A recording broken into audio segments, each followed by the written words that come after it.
Broke and flowed. I already heard that Florida Boy Takeoff Part 2. That was nice. Or maybe I heard Part 1. You know me, man. I love new music.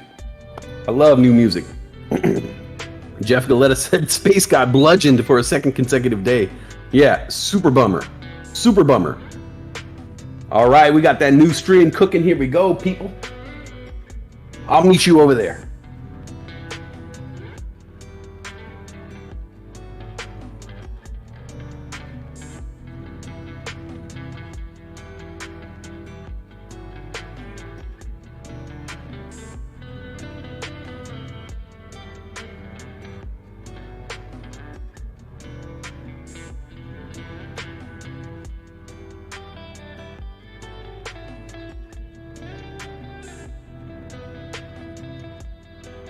All right, guys, don't forget to hit that like button. New stream, hit that like.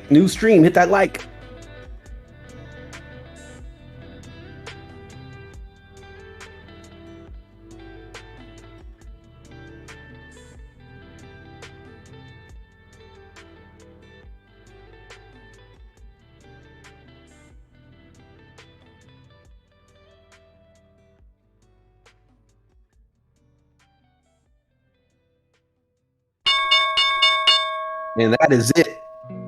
That is the end of the trading day. I mean, the standard trading day. If you guys have Webull,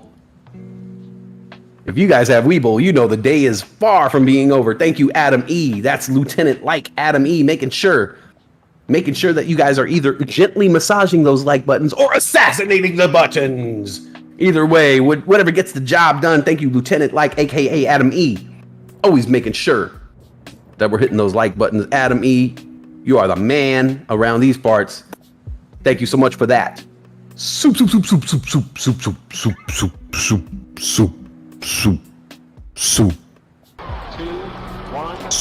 ignition, and liftoff of the Space Shuttle Discovery, returning to the space station, paving the way for future missions. Super shit.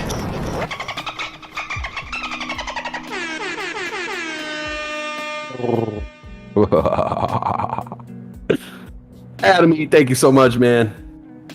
And before I go, I got to give a shout out. Before we go, I'm gonna be here for a while, but before everybody takes off, I want to give a shout out to everybody out there that helps keep these keep the heat and the light on around here. Thank you so much for those super chatters who have been helping me out. I want to give a special shout out to those people. The bouncer is now letting people into the VIP room. The velvet rope is being lifted. Oh my God, there's crazy things going on back there. Oh my goodness. Oh, what's going on in the VIP room? Oh man, look at Kevin Hart. Kevin Hart is back there with Beyonce. Kevin Hart's teaching her how to juggle. Oh my God. They're throwing around bottles of champagne. They're just throwing bottles of champagne directly onto the ground. I don't even know why they're doing that. Oh my God.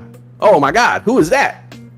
Who's that over there? Oh my God. That's Courtney? Or who is that? That's a Kardashian, right? I know her. I've seen her. Oh, that's Kourtney Kardashian. Oh, wow. They got Kourtney Kardashian sweeping up the broken glass. Damn. Man, things are really hitting rock bottom. Oh my God. You guys got to join this VIP section, man. The velvet rope has been lifted. The following people are flooding in. I got to thank Bulldog and Lindsay, Jason G, Mr. Duncan, Josh Miggs, Slinky, Grimace X, Pooter Poots, where are you? Jeff Galetta, Odafro, the one and only, Stanley and Pauline, Louis Moreno, Daniel Millens, Mullen, Caesar C, D Grade, Tenacious Matt, Matthew Spence, Johnny R, None Your Business, Cassie, aka Magical Unicorns, aka Angel and Spot, my main man, Adam E, Gone Postal, and of course, the great one, Mrs. Postal. I know you're out there driving, picking up that doggy. I love you guys so much. Thank you guys so much for super chatting and helping me out. You guys are on the board. We got them stars coming to you. I got all the prizes coming out, man. You don't even know what I got going on out here, man. I got my tattoo appointment for tomorrow. Mrs. Postal is sending me food today. Food that I gotta eat for the mukbang. We got all kinds of stuff. It's going to be a show for you guys. I'm telling you. Tomorrow is the tattoo day. We are going to be doing that tomorrow. I got the suntan thing going on this weekend. Oh my God. I got some embarrassing. Hey, I'm going to embarrass myself for you guys. All right. It's for your pleasure. That's all. Everything we do around here is absolutely free. Absolutely free. Everything we offer, the channel is free. Free 99. Free $99. All we ask is that you hit that like button. All we ask is that you hit that subscribe button. And if you hit that notification bell, that's for your benefit. Let you know if the stream ever goes down. Thank you guys so much. It's been a great day. It's been a great day. Dolphin and pineapple tats. No, I'm actually just going to get, I promised her that I was going to tattoo the name on me. I said initials, but you know what? Mrs. Postal is so amazing. She's getting the whole name. That's right. Yeah, I'm actually tattooing two. She's actually getting two tattoos out of me. I only have one tattoo, by the way. I only have one. So my second and third tattoos are Mrs. Postal related.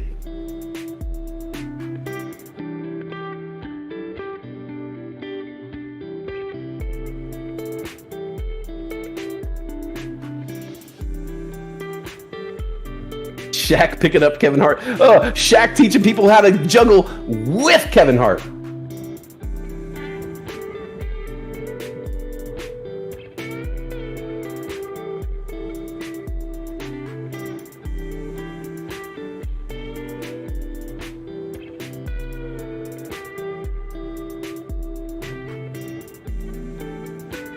Ride going crazy? RIDE? Like Lordstown Motors? I took that off my watch list. Let's see here. Holy crap. Ride is going crazy. Ride is going crazy. Who just said that? Ryan Keller is not joking. Ride is going crazy right now. Up 8% in the after hours, closing at 558. It's now at 603, 605. Ride. Whoa. Shaq juggling Kevin Hart. Shaq's juggling multiple Kevin Harts. A tattoo of a dolphin getting a pineapple tattoo. Oh, man. I should have thought about that. I wish I thought about that earlier.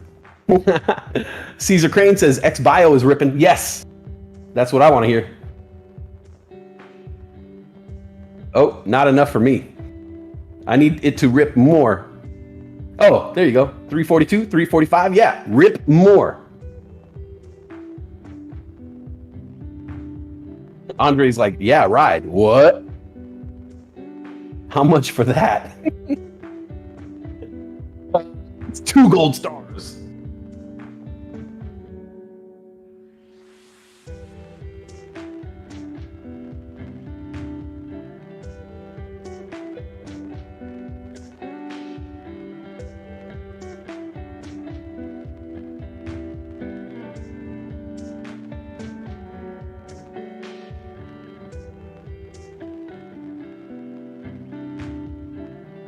Tattoo of a pineapple eating a pizza. Whoa. Look at Steve Austin. Bro, you are cleaning up today on bull coins. Gone Postal, you can't hear me? Oh, he can't hear West, but what's up with all this pineapple talk? Too much pineapple? Never too much pineapple. I can't believe they named their dog Pineapple. So cute.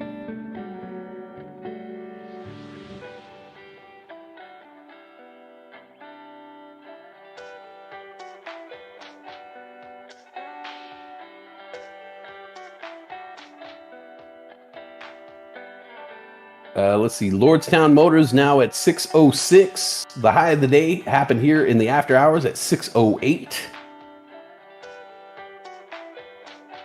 Down 4.2% during the day, up 7.7% in the after hours. Oh, look at that. Kieran. The tri-rock. The triple rock. Chip, it's the rock. Cheer, that rock is most definitely in the building.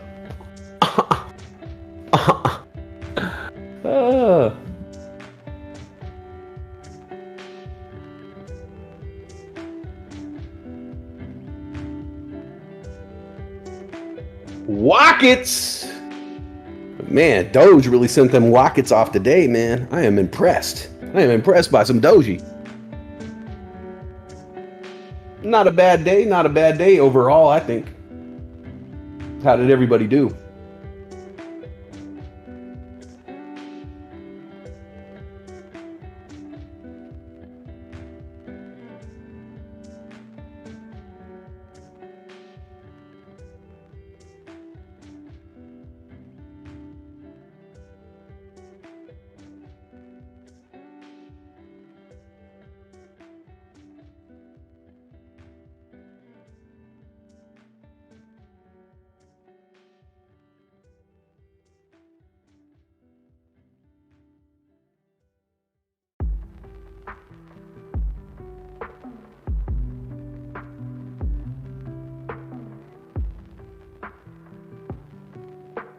Hey, Tana May's in the house. Look at Tana May.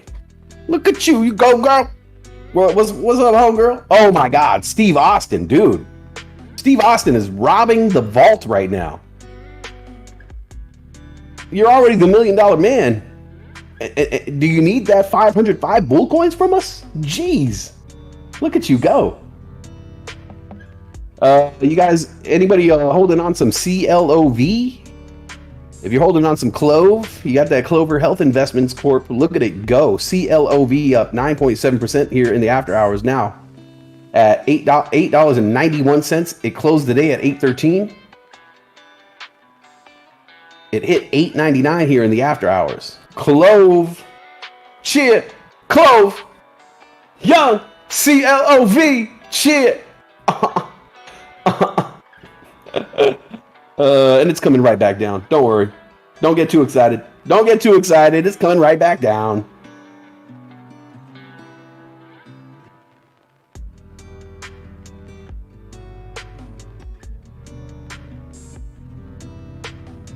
Don't get too pumped up. Orphazyme spiked a little bit here in the after hours. 620 right now. Closing at 606. How is that possible? How can you win again? How can you? I don't understand that. How can you win again? That's impossible. I don't see how you could win 505 bull coins and then just a couple turns later win 404 bull coins. What is going on here? Somebody needs to unplug the slots. Unplug the slots.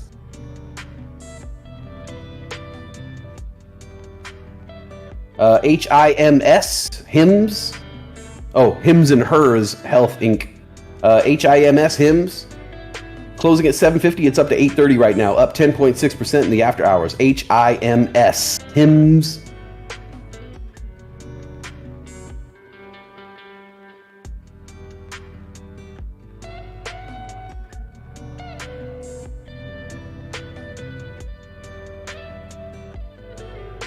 Hey, look at Brina. 303 bull coins the easy way.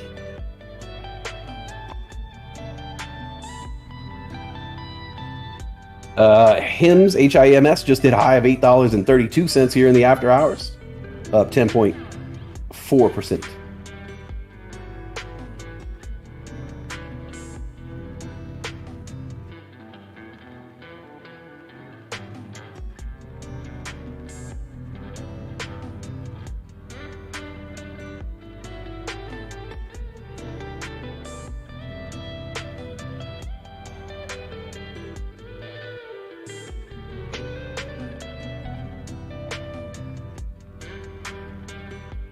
Ticker symbol BITF, Bitfarms, closing at 708. It's up. It's at $7.37 now, up 4.1% in the after hours. That's ticker symbol BITF, Bitfarms.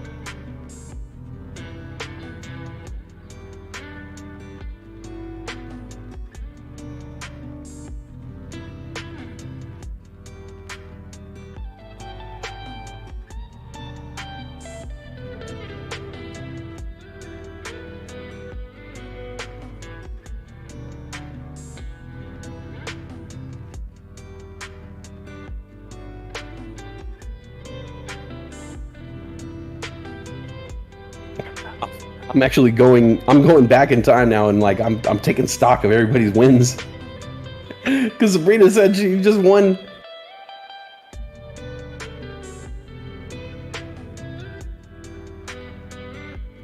$303.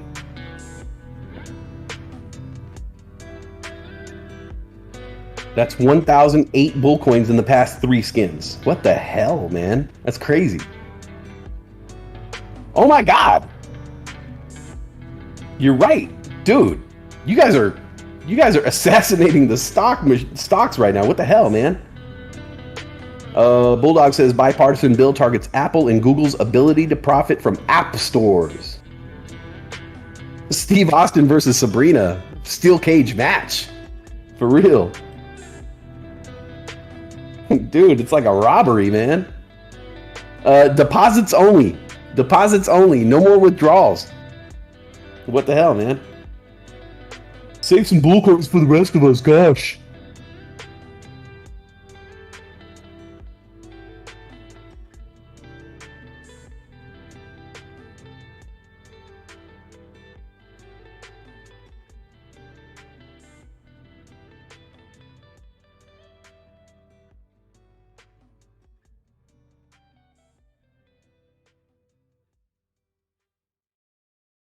Ooh, the hunger.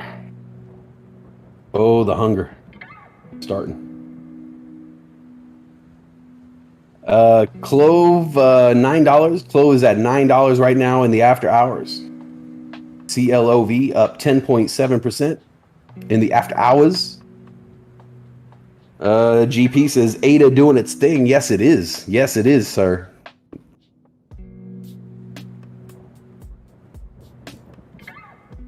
Sabrina just won another 404 bull coins. What the hell is going on right now? Bulldog? Bulldog. I think you need to unplug this slot machine, man. Something shady's going on over here. CLOV, it's up to 903 right now. 903 on CLOV.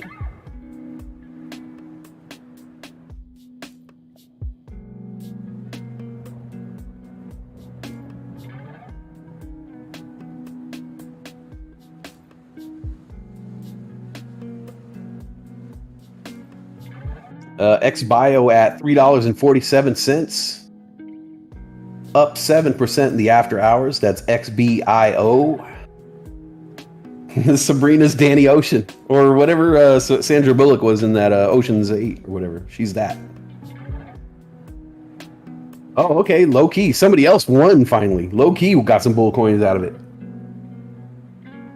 XBIO, $3.47 now. It was down 17.7% during the day, now up 7% in the after hours. XBIO.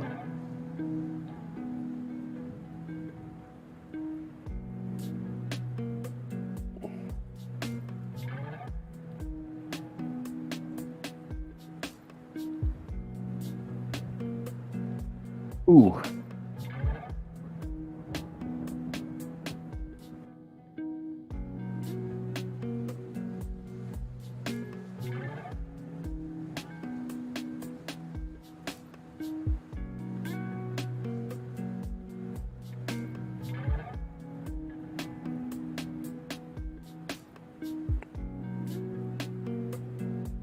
All right. Let's see. I shouted out the Patreons. I shouted out the Westside Riders. Oh, yeah. I'm like, what else do we have to do? We have, of course, I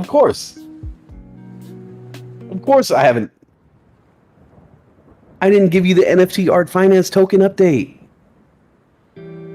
All right, let's take it. Oh man, damn it.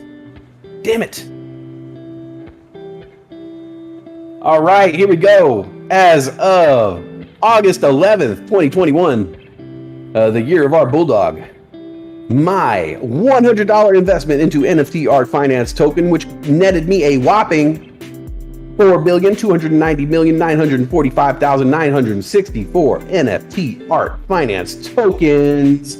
That $100 investment is now worth a scalding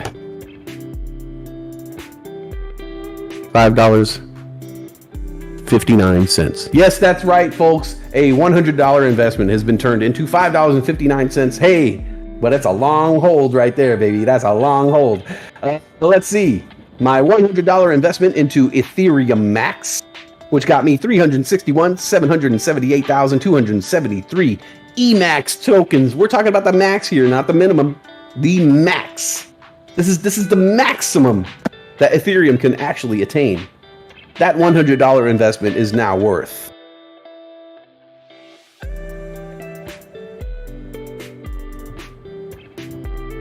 $13.77. It's worth over $20. It's worth over $20.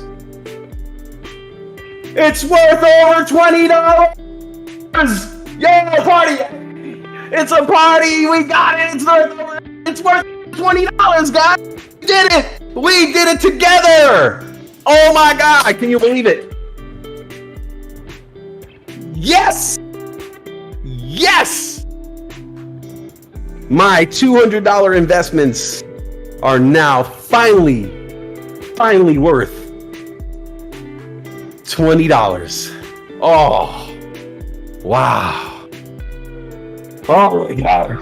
I don't know what to do. I feel amazing right now. I feel like running a mile. I feel like running out into the town square and telling people that a man exists. It's the bee's knees. Sabrina stole another 303 bull coins. Guys, I did it. I did it. The investment is finally paying off. Finally, I am over $20, guys. Oh my God. I cannot believe I'm running for the border, baby. You know how much you know how many items I could buy? You know how many items I could buy with that money? Beefy cheese and rice burrito, grande nacho fries, some cinnamon twisties, Mexi Melt. Do they still have Mexi Melts? I'll take let me get a Mexi Melt, an enchilito, and a Mexican pizza. Sir, we do not have any of those things anymore. No, I need a Mexican pizza, an enchilito, and a Mexi Melt. You guys have always, and a chilito. A chilito, a Mexican pizza, a Mexi Melt, and an enchilito. I want all those things. You have the ingredients. You have the ingredients to make me these things. Why can't you make me? Okay, maybe you don't have the chili for the chilito. Oh my God, I'm so happy right now. I'm so happy.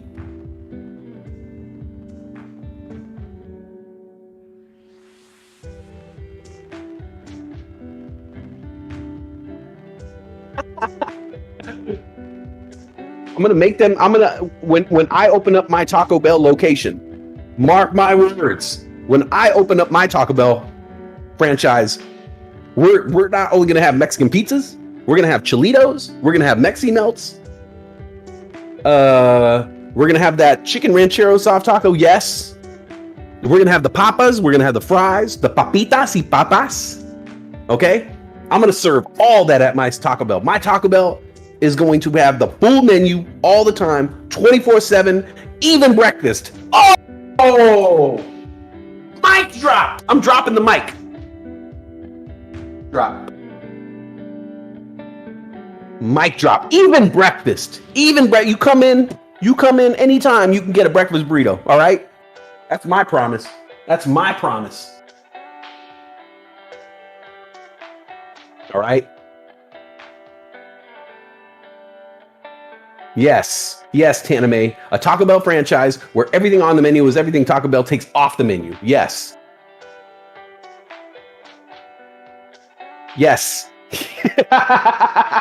Cantina with some dirty Sprite. I'm gonna have the Taco Bell Cantina.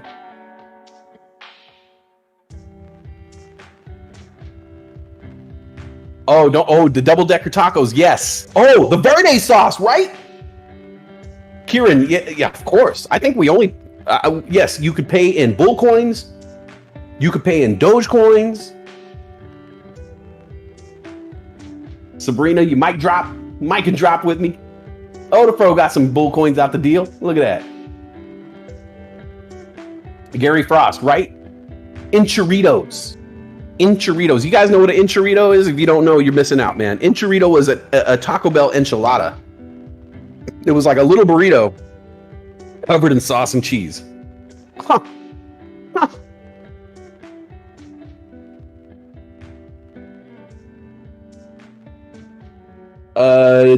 Don Johnson says, I want a Bell Beefer, but you have to be over 45 to remember. I don't know what a Bell Beefer is, but you had me at Beefer. You had me at Beefer. All right. You had me at Beefer. Beefer fish. Double deckers. Yes. I was all about those double deckers. That was Shaq's thing. You guys like that double decker taco? Come to Taco Bell right now. Run for the border. Get my double decker taco. That's right. And if you see Charles Barkley getting it, tell Chuck I'm gonna bust him in his head. Obviously, that's my Shaquille O'Neal impression. It's not the best one, but you know, you get who it is. You get it. Y'all remember when they had churros? I don't remember that. Taco Bell had churros?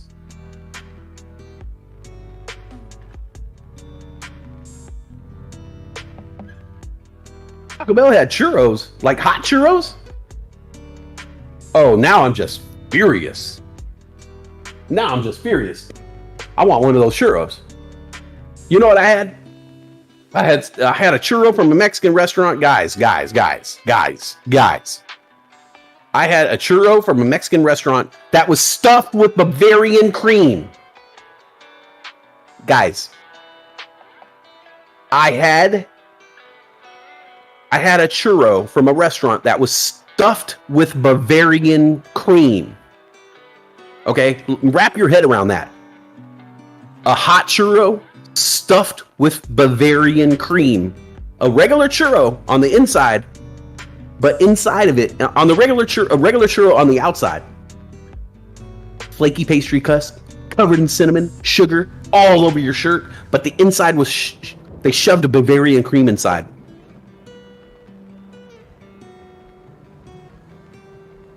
Incredible. Yeah, Diz, that's a real thing.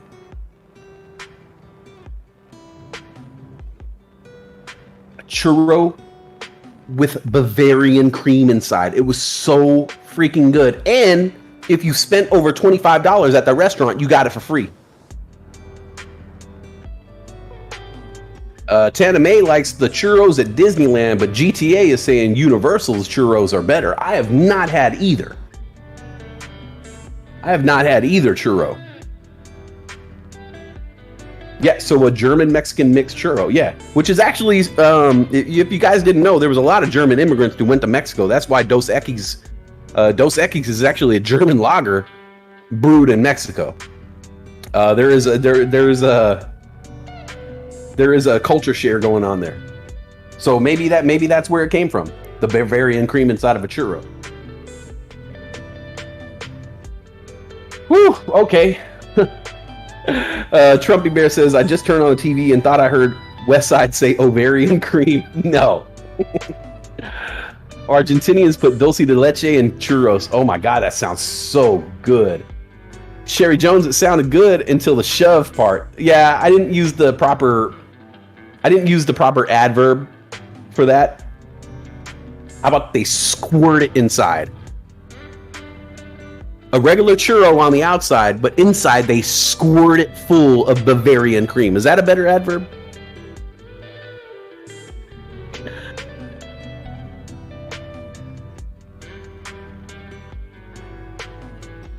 I'm bullish on Bavarian cream.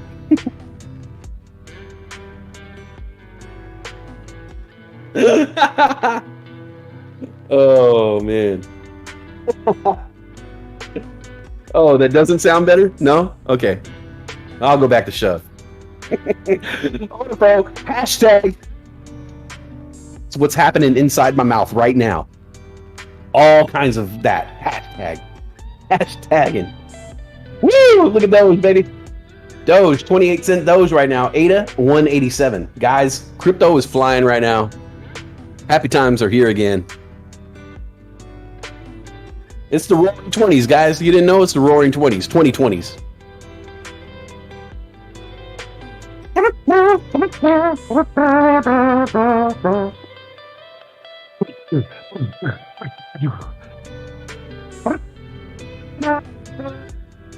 by the way, the reason why I'm making all these Pineapple Express references,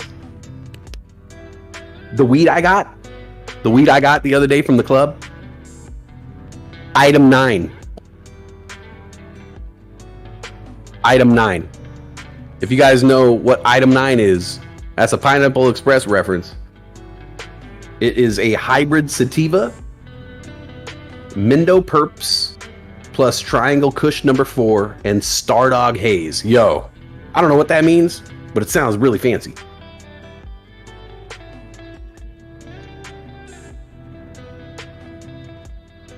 GTA Gamer says, Universal, I went hundreds of times as a kid. When I moved an hour southeast, the churros there can stand next to authentic Mexican churros.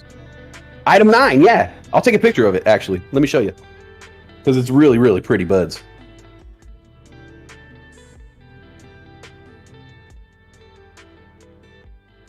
Item 9 exists. We should be in a town square somewhere.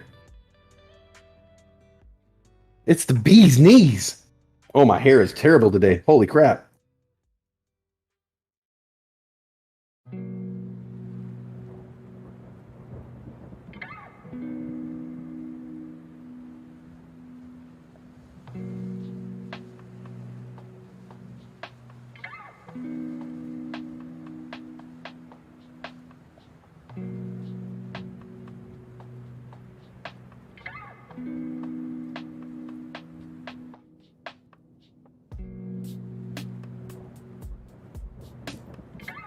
All right, I took a picture of it. I'll post it in the Way Out West section.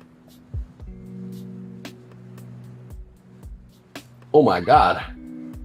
Holy crap, there is a beautiful woman outside my window right now, and she just looked at me. We made eye contact, and my hair looks like crap.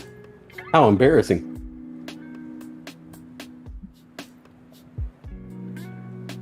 All right, Birdie Hunter, you have a great day.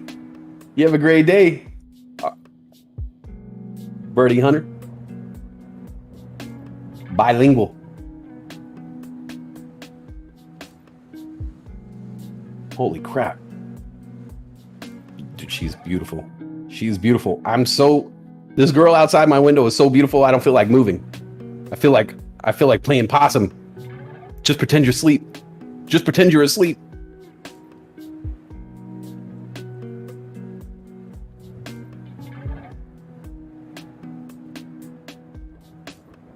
Oh my God. Oh, look natural. Oh, the fro.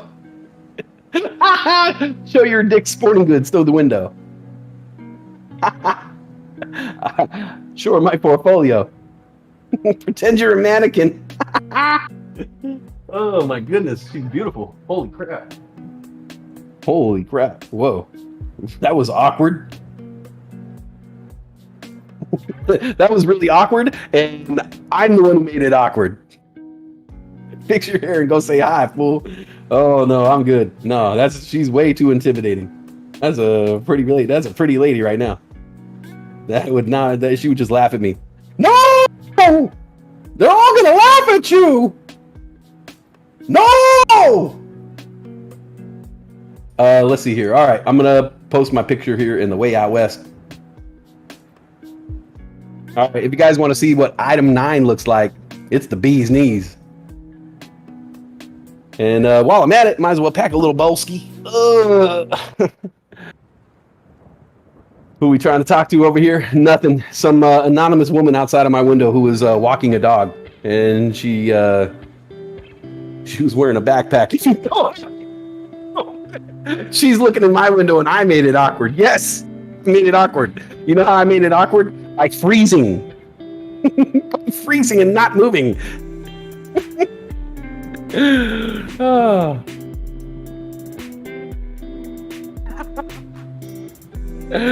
Oh my goodness. Stop being chicken. I'm chicken. Show her my trash can. Did you give her a quick dumb wave? No. Get her with the bug assault. Oh Oh, Naomi Valdez says, as your wife, I give you permission. Hey, that's my hall pass. Oh, ask her if I could pet her puppy. That works every now and then. You never know. Offer some pineapple pizza. Yo, Tana May would have did it. Tana May's braver than me. Tana May would have been like, yo, you want me to go holler? I'll holler. Tana May, you're feeling confident though. You just lost weight. I'm pretty sure I gained like 5 times as much as you lost. All right. Oh my goodness. Tell her I report for NBC. What if she likes Fox? She's like, oh, I don't like fake news, bro. Reefer Fish says he missed 100% of the shots not taken. Exactly. But I don't get the 100% of the embarrassment of missing my shot. Tell her happy birthday. Just ask her to have coffee. Yeah, be like, hey, girl, it's just coffee. Damn. Shoot that shotty to the hottie. Hey, Steel Fawn says, hello, who's there? It's yes, sir! Woo! Yes, sir! Yes! You got it, Steel Fawn. That one's always for you, bro. Naomi Valdez, oh my god. Look how confident Rick Ross is, though. Shirtless, banging on his chest. Yeah, Rick Ross has money. Rick Ross has FU money. He could do that.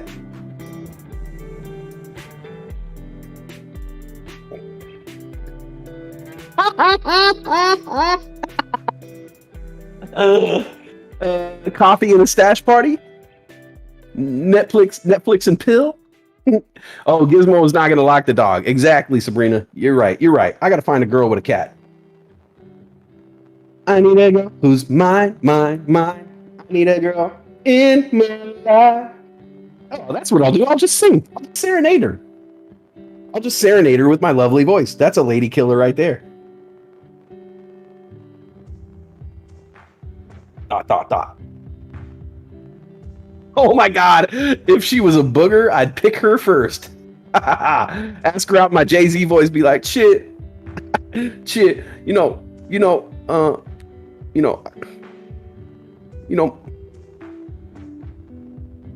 Last relationship I was in was with a queen. So,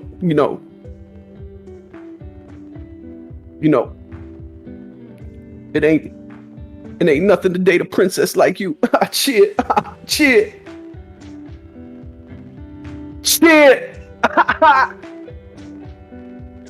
Oh, Jen Nat, show her my drawers of folded clothes. That's right. Be like, yo, is this sparking joy? Huh?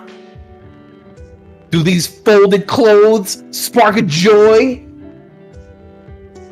Folded clothes spark joy to you? I want to fold clothes with you. I want to make you feel good. Baby, I want to do the right thing. Frank Ramirez says, the line that never fails is, girl, I heard milk does a body good. But how much milk you got to drink to look that good? Woo! Hit her with the rhythm of the night. Oh, okay. I'll holler out the window. Yo, girl, this is the rhythm of the night. 99. Oh, yeah.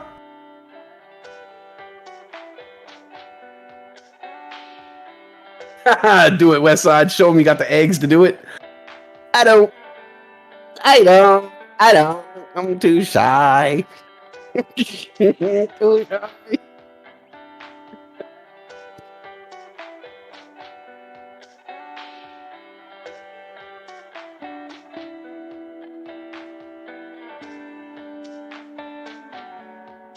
Show her a clean sink with no dishes. Hey, I got that going on. Trust me.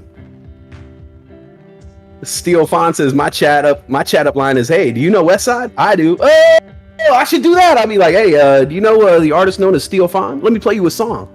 You want to listen to Lilies and Daisies with me? Oh my god. Naomi. Dang. Frankel, this is the rhythm of the night. Yay! Night night. Oh yeah. Get a bunch of power tools and start smashing them together. Oh my god. You remind me of the 21 letters of the alphabet. Oh, I'm sorry. I forget that. URAQT.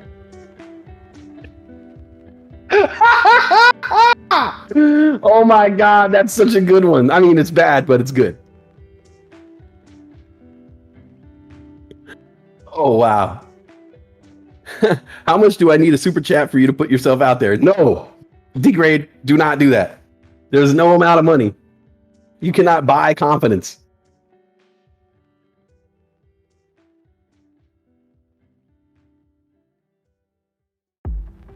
I gotta learn these lines for real, Naomi.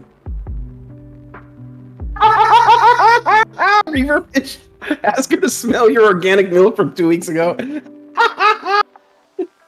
I dumped it out. Are you a dolphin? Because you're the only one I see. Oh my god. GenMat, that's so terribly creative. That's so terribly creative. Whew. Oh my goodness. Stop being chicken, man. You guys don't know who I am, do you? You guys don't know who I am. I am a chicken butt, okay? I may talk a good game on the radio. I may talk a good game on YouTube, but in real life, I am a chicken. Oh my god! I just totally I explained this whole situation to my sister the other day that this girl was flirting with me, and so my sister was like, "Oh well, what did you get? Did you get their number?" And I was like, "No." Just say you have 20K subs on YouTube, and then she's gonna come on here and be like, "You liar! You are a liar, man! That ain't 20,000 subs. That's 19,800 subs, bro. You are a liar."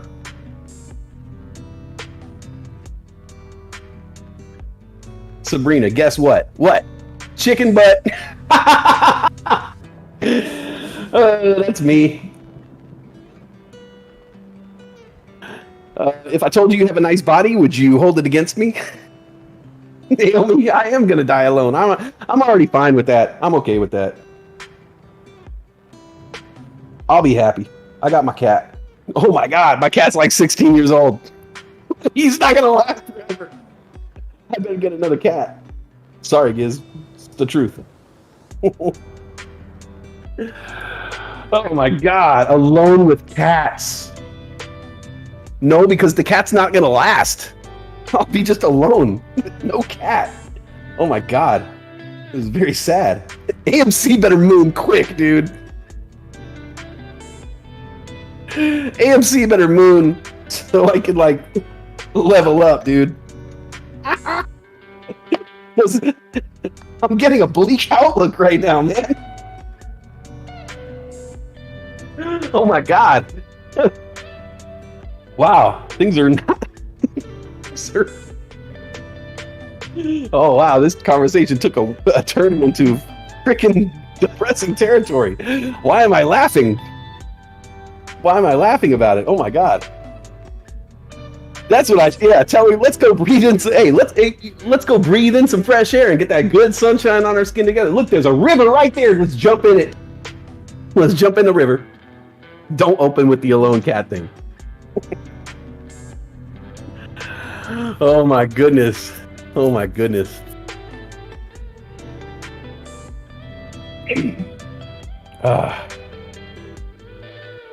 Oh my god. Don't get dirty. Guys, don't get dirty. Let's keep it clean.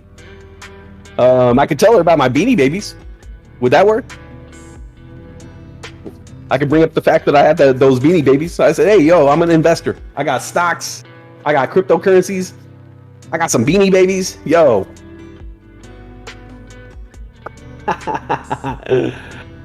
Oh. Wow. Oh, if you were a fruit, you'd be a fine apple. Oh, wow. Kieran, that's not bad, actually. That's not bad.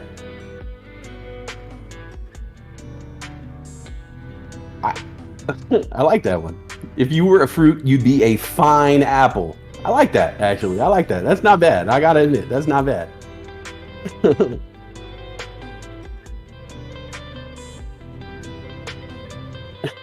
Say I'm from Portland. I got beanies, but no babies. I like that. That's not bad. Oh boy. Look. I appreciate the help. GTA Gamer said, show her your beanie, baby, Westside, but make sure you give her dinner first. Oh, look, man. Look. Don't worry about me. Look, there's no hope for me. There's no hope for me. I'm already past my prime, but, you know, there's hope for people like GTA Gamer, all right? You got your whole life ahead of you, man. You got your whole life ahead of you.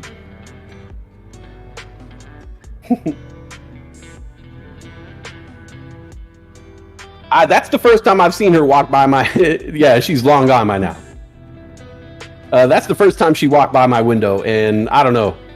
From my reaction, it's probably going to be the last time she walks by my window. That was awkward. Hey, girl. Hey, girl.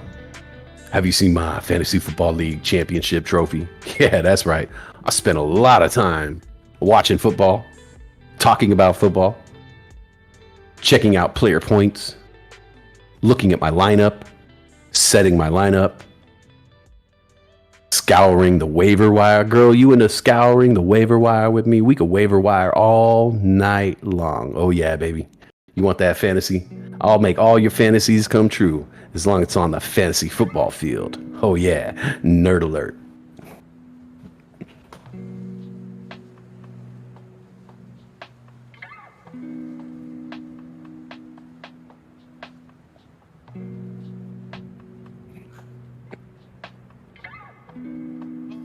Steel Fawn, come on, man. Why you gotta bring that up? Why you bringing up old stuff, man? Waiver wire and chill. Oh, shoot. Messi to Paris Saint-Germain. What? That's big news right there.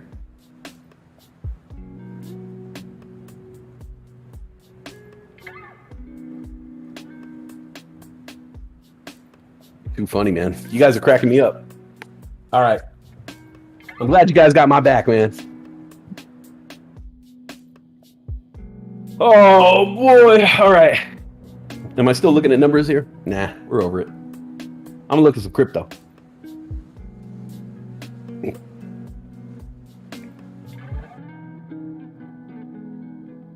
Hey, Frank Ramirez, that should be my dating profile right there. I'm not a financial advisor, but I play one on the internet. I got mad stock and crypto advice. I can make you laugh. And my internet persona is Westside. That's what's up.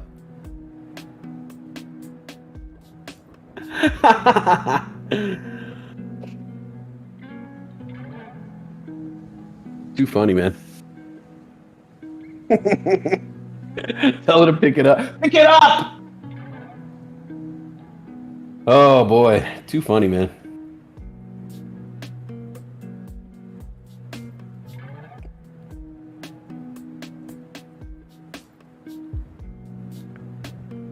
Steel Font says, never was Paris Saint-Germain said in such an American way. Hey, man, you know why? Because I'm a Native American, buddy. All right? Native American. Paris Saint-Germain? Sorry, dude.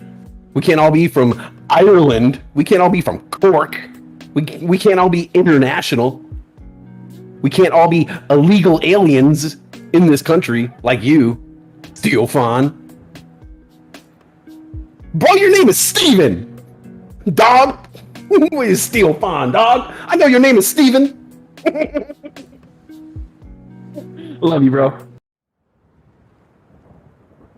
I was actually thinking about doing that, Andre. I was thinking about putting an on-air sign in my window.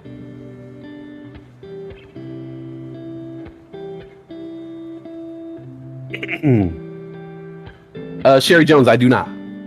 Sorry. That's the third time you asked. I don't want to do any jokes. Because once we start doing jokes, other people will start doing jokes. And then that always leads to people doing a lot of dirty jokes. So I don't want to get on the joke thing. Diz, Native Americans are my favorite people throughout history. Wow, thank you. Thank you. That's me. That's me. I'm a native.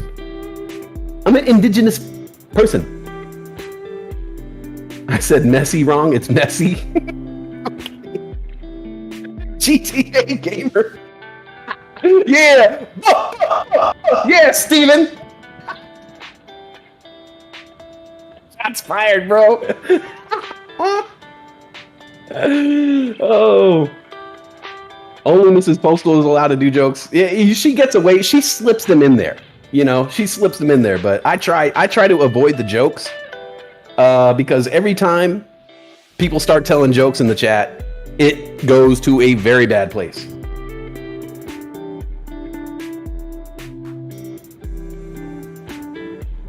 When is the link to fantasy football? Odafro, you in the chat? Speaking of which, Steel Fawn, if you're part of the Discord, go in there and join the Fantasy Football League if you want to be in another league. Andre P, yes, it always devolves. If we start talking jokes and things like that, no matter how positive it starts off, somebody will undoubtedly start dropping in sexist, misogynistic, racist, dead baby jokes, the worst thing on earth. So I try to stay away from the jokes. Tell you what, I'll make you laugh though. We don't need to tell jokes. I'll be the joke. The joke's on me, folks. Okay, joke's on me.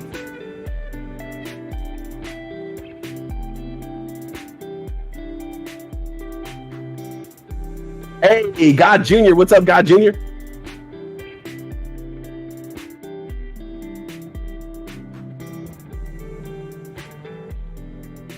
How'd you do today, God Jr.? God Jr., our resident, he'd be running those options plays, man. Woo! He'd running those options. Oh, see? Steel Fawn, you already messed it. You see? Took it too far. Of course. Oh my God, this dude takes it so far. We would joke around at work all the time. Me and him used to work together. And we'll be joking around innocently enough, and this dude always has to push the freaking boundaries, man. I just posted in the Way Out West section of the Discord, I posted a picture of item 9. If you want to see what item 9 looks like. Oh, let me get my headphones on. Who's coming in? Who's coming in next? Who's the next host? Yeah, options are nuts, Chris. And that is God Jr.'s specialty. He be running major option plays. Yo, God Jr., what's your plays today? What were your plays today? Tell us what's on the mind, man. What's on the mind of it? And if you guys didn't know, God Jr. is also one of the greatest NBA 2K players in the history of the world. You don't know that, see? He doesn't push that on you guys. Oh, okay, Odafro's next. Yeah, take your time, bro. Take your time. To be honest, Virgin took 40 from me, but I made 2 new $28 and $29 space calls. They gotta give you back your money. All right.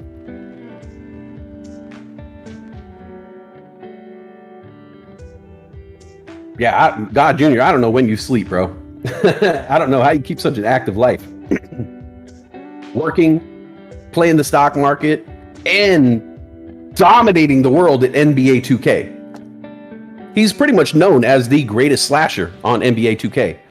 Not just 1 year, but for like how many years? How many years have you been at the top of the food chain in NBA 2K? Like 7 years? 10 years? I watched his. I went on his YouTube channel, dude. He's no joke, bro. He's no joke. We got a lot of very. You sleep aftermarket. We got a lot of interesting people in this community. I gotta say, man. Oh, after the whole market's closed? Okay. Woo!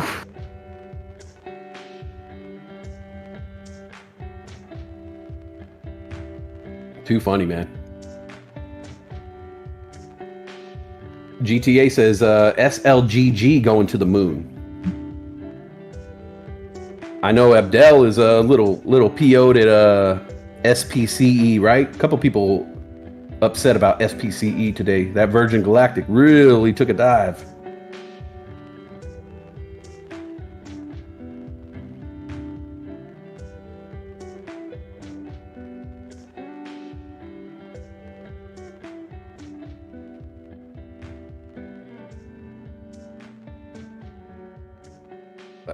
Westside, what are we going to do tomorrow? Same thing we do every day. Try to take over the world.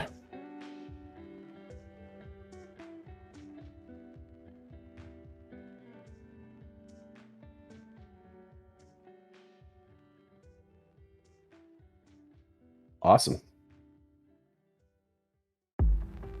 TikTok says X1 XONE.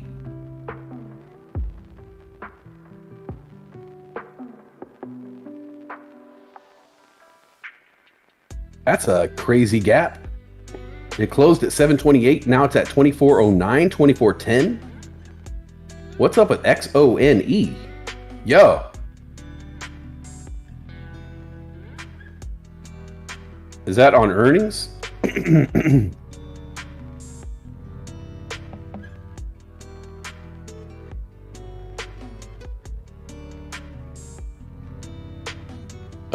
Let's see. The X1 company reports Q2 revenue 18.8 million versus the street estimate of 15.1 million.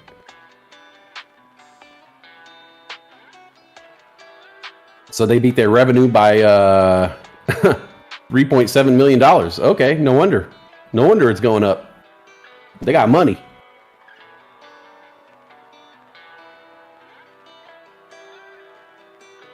Let's see. We got a low price target of $23, average of $27.75, and a high of $31.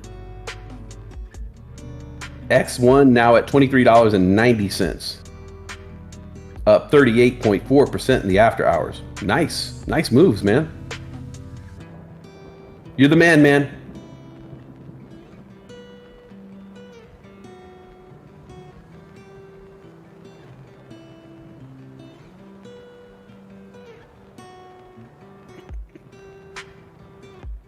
God Jr. says September 10th, NBA 2K22 comes out. I'll be busy. Oh, man. Hey, I want to get on a game with you, man. Look, I know I suck, but I would love to play with you one time, just so I can know what it's like to play with someone as good as you. I think that would be so much fun, for me, at least. Because I always get my butt kicked so hard. I mean, the guys who are really good at NBA 2K, they're really good. I can't do anything. I suck. Westside. Yo. What is up? Not much, man. Just regaling people with the sadness of my single life. Nah, just kidding. Yeah, just having fun, man. You know how we do, man. We go from stock talk to comedy to personal revelations to giving away bull coins. We do it all here, man. We run the gamut.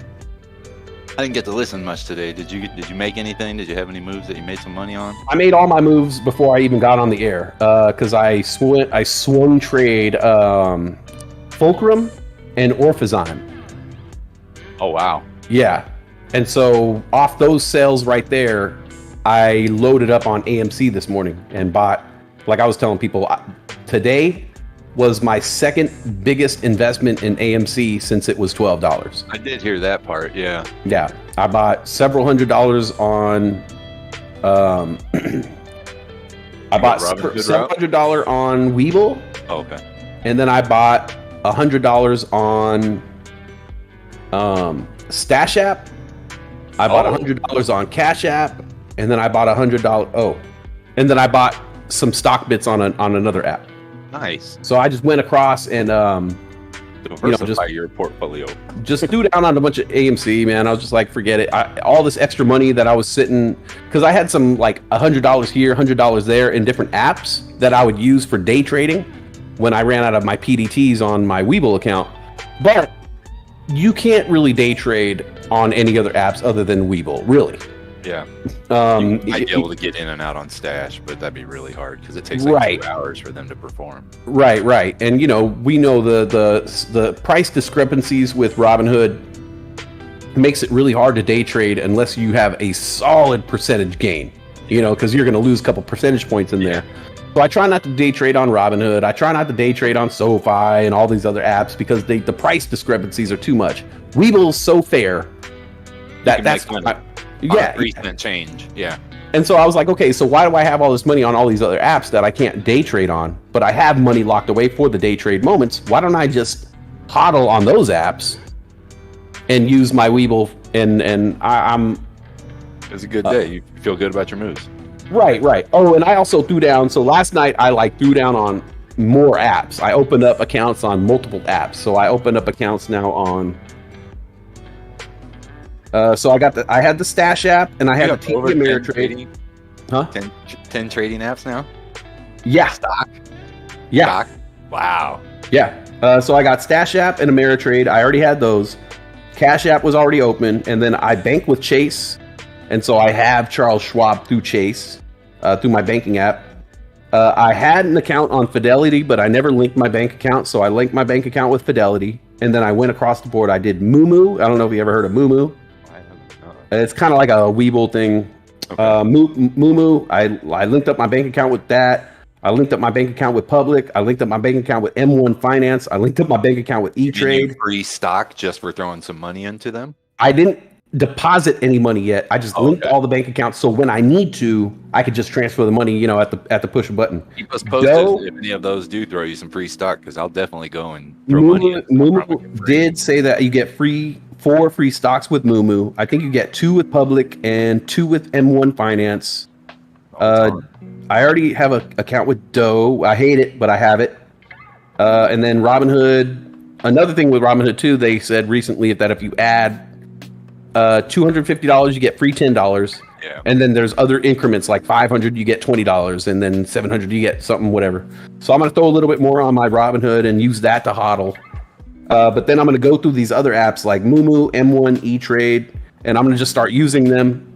Same with Fidelity. I'm going to start using all these other apps more to trade and just get to know them better. And maybe I could find another app that I could kind of co-trade with when I run out of my PDTs, because I've been losing opportunities to make money recently, because when you only have 3 on your Weeble account, that means you can only really buy 3 stocks with the hopes of day trading. So like there's stocks that I pick up sometimes that I do not want to hold on to.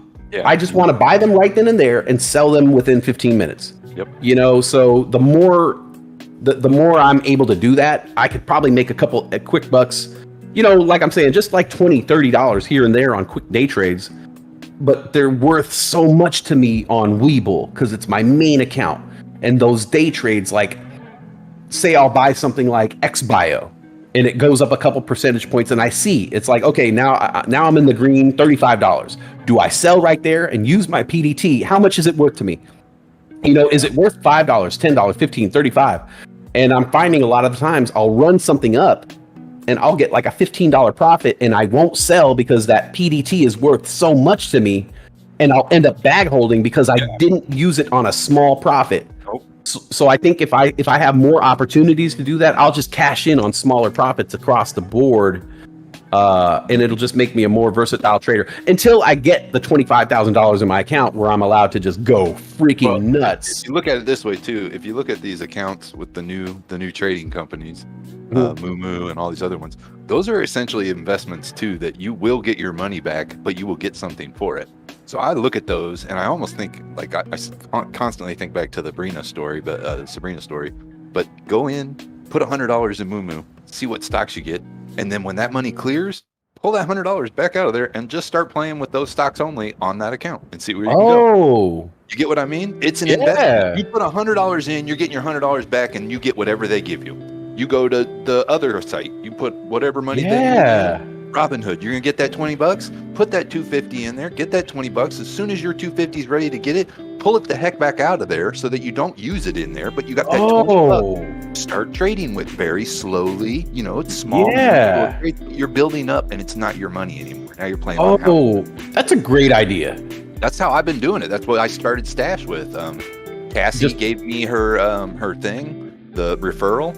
I put $100 into stash, and everything, I pulled my $100 back out, and everything after that has just been stash.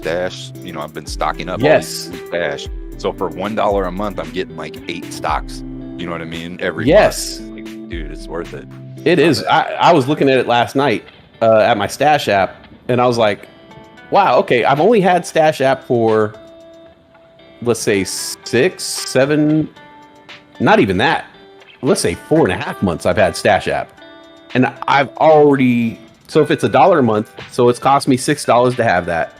But I already have $20 in stocks easily. Over $20 in stock bits. Yep. And they grow, you know what I'm saying? Yeah. And well, I've already sold a bunch and put $5 worth into DraftKings, and it's been going up all week.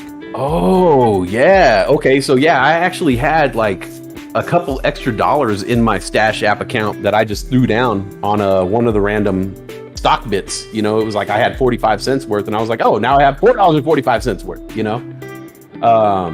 Yeah, I really dig. I'm really digging it. I like, you know, all these little side hustles on these apps where we could kind of figure out ways to kind of get a little something back. Free, you can get, exactly. Because they're going to take back out of there. You know, they're going to take, and then pull your money back out of there, and you got free money to play with, like that Robinhood. You know what I mean? You got put 250 in, let that money run through the cycle, the 3-day, 4-day cycle. Pull that money back out, let them give you your $20, and play with the $20 from that on. Put it in. Good idea.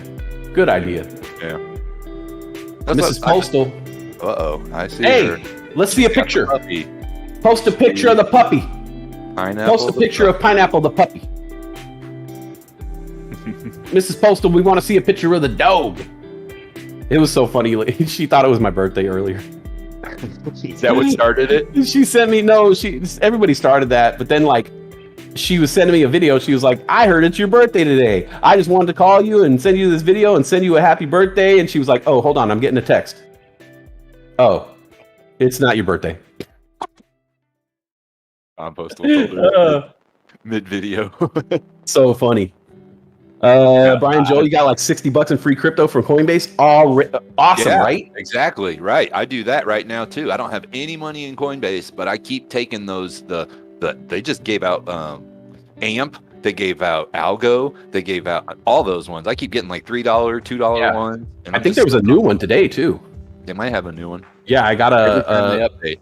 Yeah, I think I got a thing from them today that said I have a new quiz that I could take to get. I remember it was you and somebody else who told me about that because I had Coinbase for like 2 months and didn't even know you could do it. And then I went to that giveaway thing or the rewards thing, and it was like, 10 minutes on that, and I made like $15 in stocks. Yeah, I ended up trading them and turned them into something else. Yeah, so I think I've gotten $35 total. And then I consolidated it all into Ethereum Classic when it was having its run. And then I ran it up to like 50-something dollars. Nice. And then when Ethereum Classic started coming down, it took me down to like $45. Took that $45 out, transferred it into regular ETH. But then ETH dipped it a little bit. But then, it was free money anyway. Yeah, exactly. Took all that ETH and then it said, hey, would you like to stake your ETH? I was like, yeah, it's free. So I staked the ETH 2.0 through Coinbase. $40 of ETH? Yeah. And so I staked the ETH through Coinbase, and now it's like locked up there, and I wasn't going to touch it anyway. And now I'm just like, well, shoot, I'm going to just add more. I'm just going to start staking more and more ETH. Yeah. $10 there until you got like a little savings account, Yep. It's growing, so it's better than actual savings account. Yeah. Don't never really grow, but. And then, speaking of growing, the free stash stock party tonight, ticker symbol DKX, DKS. You know what I'm saying? Yep. Finally get my grubby little hands on some dicks. Sporting goods. I'm sorry. I was throwing some mean text today too. I was setting you up hard. Yeah, big time, dude. Hey, so okay, what do you think about Doge the way it looks right now? I'm going to watch it for a little while. This is a good buy point for somebody. Okay. If you were playing dips, it would be my opinion. I have been playing dips. I'm going to swoop up on this Doge dip right here. Yeah. Yeah. But I would say incrementally buy in. Don't go crazy on it. Don't go crazy? Okay. Farther. Okay. Take your time. Buy in, at a couple different buys. Because look at that. Look at the little fake green candle. And it might go down. Okay. Because ADA's already came down a little bit today. Oh wait, I speak up. ADA's back to 180. Never mind. It was at 176 like 15 minutes ago. But ADA's flying on its own now. Which is awesome. Right? Yeah. What a good day. I'd say crypto winter's over, but I don't know very much about crypto, enough to really say that, but it does appear like that. It's like everything rose this weekend hard, real off of that. I think it was that news, that the mining news that Sabrina brought us a while back ago. It's been up ever since then. And yeah, it's just been a great week for crypto. Shout out to Sabrina. By the way, like I said it earlier, but shout out to Sabrina for really coming through this week. She's been really bringing a ton of information all day long on stocks, tickers that I would never see. I don't know where she's getting all this information from, man. I don't know how she's digging it all up, but she is really becoming that ace reporter around here. Shout out, Sabrina. I don't know if you're listening right now, but thank you so much. You've really helped me out a lot. You stepped up that game this week. I don't even know. So thank you.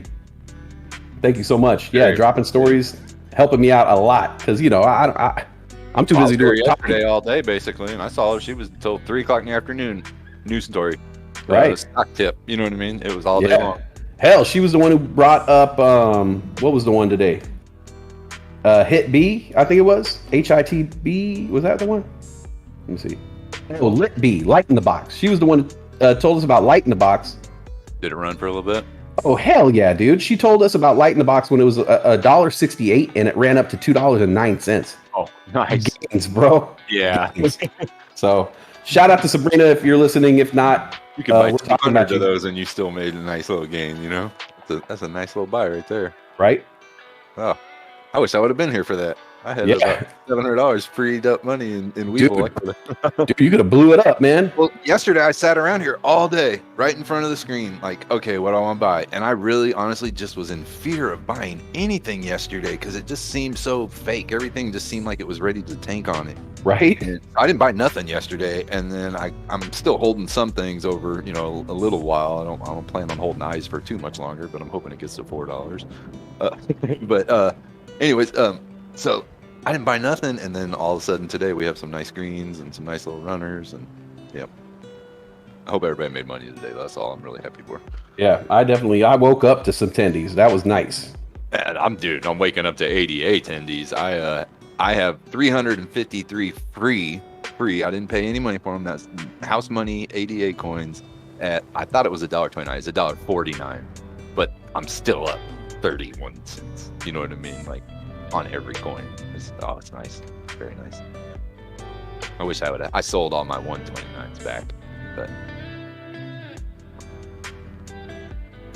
Oh, did I lose you? No, sorry. I was just reading. Let's see here. Yeah, Doge is at 27.32. AMC 31.45. Did it have any action today? I honestly didn't watch AMC at all today. I can get any chances to look at it. Did it ever even get up above 33? That chart up. No, it never got green on the day, man. It never got green? Really? No. As far as I can tell, it never got green. 2 days since the call, and it's been nothing but red since the call. Something's about to happen here. It'll blow up. It's gonna blow back up. Look, it's not gonna dip. I'm sure that AMC is not gonna 28. Yeah. Right. It's not gonna go much lower than that. So I just keep loading up. I'm still up over 100% right now, which is nice, but I sure liked it a lot better. I was up over 350%. Yeah. That was nice. I mean, it's just just. I think we got a couple more weeks. There's some movies about to pop out. That I don't think the Shang-Chi movie is going to pop here real soon. And then you've got the fall movies that are going to come in and just change everything leading up to Spider-Man. Once Marvel starts getting in full swing, I think AMC is going to go nuts. But we'll see. We'll see what happens. Hopefully they. And that the Safe Moon Wallet beta for Apple. I did kind of hear you guys talking about that. Oh, Apple got it? Okay. Yeah, so Apple. Did they run out of places, or is everybody able to get it? Because they cut us off on They only did 10,000. But it's a couple people here got it. GTA Gamer got it. Who else? Sustin got it. GTA Gamer got it, and I think I forget who else. But yeah, somebody else got it too, which is, you know, good for them, man. Awesome. Yeah, the 28. I'm pretty jealous. Yeah, I'm kind of. You don't see any change in the coin though. You know what I mean? Like all this good in news over the last week. Yeah, I mean, but it's only 10,000 people with the Android, 10,000 people with the iOS who have it. So, you know, that's not enough to make the market.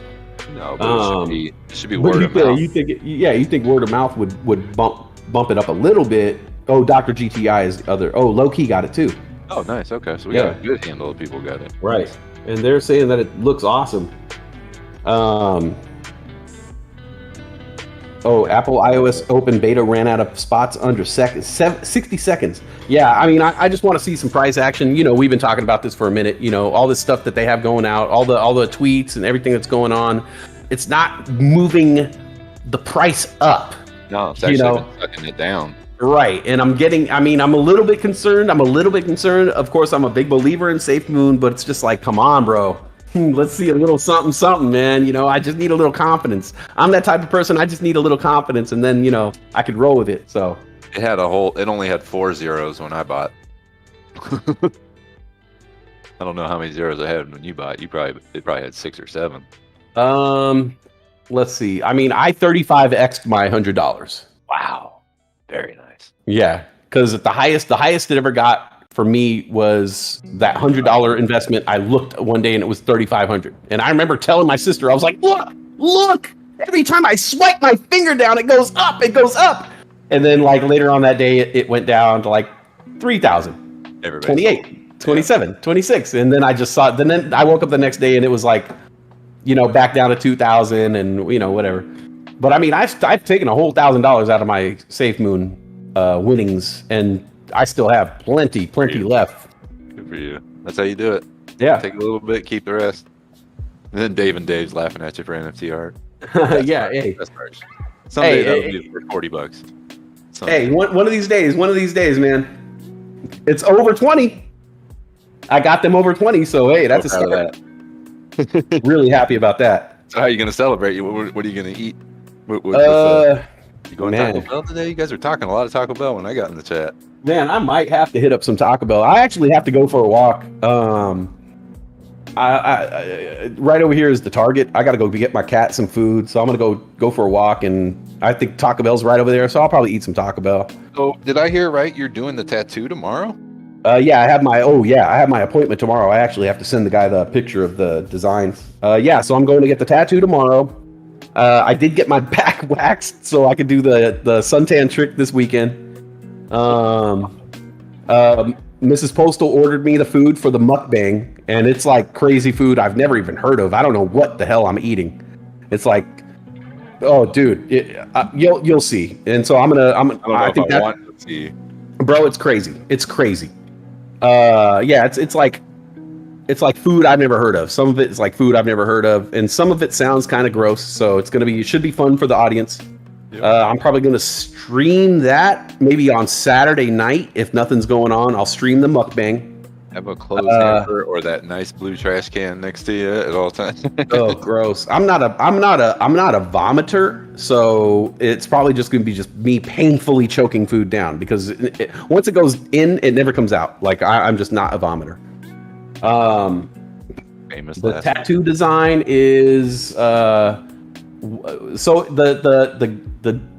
the bet was for one tattoo, but Mrs. Postal drew up a bunch of different designs, and I actually was like, okay, I'll do this one for the bet, and I'm gonna get the second one just for fun, like because it's nice. And so, yeah, I did pick up a little bit of Doge right now.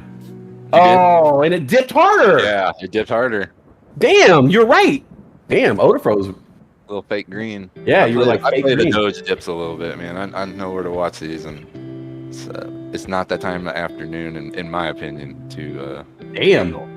Doge dipped me, man. Doge just dipped me. Of course, I say that in a nice green. We'll see. We'll see what happens. 27. I haven't looked at the charts today to see what everything's hitting at and what it's been bouncing off of, but it's been so up all day. Been hearing you guys. The little I did, everybody was just saying Doge. So I'm assuming it's just been a green candle kind of day. Yeah, it's been a good day for Doge. So yeah, I jumped the gun by buying it on that dip right there. I should have waited. Did you buy a lot, or did you? No, I did. I took your advice. Yeah. I just did $20. That's $20 worth, whatever. Yeah. So yeah, I got that, and then I got to talk to Mrs. Postal and find out when she wants to do the interview, because one of the prizes is that I'll do a Westside interview. Which is actually going to be less of an interview and more of just like someone coming on and co-hosting with me for an hour. Right. So I don't know when she wants to do that, but maybe, maybe even like tomorrow or Friday, get her on the air and do a co-hosting thing with me for an hour. I got like Mrs. Postal rolled into Gold Star level yet? Well, technically, after running the numbers, she's a little bit off. Okay. But I already have the appointment for the tattoo booked, so okay. So have you started figuring up your Gold Star or platinum your platinum plan or whatever? Not yet, but I just need to. Too far. It's way out there. Well, I mean, she's already pretty much there, but yeah, I have to start to figure out what the next level of things are going to be and how I'm going to pace them all. There was one today, we were talking about me dyeing the color of my hair.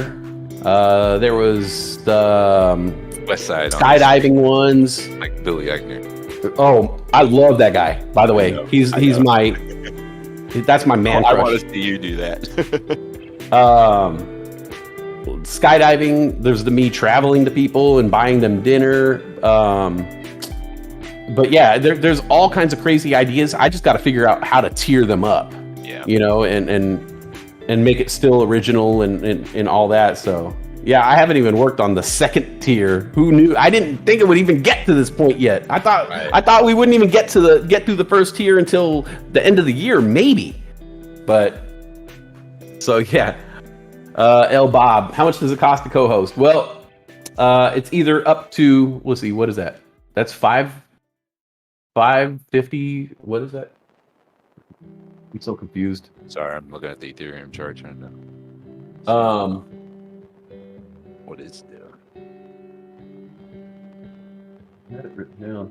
3,200. So yeah, it looks like all crypto's kind of dipped in right now. Oh, okay. It's doing its little afternoon dip. Ethereum's back down. Doge is back down. Looks like L Bob, AMC's we are getting a nice little run though for the last 15 minutes. What is? AMC's up about. Oh yeah, right. Over the last 15 minutes. Hell yeah. L Bob, there's actually a host contest. You could still try out for that if you hit !host. But if you want to do it through super chats, I believe it's if you get up to like $500 worth of super chats, you get an hour spot on the show with me, Westside. Do it. Whoa. Oh, crap, I didn't know she was listening. I wasn't fishing for that, Mrs. Postal. Don't do it. Well, you were already there. I was going to bump you up there anyway. I already made the appointment. Oh, man. I was trying to avoid that. Tattooed on the top of your foot now. Ouch. Well, I was going to get the beach on my calf and then her name on my chest or back. I haven't figured it out yet. But yeah, you're there, Mrs. Postal. Thank you so much for that. Soup. Super chat. She's the queen. She's the queen of super chat. Oh my God, are you serious? Gold Star dolphin time. Oh my God. She wants the best dolphin call you can give. Oh my God. AMC's running with your dolphin calls already, and you haven't even done it. Oh my God, I haven't done one all day. Here we go. Okay.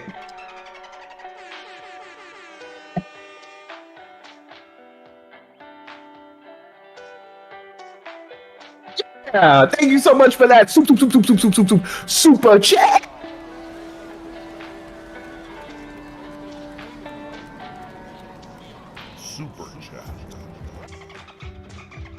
Lord, this is Postal. What are you doing? You need to stop. You need to put that money in on the puppy. You are actually now way above. I think you were only I think you were only 70 down or 1/3. Let me see. I have it wrong. We're not going diamond, son. We going platinum uranium. Yeah, you are officially over. She is now up to a gold star and 7 silver stars. She is now 7 silver stars above the gold star level. You have done it. You have officially done it. I was going to bump you there anyway, Mrs. Postal. I was going to bump you up to that level anyway. But she took it a step further, and now she is fully in gold star territory. And Oh my! I owe her a tattoo. That's how I'm a man of my word. Tomorrow, I'm getting 2 tattoos. This is only your second tattoo ever? It's going to be my second and third. Wow. Yeah. All right, Mrs. Postal, where do you want the where do you want your name at then? On do you want your name on my chest, my back, my arm? Where I'll let you pick, as long as it's not on my butt. I don't think I could put your name on my butt. I don't think Mr. Postal. Giving back to the people. I don't think the postman would like that. Where would you like the tattoo at, Mrs. Postal? I'm gonna let you make the call. She's gonna be like, collarbone, back of the neck, my forehead. The same place I put yours, so right here on my chest. No booty, no booty, Naomi. All right. On the left side or the right side? On the weedest tattoo tier, Mrs. Postal. One on the weenus and one on the flagina. All right. I think it's going on my chest. We're going to have matching tattoos, me and her.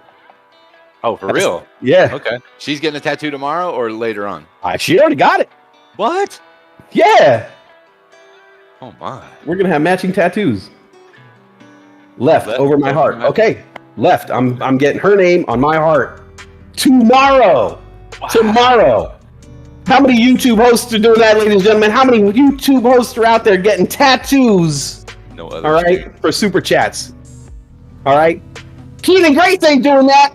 All right, I love Keenan Grace, but if he don't have your tattoo on him, Keenan Grace, how much I got a super chat? You tattoo my name. He's gonna be like, no. He's gonna laugh. No, I'm not having that. Mrs. Postal, woo, woo! Yeah, she's killing the game right now, man. All right. Mrs. Postal, we're going to talk. I got to find out when we're going to do your co-hosting gig. Personally keeping the stream alive for the next 6 months by herself. Hey, somebody said the other day, they were like, hey, it's not all about the super chats. It's about giving this man a living wage so he can continue doing this job that we love him to do. And hey, that's part of it too. That's helping keep the heat and the lights on. I'll do it for free, but I got to make a living. So you guys are just helping me do that. Thank you so much. Thank you so much, Mrs. Postal. Putting in all the work every single. I don't think you've called in a day since March. Not a single one. I don't know very many people that would put that much energy and not call in. I think that's there was only one time where I did not come to work, and it was when I first moved to the apartment and I didn't have internet. Right. Yeah, but you told everybody that. That wasn't like a. You know what I mean? Like a. Hey, I'm not feeling it today. You know what I mean? Like none of that. No. I love it. I would never call in. I would never call in to this because I like it too much. It keeps me going too much. My day without doing this job is so shot. That's why I hate 3-day weekends. And it's not about, I don't like 3-day weekends because that takes a day out of me making money in the stock market, but it also takes a day out of me talking to my friends and getting all of this out of my system. You won't mind the weekends about 4 weeks though. Oh, no, well, that's like different. Sunday, yeah, that's a lot different. Sunday. And Saturdays in November, baby. Or Saturdays in December, baby. Thursdays and Mondays. And yeah, I can't. Where can you see the star chart rankings? I don't have. When I turn on the camera, I'm going to have the star chart behind me. But Tenacious Matt, you are at, let's see. What is that? 10? You're at 10 stars right now. 10 silver stars, right? Yeah. Is that a hat? I don't know which one that is. 10 is a good embroiderer. A hat. Oh yeah. I know. I have the embroiderer. I just haven't been there because the mall keeps. Oh my god, I want a black hat that says Odie Pro, just like the Compton letters. Awesome. Awesome. I'm going to do that. Well, I'm actually doing it in Old English. And then you can donate my hat when you're done with it. When you get done taking photos, like I was thinking you should do that though. If you have to wear a bunch of T-shirts for all the super chats and everything, donate the shirts or keep them. I'm actually going to well, I don't want to give it away, but wear them and then send them to the person. Yeah. I wanted it to be a surprise, but yeah, that's you guys get some Westside DNA. Yeah, I was going to whatever I wear, I'll basically be giving it back to you guys. Wear it on camera, and then I'll send you guys, or maybe I'll keep the shirt and send you guys the beanie or the hat, whichever one. But yeah. Oh man, don't leave! No, don't leave! Don't! Oh man, there was a boat full of girls that just pulled up and they jumped into the river and they were like all not wearing much clothing, and they just started jumping into the river right in front of my house, and I was just like, yes, this is going to be awesome. They're going to have like they're gonna have a little party right here, and now they're taking off. I shouldn't have busted out the binoculars. I got a little too aggressive with the binoculars. I'm joking. They didn't see me, but they're going over to the sandbar. Bird watching. I need some better binoculars. I need the 100x. I only got the 10x. Yeah, so yeah, I'm gonna be sending that. I got some things. I ordered a bunch of stuff because I'm giving out the gift baskets too. And so I actually got like all these amazing gifts that I've been collecting to put in the gift baskets, along with the clothes that I'm gonna wear for the public display of affection. It's all coming together. It's all coming together. Like every somebody gave me an idea to add something to the gift basket, and another friend gave me an idea, and another person's making something. So I have all these people kind of working in the background on the gift baskets and putting together. Basically, like it's coming together. It just happened way quicker than I thought. But once I start rolling out the prizes, and of course Mrs. Postal is going to be the first recipient. Right. Yeah. But yeah, they jumped in to pee. Yeah, that's what happened. To Mitchell Wayne, yeah. Yeah, two girls just jumped and peed in the river right in front of my place. And then got out. And then just got back in the boat. Around you a lot. You know, you're out in the river and they all did that, and now these people just jumped out of the boat. Yeah, it's just a gigantic toilet is all the river is. It's just gross. Downstream. Downstream. Oh man. Those be a good week, hopefully. Maybe we'll get green tomorrow and Friday, but yeah. Weekend. I mean, it wasn't everybody green in crypto, so. Crypto's going crazy right now. Like you said, I think the crypto winter is over. I think the beginning of summer was crypto winter because people were just like, they've been cooped up, and the weather got nice, and people were basically like, forget. I'm not gonna stare at my phone all day. I've been doing that all winter. They're finally allowed to go back outside again. So everybody just basically said, forget crypto. Let's go have fun. And pulled out all and went and played. Yeah, exactly. And now people are starting to chill again. School's starting back up. Parents are at home in the evenings. Yep. Crypto time. People are back on their schedule, and crypto's going up again. And dude, I'm telling you, the first time where the snowstorms start hitting, when you start seeing snowstorms and people having to really shelter in their homes for shelter from the winter, bro, crypto's gonna go freaking nuts again, just like it did this winter. Bitcoin maybe. Yeah. Oh, I think at this time, I don't think Bitcoin's gonna return to 65. I think it's gonna go higher than that now. That would be nice. I'm kind of looking at this right now. Like ADA just rolled over 182. We might see $2 ADA by Friday if this thing keeps moving the way it's moving. Right. I mean, it went up literally 27 cents in the last 2 days. Yeah, and that just came up from a dip because it just dipped down to like 178 or 176 just a moment ago with that Doge dip. So that thing has some strength right now. You know what I'm saying? Like all these cryptos, they have strength. I was hoping Bulldog could answer this, but you might know. When is the ETH fork? When is this next fork of ETH that's supposed to happen? The ETH 2.0? Because isn't that what's making ADA so valuable? I don't have a date for it because I'm staking it on Coinbase, but they don't have a date written there where this is when you can access that ETH again. So I don't really know when the exact date is.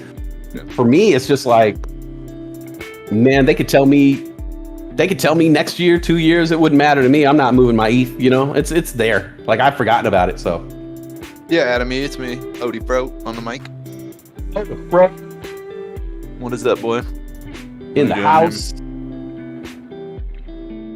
That Lieutenant Light, that's who that is. That's right, man. So yeah, Doge look like it's rallying back here. AMC's having a great after hours right now, man. I'm happy to see that. Maybe it'll come out roaring in the pre-market tomorrow too. Yeah, right.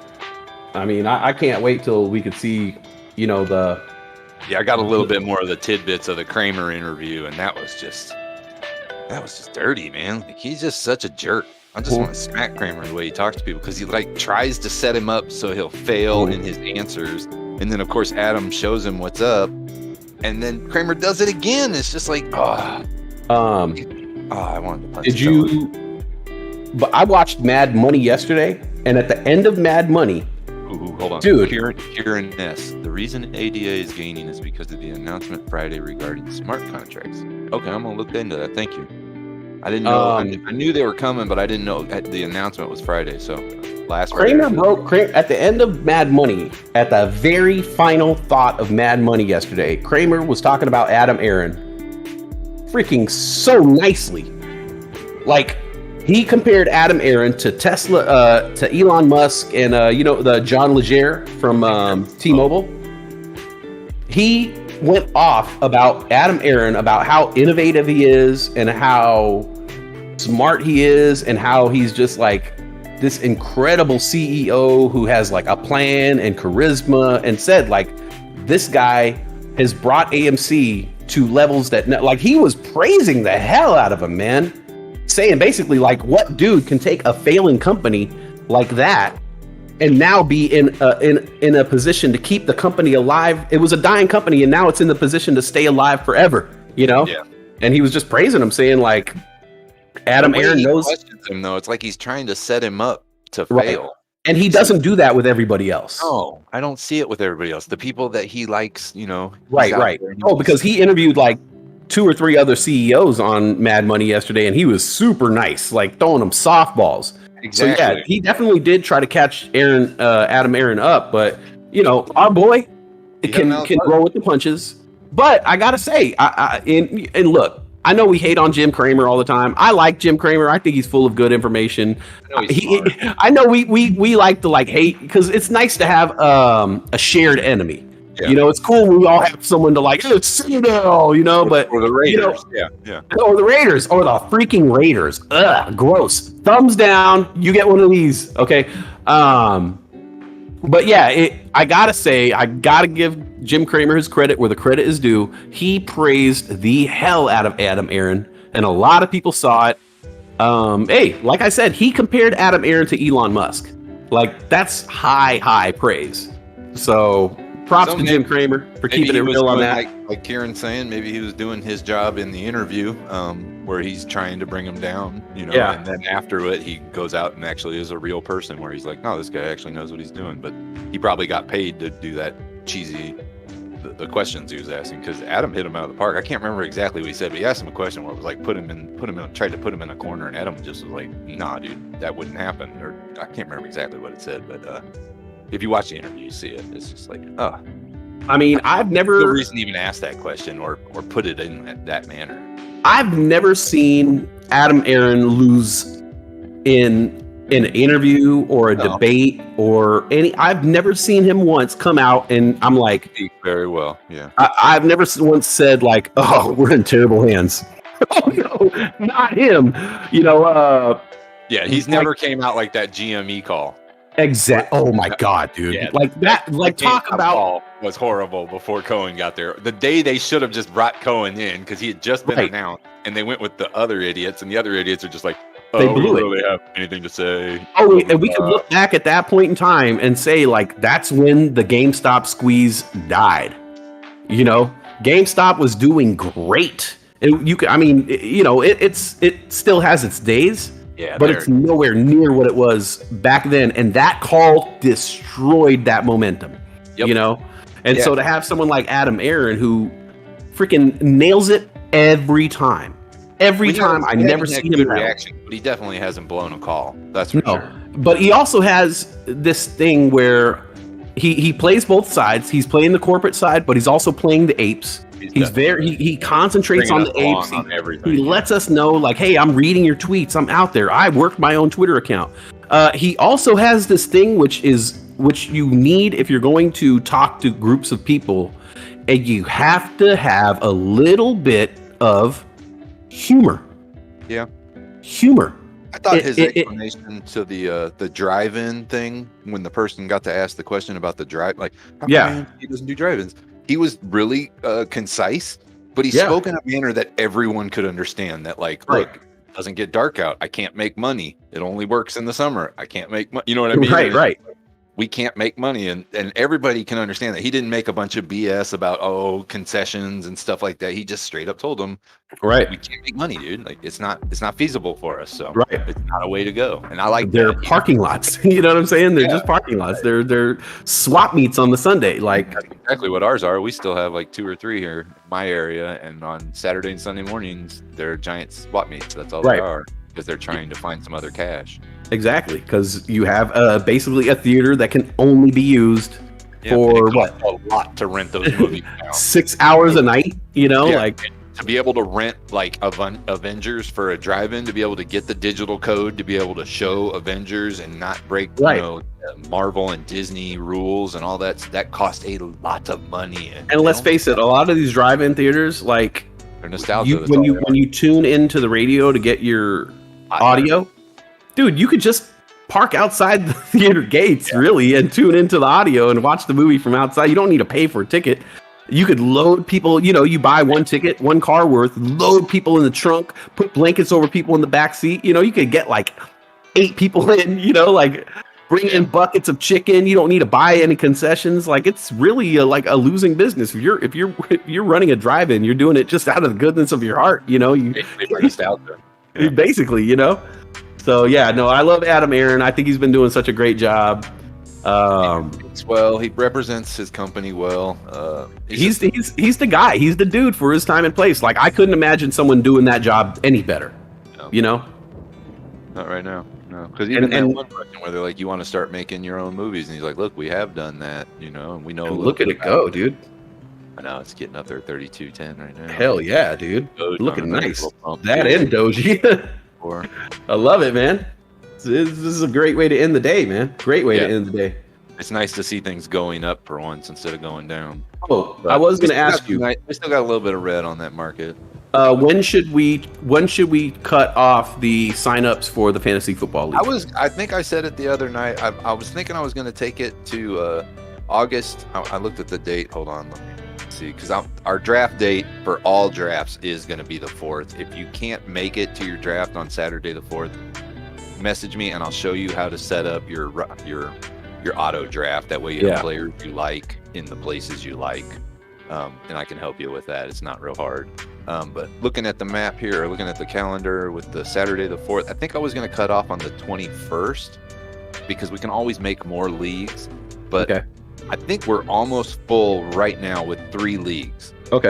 So I was going to make the 3 leagues and probably try to send out the invites to every single person, specifically the league that they were going to be in. I'll send them out to each person in the Discord. And then boom, they can just go to that league and join it, and that's how they'll join, because it's that same invite I sent you in MIA. And that's just for the leagues. Nobody has to do anything for the survivals or the weeklies, right? There's nothing for survivals or weeklies. Those will be real easy to play. All you got to do is be here basically Monday morning. The first week of football will be going on the Monday before that Sunday, or be in the Discord, and I'll have a game card posted. And there'll be rules in there and how you take your game card and go play it. Yes, and there are going to be major. The survival league is going to be a major winner. If you guys are into winning bull coins, there is going to be some major bull coin winnings going on with these NFL pick'ems. So if you guys like the NFL, or hey, you know what? You don't even need to like the NFL. You could be Birdie Hunter and not know a thing about the NFL. All you got to do is pick a team. Pick a helmet.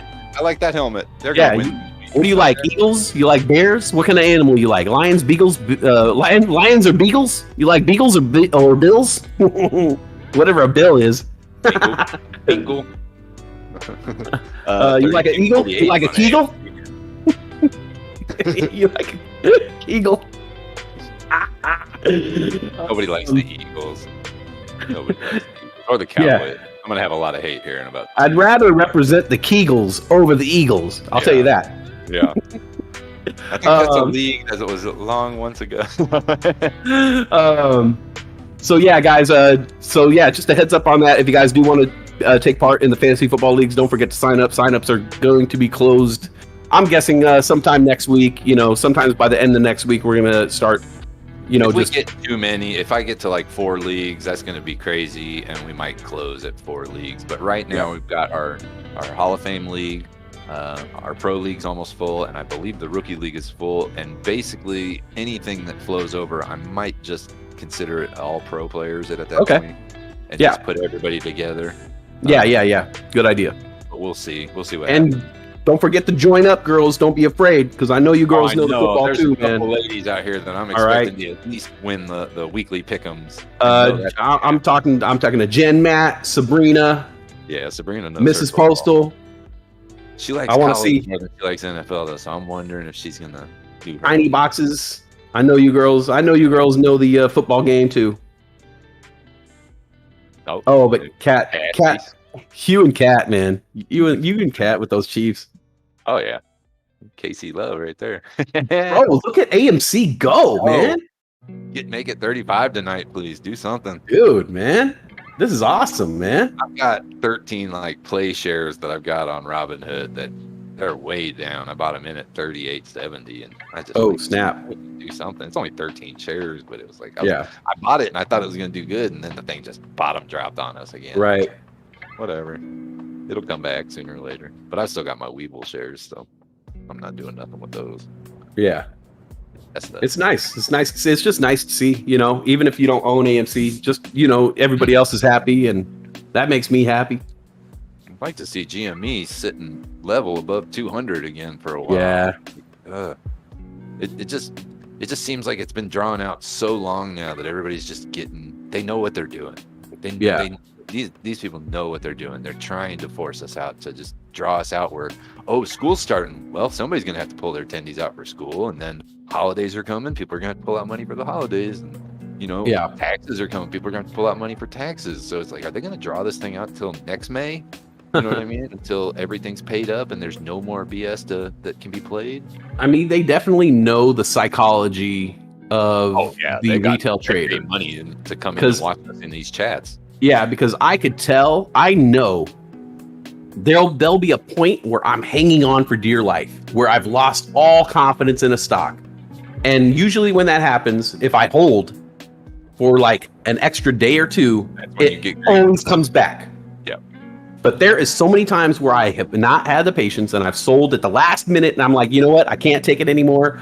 I'm just going to sell this for a loss. Forget it. Every time. Go and read the FUD on the Weeble comments and other places comments, because the FUD, a lot of the times, to me, at least in my opinion, is paid FUD. Somebody paid with that. Yeah. And if you watch the FUD super hard, on Weeble comments, especially the people that attack well researched comments, and they just come in, you're like, oh, you don't know nothing. It's like, oh, this guy researched this. There's well researched. You know what I mean? Yeah. Where they've linked it to some Reddit comment that was really, really well, and it's just like, okay. I can just tell when things are coming. I could tell just naturally when I can't hold on anymore. I know that when I've reached my absolute limit of just absolute frustration, that's the psychology of it. And if I just hold on for 48 more hours after I've completely held on as long as I could, if I just hold on for 48 more hours, it usually comes back. And they just know, man. These shorts, these hedgies, man, they know the psychology. They know how to drive it down. They know that price to hit. They know the number of red candles to hit you with before you just lose all hope and sell your shares. And, that's when they win. Yeah. They're masters. Of course, they have people working around the clock, people They got scientists. people, human scientists just watching people like, Right. how do they trade? When do they Exactly. trade? What time do they trade? When do they eat dinner? And what time are they away from their computer? You know, they Right. know all those things, just like all the Google analytics and stuff. They measure it. Google probably sells them half of our analytics so that they can get information about traders. Right. So that's how I know, like, I just try to have faith and try to remember all the time. Like, it's a psychological operation. You know what I'm saying? Like, right when I think all hope is lost, They're definitely trying to beat us down. and that I always have to, you know, and not only for me, but like all other people. That's why sometimes I come in here and I'm like, I can't believe AMC today, and everybody picks me up, because sometimes I need that reassurance from someone else other than myself, because I can't even hold on anymore. You know, I haven't said it vocally, but I've been beat up a little bit, but I'm still holding strong. Like I've got my 50 are sitting on Webull, and they're still sitting at $333 for 20 of them, and the next 30 are for $555. I'm not changing that. Like, that's what they are. And sorry, come get them. Like, I don't even look at them anymore. I know they're there. Every once in a while I look at the percentage on them, but it's like, I don't even care what the price is until they sell at those prices. They're going to be my AMC shares. There's only 50 of them. Like, and they're $14.26 average price. So they're still underneath what I've been saying for 6 months. I believe AMC is a $15 to $20 stock, squeeze or no squeeze. Yeah, exactly. It's a $15 to $20 stock, and I never paid one. I guess I bought the 38.70, but for my real stocks, I would never buy them. For my stock, I would never buy more than 15 on those. So I feel good about my shares on Webull. Yeah. If it is a lotto ticket, it's a lotto ticket. I'll take it, you know. But either that, or we'll just sit here and hopefully choke the hedgies out for the next 2 years when they try to cover their bad shorts. That's you, by the way. That's you. What? Write that down. Match me, Elon Musk. Yeah, P. Elon. Thank you with that super chat, P. I appreciate that. So we'll let it.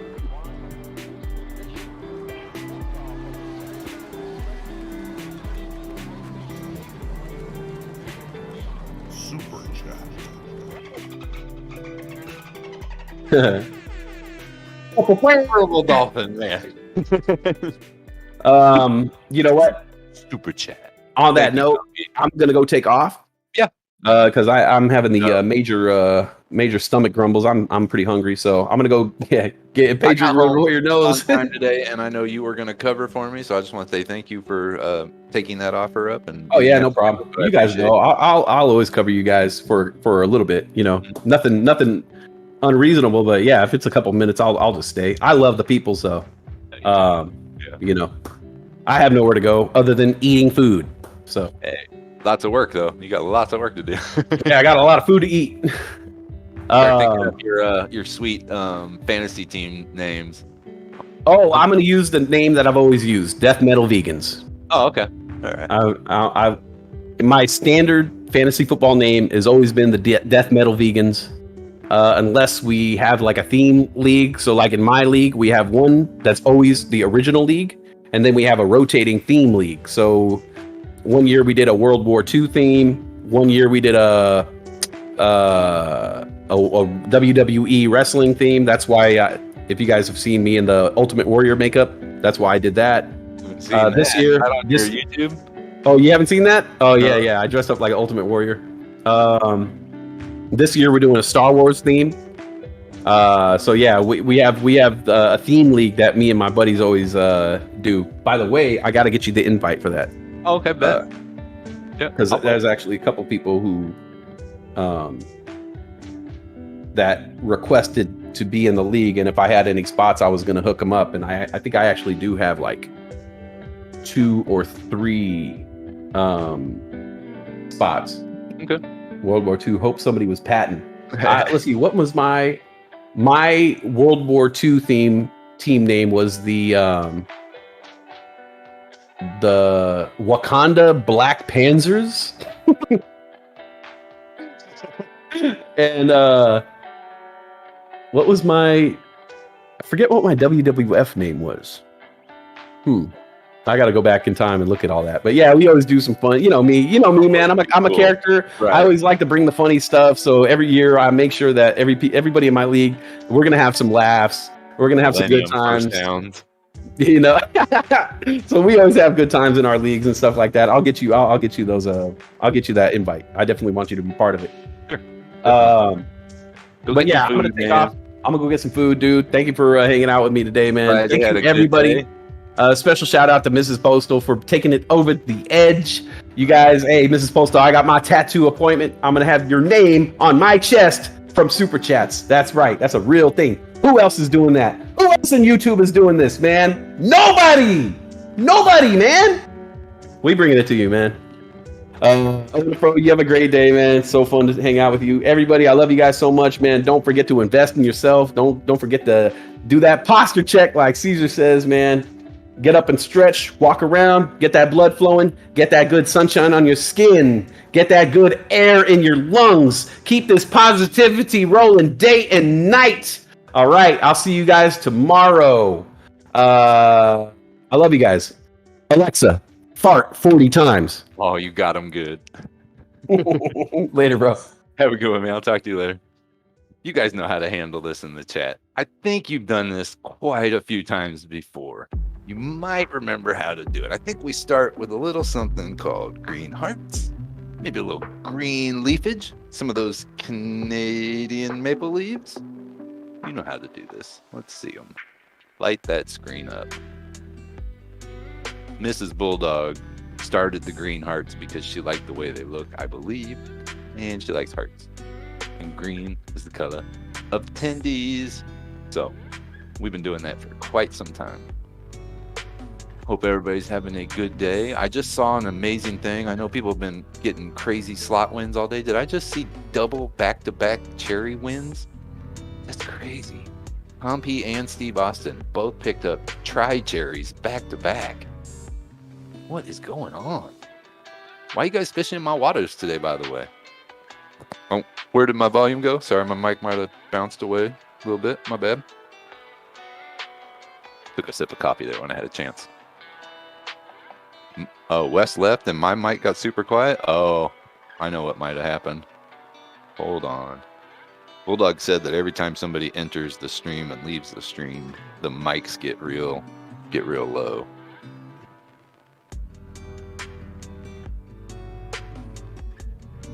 Odie Pro, where can I get one of those cool emojis like the Canadian maple leaf? Oh, that's a great question, Lieutenant Likes. You can get the cool emojis by becoming a channel member.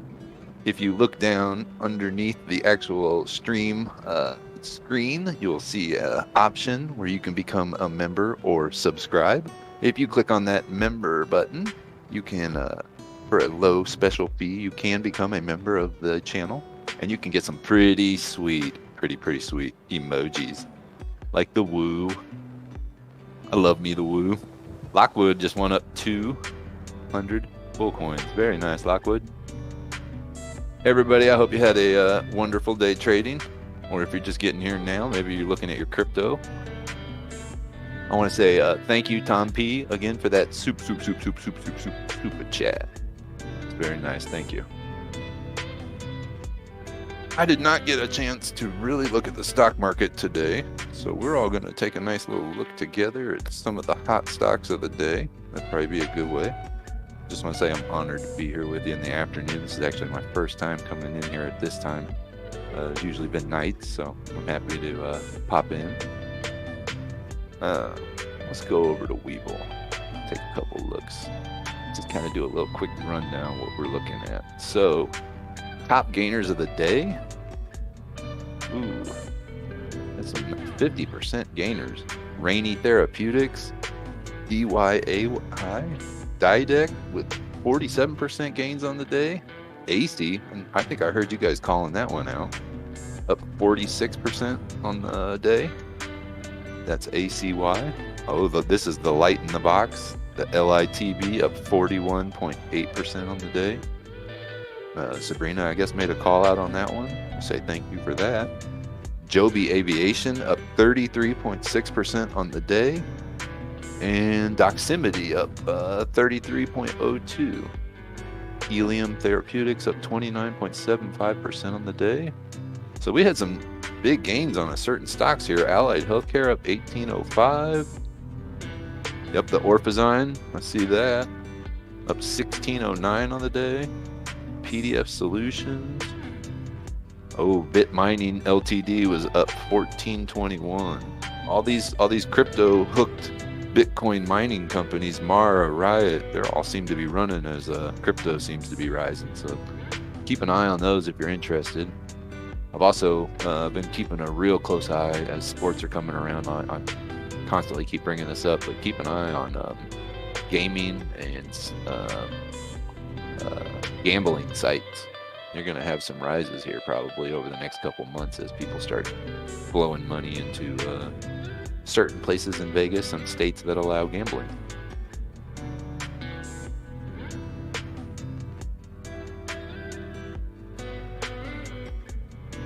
Let's see what's going on in the chat here. I call this one Old Greg. Hi, Miss Postal. How you doing this evening? Mike Harrison Highlander attack. I had work meetings all day, so nothing to do on the stock market. A little sad to say. Yeah, I had to work all day today, and I didn't get to make any plays yesterday, so I'm kind of probably just going to hold my position the rest of the week and see what happens Monday, Tuesday-ish.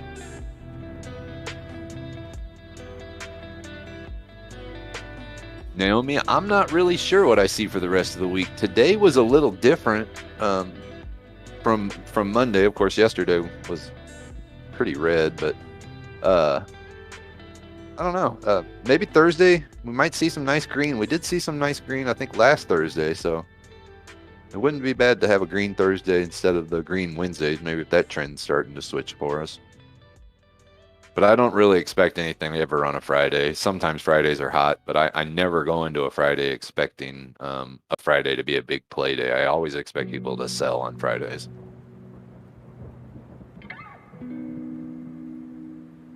They seem to want to, like what we were saying before, where people were cashing out to go on holiday trips and stuff when they had the chance this summer.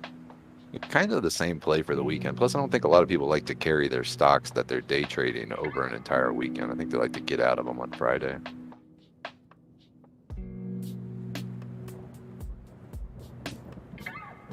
Oh, Tom, you didn't know you could retract your message? Yeah, that's always been there. You just got to click on your own name. Yep. Brad Beam, I feel confident. Hopefully we have 3 solid days of gains. That's a good way to look at it, and hopefully you're right. I'd love to see, especially if you're talking about AMC, getting some nice gains, keep on going up each day. Didn't really go up today, though. It was red. Yeah, tomorrow's Thursday. Yep. Today's Wednesday. Did I mess up the day? I thought tomorrow was, I think that's what I was saying, was tomorrow will be hopefully a green Thursday, and then Friday I don't expect anything really.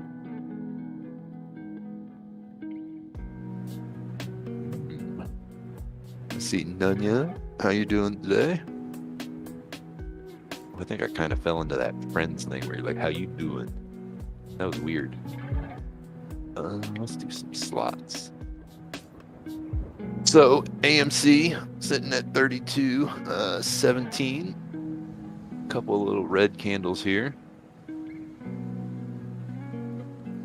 Camping World at $40, up 0.83 on the day, 0.83% on the day. Weyerhaeuser $35, up 2.08 on the day. Ooh, that's not RYN. RYN. I can't remember what stock that is. Nokia, the rock, didn't do nothing today, but stayed stable as a rock, as always. Tesla is still sitting above the 700. I know some people are loving that. Lucid, 24.17, up 0.86. Neo, 44.29, up 0.16. Why is it red? Cents, 298, down 1.32% on the day. GME, as we were talking, 158.37, down 0.17 on the day. AMC 32.10, down positive 1.10%. FAMI at 42.30, positive 0.12%. Workhorse 9.80, Naked 55 cents. Riot 37.35, Sundial Sundial, what are you gonna do? 0.8027, down 1.41%. Like the small of the meme stock usually runs with all the other meme stocks, but man, he just does what he wants whenever he wants when he's low like this. There's no fluidness in the sundial at all.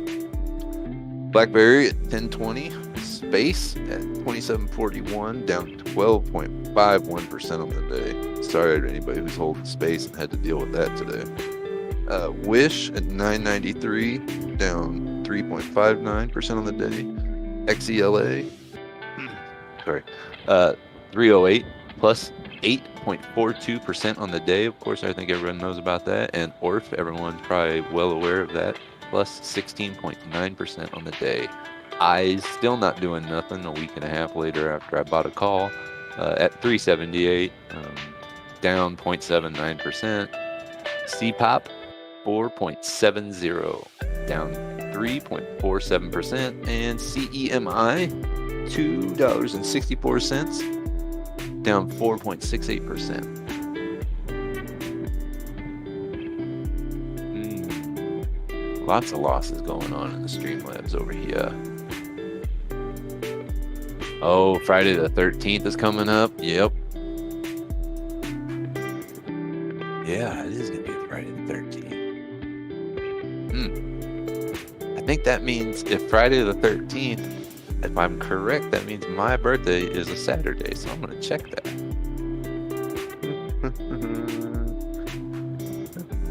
Nope. Wait, that's the wrong month. Yep. Haha, Cassie's birthday's on a Sunday. Sorry. Bad day for that celebration to take place too. I should just go ahead and move it to Saturday. Everyone should just celebrate on Saturday.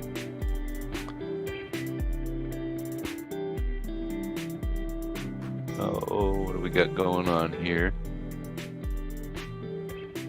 Let's see if there's any hot movers on Weevil. Top gainers in the after hours here. Looks like Exxon, ticker symbol XONE, up 38.60% on the after hours. Up price is $23.95. Wow.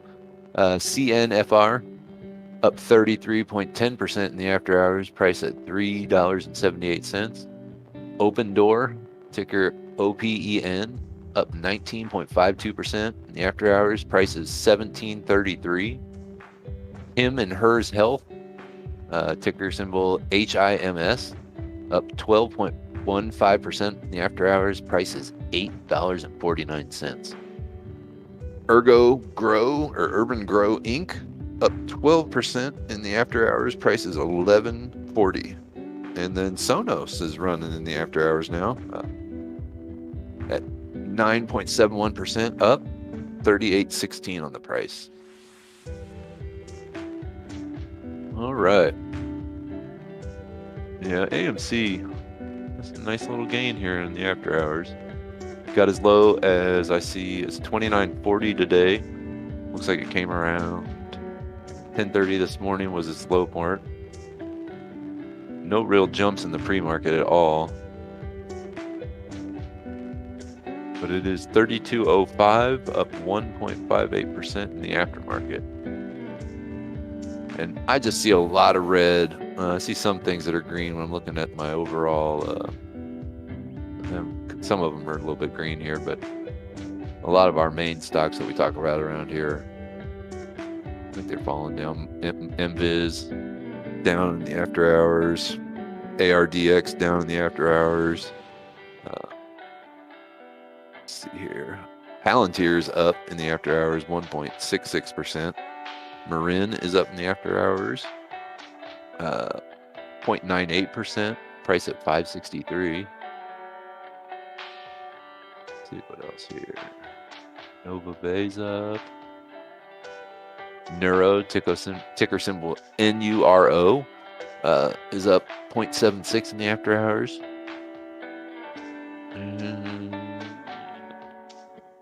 Let's see here. Oh, Bulldogs. I wonder if he's still sitting on those SQQs.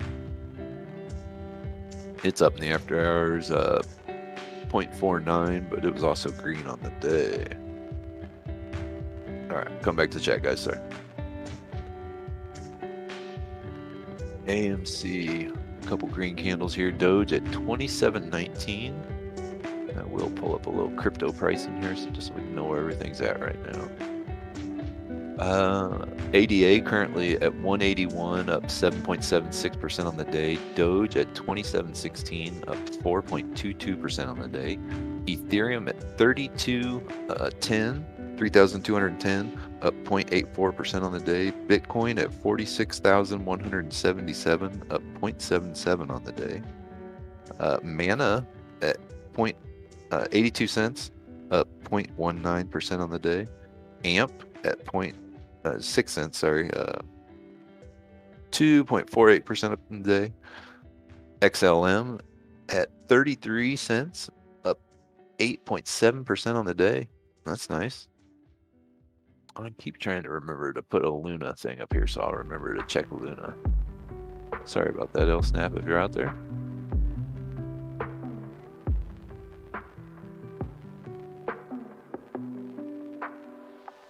Not too much news going on in the finance world that I'm seeing. Got a couple different websites open this afternoon.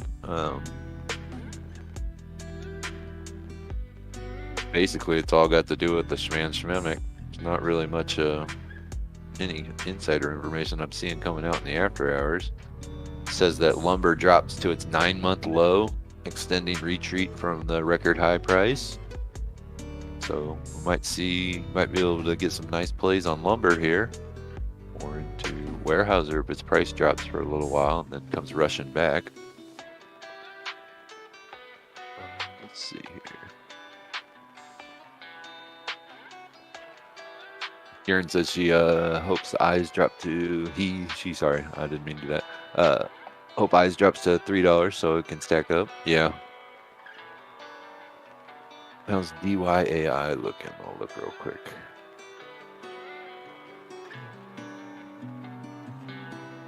Oh, I think that's one of the ones.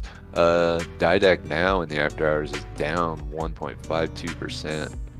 On the day, it was up 47.08. So it had a pretty good day, but it has taken a little bit of the bump here, or a little dive here in the after hours. Went into after hours just above 528, and now it's sitting at 520, so not too hard of a fall. It had a nice day though, 3 or 4 different nice rises. Came into the morning sitting at $44.28. Walked out of the day basically $5.28, so it was up $1 through the day, but you could have made even more than that. Wish I'd have been around. Get caught up in the stream here. Sorry, guys. It hit the flow. Next thing you know, low. Yep. Oh my. I got Lieutenant Lights talking to me, and I didn't even think about liking the stream today. Handcuff me, good sir. I did not do my job on any of my accounts. I've been home for a little bit. They just sent me a letter. I just got it. It said you're fired. They just kicked me off stream, guys, live. Just because I didn't like it. What am I going to do? So we did a little stock rundown. We did a little crypto rundown. What are some stocks y'all are looking at for tomorrow? Or what are some stocks you're looking at this evening? Hoping to buy or maybe to sell here into the after hours? Anything running that you're owning right now? I currently don't really have anything that's moving. My SNDNL, nothing. My eyes, nothing. I sold my NAOB a couple days back in the early hours, and then it ran for $1 more. But I got my attendees, so I was happy. I think I took 28% gains on NAOB, which was really cool.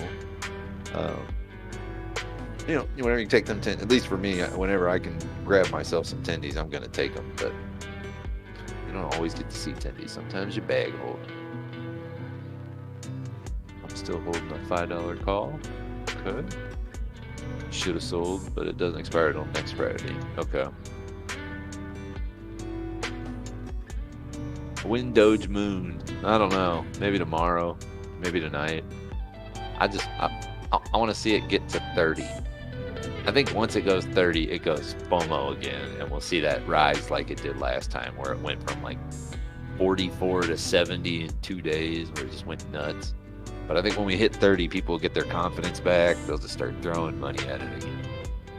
But even right now, there's still more to come. Like, there's still a lot of people sitting at a high price and just waiting. Zom hit 51 cents. Not sure if I should go snag more. Not sure how low it can go. Wow. That's Zom Medica. Hit 51 cents.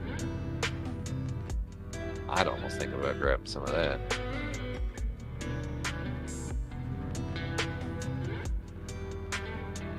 Wow, it did. It just dropped in the after hours.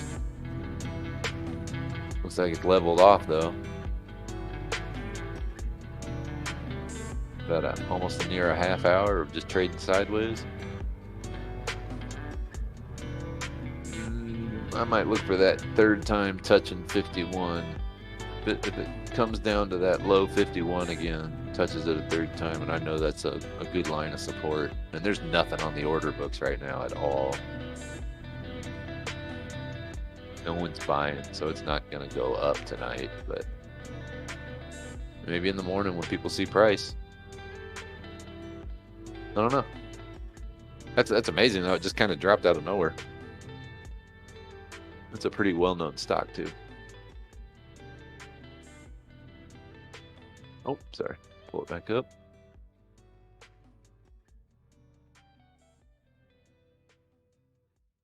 ETC and Litecoin.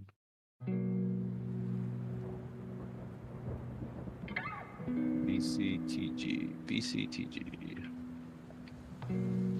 Acquisition Corp. What are we talking, coin here? Or are we talking this? This is closed. This isn't even trading. What?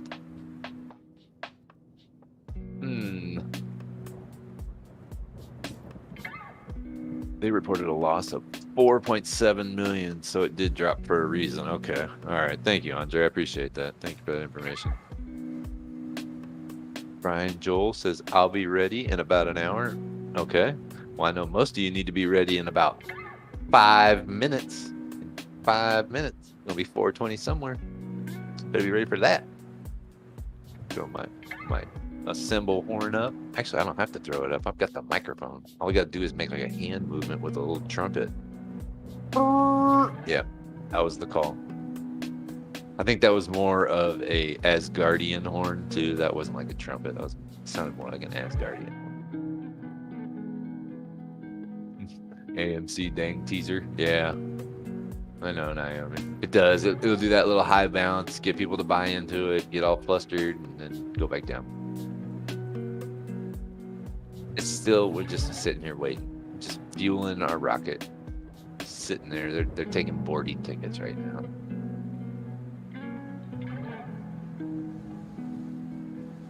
So, but really, it was expected that they would have lose money as they haven't sold it out. That stinks. Medical's always kind of, at least in my opinion, it's always you never know really what you're gonna get, so you're just always kind of like buying the rumor on medical stuff, like FDA. All of a sudden, you're buying in on something you've never even heard of, but it's going hot, and then you want to get out of it because you don't really know what it is or what it's gonna do. There's some medical stuff you can really do some research in, but like look at Eyes and Sensonics and stuff. These are really good things backed by a lot of people, and they can't get above $5 and stay there. It's weird.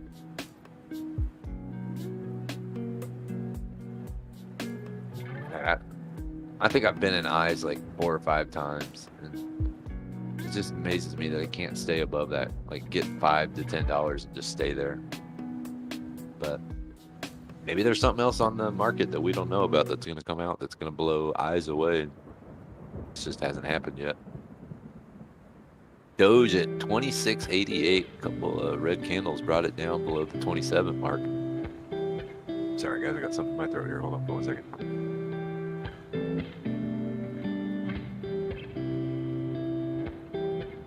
Ah, a little bit of a frog there. Sorry. Caught in my throat. 26.90 on Doge, 26.89. AMC 31.92. A couple red candles here. We're looking at about 6:18 p.m. About an hour and 15 minutes left in the after hours. And y'all know that you can go to Webull and trade there for every single hour the market is open. I'll put a link in the chat here for you. I believe if you use this link, you will get some free stocks. And to be 100% honest, the Bulldog trading family will get a couple stocks if you use that link. It's kind of a little partnership, but it's a good way to get started on your trading if it's your first account, or if you're just thinking about opening up a Webull account. It's a good way to get some free stocks in there to get going with. And like what me and Westside were talking about, using your money to make other money and then pulling your money out is a good way to get started, because then you're starting with free money from the beginning. You're never ever putting your own money in. Hashtag Sabrina Way.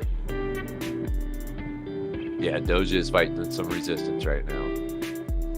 And you kind of got to expect it. I mean, we've had such a, I don't want to say meteoric rise, but it really hasn't been that meteoric. It's just been a steady rise. So at some point, ebb and flow. Something's going to come back down. I mean, it was just last week, you're barely thinking Bitcoin was going to hit over 38,000, 39,000. And now we're happy that it's barely almost losing out on 46,000. So we're almost back to the 50s. It's going to be nice when that Bitcoin hits 50,000 though. I'm kind of hoping ADA though. I think we were talking about it earlier. ADA maybe $2 by the end of this week, maybe $2 by the end of the month for sure. I'm hoping.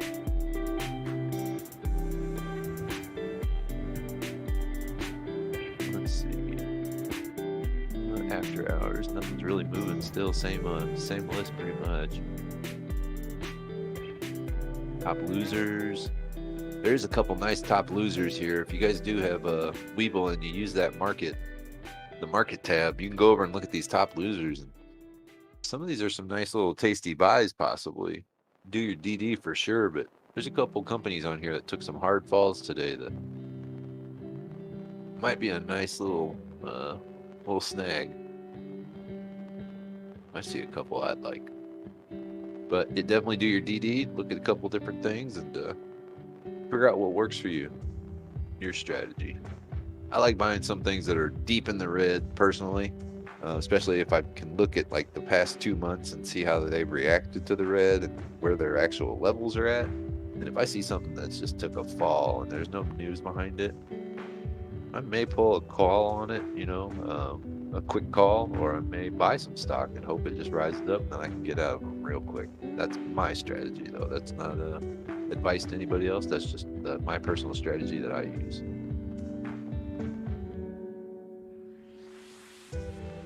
Alpha and Omega. Okay. Yep. Sorry, I'll come back to the chat here. Jason Gregory, but in my non-professional opinion, I believe that the 26 level is the new level of support. Okay. If it is, that'd be good. It wasn't, but what?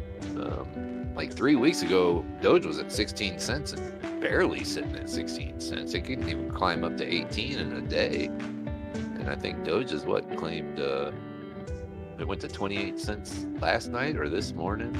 And then it's been touching it all day long. So I think we got resistance probably at 29 and then, or 30-ish really. And then here, like you said, 26 or 25-ish, or support here at 26 or 25. I don't think that we're really ever going to see, I don't want to say that because it could happen, but maybe we're done with the teens. Maybe we'll be above the 20s now for a little while. Just do a little bit of consolidate.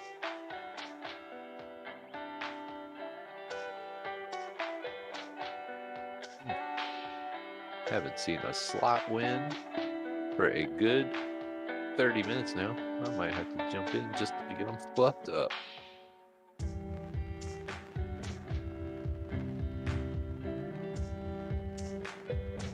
I know here in the afternoons, definitely like to keep an eye on these the runners that were going on during the day to see how far they might be falling.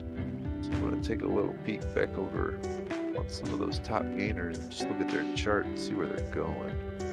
The daytime, not the after hour ones, just the daytime ones, like the AC. Let's take a look at AC. AC actually staying through in the aftermarket, getting a slight gain, but it did not come back down. So that might be a nice thing to keep an eye on for the morning tomorrow.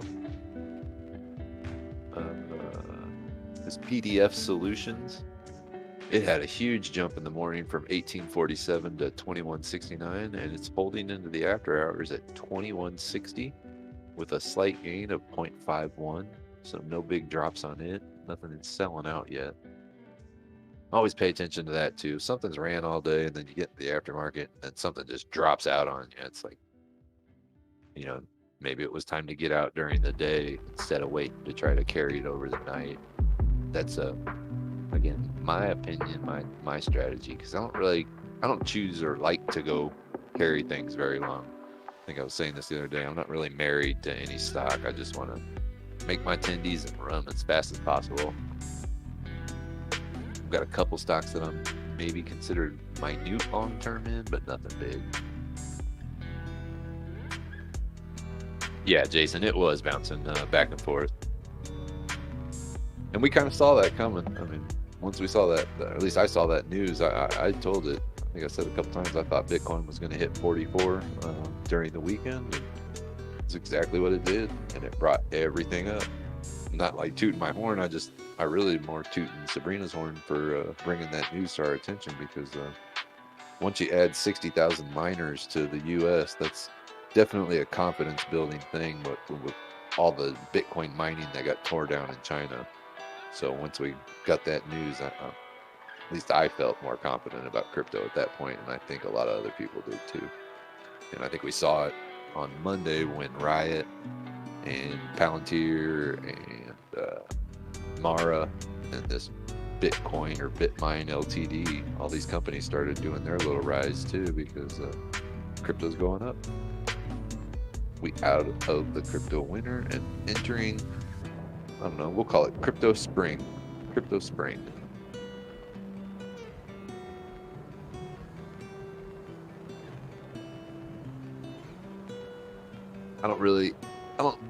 Like I said, I don't know if there's anything for me to buy right now just because everything's up. I may wait for a giant dip. You know how everything goes, it's going to ebb and flow, but there are some things that you could look at buying that might be smart, but right now I'm probably holding. I'm probably just waiting and holding. If something dips down real low, I might go after it, but right now I'm not doing nothing. Twisted down, what's up, buddy? I picked the wrong stock and I'm down $20. I'm gonna make it back tomorrow. I know I will. Yeah, you will. That's the way to do it, though. If you have something bad happen today, just move on to the next day. If you let it sit and burn on you, it'll definitely hamper your clear decisions tomorrow.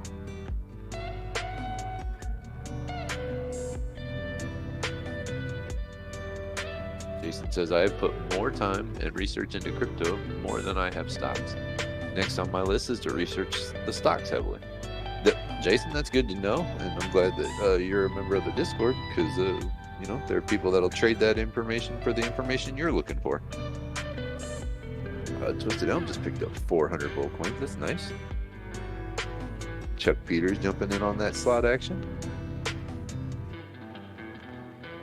All right, we're going to test your theory here, Jason Gregory. It's just bounced off of $25.99, so we're going to see if 26 is the support level here. Yes, Doge ADA 5-year hold. I think we're all happy about Bulldog putting that ADA on the board. I think that's a smart retirement fund. Won't touch it for 5 years. I put 353 ADA in my trust wallet yesterday that I had on Binance for a couple weeks, and I'm not going to look at them. And I was actually moving them before it started doing all this crazy stuff, but I looked at the price this morning, not gonna lie, but I'm not gonna touch them. They're in my trust wallet for the time being, and I'm not planning to trade them or anything. So they're my first actual crypto in a trust wallet that I'm not touching. I still haven't figured out what I'm gonna do with my safe moon yet. They're sitting on a gate.io. That's for you, Westside. Gate.io. But yeah, I haven't figured out what I'm gonna do with them. I was hoping maybe these wallets would make the price go up a little bit so I could get a little bit more back before I ended up having to dip on them and try to move them over somewhere else. But we'll see how that plays out. We'll definitely see how that plays out. Yep, tested your theory. Sure did. And look what it did. Hit the 25.99 was the low and bounced right back up to 26.20. Kieran, I'm actually gonna have None of Your Business teach me how to do that. He just mentioned that, or that Nunya mentioned it yesterday, and I'm gonna take him up on the offer. Westside heard that. Yep. Gate.io. Gate.io. Enunciate. Sibilance.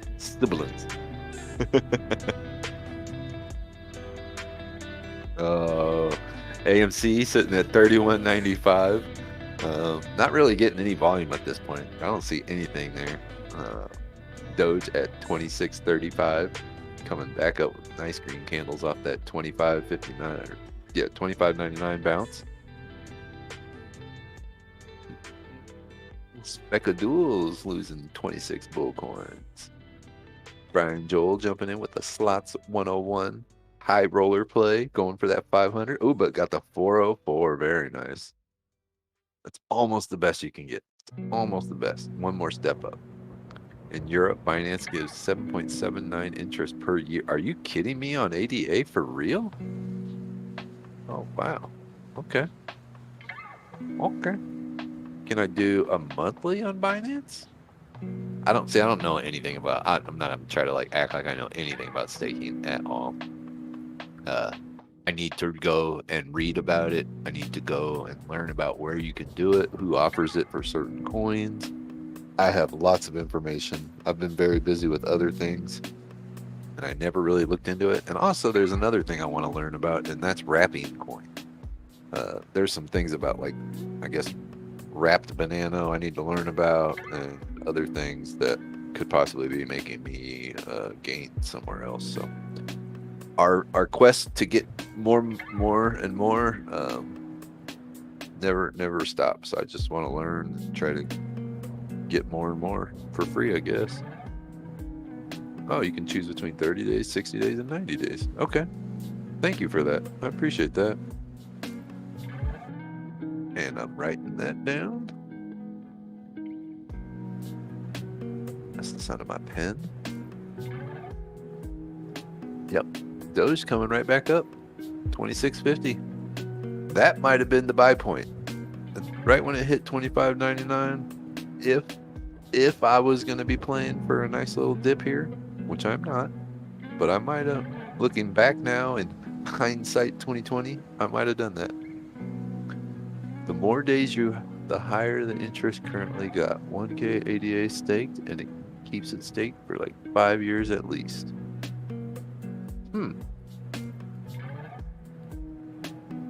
Okay. Gone Postal says I have over 27,000 Dogecoins. Noise. You bought a bunch more? You bought a bunch more 2 weeks ago, not today, right? Or did you FOMO in? Because you think it's going to 30 real soon? What fill me in here, Gone Postal. When did you buy a bunch more? I'm interested. I'm intrigued. Speaking of Doge at 26.53, 26.58 and rising on some green candles. Little itty bitty green candles, little itty bitties.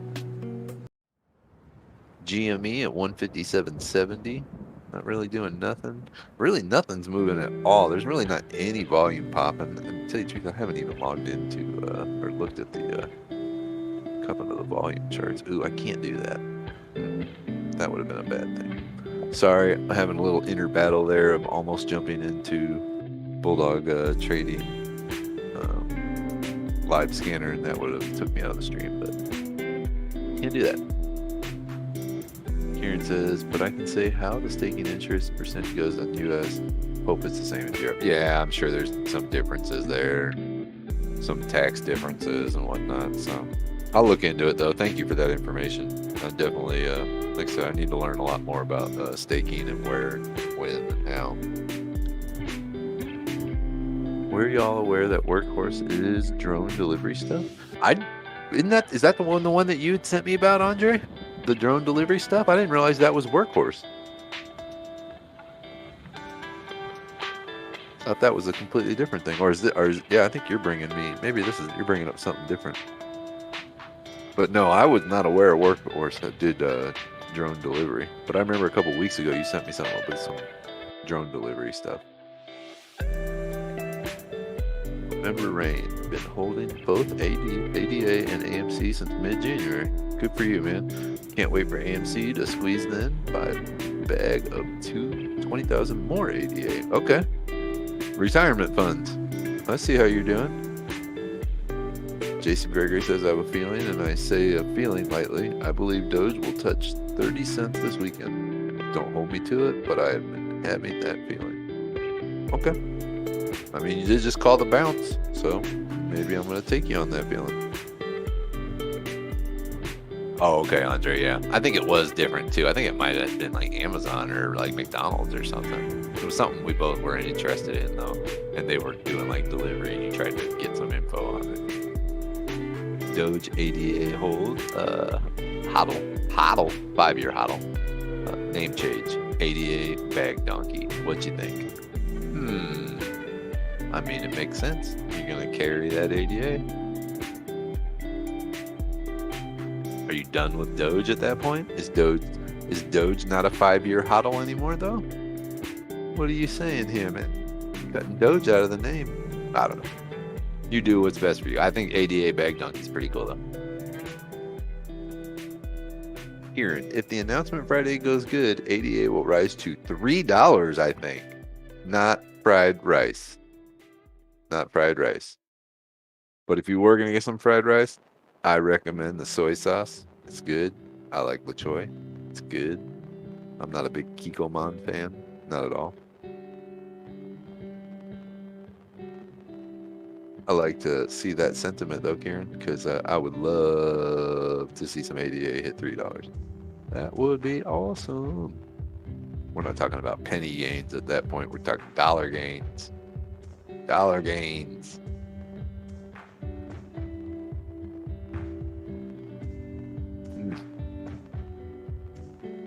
Oh, you just buy a smaller percent of Doge. Doge ADA said.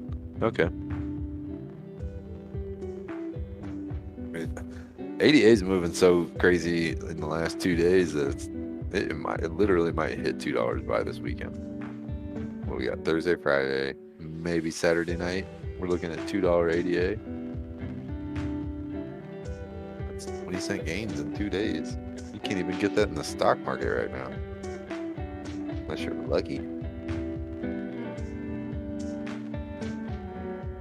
Here it says eventually ADA will overtop ETH because the tech in it is better.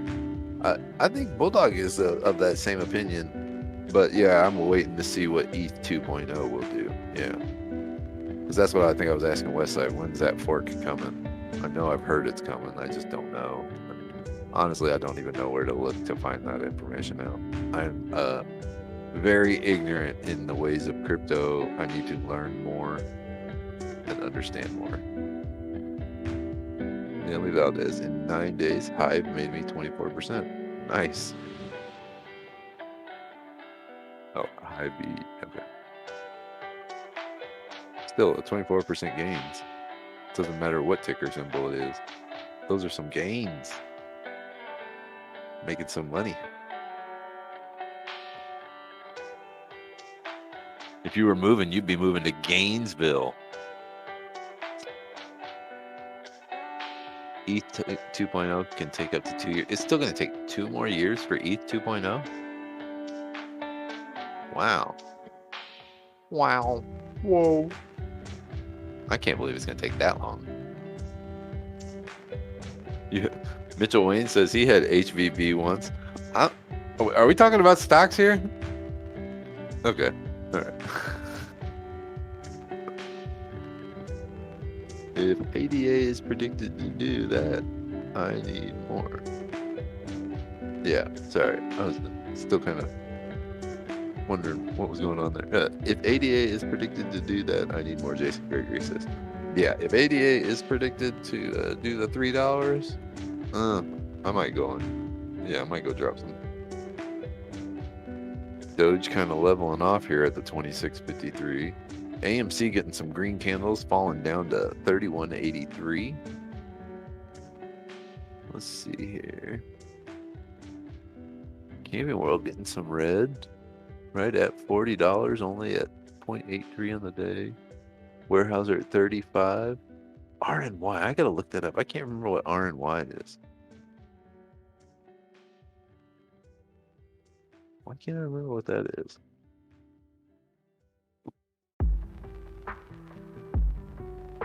RNY. Rayonier. Okay. That's why. So in the after hours, Rayonier has done nothing. Hasn't really moved at all. Came into the after hours at 37.47. Got as high as 37.76 today. But as low, 36.96. So, oh, it was even lower than that. Well, oh, yesterday.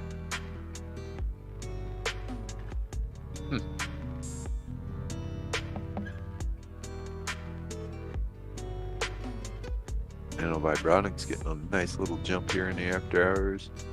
Not really too much, but oh, okay. It was at 225.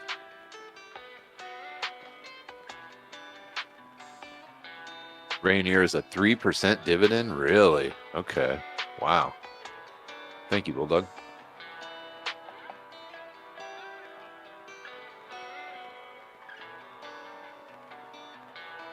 Jason Gregory says, I only have 18 ADA. Still, I mean, that's 18 ADA. And if those things go where a lot of people think they're going to be, from what I've heard, ADA may be where Ethereum is right now, like in the future. What is that? What sound was that? Is that one of the new things? The redeem? Oh, redeem dance. Okay. Are these still 100 for all these new redeems? I heard them being talked about. I think I saw Bulldog doing them in the early morning.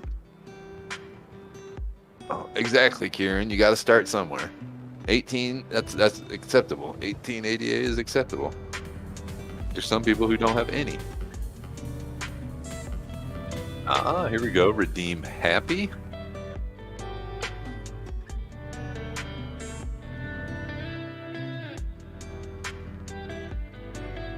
Nice.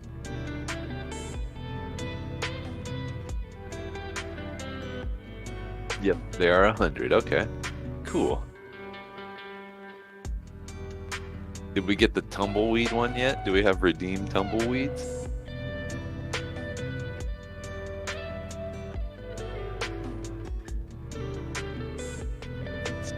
Doge at 26.61, AMC at 31.84.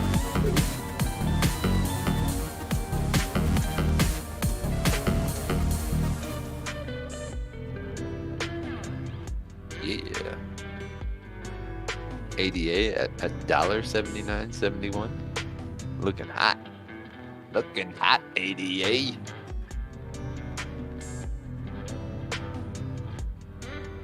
Jason Gregory says, with my feeling on Doge, I'm considering buying $100 worth. I'll give it until Friday and see what direction it's headed.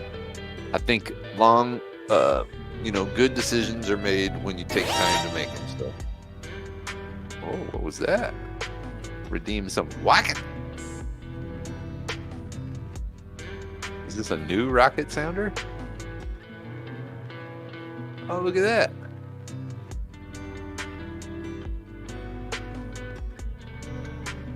Wait, is there redeem rocket and then redeem rockets?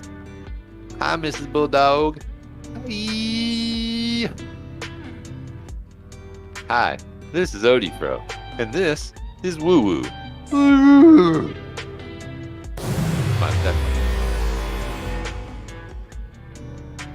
That's my best Miss Bulldog impression, by the way. She has a great voice. I, on the other hand, probably sound like nails on chalkboard. Oh, what is this?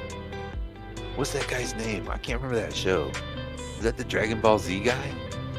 That's awesome. What's that one called? Oh, that's Redeem AMC? Sweet.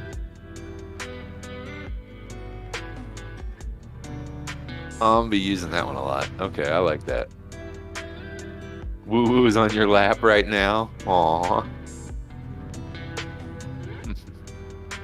Hopefully you guys are getting some cooler temperatures these last couple of days. I know it was still hot up there last time I talked to you guys.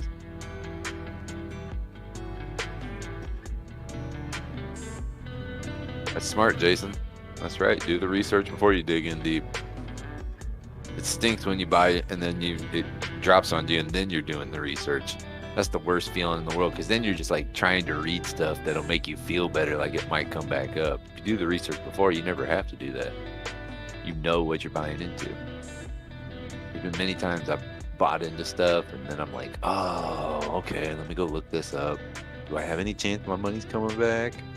Oh, well, they say this or that, so okay, maybe I'll wait. No, do your research before buying. It's smart.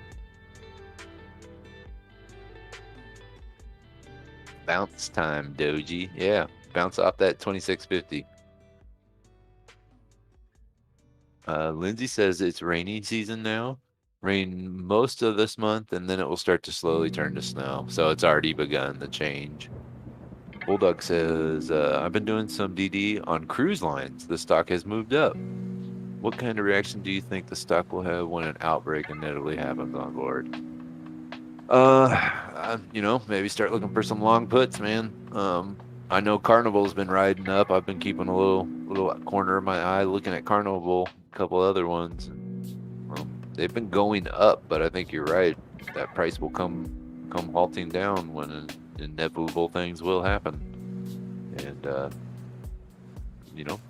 maybe some long puts might be a smart thing. Not financial fried rice, or advice. Just me brain farting out there on the stream. Might be something I do.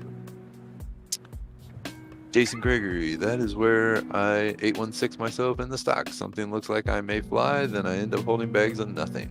Yeah, that's why I always say do the research first. Now, I mean, everybody's gonna FOMO once in a while, but just don't FOMO all the time. You're gonna see something where you have a little settled cash, or you got a little extra play money, and you might take a swipe at a gamble. That's a play, but just don't do those all the time. Make sure you're researching your stocks, or you will be holding a lot of bags more than one. I'm gonna jump off of the stream here. I'm not gonna jump out of the stream. I'm just gonna go over to Discord real quick. See. Oh, woo lap puppies. Woo lap puppies. Aw. I want a woo clone. Find you another American Bulldog. Let's make some woo clones.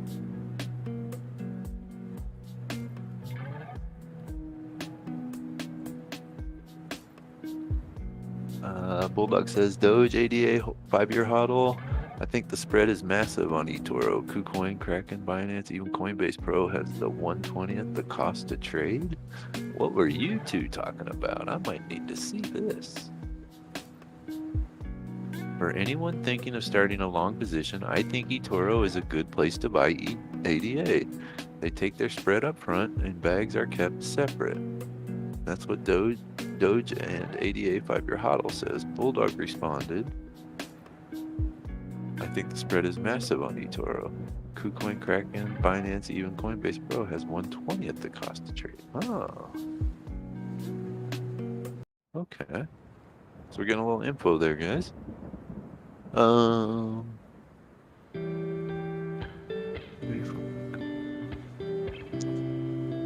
I'm not going to read that one, but yeah, Kieran, I think that's a question that might need to be asked and answered, not by us, but by the smart people in the world. Twisted Bull Coins getting 200, or Twisted Elm, Twisted Bull Coins, Twisted Elm getting 200 Bull Coins. Your mom was just saying you needed to clone him. I bet you she does want a woo-woo clone of her own, or for her own.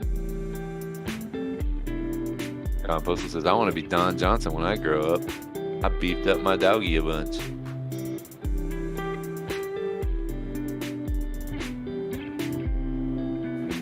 What's up, Gone Postal? How are you doing this evening? I hope your new puppy is a lovely pups.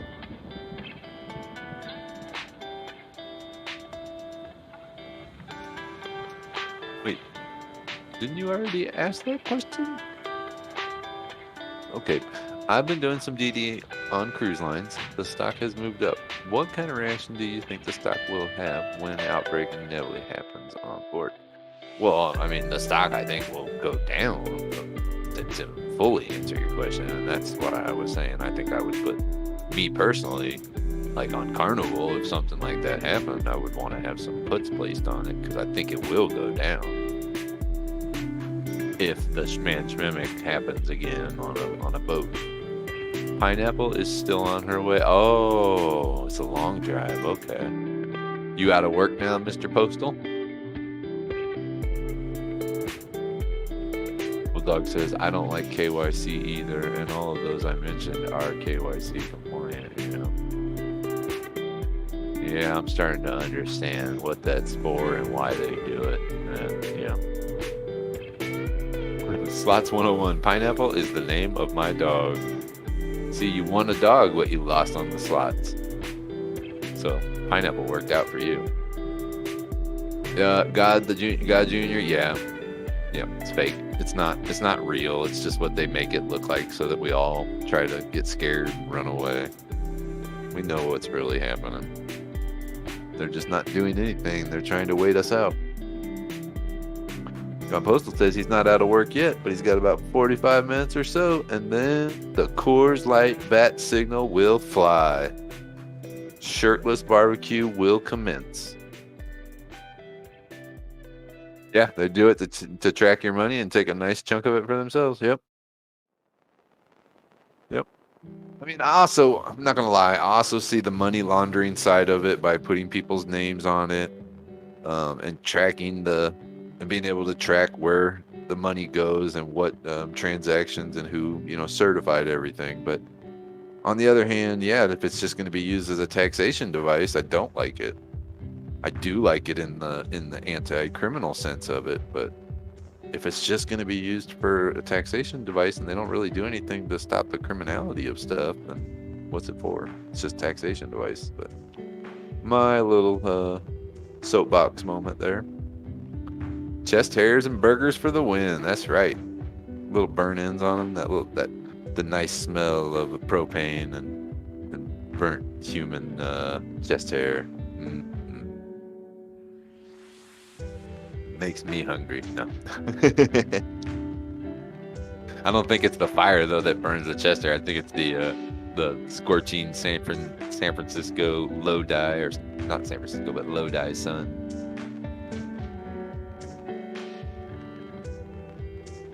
Money laundering, that's a term for moving money without paying taxes. It doesn't mean drug dealers or kidnappers, no, but it does mean international people who are buying things here and moving their money around so that they aren't getting caught in other places. That's part of it. I mean, 105 in Lodi today. Wow. 96, I think, was our high, but we had like a 93% humidity at one point. The VO5 aroma melted into my burger. God, Junior. The whole point was anonymous transfer of funds between individuals regardless of physical location. Josh Martin, I cannot argue that, and I agree with you on that. I think systems get corrupted from time to time, even the most admirable systems. So You can't just design something and say it's going to work this way and that's how it's going to always work. I understand that that's what they wanted, but in my personal opinion, I think things have to be developed to stop criminality, but also keep things anonymous in the sense of we don't have to pay taxes on these because these weren't government created funds. And it's not really gains in the sense of anything property wise. So that's my personal opinion, but we'll see how the government plays out. Bulldog says there are really only two answers, either financial privacy or the government tracks every single penny you move and make. I mean, if you're making money legit, you really don't have anything to be hiding. So that doesn't bother me. I agree. I think people should be free to their privacy, and we're kind of getting, away from stocks and stuff. But in my personal opinion, I'm kind of split on that. Like, I think financial privacy is nice. I don't like the world knowing how much is in my bank account, but I trust my government not to be the one that tells everyone how much is in my bank account. So I don't know.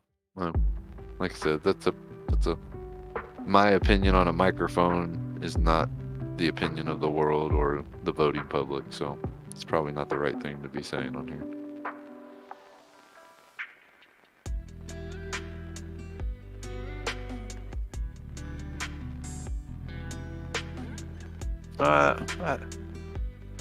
I think I would disagree with that, Josh. I don't think that's the only reason to track it.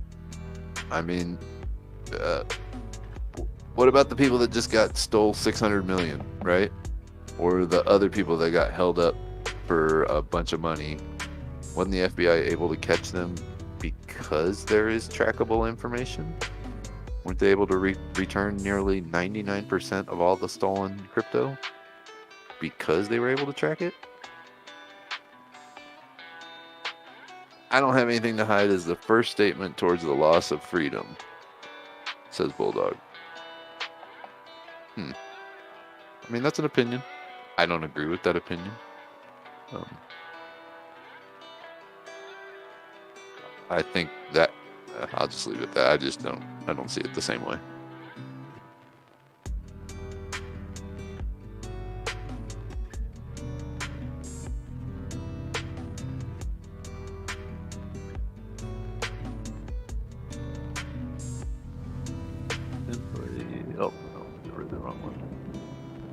Kieran says she votes for financial privacy.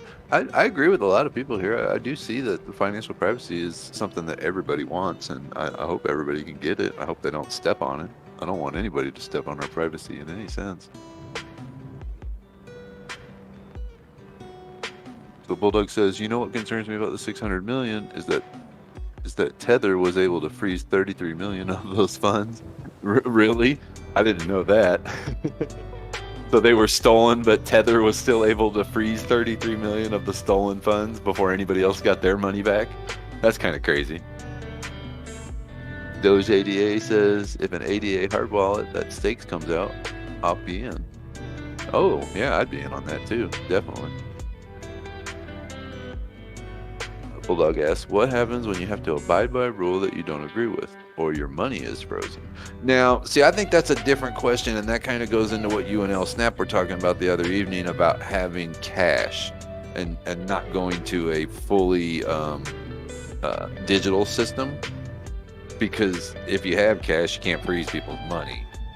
If we go to a digital system, 100%, then yeah, I think we're going to have that's a double whammy where you do have privacy and they have massive control then at that point. But if you're able to still put cash in a pillowcase, then they can never freeze your money because you can still go to the gas station. But you know what I mean? Like I think that becomes problematic when we go to a full digital. As long as there's still an actual currency cash that's flowing, I don't think that's a problem yet. At least that's my opinion on it.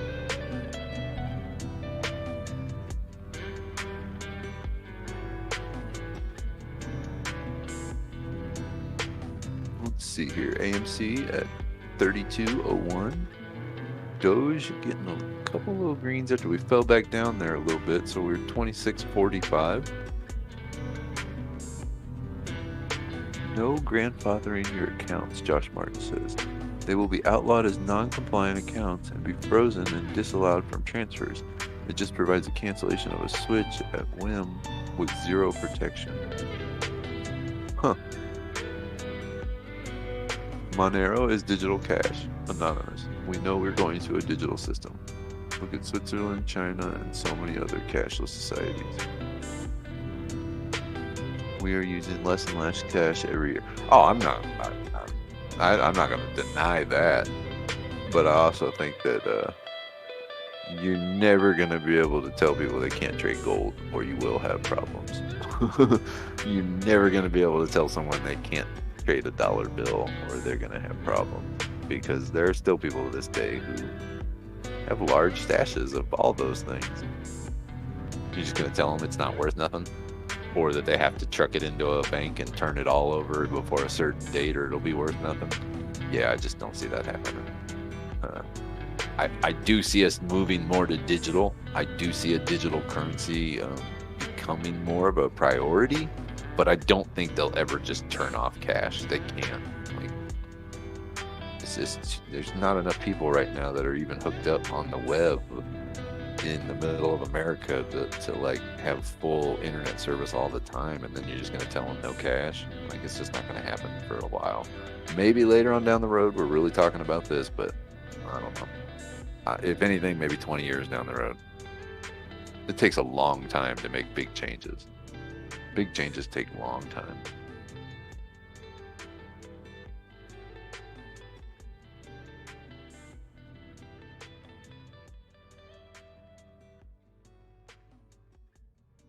You can't buy more than 20 ounces of silver without being reported. I didn't know that. I mean, that's why they're so concerned about the unbanked. Yeah, because they want to know where it's at, so that they know if they have to wait out all the people who are sitting on it,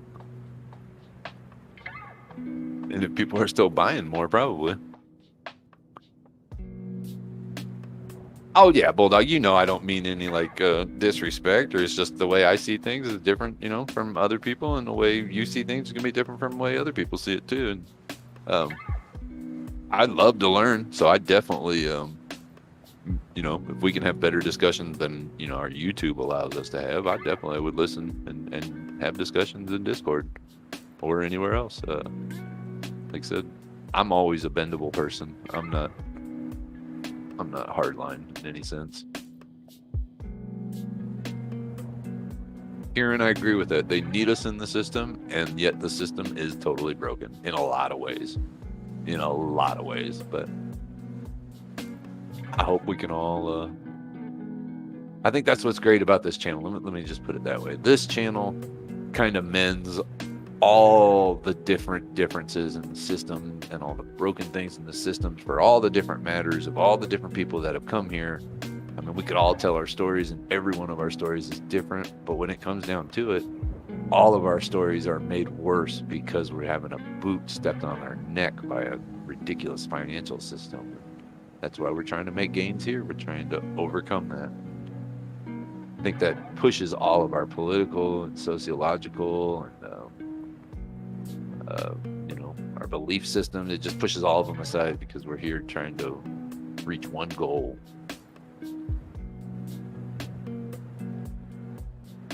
Yeah, open-minded is definitely something I try to achieve. I know I'm biased on some things, and I think everybody has their biases, but I try to push those aside and at least give anyone the time for that opinion, and then I try to really let that opinion set in and see how it affects myself before I take a position on it. Because anybody can tell you something, you can nod your head and be like, oh yeah, and you can be like, oh, I'll listen to that, but you really have to sit back for a day or two after you've heard a real opinion and kind of, how would that apply to my life? And how, you know, what if I did do that? What would it change in my life? And you just have to do that with lots of different, especially in deep conversations where, like we were just having, where, you know, things that will affect us down the road.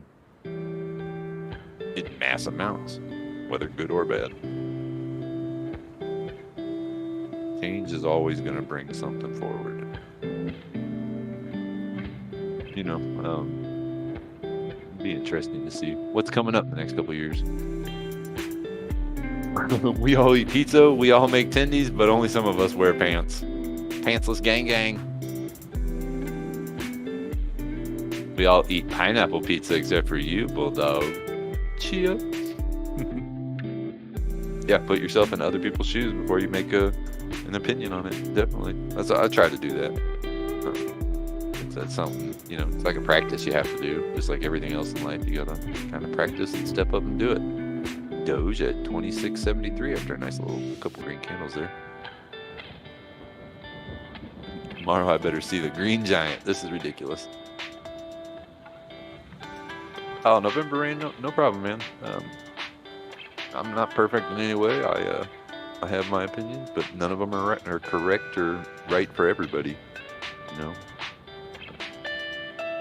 what's good for me in one spot could be horrible for somebody in a state three states away. So I have to be able to respect that and understand that. And then we have to work on a decision that works for all of us together. We can't just, I'm not just going to point this out and say, no, I don't like your side. And I'm not trying to be political. I'm trying to just be on any argument, any problem. You know, you got neighbors, their downspouts pouring into your backyard, and now you're flooding out your basement. You could be a jerk. You could go over there and fight with them. You could bring the city in on it, try to screw them into the abyss, or you could just go over there and try to figure out a solution that'll work for both of you. You know, maybe you help them, the cost, whatever, and it works out to be good. And then down the road, you know, you can get a favor from them. There's always better ways. Thank you, Miss Postal. I appreciate it. Oh, hi, Trini. Phone is dying. Putting it on the charge. Jen, man, hello. My goal with the market is to work my way to an early retirement. That way I'm able to free to go where I want to go and spend my life. Jason Gregory, thumbs up, buddy.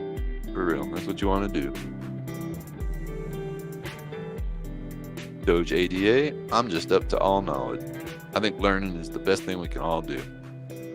Wherever it's coming from, just learn. Definitely good. Bulldog says you can store all your crypto in cold storage. I need to do this. I need to start doing it, at least on the things that I want to hold for a long time. And I need to make sure I back up all those things the right way and not some dumb way that I forget where they're at or didn't take a photo of something or whatnot.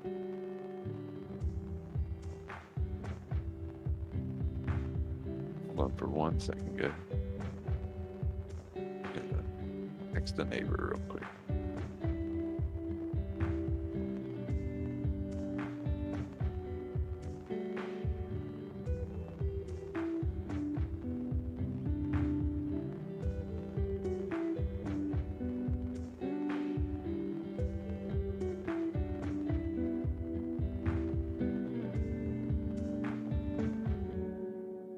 Sorry about that. Bulldog says, if you need help Doge 88 5-year hold, let me know. You need to take precautions, like not being online when you are. Yeah, right there. Definitely Doge 88. Take Bulldog up on that. I need to learn that stuff before doing the cold wallet stuff, because if your phone is infected or your desktop is infected or you have malware on it and someone's watching your keystrokes, even if they're not watching them right now and it's just being downloaded somewhere, that information could be out in the blue and you don't want it out there. So you want to listen to what Bulldog's saying. He'll teach you how to be able to get that information into your cold wallet without it being ever transmitted online. So definitely take that information or take that offer.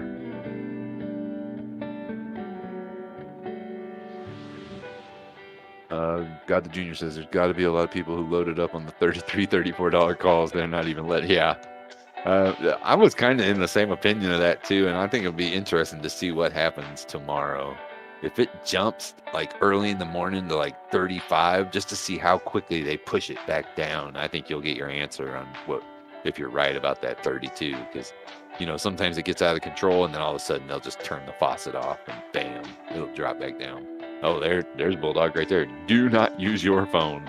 Yeah, do not use your phone to put onto a cold wallet storage.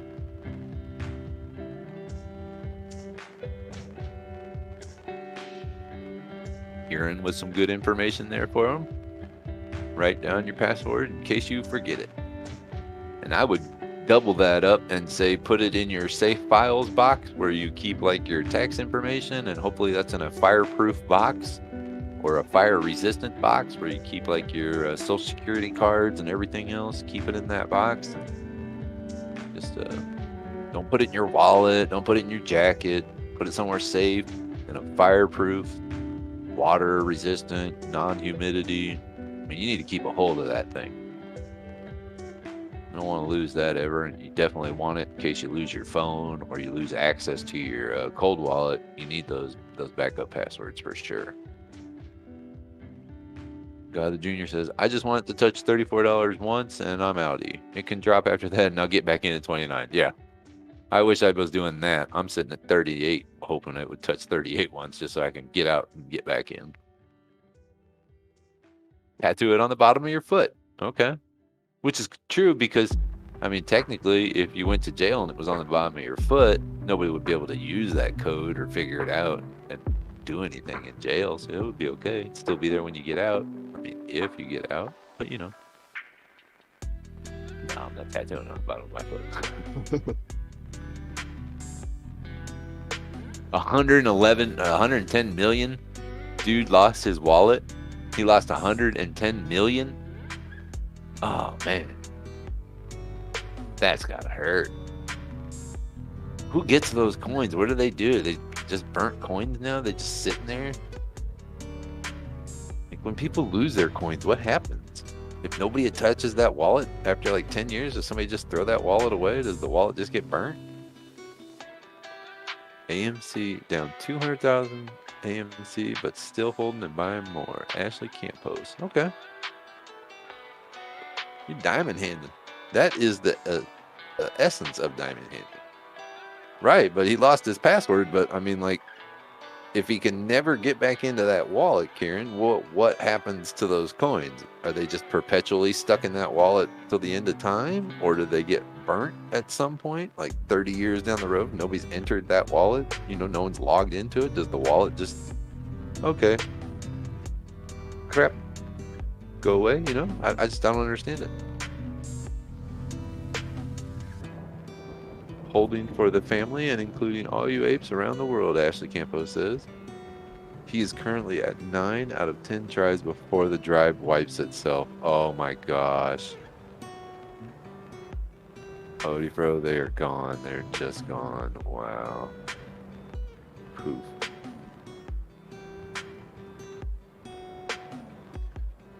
After 10 tries, there's nothing you can do. The drive will literally wipe all the coins away, and they're just... So now the money is just part of the coin market cap, but the coins are gone? Or if the coins get burnt, does it come out of the market cap?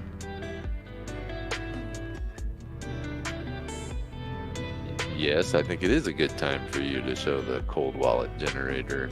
And maybe start a Discord page about cold wallet information.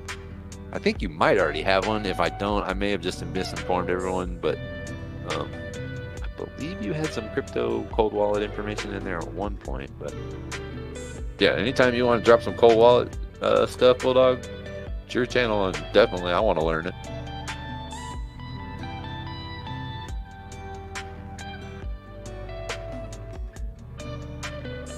It doesn't come out of the market cap. So the money that's what I figured. I mean, I kind of assumed it would just stay there, but and I guess the coins are still counted. They're not burnt, so it's not like the count ever goes away. It's just no one's ever going to be able to touch those coins, and they're in the ether for the rest of existence.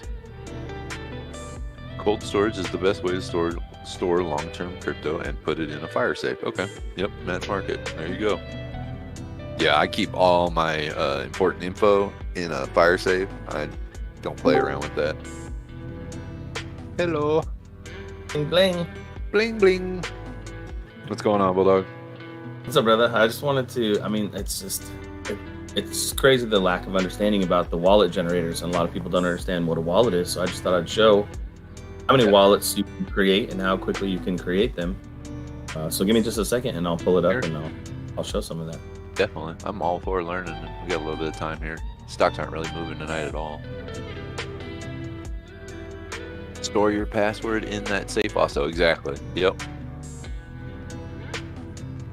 And like I said, store that password like it's like any of your other safe, your social security card or your birth certificate, in the most clearest, best way you can preserve it, because it's going to have your life savings in it at some point if you're really playing crypto for like the retirement money and stuff. Bulldog in the house of woof woof. Yeah, I definitely would be interested in learning how to do this, because I know you have told us before that it is it's kind of sketchy to do it when you're doing it online. You have to be able to learn how to do it without being online.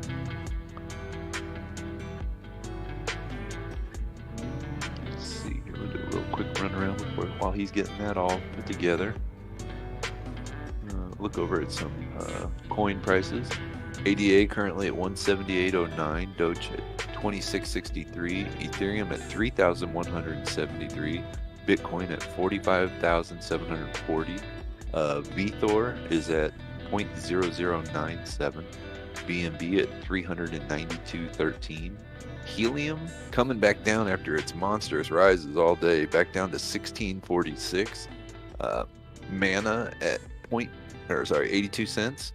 Algo at 9 cents, AMP at 6 cents, Stellar Lumens at 33, Litecoin at 170.31, Ethereum Classic at 61.10, and Anchor coming back up a little bit here at 9780. Wow, okay. 09780. My bad. Look at a little bit of the stock markets.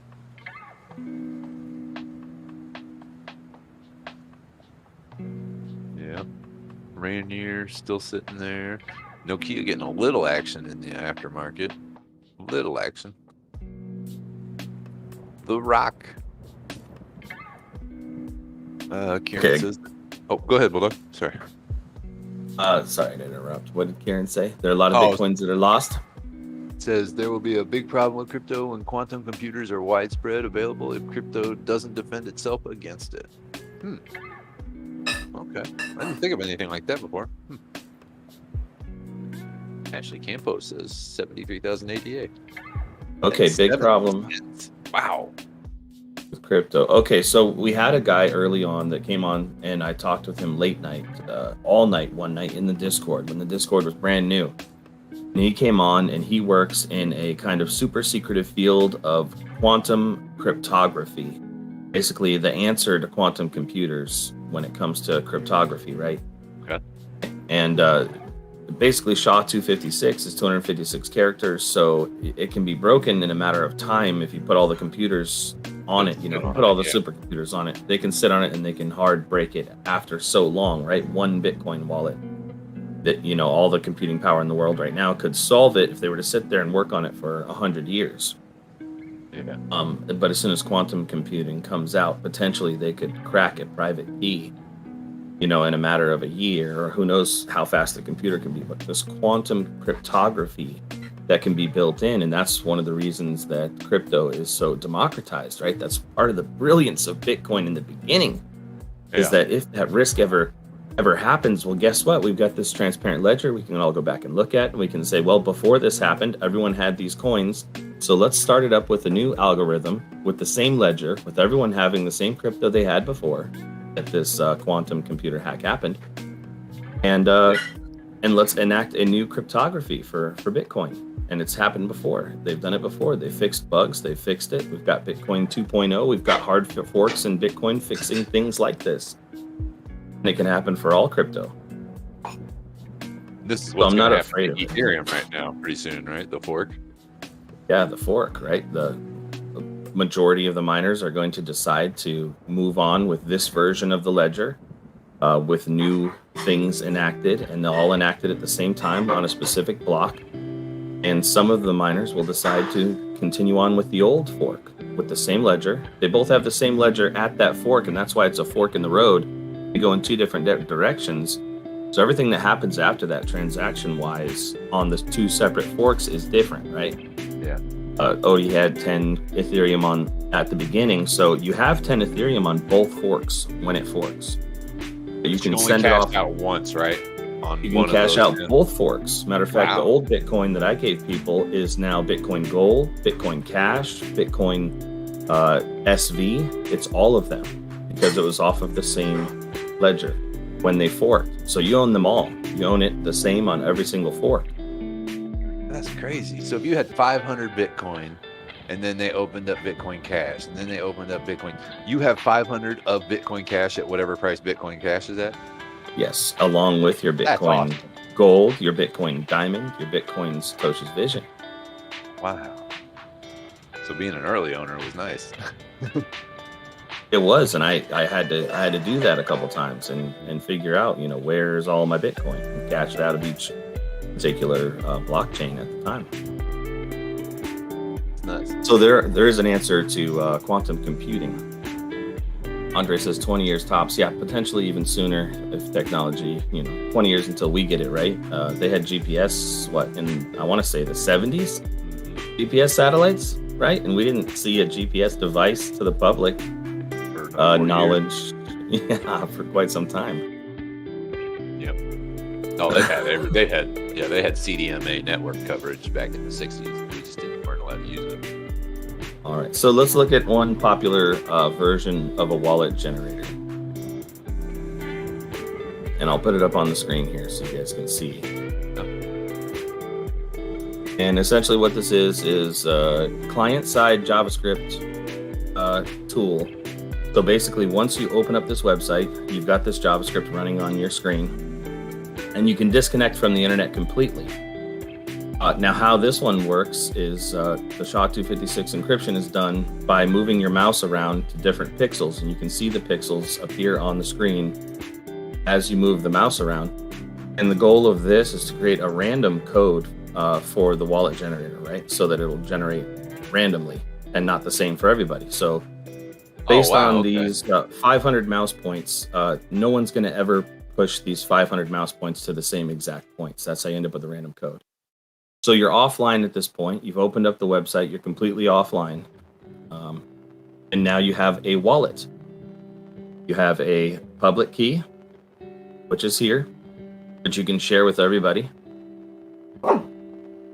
And you have a private key, which you keep secret. This is what you don't want the internet to see. You don't want a camera to see. You don't want anything to see this. And potential apps on your phone have access to so much, including your screen and screen capture, and potential devices or software that don't can need search, it. Right. search for these particular keys. So this is the private key here. And what's crazy, you're offline right now. You can generate a new wallet. You can sit here and you can generate hundreds or thousands of these new wallets. You can either print them out, which is also dangerous because your printer stores a cache. You can't find a printer without wireless connectivity now. So here I am creating hundreds of Dogecoin wallets actually right now. And you can literally just look at this. You can write it down. You can write down this private key. And honestly, you don't even need the public key, but you want to write down the public key. It makes things easier in the long run, but you can actually decrypt the public key from the private key if you have the tools to do so. So let me ask you a question. You print this out, and now you've got this wallet, and you want to send coins to the wallet. So you're going to use the share. I'm assuming that's the deposit one, right? This public, yes, right here. Okay, so that's going to be your deposit. You don't need the QR do you have code. to come back online for the money to move from the public address into your wallet, or is it your wallet's always up and running 24/7? Once you've made it, it's a wallet. It's on the blockchain, right? Blocks.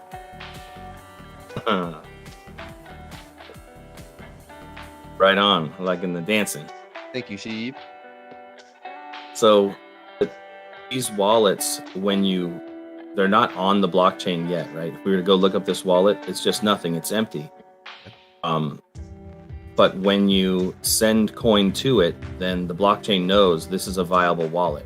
Okay, that makes it a legitimate live wallet from that point on. As soon as coin are in it, then anyone else can deposit coin into it.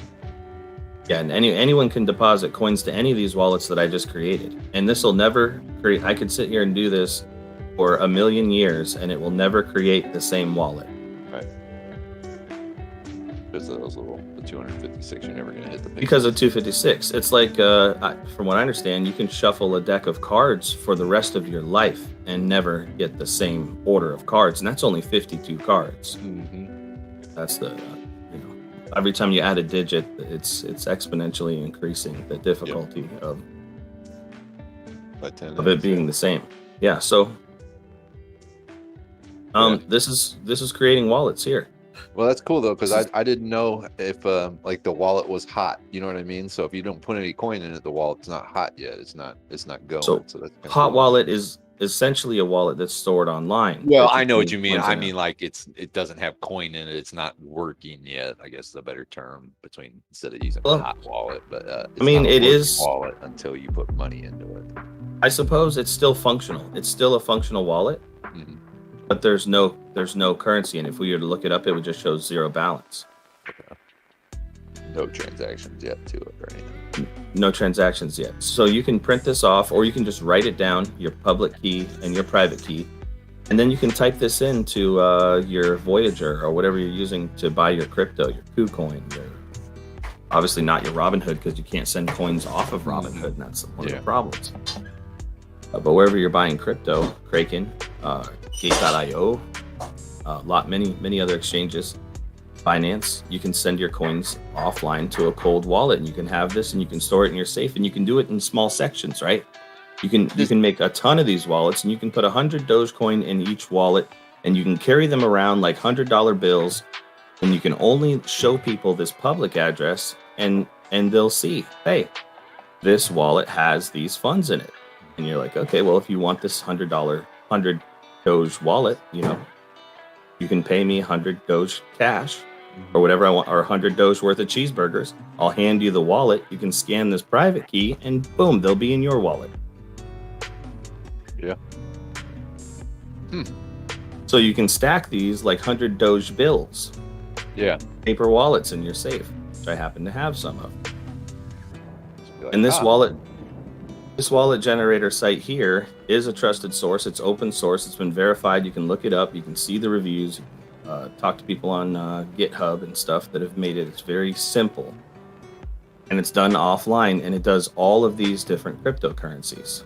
So when you're wanting to make this done offline, before you make your wallet, what do you suggest to people who are hardline? Do you suggest just going to your Windows and turning it off, or do you suggest unplugging the hardline completely? If you're hardline, you might as well unplug it completely. Write down or print these. I wouldn't suggest taking a picture with your phone, because that's very insecure. Write it down or print it off, and be very careful with your printer, because it stores cache of what you've printed. And be very careful with your wireless signal. You're printing to a wireless printer. So the safest thing to do would be to write it down. Write it down in a form of ink that isn't going to get damaged by the sunlight. Put it in a Ziploc bag, or write it down on something that isn't going to get damaged by moisture. Imagine a little condensation smears your private key. Yeah, then you can't read it, At some point. You're out of luck. Yeah, and go ahead and get yourself a Polaroid, take another copy, store those copies in a hole somewhere, on some land somewhere. You know what I mean? Oh, I agree. Yeah, no, back it up. Definitely back. Some of these people are putting these in here for their retirement funds. Like, oh yeah, I've helped people do lots of this in the past. So that's just one way. Here's my next question. This is a Dogecoin one, right?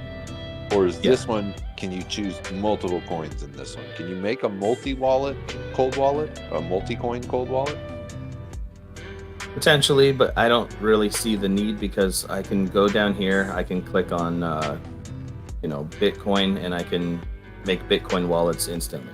Oh, okay. There's Okay. So 197 supported cryptos on this wallet alone. So now we're making Bitcoin wallets, and we're doing our random mouse movements Gotcha. again. yeah. Okay. And it's got to pick all these random points, and then we can create as many as we want. And there's a brand new Bitcoin address right there, and we can generate these new addresses all day. So Now you cool. can create a brain wallet too, and you can actually create your own passphrase for the wallet. And you can go on here and you can guess other people's passphrases that they've made and check those wallets. A brain wallet is what you called it? The brain wallet. And you can make a long phrase of words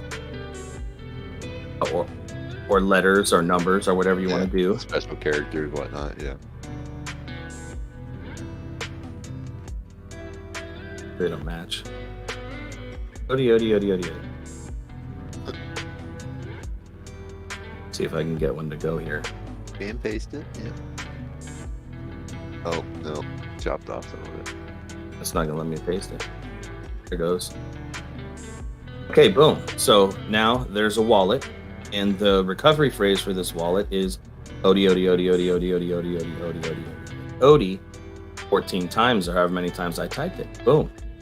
I can always come back to a SHA-256 passphrase algorithm, and as long as I remember this passphrase, I'll have my crypto in my mind and recover my private key through SHA-256 passphrase algorithm.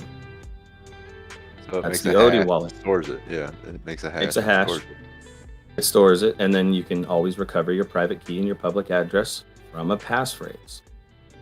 it. Nice. So choose strong passphrase. That way Damn you don't straight, get brute yeah. forced, right? Yeah. But you could. It could be like some lyrics to your favorite song backwards with your birthday and your favorite friend's birthday and your friend that you grew up named, whatever you can remember, and you can actually take however much funds you want around the world. I know Doge was talking about moving money, when you travel and things like this. Well, for the longest time in China, when you went on vacation or when you went to another country, you were only allowed to take a certain amount of funds. And that was very restrictive. And you weren't allowed to take the cash, and they wanted to make sure and keep track of your bank account to make sure that you couldn't move funds out, right? They didn't want money leaving the country. Mm-hmm. And this was a way that people were able to gain freedom by being able to leave the country with a brain wallet in their mind with no searchable wallet or key or code on them. And they can go anywhere in the world. Okay. And you can remember 100 of these phrases that are $1,000 a piece and walk around with $100,000 in your mind. And you can redeem them in any country that you go to. Yeah. Just give you an open computer. Yep. Yeah, just hit me with or I can even, a calculator can make this algorithm function and pull a private key. Wow. And then someone can search your public on a blockchain, on the public blockchain and see that those funds are in there. And then once you get what you need from them as a payment, you can release the private key to them. That says I can go anywhere with crypto. That's right. So that's a brain wallet. You can create bulk wallets. What's a bulk wallet? It's just a place where you can create thousands of Okay. wallets at one time. So like for a person that's going to give away 10 crypto to a bunch of people, they can create a bunch of different wallets and do exactly like you're saying, do like a little card handout. Here's the paper version if you want to print a pretty Bitcoin wallet that you can fold up with some security features. Cool. Write the amount and the notes and the date and stuff. And then you can actually buy security stickers off of eBay and stuff. Holographic security stickers that you can use to close these up with, which is what I used to do when I'd give away wallets. Oh, hell yeah. So that way people know this is a secured Bitcoin. Yeah. Yeah, this was secured on this date and it hasn't been opened or seen since. Almost like a little way to verify the money's still there. When is the Bulldog coin giveaway? We're working on mass producing those bull coins, the physical bull coins, and finding a way to make them gold or silver or cool, So we're working on it and we'll get some to you relatively quickly. I think we've got some prototypes we could give away in the next week or two. That's awesome. Shit's just going. Ooh, 816. Stuff is just starting to come together. Sorry. Just got myself. Just got myself. It's not the worst thing. I know. Sorry. I did it with the boss too. It usually happens that way. I don't know. I don't know why. Or maybe that's just the only time I hear it. First time. Oh, but yeah, no, that's cool, man. I'm glad. Thank you for showing me that, and I'm definitely going to. Can you read out the? Is it just walletgenerator.net? Is that all it is? It is walletgenerator.net, and it's in a ton of different languages.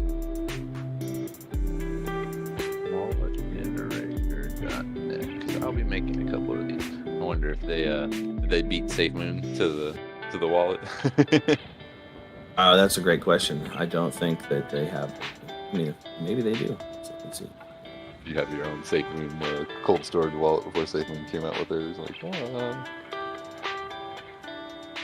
I'd be on top of that. So SafeMoon is a token, which is a little bit different than a coin on a blockchain. So I do believe that most of these are going to be actual coins with their own blockchains. But I think there is a way to store tokens in cold storage like that. Hey, can I ask you a question? It's a naive, ignorant question that I really would like someone to answer, but I just haven't taken the time to go in and look into it really. Sure. Okay, so when you are moving ADA, they normally have two options. The BEP20 network, I guess, and then the Cardano network. What is the difference and why does it matter? You know what I mean by that? Yeah, I do. And I don't. When I was on CoinEx with my ADA, and I couldn't move my ADA to my Trust wallet from CoinEx because the address that CoinEx didn't accept the Trust wallet address, which was a BEP20, I think. But then I moved them to Binance because CoinEx would accept the Binance address, which was, I think, a Cardano address. And then I had to move them from Binance to my Trust wallet. So I didn't understand all that. And I guess that's just part of the differences in coins and how they transfer. But I just didn't understand how one coin could have two different methods of transfer. You know, it's relatively new to the crypto world, the BEP20 stuff. So what I've done is followed the directions that I found when I'm working with those things, and I don't have in-depth knowledge of that part of the inner workings of the BEP20 thing. Okay. So I don't want to speak on it when I don't. I appreciate you being honest about that. Yeah. Because I just didn't understand. It was like, well, this one coin has two different ways to travel. And granted, they don't let you mess up, and at least the accounts I was on, they won't let you mess up and send it to the wrong account or the wrong one. So that's cool. But like from what I understand, you could do that with SafeMoon, is mess up and send it through a wrong chain. With SafeMoon, maybe with Cardano, it didn't let it happen. I don't know about Right. SafeMoon 100%, but I know SafeMoon's got a whole bunch of different ways you can transfer in and out of SafeMoon. Yeah. Because even like what was it, Gate.io, or not Gate.io, I'm thinking of Baby Shark, I'm thinking of something else too. They've got their own little transfer system into that USDT or whatever, the micro dollar or whatever it is. Even Gate's the same way. When you go to withdraw SafeMoon or any of these with the multiple chains, you have to choose those multiple chains, which chain you want to make the transfer on, and there are instructions at the time. So just make sure that you're sure of what you're doing and that you've read the instructions, and then it's not foolish instructions that you got off of Reddit from one guy that uploaded you, and down at the bottom they're like, ha ha ha ha. Right. Use this memo to send it to my house. Please check the comments, all the way down. I'm not usually ever moving stuff. I usually just buy it and leave it on the platform, but I did move some ADA into a Trust wallet, so I'm not going to look at it very much. So I had to figure that one out, and I'm still in the midst of trying to figure out what I want to do with my SafeMoon on Gate.io. So I'm trying to figure that out. And I know you're hesitant about selling it and then rebuying it again. Yeah. Well, I don't want to. I know it's not. I know it's all the same money. I know we discussed that. I was hoping I could get a rise out of it this week and make a little bit better of where I was at. I don't think I really would change much, but I mean, if you sell it for, whatever right now, you sell it for Yeah. BNB right now, you move it to a wallet, and then you buy back your safe moon. You got the same exact amount of safe moon. If you just send the safe moon, you're going to lose 10%. yeah, exactly. That's what stinks. Yeah. So I was hoping that when the Safe Moon wallet came out, if I got it before Gate.io got to their 90 days, which is going to happen now, I just didn't know if the wallet was going to allow me to move it without taking that 10%. I don't think The so. actual Safe Moon wallet. Because there's something in the transactions that I haven't read up on it 100%, but I thought maybe the Safe Moon wallet said that if you are using the wallet for transactions, then there's no 10% fee on the 10%, whatever fee. I can't remember. That would kind of destroy the purpose of Safe Moon. Right, And the exactly. 10% reflection. Yeah, the reflection. That was the word I was looking for. Because that's the whole point of Safe Moon, is to make sure people don't sell all the time and buy all the time, or buy but not sell. Right, don't move it around. Yep. So if you were to store it on a cold storage wallet, you could move it around physically, right? You could have someone scan the public address, see that you've got 100 million Safe Moon in there, and they could buy that physical wallet from you if they trusted you enough not to know that you didn't make a backup copy of the private key. Right. Right. Yeah. And so there is trust involved with that, but that's new because there wasn't ever a reflection before, right? When you're moving Bitcoin, it's not like there's a reflection. So you just move it from one wallet to the next. It was nearly costless. When I started doing it, pennies. It wasn't dollars to move crypto. Yeah. Ethereum was the same way.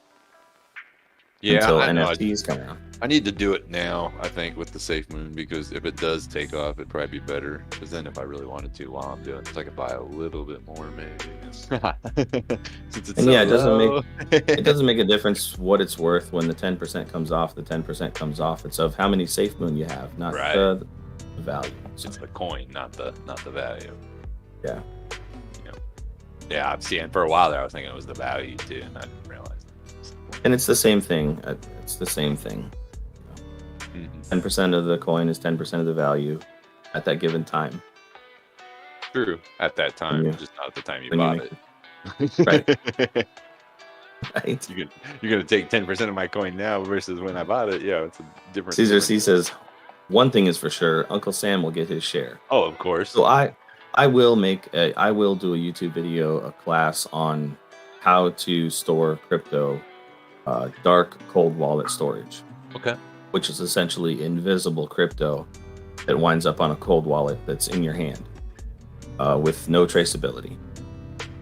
And I think that that's going to be important for privacy going forward. Yeah.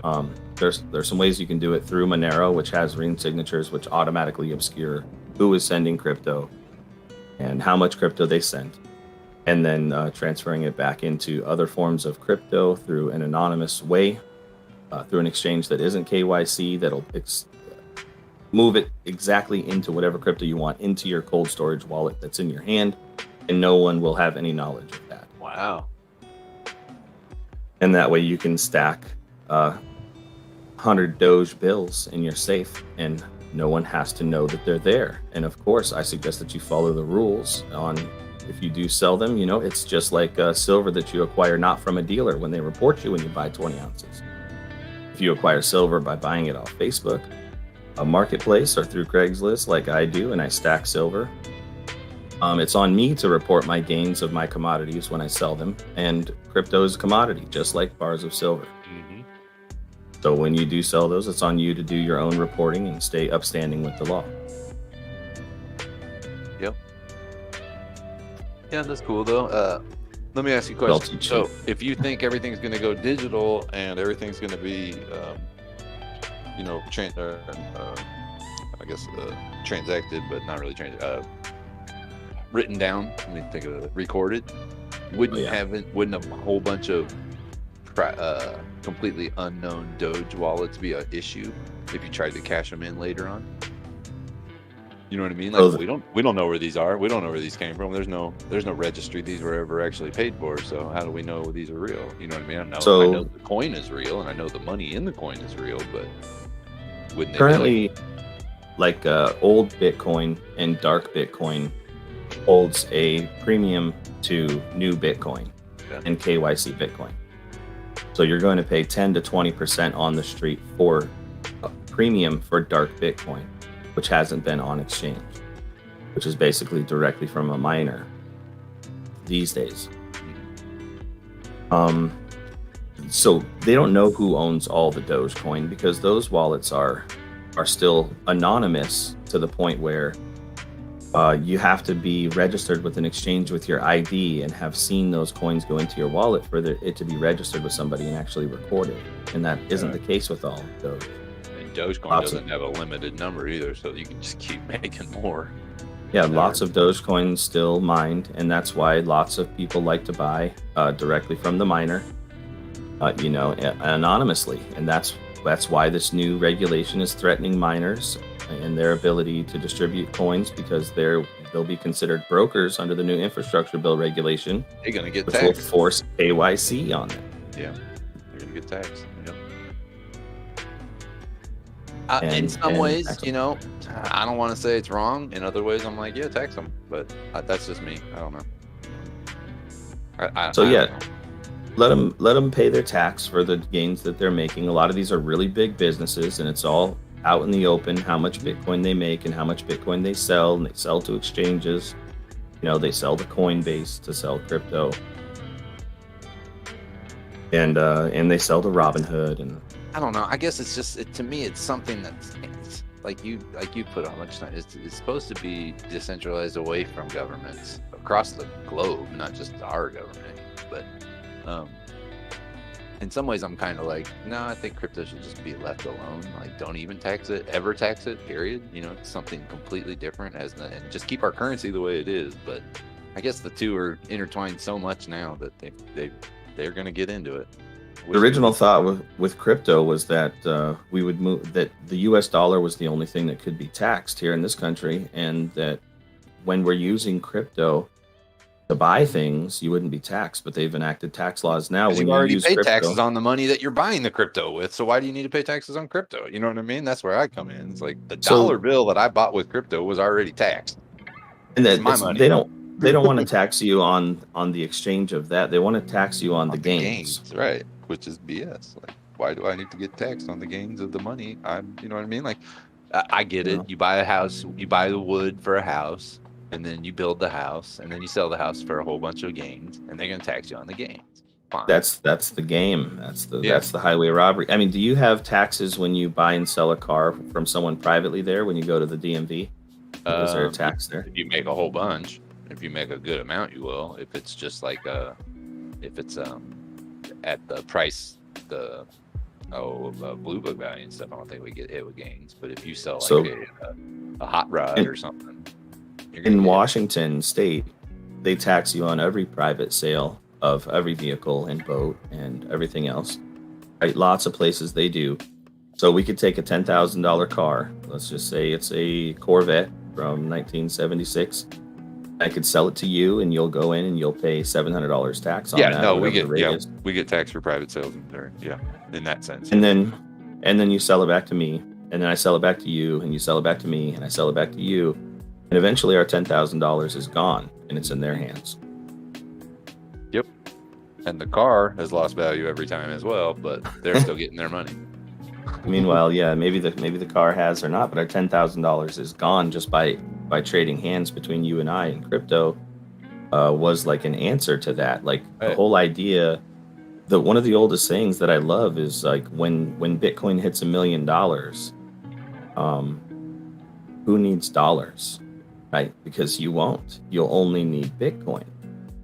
Dollars won't be as valuable. If you have the ability to trade Bitcoin.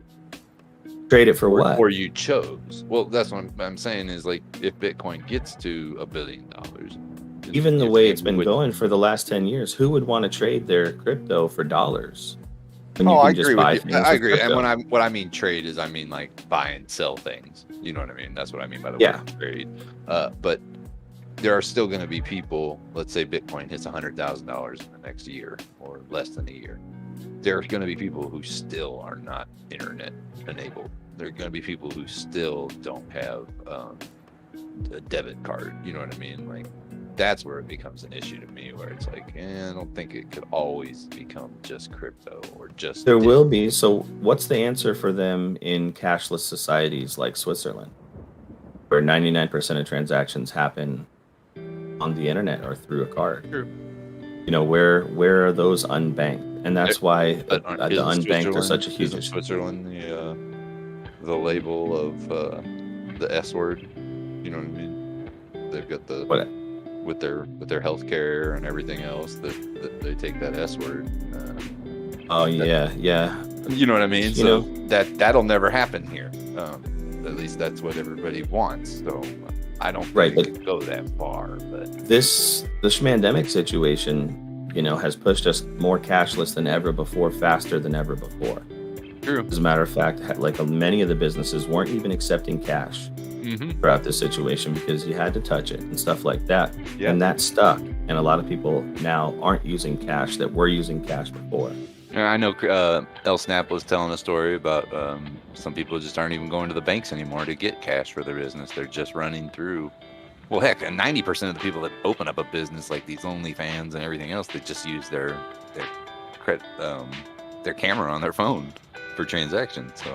So, yeah, it's getting crazy. Or they use that quick pay, the Visa quick pay or whatever it is through their phone. So Yeah, so they get paid through the internet, right? Mhm. And everyone knows about that. And then they spend through their card, right? And they everything never is really see credit cash. I know. recorded. Yeah. I know people who are like, cash. Why would I have any cash on me? Like, I know other people who are like, well, I carry cash so that I can tip my servers because they have a hard time, right? And if you think that it's okay to tip your servers, it's okay for them to avoid taxation based on cash tips. Right. Then it's a Yeah. double standard to say that someone else shouldn't have that privacy. No, I agree with that. It is, even if you're not even thinking about it, it is a true double standard. If you're, I don't Do you want my tip with server to get cash? taxed for $5. If I have cash on me, I will. Yeah, definitely. I go out of If I my way don't, to I'll tip them on my tip card, but I know that when I tip them on my card, they're getting taxed on it. Yeah, I know it. Yeah, and they might not If even the guy they shows might- up, I make sure I have cash for a pizza driver or a delivery driver or something like that. And there aren't any rules there for the restaurant's cut either, because the restaurant can actually take a cut of those tips. Definitely. If they find out, they know. They'll tell the people like you have to claim 100%, but nobody claims 100% of cash. Nobody does.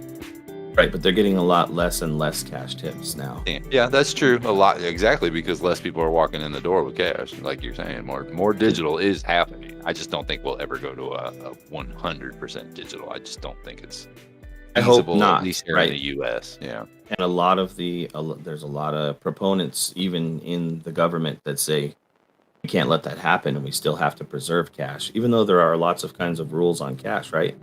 But when I became a money service business, there are all types of rules about cash. If it smelled like weed, I had to report it when I Right. took cash. If it was over $10,000, if there was anything suspicious at all, Report. I had to file a report. CTR report. Yep. CTR report. Yeah. And if they came in day after day or a few times a week and they were under the limit of $10,000, let's say they did 7,000 and then 7,000 the next day, report. It's cash transaction report. I think the Patriot Act started a lot of that. They wanted to start seeing, or they used it as a way to start watching our funds move around. Because I think it was after the Patriot Act, that's when the $10,000 rule came in, and it's been getting stronger. They've been making it stronger and making it more. They're making our stuff more transparent. Let's put it that way, and theirs less. Right. So, that's why I'm just a proponent of the freedom And privacy. Yeah. and the privacy, because it might not be bad now, and it's like I'm not doing anything wrong. You're right, now, but you're right. If you don't protect it, it will get taken from you. I know that. Yeah, and and you might enjoy a little Canadian maple leaf here and there. Mhm. What if you couldn't? What if I You know what I couldn't? mean? I mean, before I What was if- breaking the law. I'm not afraid to say that now. When I was younger, I was breaking the law. Now Right, I and as can because I'm privacy- legal. But you're right. As privacy, If you didn't have privacy, you couldn't have broken the law. right. Yeah. Right? When you've got 100 million cameras staring down your back and they know every single thing that you're purchasing and using your money for, all of a sudden there's some money missing. Yeah. You know what I'm saying? Where'd this $20 go on a Friday afternoon? Exactly. Where did it go? it's a common thing for people to go in and buy something for someone else and then exchange it for this, and it's a slippery slope. So I do think that we have to stand up now while we still have the ability to, because once that privacy and voice is taken away, and our freedom of speech is taken away, which we're seeing happen on platforms right now like this one, you don't get it back, because there's no way to gather up with each other and talk about it to get it back. Yeah. But I don't want to get like too political, but it definitely is it's something we have to keep an eye on. It's something we have to focus on as a whole, as a world, really. Not, it's happening in every country too. You know, the rich are getting more powerful and they're seizing their power. And the entire world looks to us to lead. You're right. And they're looking at us right now, and how a lot of people are being silenced. And it's not about which side you're on. It's just about being silenced. No matter what you believe in, you should be able to say it, and you should be able to talk to other people about it. And the fact that we can't sit here and have a conversation about whatever we want openly is insane to me. Yep. Without being silenced, because we would be. Well, I would say this.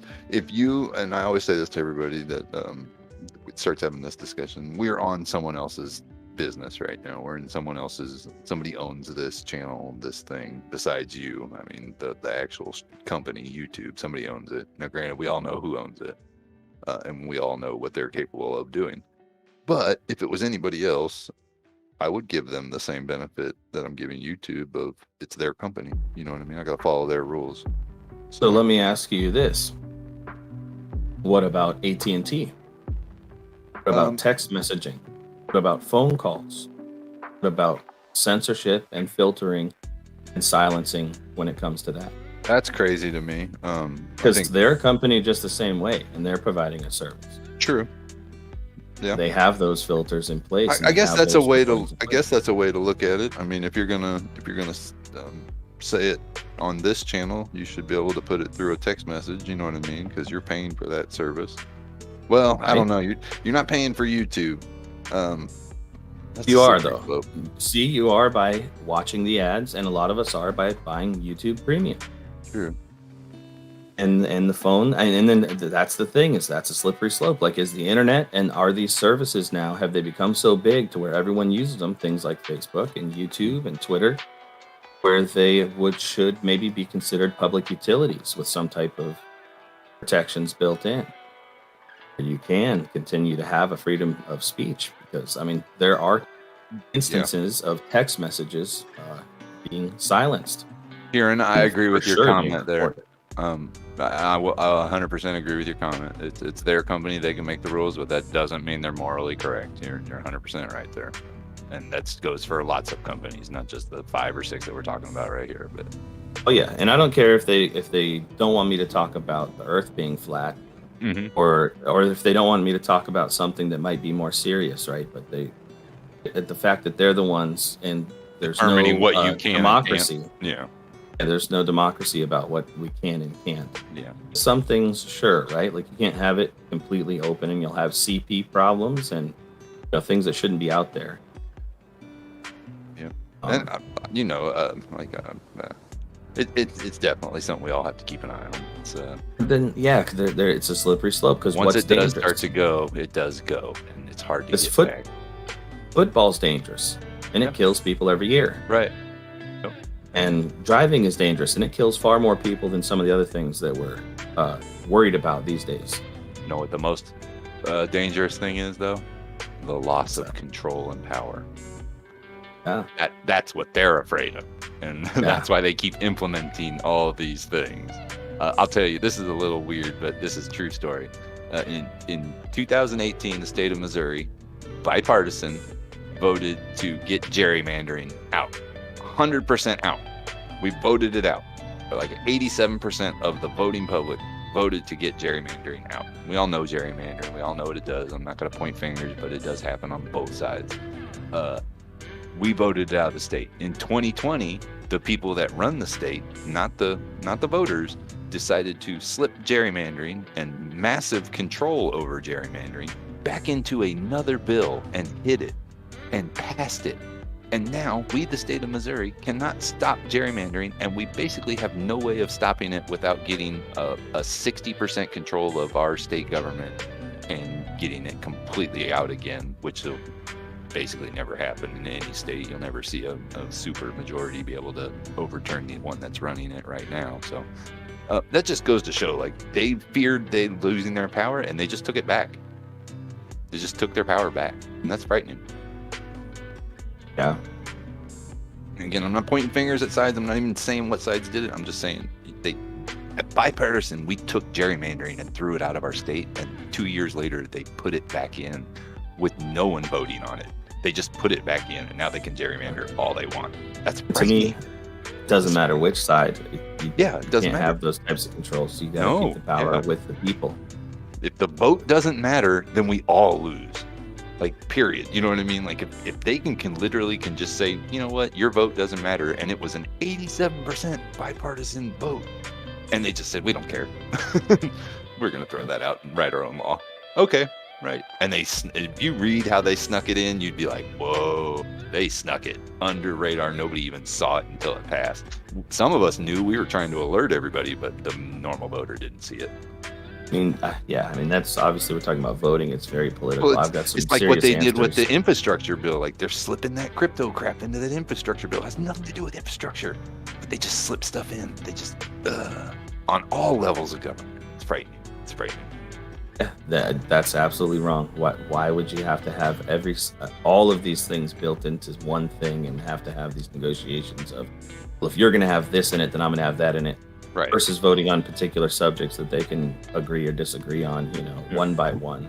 Let's talk about infrastructure, streets. Okay, first guy brings up something about, like, food inside of the Kennedy Center again. What are we talking about? We're talking about infrastructure, and you're talking about the Kennedy Center again. You know what I mean? Like, that's all they want to do is give money to each other. They don't actually want to fix stuff.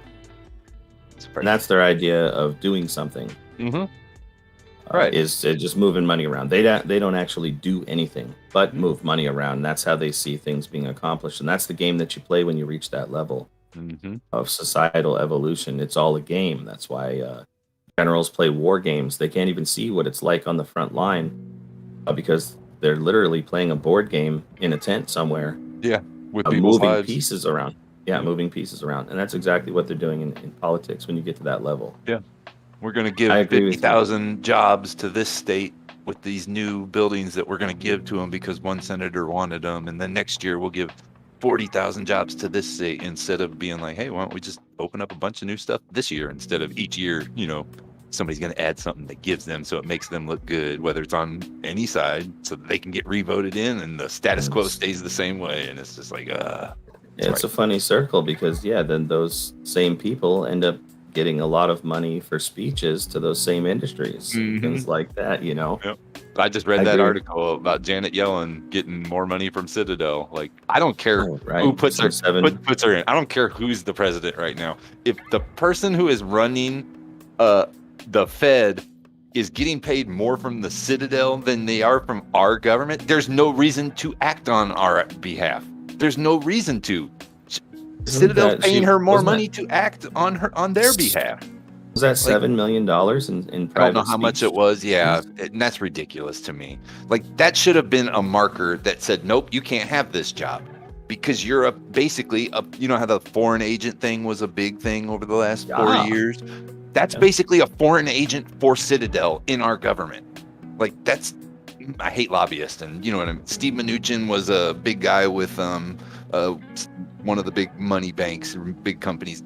These people need to stay out of our freaking government. If you're working on Wall Street, get the frick out of our government. Like, you shouldn't be there on any side, either side of it. Like, no.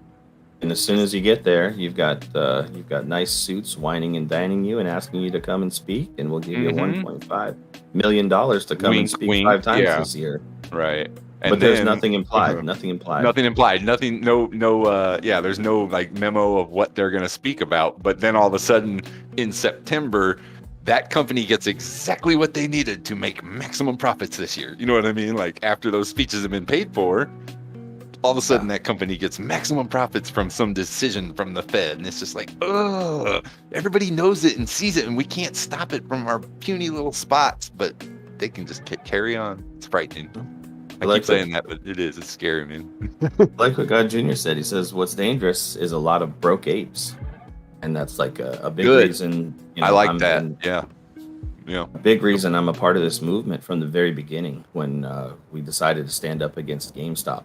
I was very passionate about this whole situation and our ability to stand up together. I remember the anger I had, and I wasn't even playing the stocks, but the anger I felt when I heard that somebody put Jeffrey Giraffe out of business on purpose, that somebody literally drove them into bankruptcy. You know what I mean? Like, that wasn't, Toys R Us shouldn't be gone right now. It shouldn't be gone. And that was these people betting against companies that they wanted to put out of business for whatever reason. They were invested in another company or destroyed their ability to raise capital. Yeah, 100%. And then they started to do it again during the pandemic. And it was like, not again. Nope, we're not doing this again. I think that's why a lot of people got in. Now, of course, I heard through the grapevine that it was starting. That's how I got here. But I'm sure the people that were in this before and actually paid attention to shorts, like DFV or whatever, they know. Yeah, these guys knew. They weren't going to let it happen again. And that's why you joined, and I'm sure everybody else here is fighting the same battle. Clear these guys out. So many new regulations, but I know regulations scares people. You know what I mean? I like regulations. In some ways, I think some regulations are bad. Don't get me wrong, but some of this stuff financially has to start being regulated, or the system will just keep failing us as a retail trader. Yeah, because you can't catch up. You know that. How many years you've been trading? Since I was a little kid, but 15 seriously. Right. Can you say in the stock market that right now? Oh, sorry. Oh, I didn't even see that mofo.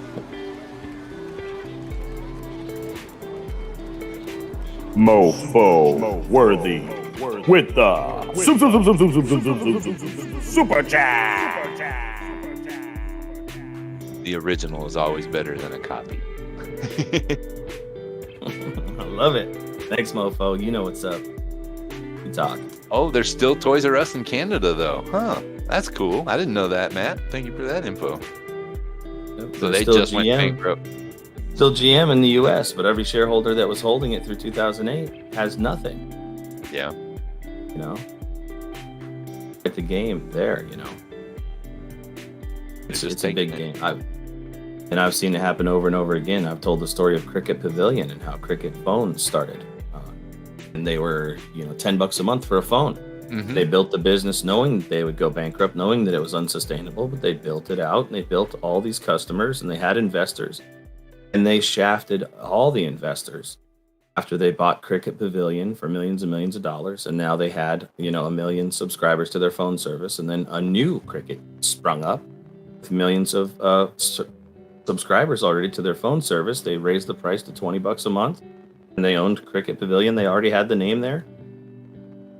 I didn't know that's how it happened. Whoa. They built it on purpose to bankrupt.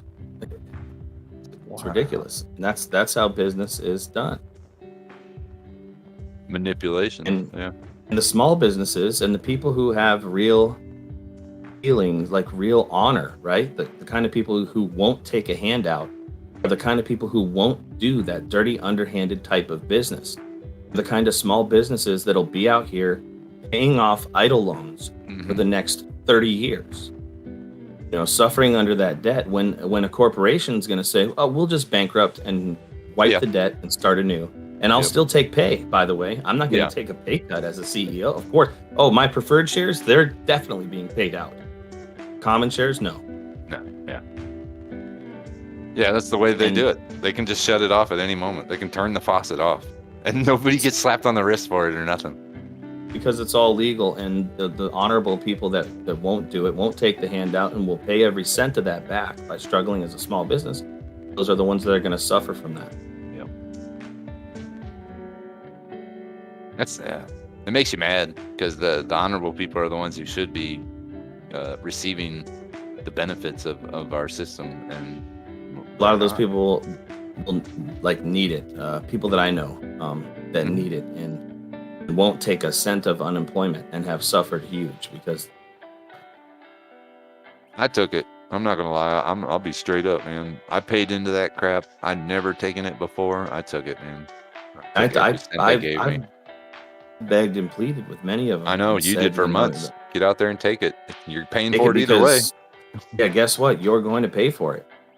Your It's children coming are out going of to your pay for taxes. it. Yeah. Oh yeah. Our children are going. Well, not mine, This but is all- other people's This children. is all are, yeah. debt. Yeah, it's going to be paid for one way or another.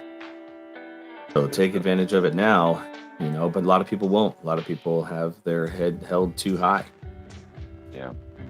And I'm not going to hold them back or hold them down or say they're wrong for doing it. I actually, in some way, I salute them. But man, I'm like, you could be better off without doing that, and you're still going to pay for it. So Right? They're We'll just take they're it. of the old way. Pride and I totally sometimes can understand hurt it. you. I respect it. pride can hurt you. I mean, it's good to have pride, and it's good to stand your ground. But you know, you're already It's your getting road warrior. stabbed. Might as well go ahead and take the blood. Says I never even took it, not even when I was homeless, and I've been the same way. I've been homeless Okay. and not taking a dime. I've gone to food banks. I many worked for times. 20 plus years in construction, and I never took it until last year. Never once. And Right. that's And- hard for construction to never take unemployment.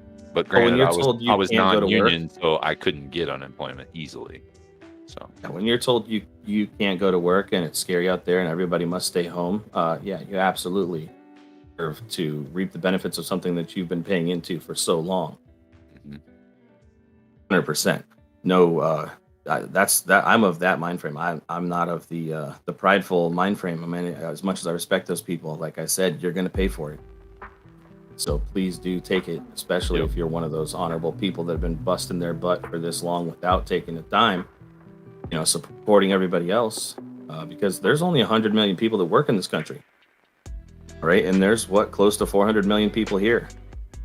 So a lot of us that are working our butts off, we're paying for everybody else to survive and eat and live and everything else. well, I'll So say take this. it when you need it. Actually, I'm not going to say that, but you're right. Yeah, take the money if you can. You don't have to. No. My opinion is take the money because you are going to pay for it. And I did take it. I just want to be straightforward. I took all those $1,400 checks, and I took all the unemployment. But I will say this: I did not get the extra $300 for like the first 2.5 months because I didn't take that. I was unemployed, but or laid off, and I just didn't go for unemployment for like the first 2.5 months. So I missed out on like the extra $300 or whatever it was. But whatever, I took my checks. And hopefully, you know, you've made wise decisions and invested some and Mhm. survived. And Yep. here you are working your butt off every single day. Yeah.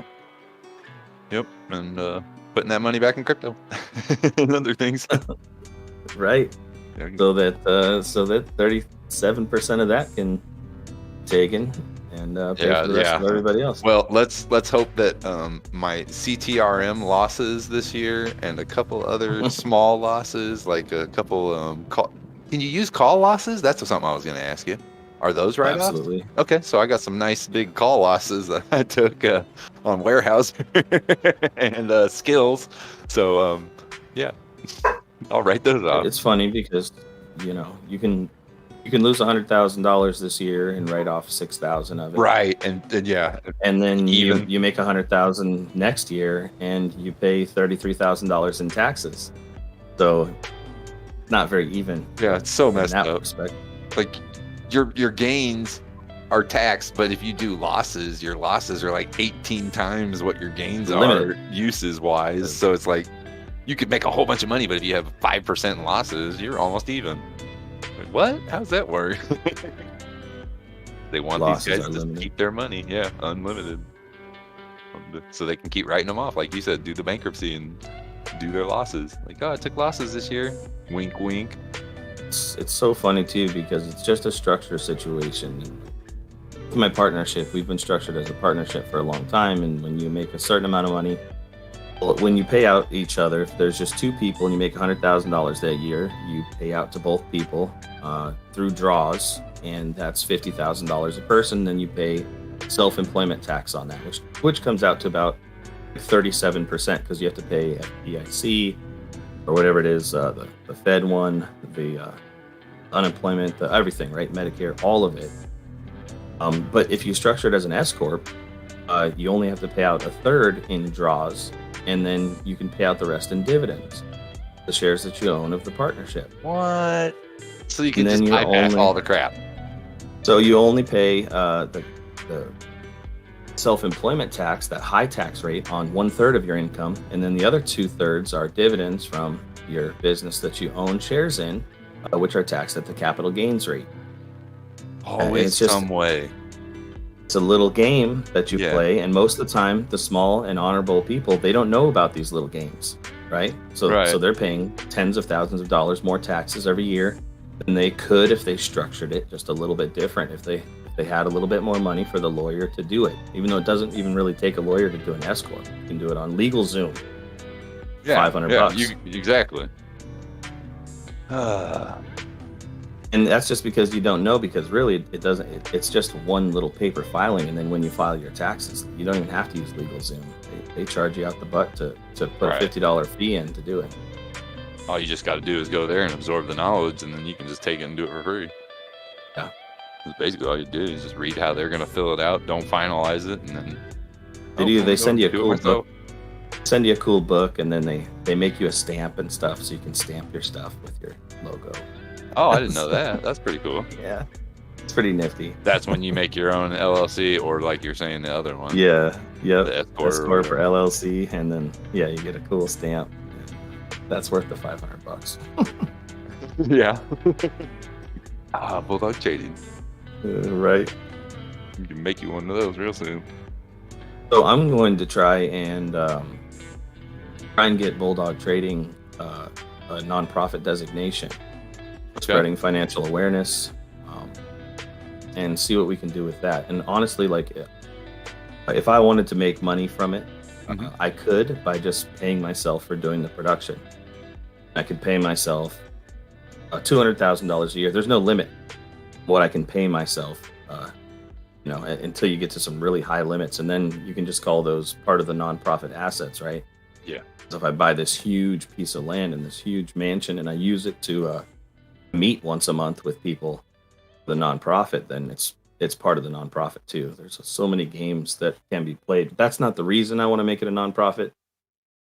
I just feel like It giving makes a little back to bit everybody. life easier too, though, by going that route. I mean, there's no doubt about that. Like I Little bit said, more if that falls paperwork. through, we could go through we could create our own Church of Bullcoin. I'm just saying. Right, Church yeah. of Bullcoin. Can't go True. wrong there. Get that, and we got well enough people, so. And that says that might be sketchy. Utah. Yeah, exactly. Utah, not a cult or compound. I did consider, I have considered creating a corporation out of Bulldog Trading and offering shares. I thought this would be like a great venue to do it, since there'd probably be a lot of people that'd be interested in shares. And I thought about that, actually wrote a business plan for it, for the broadcasters and stuff, to end up dividing the company up, but I'm going to chase the nonprofit thing first. Yeah, that's probably think smart. that then. that's- Yeah. It could potentially be bigger, longer term for everybody that's involved, because we can still pay our broadcasters handsomely for doing what they do, Mm-hmm. and they'll be taxed on their income at the regular rate. Just like if I paid myself out of a nonprofit for leading it, I could still. How many be hours taxed have on you that found much. out how many hours of educational programming you'd have to perform? Like actual educational perform? I mean, I guess it's all considered educational when we're just doing financial awareness and stuff and financial. Yeah. Literally, we're educating 24/7 here. True. So the thresholds are very, very small. I've looked into it before when we almost created a donation company for vehicles, and there's no limit there either. It can be as little as 3% of the funds that you get from taking donated vehicles and selling them that actually it's donated to a charity. You don't even have to be a charity. You can literally just donate those funds to a charity of your choice. 3% of what you make can be considered a nonprofit donated vehicle thing. That's what Cars for Kids does. Yeah. That annoying song, but yeah. And And you'd do it better than they would, because you wouldn't do the 99% goes back to the company and 1% goes to the kids. Right. And I've bought hundreds of cars from them and watched them take no funds on many of those cars. Told me nonprofit was tough. Oh, I know it's tough. It's about learning the rules and playing the game, right? It's about how well you deal with red tape. And this is why homework ended up being important. Because really it's the red tape that you have to deal with out here, and it's how good you can fill out the paper and do the homework, the opportunities that you can have in front of you. So earlier you had asked me a question about cruise ships. And I don't want to get into the schmimic, but what did you find? Did you like what you saw? Do you think it's going to fall like SQQ? Do you think they might keep rising throughout the summer like Camping World? What are you thinking on the travel side of life? So I think that there is a lot of FUD out there about the situation, and the new rise in cases and things. And there's a lot of information out there, even being put out by every different news avenue, including CNBC and NBC and all of them, that say that even if you're schmackshmated, right? Yeah. that you can spread. So if that's the case, then it's inevitable that we have some type of serious outbreak on a cruise ship, because forever, even long before this, we've all known that cruise ships are cesspools. You're stuck on a boat in tight quarters with everybody. Yeah. And no matter how much, you wash your hands and do this and that, even through this situation, I've known people that have taken ultimate precautions and still gotten sick. And I've known people that did nothing at all and didn't. Right. Yep. But I think it's a matter of time until some cases are reported on a cruise ship. Yeah, and that's when for me, it's put time. I might get them now and just wait. I mean, it might be smart to just get them now and put a long. That's January exactly what I was 2022. thinking. Yeah. Just to roll some put leaps on the thing, and keep those and just hold on to those, because if you look at the risk versus reward, right? You look at the curve on the options trade, and that does happen. Implied volatility is going to go through the roof. And I don't know what the percentage loss could be, but I do believe we're probably looking at 10, 20, 30% retracement on some of these cruise liners if that happens. Yeah, Carnival it's up. Carnival looks up pretty high. And even for the people that like cruise lines, they like Norwegian better than they like Carnival, because the balance sheets and all of this, and Carnival essentially got bailed out. And they're on a very tight rope, and they're not looking to have full capacity for another year or so. I think they said they might be back to 40% capacity booked, but that's going down too. The new bookings are going down as this new situation is growing more fear. So a matter of time. So maybe some puts, now that the volatility is low, to keep some of those rolling, and do the math and see the risk reward on those things. It's going to cost me $100 a month to hold this put. And how many months is it going to take? And then what's the reward on my $100 when this move does happen? Right. If you're out of the money by 10% and you got $100 on it, I mean, there's a potential for thousands of percent gains on a move like that. So you could potentially hold it for 20 or 30 months for just that one move for break even. And I don't think it's going to take 20 or 30 months. I don't think it would take more than 4 months, honestly, that it happens before Christmas. My CPUs. Yeah, I can send you my CPUs. I totally forgot about that, Robert. But yeah, I have a stack of computers that I bought from the government. Okay. Cool. Totally forgot about that. But yeah. Good for you, Robert. Good for you. Shoot me a text, Robert. They're functioning. They're working fine computers. They're actually pretty good computers. A few years ago, like high-end Pentium somethings. Yep. Hey, they're running. And they work fine.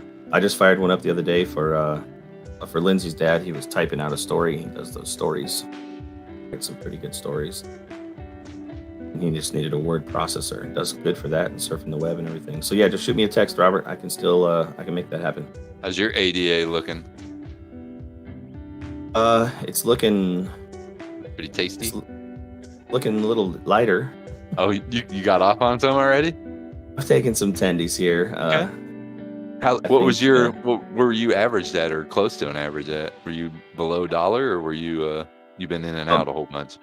My long-term account is below $1, and Nice. then I added to that at 105, Okay. and then I sold a bunch of that at 140. And then I sold the rest of that, and I sold some of my long-term account today at 179.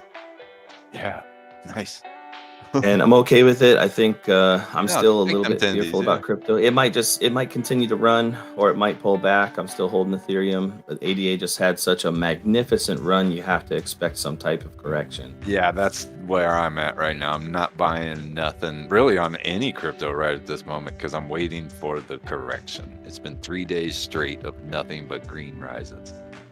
And it's like, this weekend, it might have a red before the weekend, but I don't know. Maybe it'll go through the whole weekend. I don't know. But yeah, when it's green and euphoric, and you're like, woohoo! It's like that's the time to take the tennies. And when it's Mhm. red and fearful and scary, that's the time Yum, yum, to yum. Buy it up. buy it up. You just But fix yeah, them. this Oh, is- CPUs. I didn't take any. I got back all my money on Doge from my mishap of May. I was able to do that this weekend when it got to 28, and I made some money off Doge actually because I had an average of 26 at that point. But I haven't made any crypto moves since then, and I've just been chilling, just watching it all go up, just kind of sitting back, waiting for it to come back down. If it does, I hope it doesn't for everybody else's sake. But if it does, I'm buying up. I'll put some money into it. I got the ADA going in my trust wallet, but right now I'm just kind of cruising on the crypto, just sitting. Yeah, Got a it's few beautiful. things, but not buying. I was pretty heavy in ADA, Mhm. and I'm a lot lighter now, and it feels really good to see some green. Yeah, but my safe moon's not green, my shark's not green, but I do have some anchor and some amp that's green, and I got a couple other little side.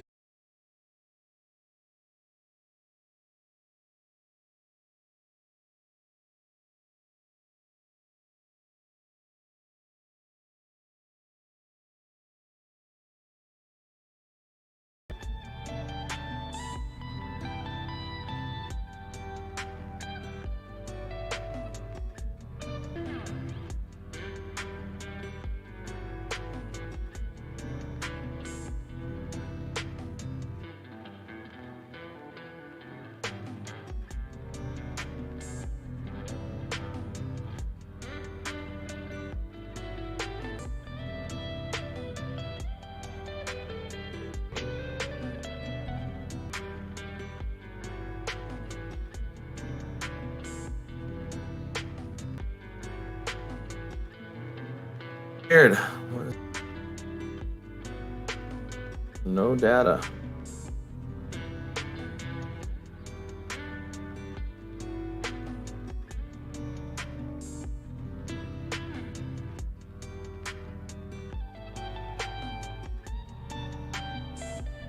Are we back? Make it back?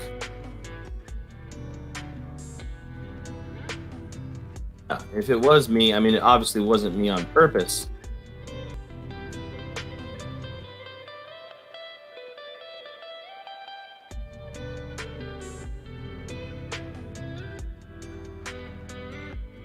No data.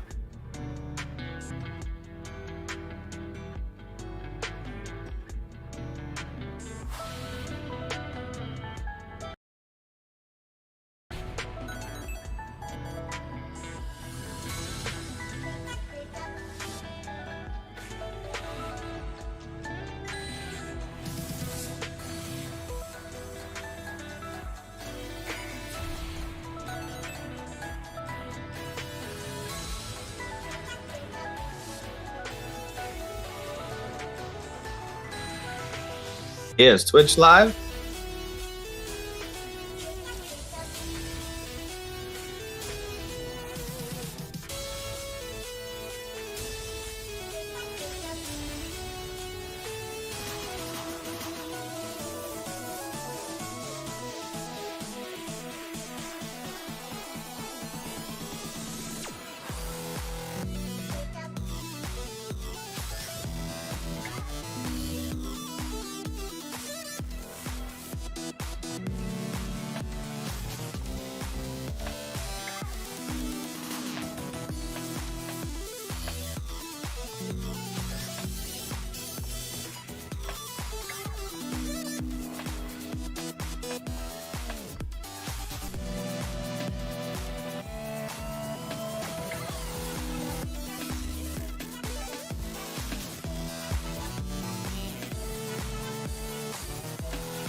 All right, Trader fam. We're back. We're live. Hit the refresh button. We are live.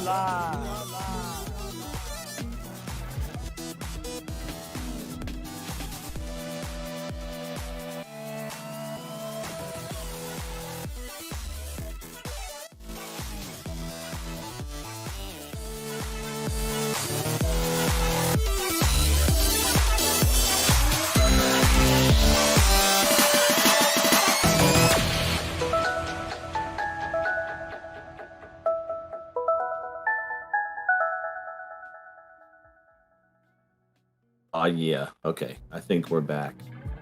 So no data. That's what YouTube was showing me that they were receiving on my connection side. They were saying they were receiving no data. Now they're saying they're receiving excellent connection. So I am receiving. I'm using a remote server out of Lodi, California, and we know that Lodi has some issues. Some of the server administrators over there, not the greatest. Really? So it's my in the fault? Oh, hold on a second. Wait, you're here. Oh, yeah. You know, I did what most server admins do, or anybody that's in tech that does support for people. You just restart it, and then it all works.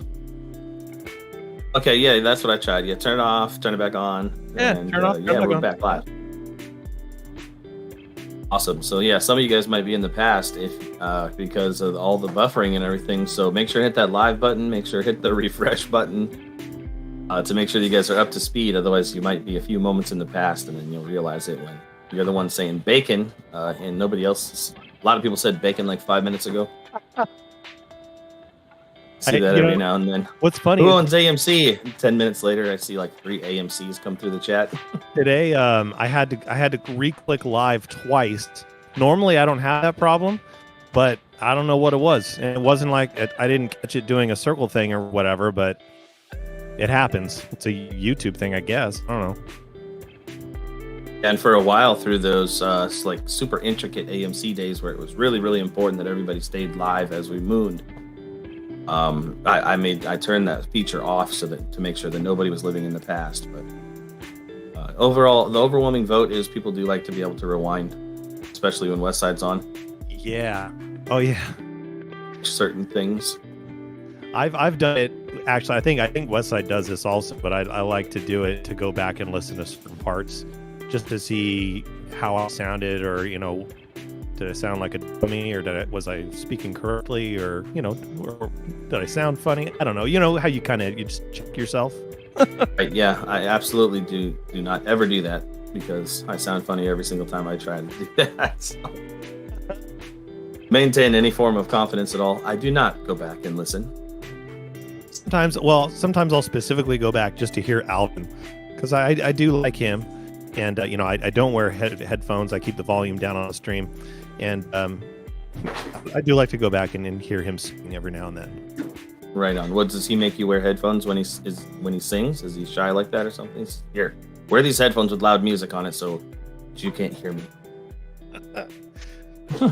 we're a non-headphone household over here, I guess. Yeah, right on. So all right. Well, yeah. I caught a part of your conversation. That was part of the reason why I didn't want to bug you guys. I was listening. The new dog Pineapple got home, so I was kind of helping with that, but then checking in on you guys, and you guys were having a really good conversation. I know you were talking about wallets and everything else, and kind of giving the one-on-one to everybody, and then going into a bunch of other topics. So I'm glad you and Ode had that time to do that. So just anytime too. I was just I was just killing time, jumping in. I wanted to share the wallet thing with people. And yeah. Stuff like that, because it can be confusing for people, and I get asked all the time, what is a wallet, and do I need to buy a hardware wallet and this and that, and it's like wallet's literally just a string of numbers and letters. Yeah. one set of those is a private key and the other set's a public key. Amazing. So it's nice to see visually, and we'll do a lot more lessons like that here going forward cool. on the channel. Look forward to it. Woo woo! All right. Do we have pineapple pictures yet? There are pineapple pictures, and I think in the Utah section, the original one was posted, and then this is postal. I think put one or a couple in the pets for booping. All right. Yeah, I'm gonna go check those out. All right, dude. All right, thanks, Count Postal Man. We'll catch you later, Trader Fam. Love you all, guys. All right, later, see man. you Love you. tomorrow. Whoa, you guys know what to do. You had the man himself, Mr. Bulldog, on.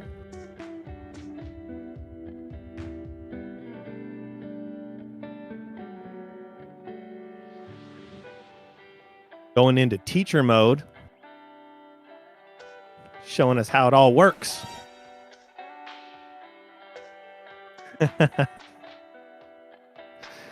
And I even got to hear woo woo barking in the background. Woo woo, woo woo. Sherry Jones is like, yes, Alvin. Where's Alvin? Very demanding, you, Sherry Jones. Hello. I have to get him. I have to call him from his tree. It's a whole ordeal.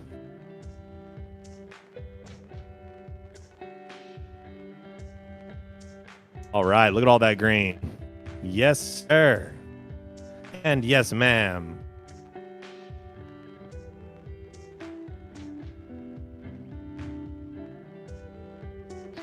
Sherry.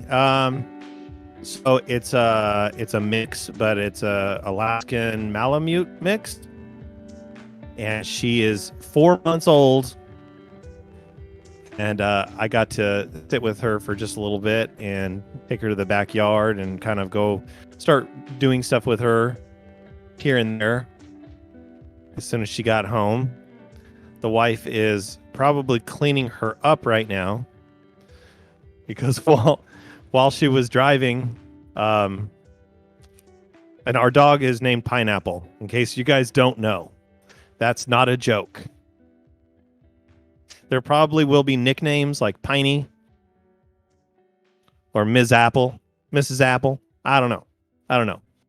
But that's the name. But old Pineapple decided to throw up in the car. So, whenever you add a new baby to the family, you're pretty much going to deal with some vomit. So, yeah, that was Mrs. Postal's first encounter of that. And so she's probably cleaning her up a little bit more now, giving her more of a bath. She did baby wipe her down quite a bit before coming in the house.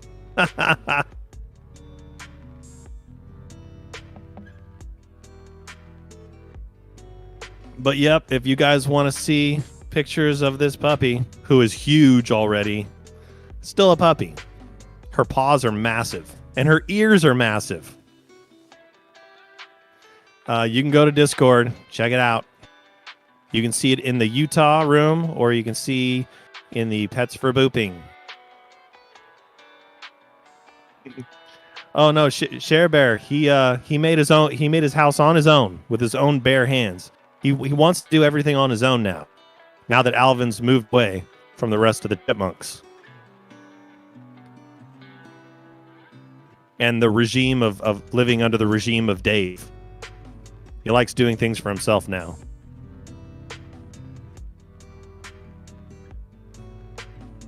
Oh, Andre, it's not fun. It's not. It'll be fun to look back on, but the car needs a major cleaning.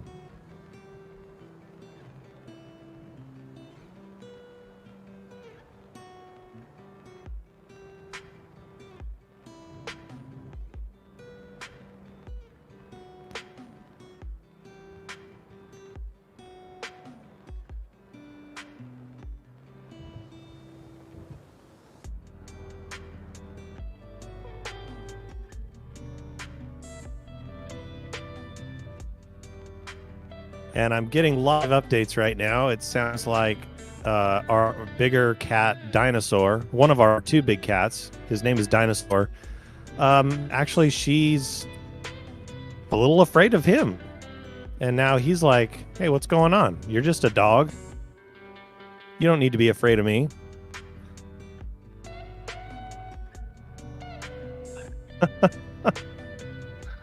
Oh, that's funny. That's something else.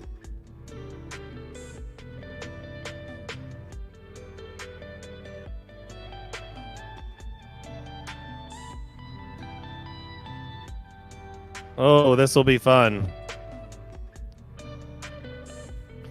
You know, it's a household of dogs and cats that are not afraid of each other and just hang around like everything's fine. And actually, Pineapple comes from a house that has cats as well. So it's just the change of environment, I'm sure. And all of a sudden, it's like, who is this gargantuan cat? Oh, dear Lord. Oh, Caesar, that's the second time I've referenced Dave's regime? Really? I thought I just came up with that.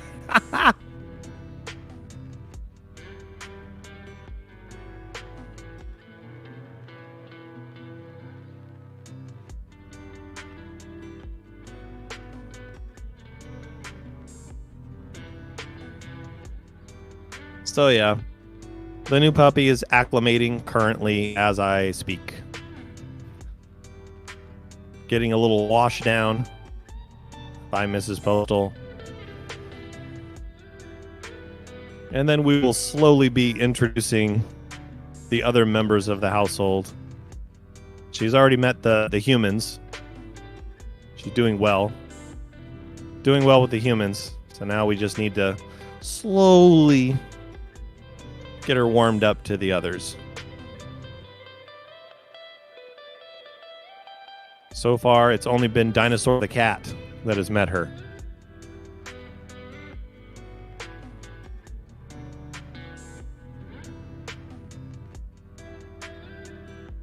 Well, Steve Austin, what's up, buddy? I've seen you on here all day. I was working and then Run It's Godzilla. I've seen you too.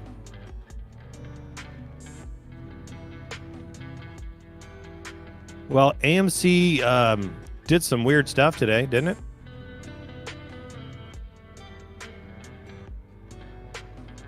It was kind of nice to see it green in the after hours. It's kind of weird.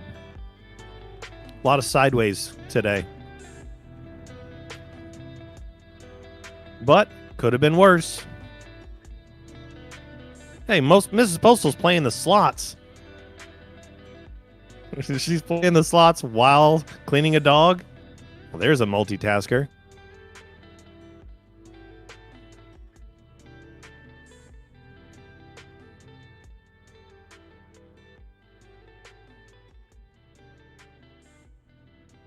Oh, thank you, Mrs. Postal. Yeah. Steve Austin's asking what kind of mix is it?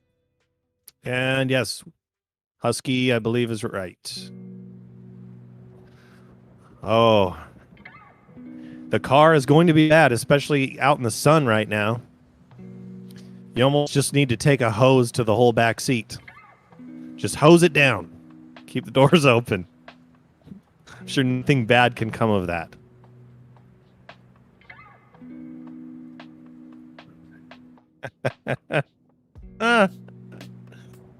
Oh man. Oh, and we've already discovered she is that kind of big dog. She drinks water for like 30 minutes. Well, it feels like 30 minutes. It's more like, 20 seconds. And then just gets up and starts walking around while the water is dripping all over the floor. Just wherever she's going, just drops following her.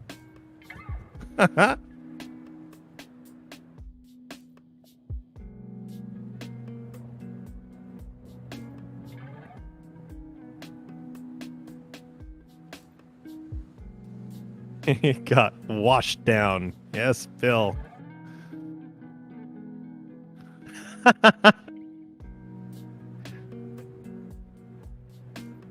Yeah, Steve Austin, you're right. It's gonna be a big doggy. It's been a while since we've had a big one in the house, so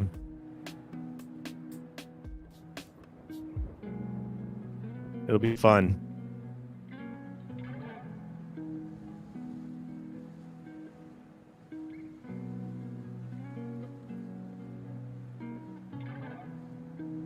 Mrs. Postal's ready to give 5,000 bull coins to whomever wants to come to Lodi, California and clean out dog vomit from her car.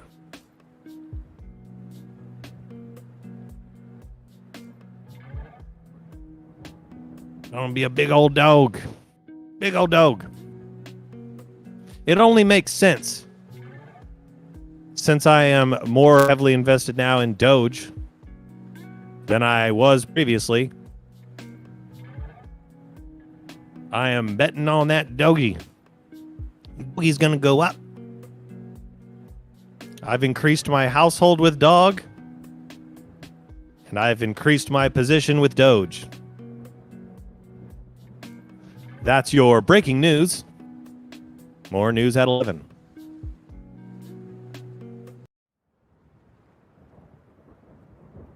I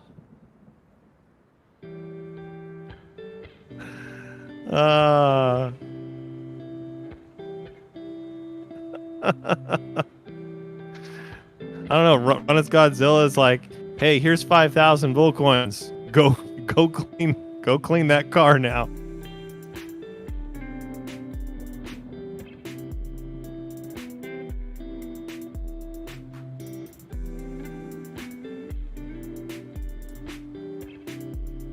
Looks like Mrs. Postal is trying to pay off Odafro to come and clean the car. Don't think that's going to happen. I think the only person that lives in Lodi is someone who goes by the name of Clown Baby here, and I have not met Clown Baby yet.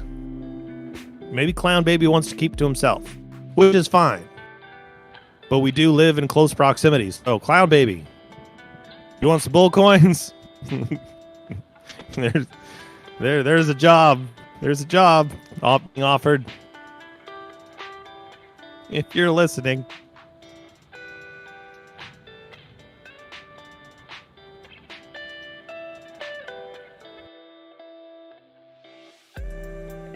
Oh, Cassie Pants. That would be a very long way to go. Clean it up for me. Last dog mess I cleaned was a dog I was pet sitting, house sitting. It ate roadkill. Ah, roadkill.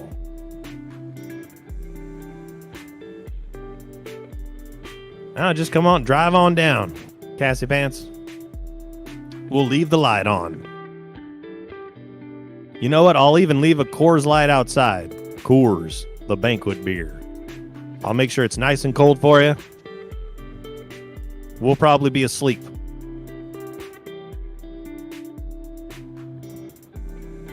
We'll work for Pineapples. Well, yeah, well, the dog's name is Pineapples, so that means you'll work for free. Woohoo!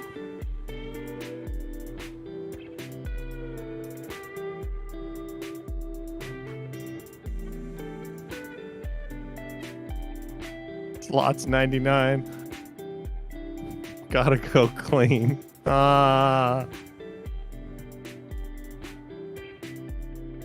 Clown Baby. Gloves. Dog throwing up in the car. That's perfect, Caesar. Perfect emoji story. I love a good emoji story. Even threw Clown Baby in there. It's pretty good.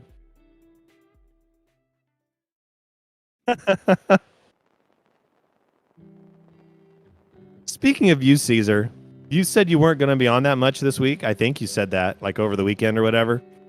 But every time I saw a chance to like show or hide a message to, you know, like use my roach capabilities, I would click it and it would say, oh, Caesar already took care of this, GP. You're a little slow. And I'm like, dude, how does he do it? How does he do it? I was right on top of that button. I thought I was at the Jedi level. Apparently not.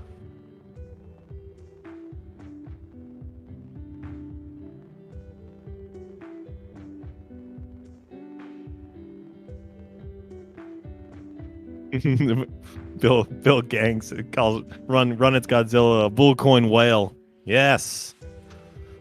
Some of us have been mining for very long. Many long weeks, months. Many months. Many duels have been had. Many slots have been played.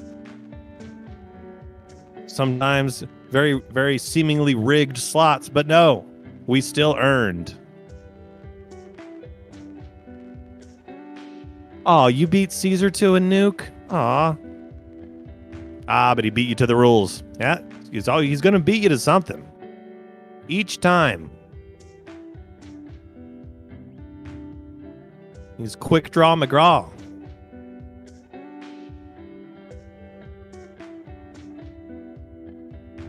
If you're a whippersnapper, Google it. Quick draw McGraw.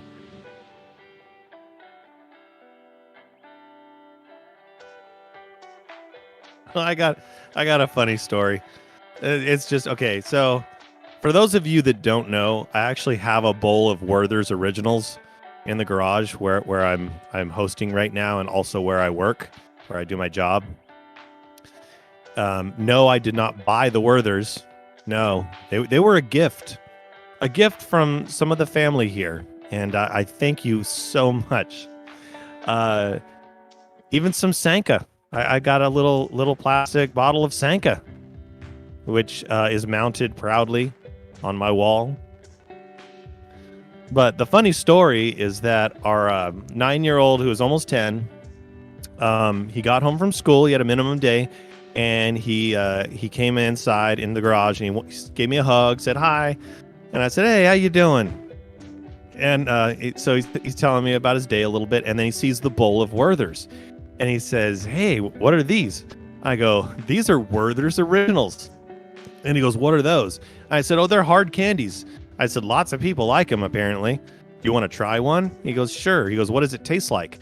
And I looked at the bag that I have mounted on my wall. And I'm like, "Oh, caramel."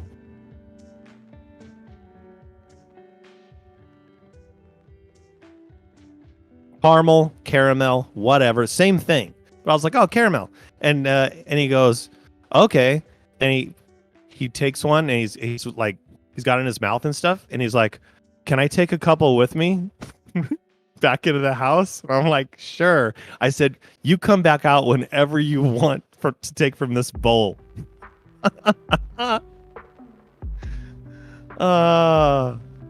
At least someone's gonna eat them. I'm not gonna have the Werther's. I'm barely a candy eater. And yes, I am 43. I am quite old. Yes. I should have a Sanka to wash down my Werther's, but I'm just not all the way there yet. Oh, so old. But yeah, he likes the candy, so like, why not? But he's not going to touch the bag that I have mounted on my wall. He's not going to touch my Sanka either.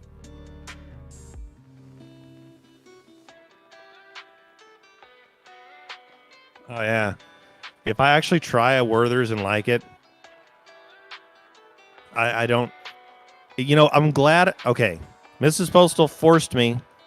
I did agree to it, but I still felt forced, at least highly compelled, to try one slice of pineapple pizza, which I did. And what was my answer? It's fine.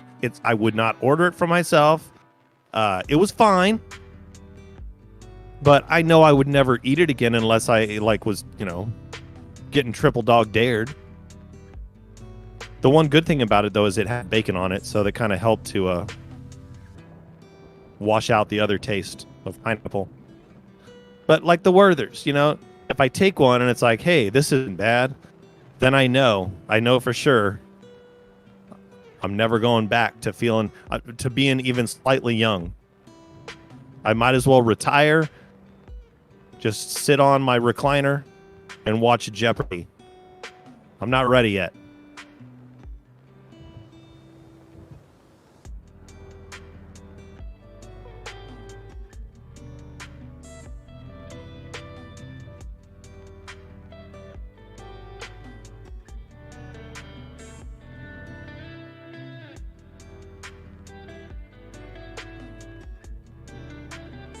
So to answer your question, was Twisted Elm? Yeah. Yes. Because I am so old already. Ms. Postal just sent me another new video of pineapple dog. Oh my God, this is a cute animal. Oh my God. Pineapple just booped the camera. My God. Cuteness overload.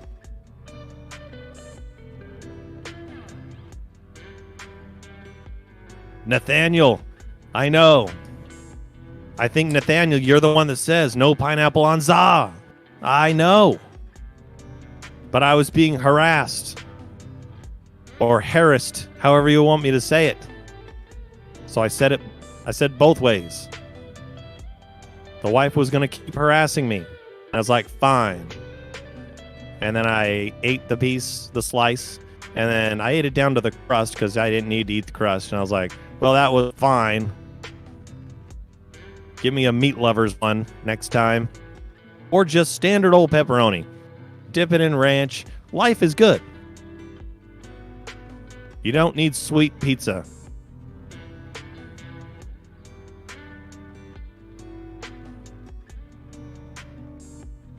Oh, and here we go. Cassie pants. Thai chicken pineapple pizza. Then it's no longer pizza. Let's agree that maybe it's the bomb. Maybe it is. But that is no longer a pizza. That's a completely different dish. You're having Thai chicken and pineapple on some toasted bread. I don't know what you would call that.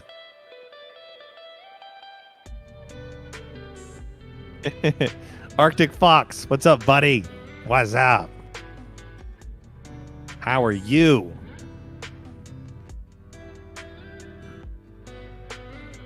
Nathaniel's wife says it goes.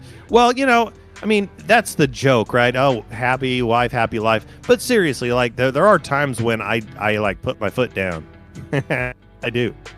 Not really. I mean, kind of.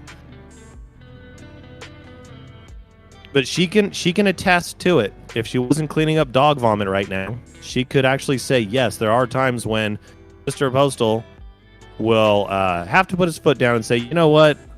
That's a strong no. Strong, hard no. Negative.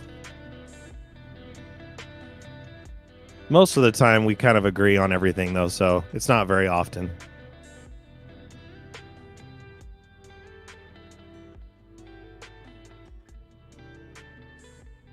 No, we don't bring the crust home for the crows. No. We are mostly a crowless neighborhood.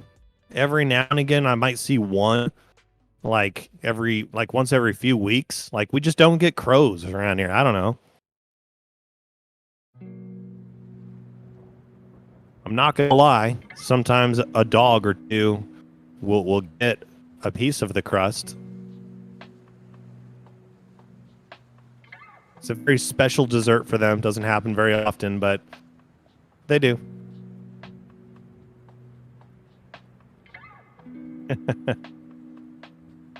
Arctic Fox just says, just drove 400 miles to pick up my daughter. She's moving back here from Washington State. That's right.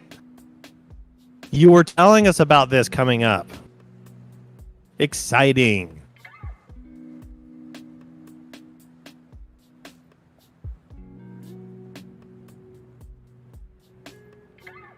Caesar says, when I first got my wrench, all I could think about was the Peter Parker principle. Right?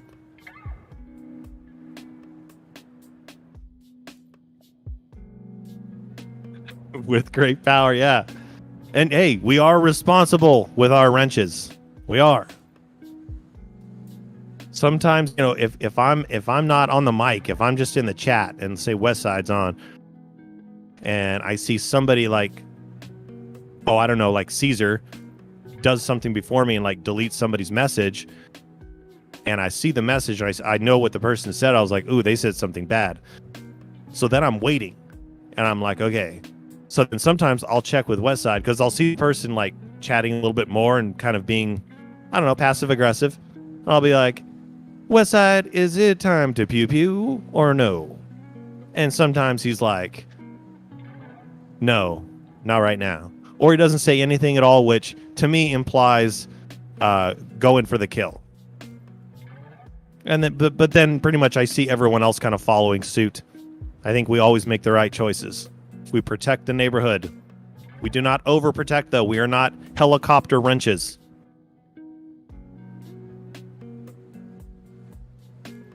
We give a lot of leeway here. A lot of leeway.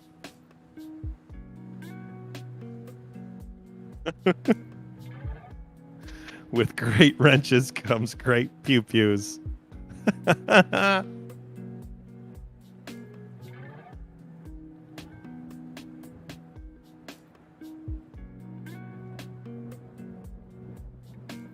Oh, yeah. Abibo. Was Chris from today? There were actually there were a few that came in today, and I'm not sure why. I don't know if it was because of some of the over the last 2 days there's been some volatility with AMC, a lot of news, a lot of, whenever you see certain stocks spike up or down, you get the FUD bots that come in.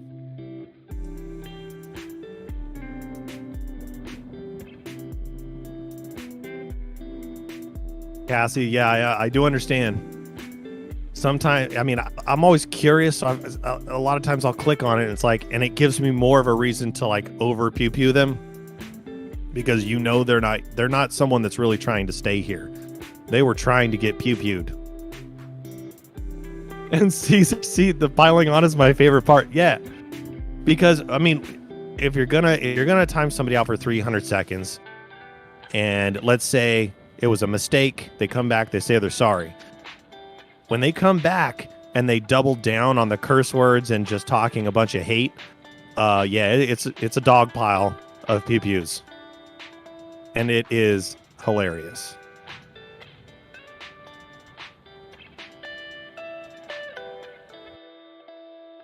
Oh yeah, I know there's Trey is interviewing Adam Aaron today. I believe there might be one that's live right now.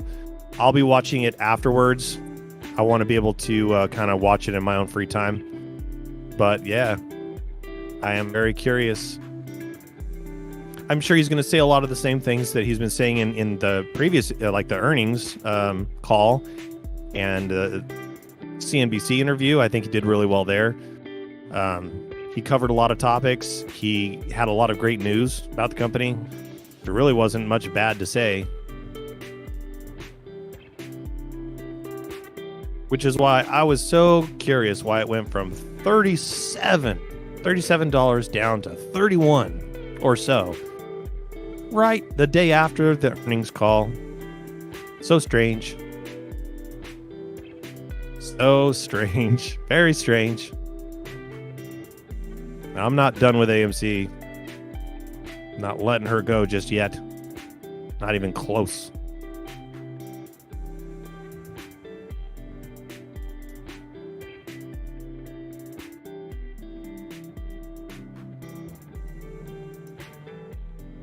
But yeah, Arctic Fox, my day was good, man. Had a good day. It was a busy day at work. I was stuck in a lot of meetings.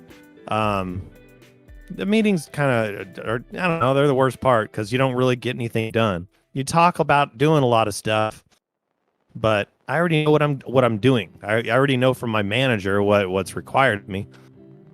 So I have all my stuff written down. I know my goals that I need to get to each week. Some of these meetings just drag on, and some people like to talk way too long. Just saying. The good news, though, is I don't have to be there in person. I can be shirtless and not on a live cam. So there's a perk.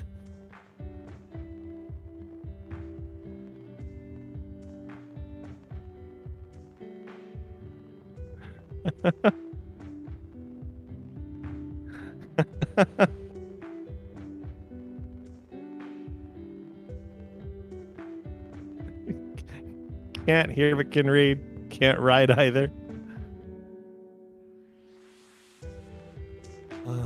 Hey, there was one time where everyone timed me out.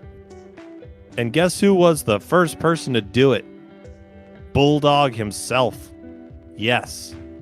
He timed me out. and all the other wrenches came and timed me out. I was gone for like 30 minutes. That was fun, though. That was funny. Gotta admit. Am I gonna bring up the reason that I got timed out? Nope. Not gonna do it. I learned my lesson.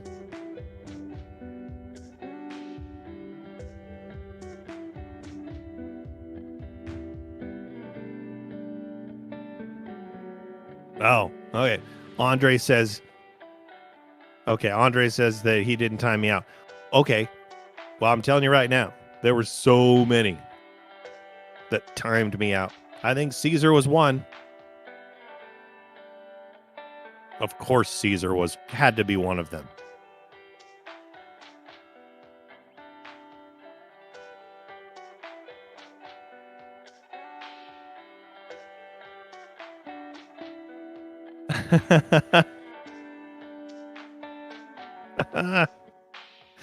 Oh, no, it was funny. It was good. Oh, of course, here comes D-grade. Do it, I want to know. No, D-grade. I learned from my mistakes.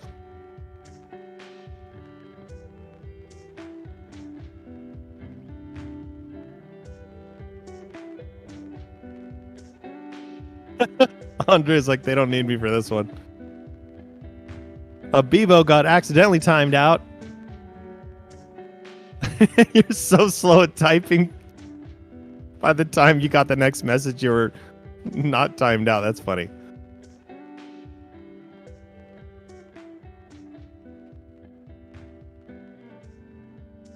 Yeah. No. I don't want to be bug assaulted. By the way, is that raffle still going, or did that happen while I was in meetings? Are we still doing a raffle for the bug assault? It is a salt. It is an actual salt pew pew gun. Shoots salt out like a shotgun and kills flies. It's called the bug assault. Get it? It's a play on words. Ah, thank you, Bulldog. So that raffle is still open. It ends Friday at 4 p.m. Eastern time. If you want to get in on that raffle, you just got to type in !raffle, a space, and I believe you can raffle up to 10? Question mark?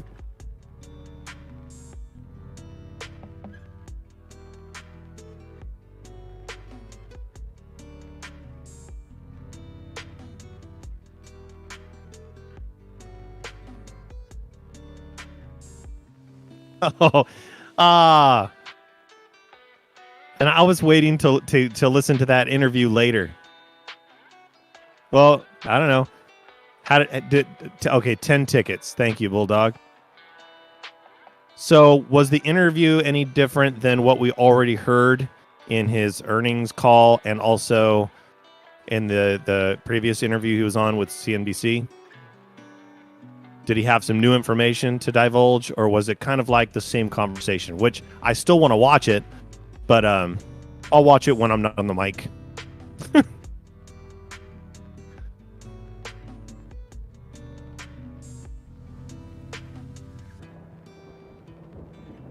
Oh, same as the earnings. Okay.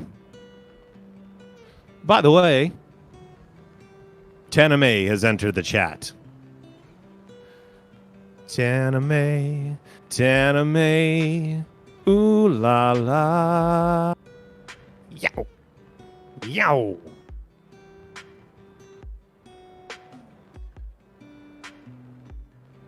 D-grade, I have not looked into the code. Not yet.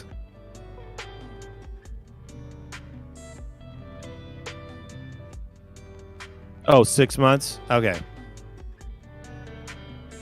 But I thought he said that already. I thought he said that in the earnings call.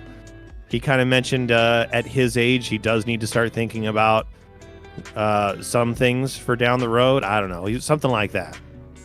He hasn't sold shares ever and hasn't so far, but I think he was kind of divulging a little bit about eventually.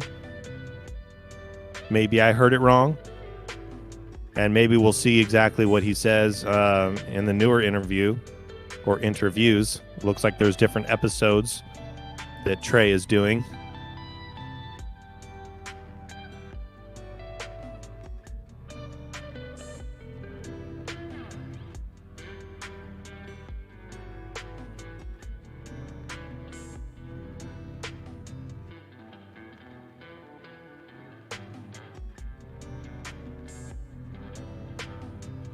Oh, Trey asked him why he didn't sell shares when it was 70. I think I'm sure he's got a good answer for that. Yeah.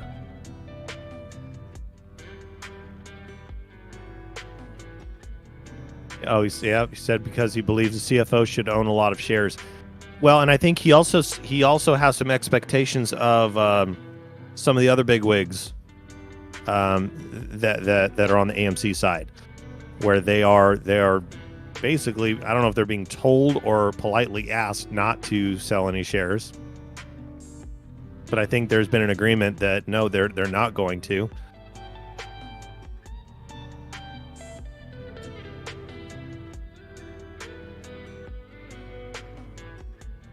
Oh, I was just reading Tana's thing. Sorry. Yeah, he is CEO. He's also a chairman. Get it right. Get it right, Postal.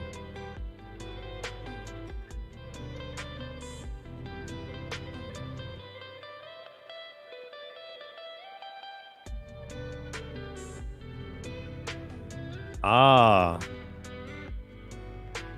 You didn't see the question. Well, I'm sure the questions were flying by like crazy.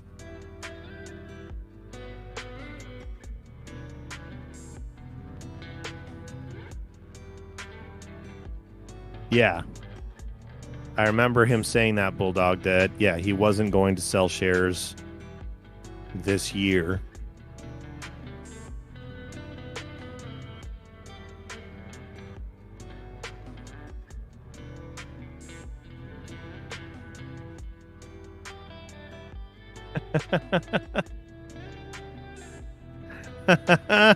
Sabrina, he said at his age he gets around better than YouTube show hosts, people half his age.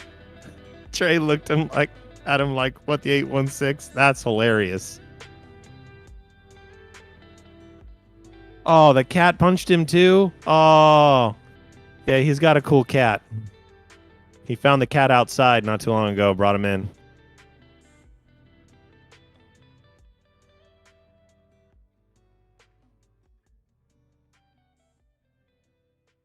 Gotcha, Bulldog. Thank you for that. He's asking the board to have him hold 8 times his salary in AMC shares for some years going forward, but he owns 100 times his salary now. Gotcha.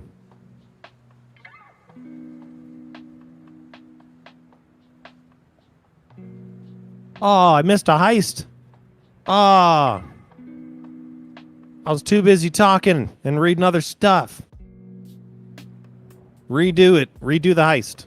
Start over. Rewind.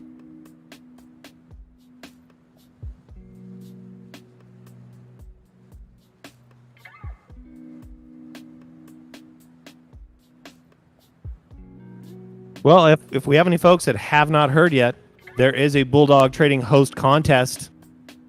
If you think you want to get on the mic and hang out and talk with one of the hosts and try out to be an actual host for Bulldog Trading, all you got to do is click that link from Streamlabs that's in the chat right now. It's easy to sign up. I know quite a few people have done it. And we will wait to watch the fun begin when you hear some new voices get on the mic.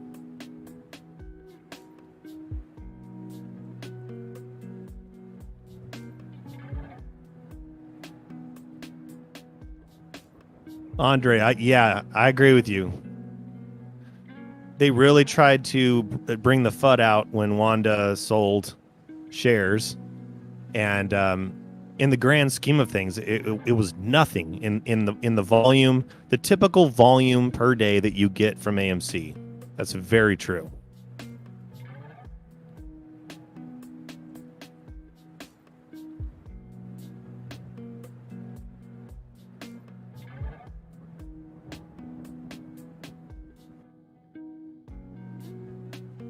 And then there were some other insiders or board members. I don't remember the exact story, but the news got out that, you know, it's public, right? They sold so many shares, and it was made to look like it was a whole bunch.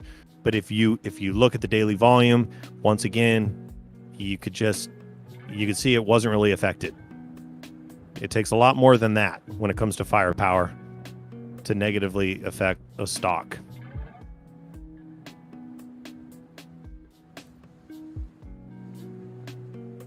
Oh, that old Doge.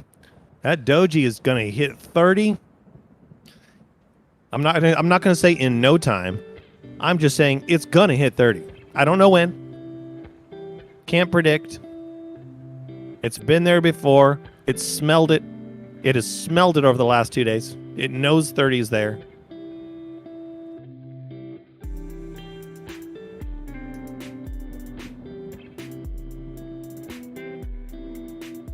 Bulldog Trading, that is correct. He gave shares to his sons, which he did say in a previous interview, the original Naked Shorts interview, where he actually dropped his phone and was wearing, he had a suit on, but was just wearing underwear, or pretty much shorts, like boxer briefs.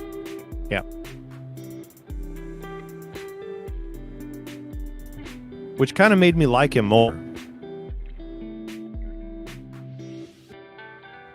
So that's probably what I would have done. I just would have made sure my cell phone wouldn't drop down like that.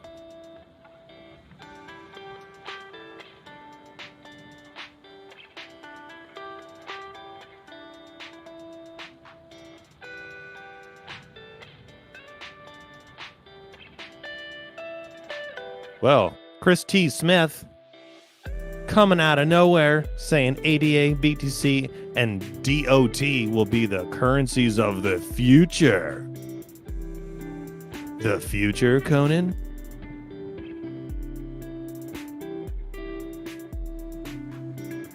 We'll see. Can't predict anything in this crazy world.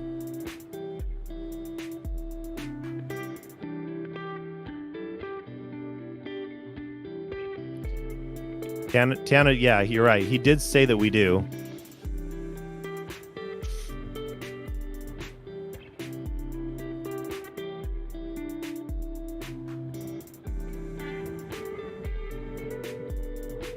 Twisted Elm says he had his AMC hanging out. Nah. He had shorts on. That's when like that whole weekend, like naked shorts was like the popular theme, and it wasn't just because of that.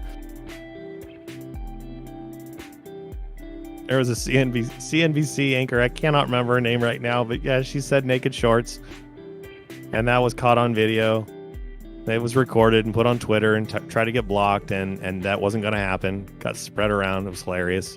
It was the naked shorts weekend, and that actually boosted the rocket on AMC quite a bit that coming Monday. Melissa Lee, thank you so much, Tana. That was Melissa Lee.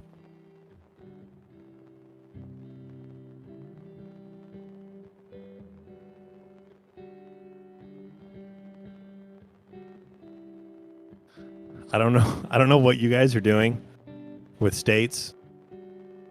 I have no idea.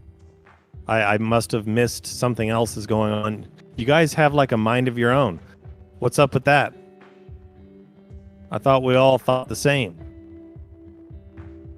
Oh, it's a D-grade game. I don't know what the question is. I'll let you guys have fun with that. I'm going to go check my... D-grade is in what? Gotcha. Yeah, keep guessing every state.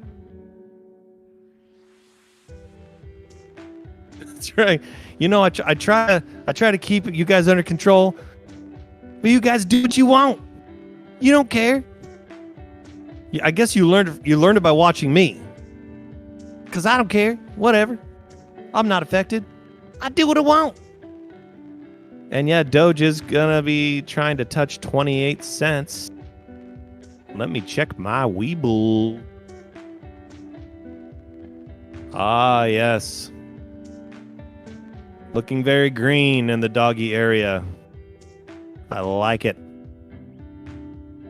If you guys didn't hear earlier, I dumped a lot more into Doge. I'm going a little postal. Just a tad.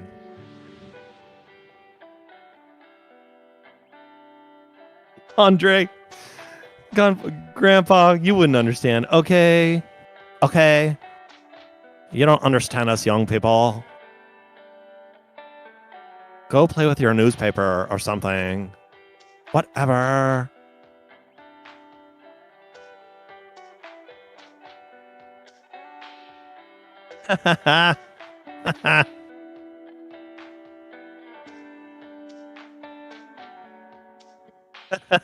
Nathaniel, you got Doge. Goodbye. Welcome.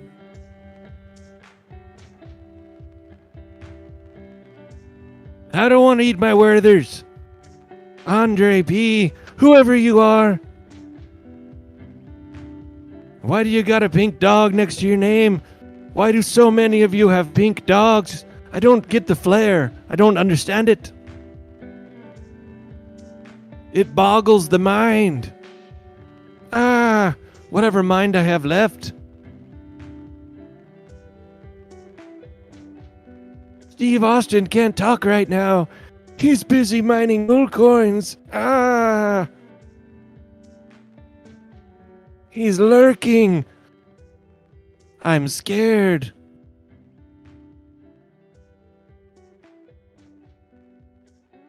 Dude, Twisted Elm, why did it have to make the dial-up noise? Why wouldn't you want to hear the dial-up noise? That was my favorite part.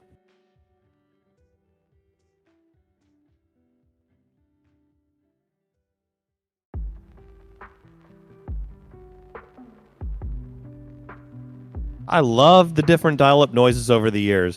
It was so simple back when the baud was like from 300 baud to 2400 baud. When it got into the 14.4K, that was a little more interesting. The 28.8, 56. I'm trying to do this off the top of my head. With the 56K Sportsters, those were good. US Robotics, 56Ks. And then when you got into the latest ones, right before modems were kind of useless, but the latest ones that came out had like the X2 chip that you could put in, and it was even quicker.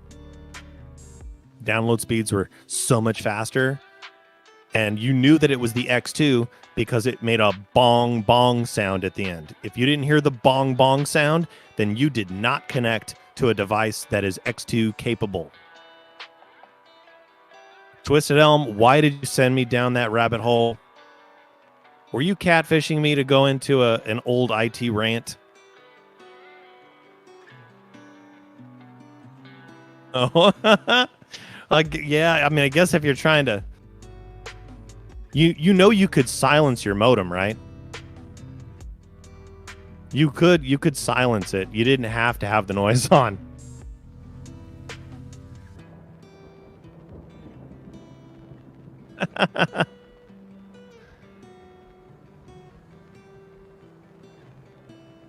Oh, poor Andre. Never got connected at 56. I'm sorry for your loss of connectivity there. I don't know. I don't have any confirmation if Trey is coming to Utah. Not a Colt, not a compound. Yeah, 56K, you're pretty much rocking it.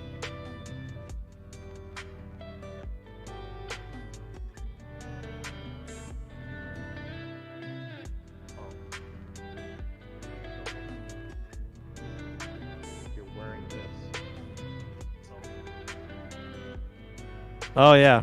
Patriot Road Warrior. I'm sorry I started all this. Old IT rant madness. Yeah, you and your Sierra games. Always bringing up Sierra games. You know I love them. It's hard not to talk about it.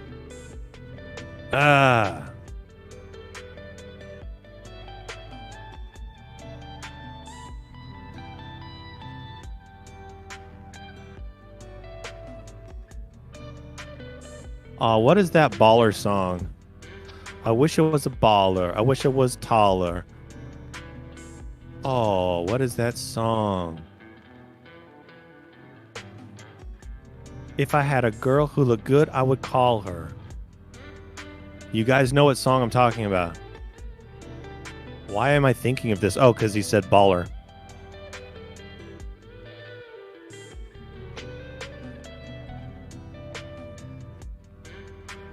You know I'm looking it up right now.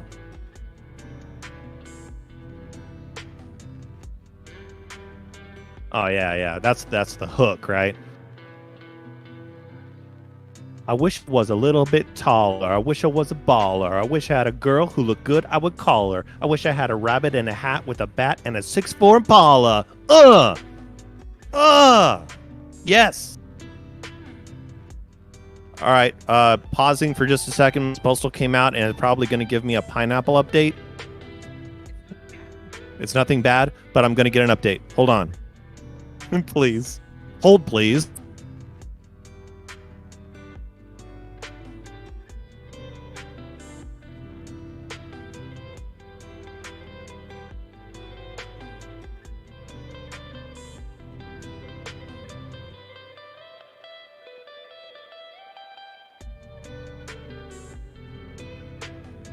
Okay, so the only reason she came out here is because she thought it was hilarious.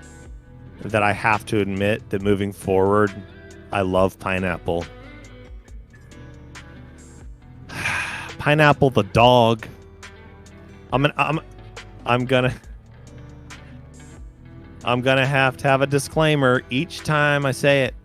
Oh, I love my pineapple. And then we're gonna have new users that come in, new people watching the stream. They're gonna be like, What is this fool talking about? Why is he so in love with pineapple?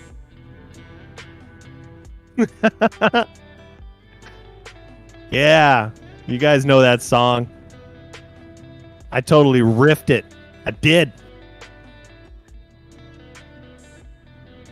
Yeah, that's a good one. I like that one.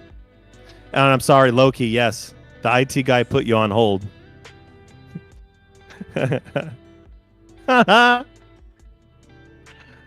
Oh, Defro. Breaking news. Gone Postal says he loves pineapple.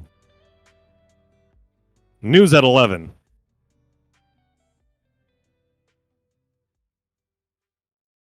All right, well, we have our first dog. He's our oldest one. His name is Hobbs. And he is going to be the first one to meet pineapple right now. You know, it's funny. It's like a train of dogs that are going in slowly to meet pineapple. So I guess you could call this the Pineapple Express.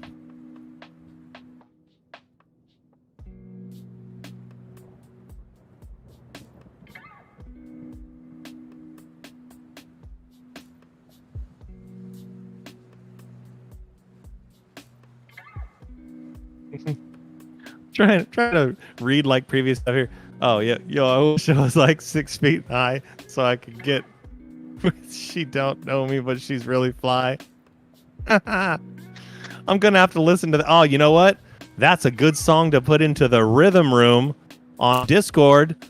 You can play any song you want. It's just one giant jukebox, and anybody who is connected to that rhythm room, to the voice part of it, will be able to hear it. And from what I heard Westside say today, he keeps himself connected to it. So anybody that puts in music, he will hear it playing. Somebody needs to put that song into the player.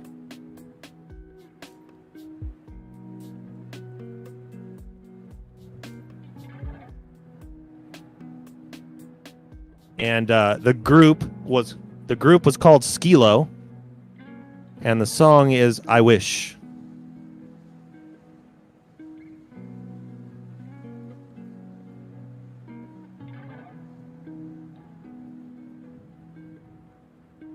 Yeah, Bebo. Yeah, Bebo says my brain is full of useless lyrics. Yeah, mine too. And they come and go. Like sometimes I can remember stuff like that. Like all of a sudden out of the blue, I saw Baller and I was like, oh my God, I kind of know this song I haven't heard in maybe 10 years. Seriously, it's been a long time. And I was able to recite some of it, just a little bit. I had to Google the rest. And then I was like, oh yeah, there we go.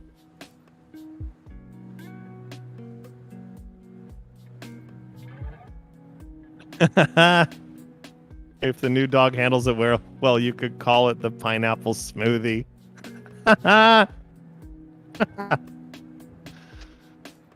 I do not know if Westside is in the chat. I mean, he might be lurking or hanging out, but I don't know if he is actually listening or reading the chat. He's probably doing some real life stuff.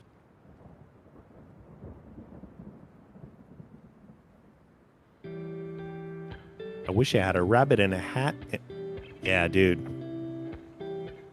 Love that.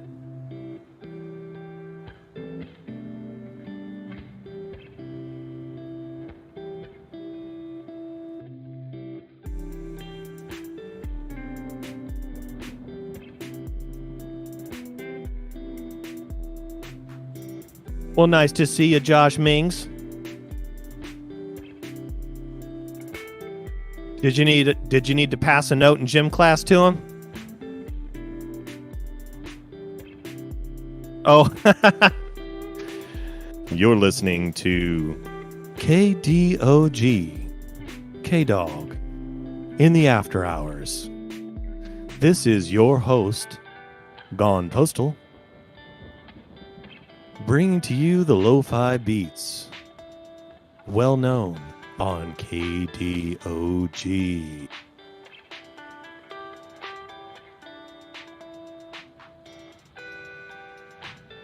I wish I was a little bit taller. I wish I was a baller. I wish I had a girl who looked good. I would call her. I wish I had a rabbit in a hat with a bat and a 6'4" Impala. KDOG. K-Dog.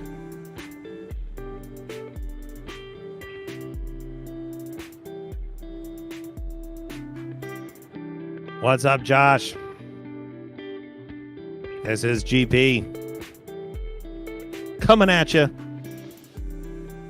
with the soft voice and the loud voice. And Doge is spiking.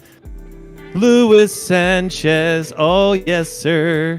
Ooh, I'm gonna check my green right now. Whoop whoop.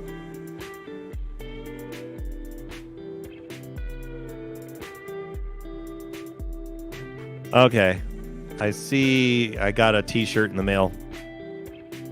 This postal just showed me the t-shirt. I will have to probably take a picture in the shirt. Oh, snaps. Josh Miggs. Super chat.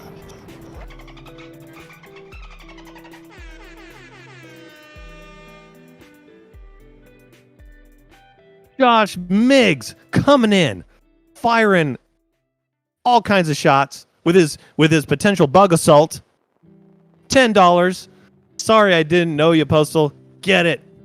Love for my trader fam. I wish it was Tala. Yeah. Thank you for that. Soup. Super chat. And the dolphin.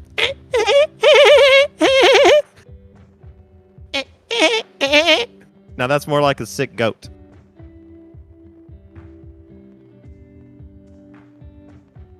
It looks like it looks like me and the wife have similar but very different shirts. Hilarious. Oh, that's good stuff. Oh yeah, you guys will have to check out these t-shirts. These are great. Sorry you can't see it right now.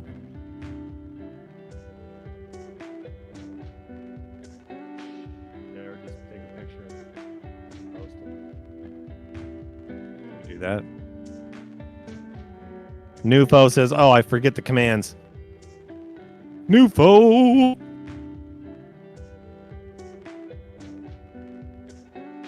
Motifro says, "Is Doge going to 30 tonight?" Question mark. I hope so. Anime knows the Trini command. You know what? I haven't heard from Trini tonight, and I am a little concerned only because she said I talked to her during the day.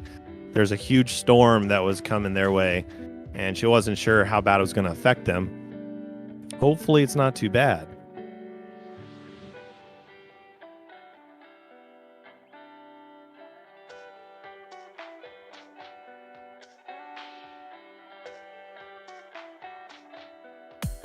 I know normally she's hanging out.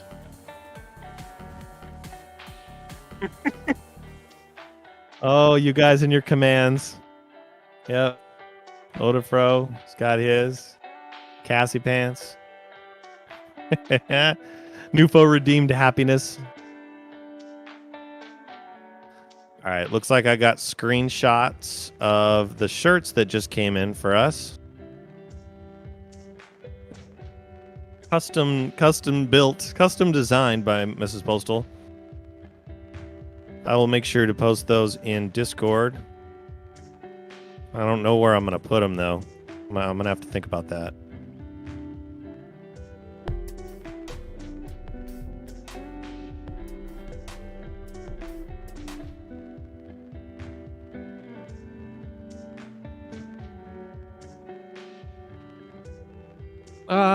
Of course I have my own.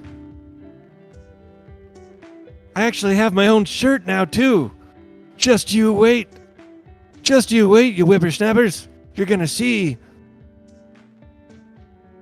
You guys get to see the shirts in a second. Hold on.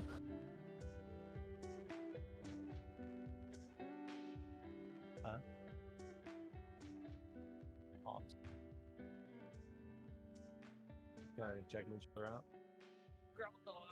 Yeah. Is anyone else going? Yeah. All right. So far, the dog, the original dog is his name is Hobbs. He's mixing in fine with pineapple. They're getting to know each other. All right. I am getting the pictures uploaded to Discord as we speak. I guess I'll put them under Utah for now.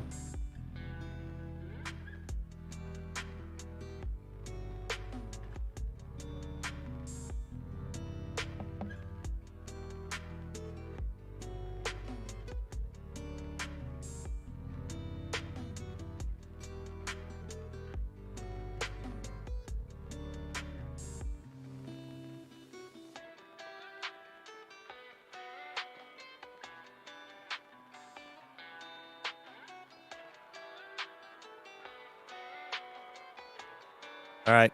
They are uploading right now. Incoming.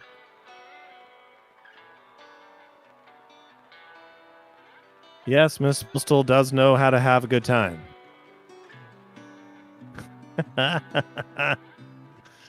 Oh, Lordy. Why do you think I married her? She's as crazy as I am.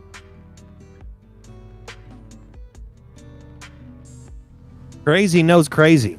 Telling you, it's a good mix. Crazy squared. Yeah. I've made hundreds so far, Jason Gregory. I was telling people up until recently, I've been in the red. I've always been in the red on Doge. And all of a sudden, out of nowhere, this puppy's got some strength.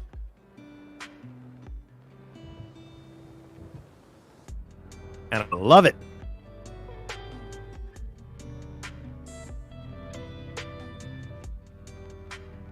And when it dipped down back to 26 earlier, I bought a crap ton more. I had to move some money around. That's fine. But I'm even more invested now than I ever was in Doge. Why do you ask? Because I'm cray-cray. I'm gone postal. What do you expect? You want me to make rational decisions? Ha! Surely you jest.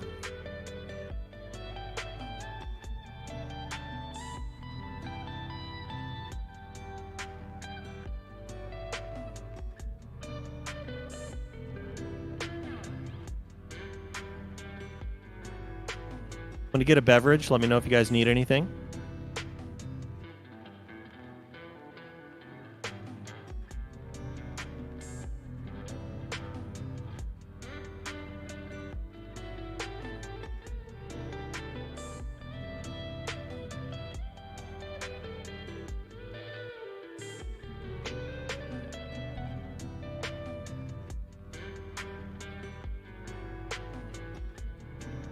Doge needs to go back to 0.05 just for one day, huh, Patriot?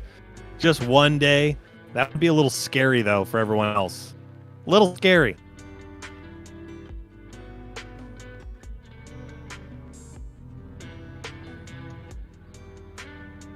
Most people get a Corvette.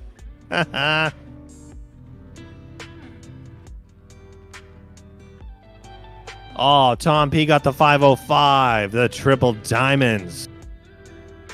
You lucky mofo. Happy for you, though.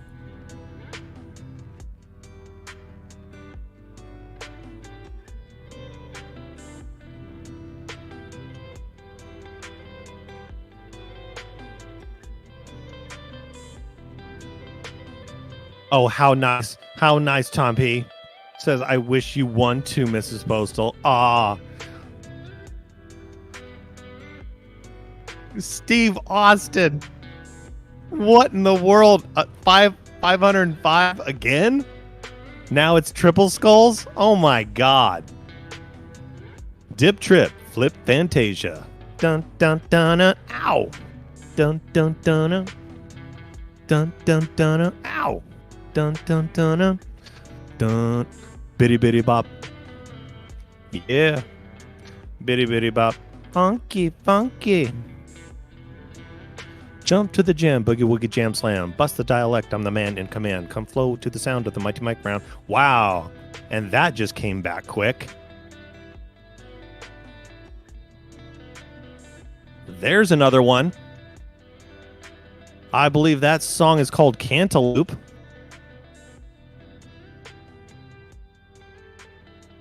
Haven't heard that in many years. Thanks, guys.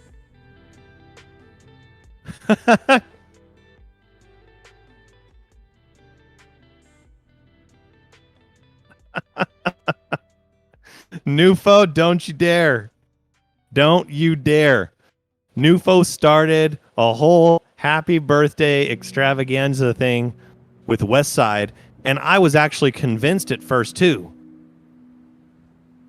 To the point where Mrs. Postal actually sent him a video of her singing happy birthday to him, only to find out, oh, just kidding. I was like, how did I not know this? How did it take Nufo to tell us that it was Westside's birthday? You're not going to get away with it again. Abibo says, I get all those randos in my head. Yeah. Dude. Yeah, but those couple of songs that I have not heard those. I don't know in how long. I know it's years.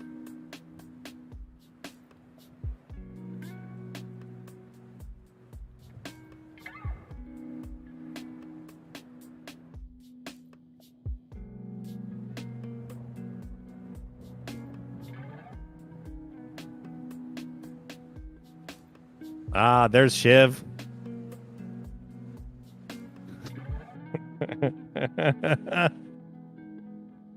What's up, Shiv? Doge is still staying strong for you, buddy. Don't be scared. Don't be scared. Don't be scared. Every little Doge is gonna be all right. Said, don't worry, Shiv, about a thing. 'Cause our little Doge is gonna be all right.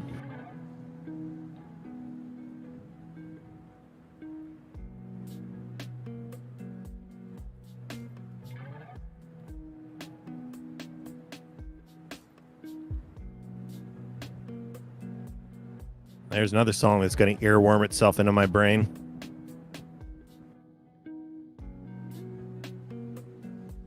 Yeah. Yeah. Yeah, Diz. Hit up, throw a DM to Westside. Tell him happy birthday.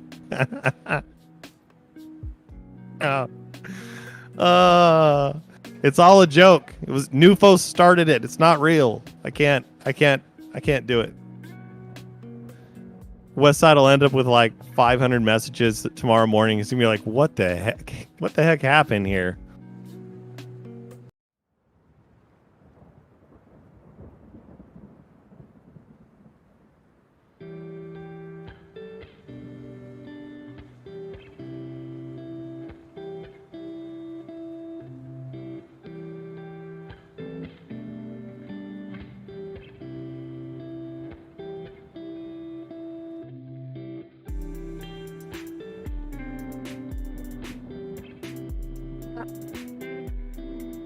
Happy Bert McGirt.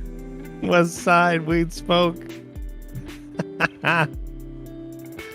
Oh, Lord. Lord, help me.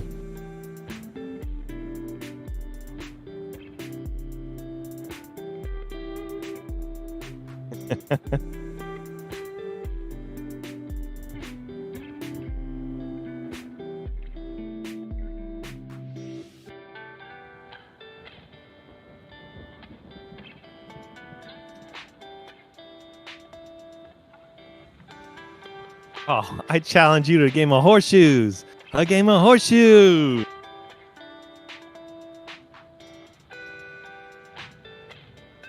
Lord, I've really been real stressed. Down and out and losing ground. Oh, yeah, I know that song. Take me to another place. Take me to another land. Make me forget all that hurts me.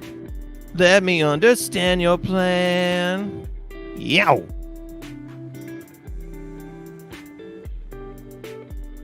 Yeah.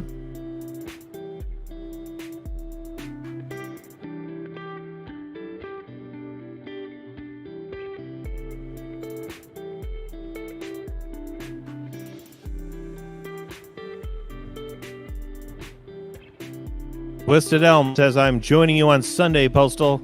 My wife's got me drinking Coors Lights now and buying me tall white socks to wear when I get the newspaper that we don't subscribe to. All right. Twisted Elm.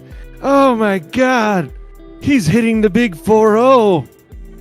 That's the age when you start to see the light. It's a glimmering light way down the hallway, but it gets closer each year. Closer, I say. In the meantime, read that newspaper, read that parchment, read the funny papers, play the Scrabble, do the word searches. Oh, the fun of the word search in the newspaper. Ah, yes. Ah, yes. Yeah, I was born in the same year. I'm not kidding. I was born in 1978. That was the birth year of Coors Light. No wonder we are so close. I'm a vibrant 43 years old. In October, I will become a grandfather right before Halloween at 43. You heard me. And I am still a big child. I'm a giant child. Whatever. I do what I want. That's right, whippersnappers. I do whatever I want. Ah. Whatever the body allows.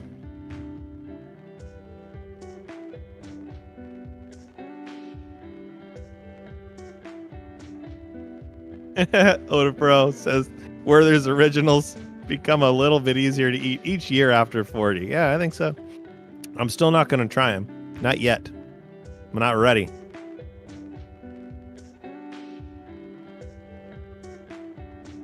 Oh, Tom P. Yep. Well, you win. You win the contest. Tom P was on the high seas. Arr. Every day in 78. Dude. And I was just a crying baby. And look at me now. Still one big baby. Going on rants. On a microphone.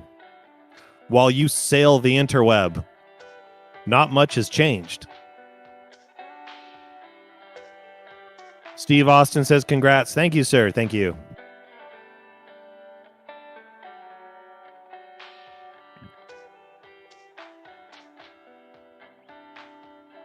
USS Neverdock, is that a real name? Or is it do you call it Neverdock because you're always at sea?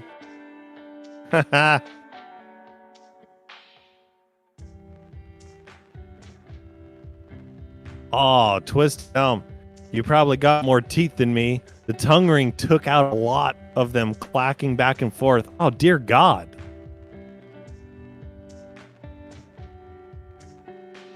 It's cool till you bite down on it a few times. Ah. Ah.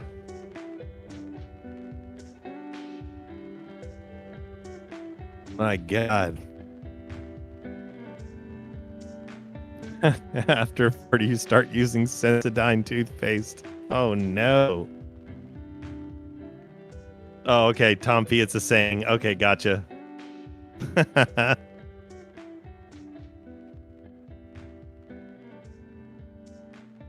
And look at us. Here we are. Hanging out. Part of the same family. Who would have thunk? I think it's very cool. So many different people from all over the place, different age ranges. It's I don't know. I love it. It's a good combo, good combination of people. I think we'll all fit in just right when we all move to Utah in a few years from now. Not a cult, not a compound.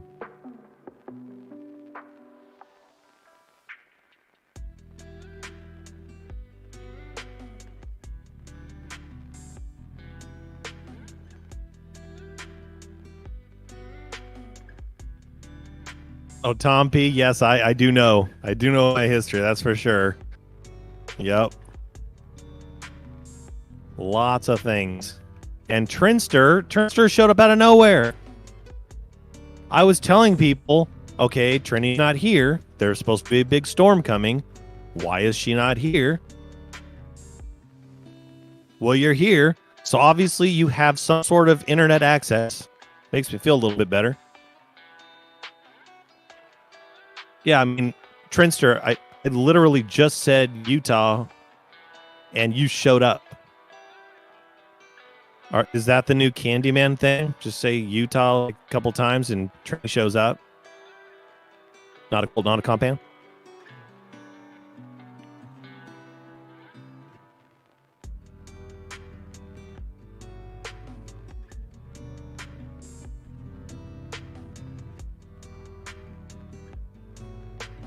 Yeah. Oh, sorry, Trinster. You're not feeling the best day. Sorry. I know the hubby was working a long day too. I'm sure he's going to be ready to just go straight to bed.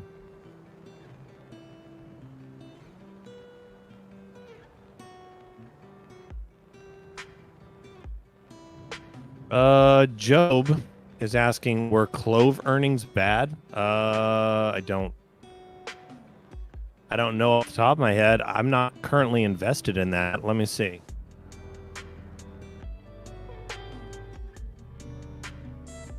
I was in the past and it burned me pretty good. Let's see. Yeah, they did have earnings today.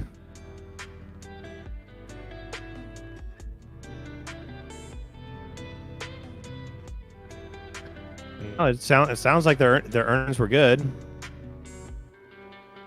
The revenue total beat analyst estimate of $205.4 million for the quarter.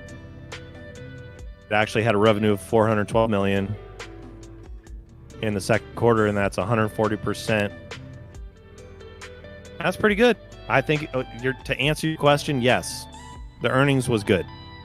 How that will affect the stock, hopefully positively. In the after hours, it ended at $8.90, and it closed at $8.13. So potentially good news. At least the earnings were good. Did you kind of just ask me that and then leave? Oh no, thank God you're still here. Oh, you're heavily into it? Well, Job, I was heavily into it. It just didn't do anything for such a long time, and I had some other plays at the time, specifically AMC. That's been one of my bigger plays, and it still is a big play of mine. So I kind of sold neutral out of it. And that was probably, I don't know, 4 or 5 months ago now. But it's had a lot of potential. It's had a lot of ups and downs, but the earnings look great for it. So hopefully that means positivity in the market for that stock.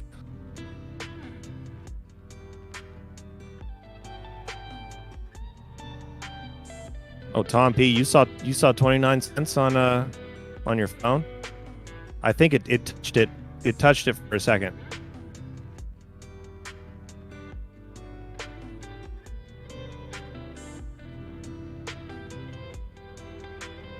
Let me go to my watch list here. Boom, boom, boom. Well, according to Webull, it did not touch 29 cents, but it was awfully close. It looks like 28.78 has been the highest for at least recent times right now. Ah, Robinhood and Coinbase Roundup. Okay.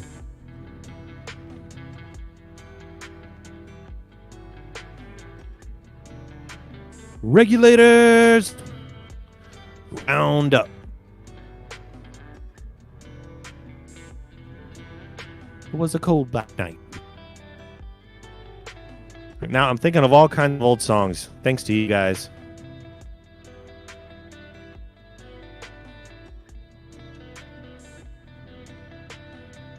Well, one thing we can agree on, it's in the 28 cent range, and it is really fighting for 29. And just earlier this afternoon, later afternoon, it dipped down to around 26, and I bought more. I did. I mean, why not? I'm adding a fourth dog to my household named Pineapple. I might as well invest in stock that is related.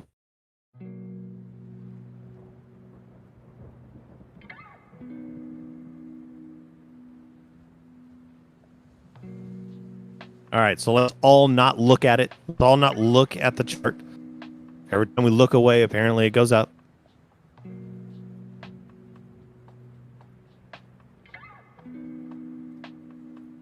All right, Job says, yes, I think good about it because of nearly $1 billion revenue and 20% growth, new partnership in Florida. Okay, and just doubled counties it can provide in.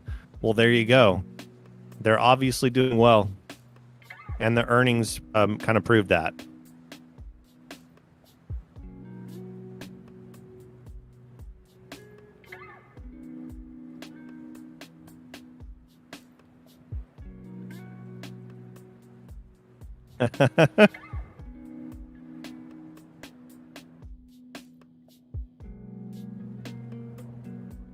Well, crypto does seem to have funny stuff, shenanigans happening at nighttime, and especially the weekends. And I do wonder if it's just people that they're so into the market, the stock market, and once the stock market's not open, they're like, well, guess I'm gonna play with crypto now. You always see good positive action though. Not always. Like right now, it's positive action. Either way, you see more action with crypto on the weekends and nights. At least that's what I see.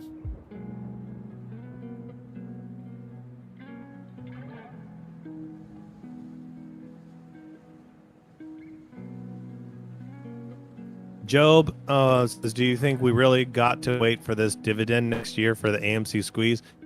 I didn't hear anything about an actual dividend. I think AMC has a long way to go before that happens. if it happens.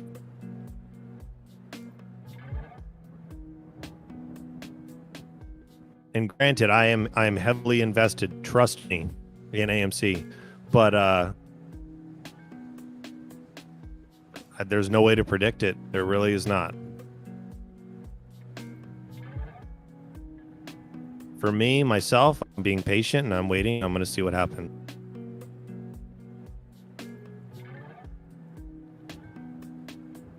Prinster, yep, sorry for your loss, but you used the wrong command. That is an incorrect command for the slots.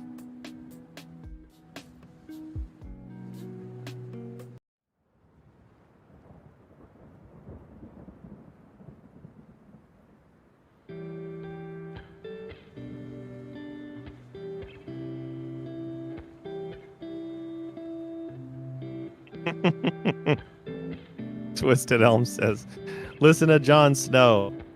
Winter is coming. Crypto shall rise as we huddle inside.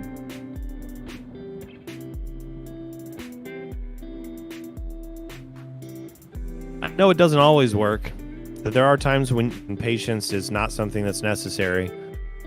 But a lot of times, just some sort of patience in your plays that you do pays off more than not having enough patience.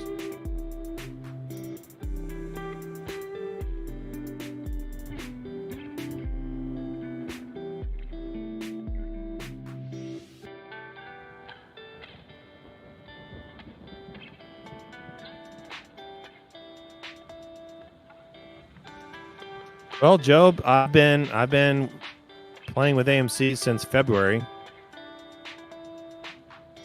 and I still have a lot invested in this stock.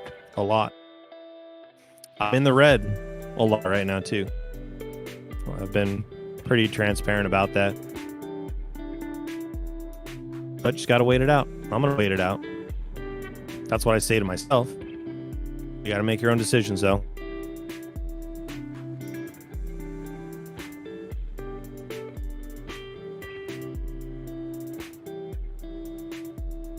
I mean, I thought by the middle of this year we might have seen kind of that plateau. Maybe we have. I don't know. I don't think the story's over, personally. So we'll see how the rest of this year goes. At least the next month or two. I kind of play it day by day. I don't try to make certain dates in my mind. I just watch the price action. I deal with the red days. I celebrate the greener days, and I just keep track of the trend and the sentiment that's out there, and all the people that are in Twitter just tweeting about it, all the streamers that are out there streaming about it. It is still a big deal. So for that reason, I'm holding on.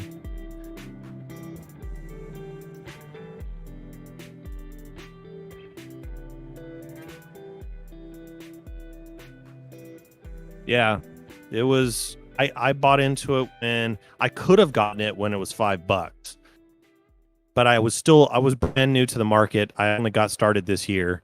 I've never played the market before. Never even learned about crypto until this year. I'm still learning every single day.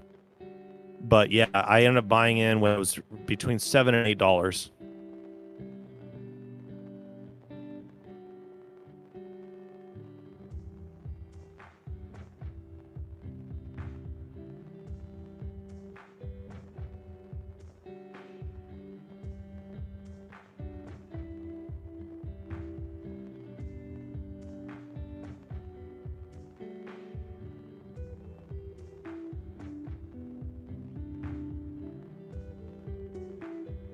Oh, Twisted Elm. I know a lot of people got scared when crypto kind of took a dump, right? Twisted Elm said my buddy at work sold his crypto at a loss back when everything dumped. He thought it was going to disappear. Now he is kicking himself because it's all gone back up. All holdings are ahead of others. Yeah, I mean, you never know though, right? You just like it could be something that we've never seen before, and everything goes down and doesn't go back up. But the more research that I've done, being here in this community, this Bulldog trading stream, and hearing Bulldog himself, kind of teach us some of the lessons to be learned. You learn things like crypto winter, or just the various pullbacks that are expected every so many years. But when it comes back, it's going to come back stronger, potentially. At least that's what the past has shown. So it kind of gives you that reason to be a little more patient. But for those that just aren't aware of those kind of things, that would scare the crap out of me. If I didn't know, if I wasn't schooled up on it.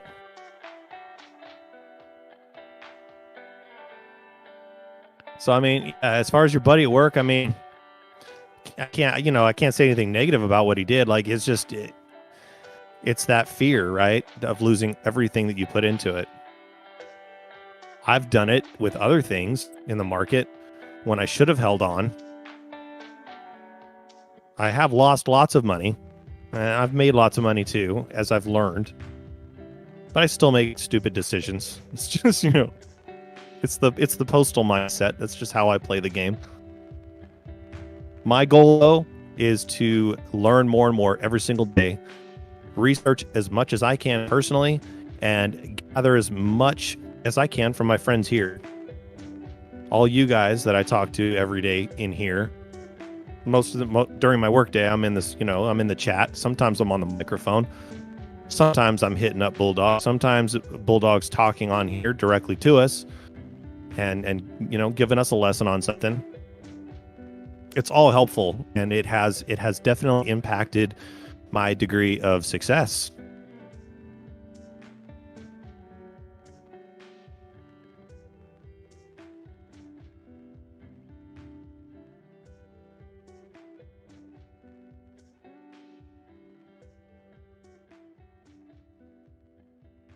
But like I said, there are no promises with any of this stuff.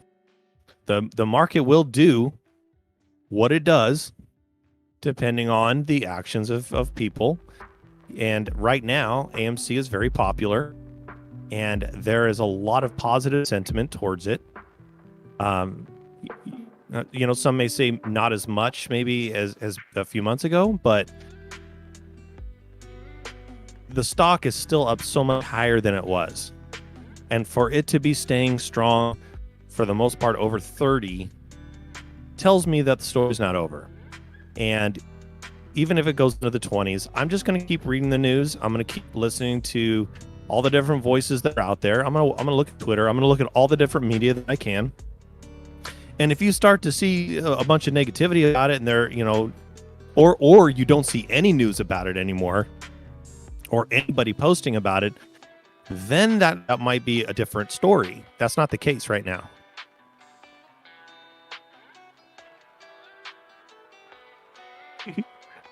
Oda Pro. The market doesn't care. It does what it wants.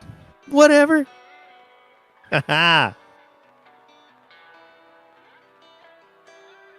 Breaking news. Trini is putting children to bed. More news at 11. Oh, Patriot Road Warrior USOB. Just ask yourself, what would Sonny Bonds do? Police Quest 1.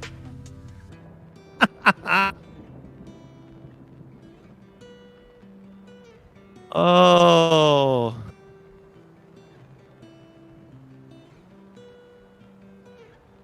My God. That's hilarious. I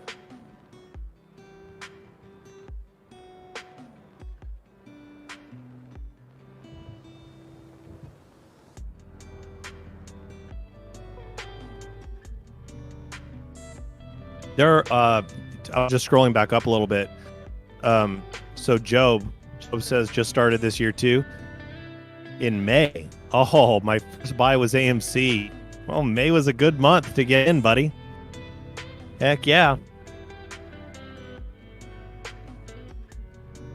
You know what? There are so many new people that have come into the market this year. It's insane. If you read the articles about it, just I don't know. Can I say the word statistical?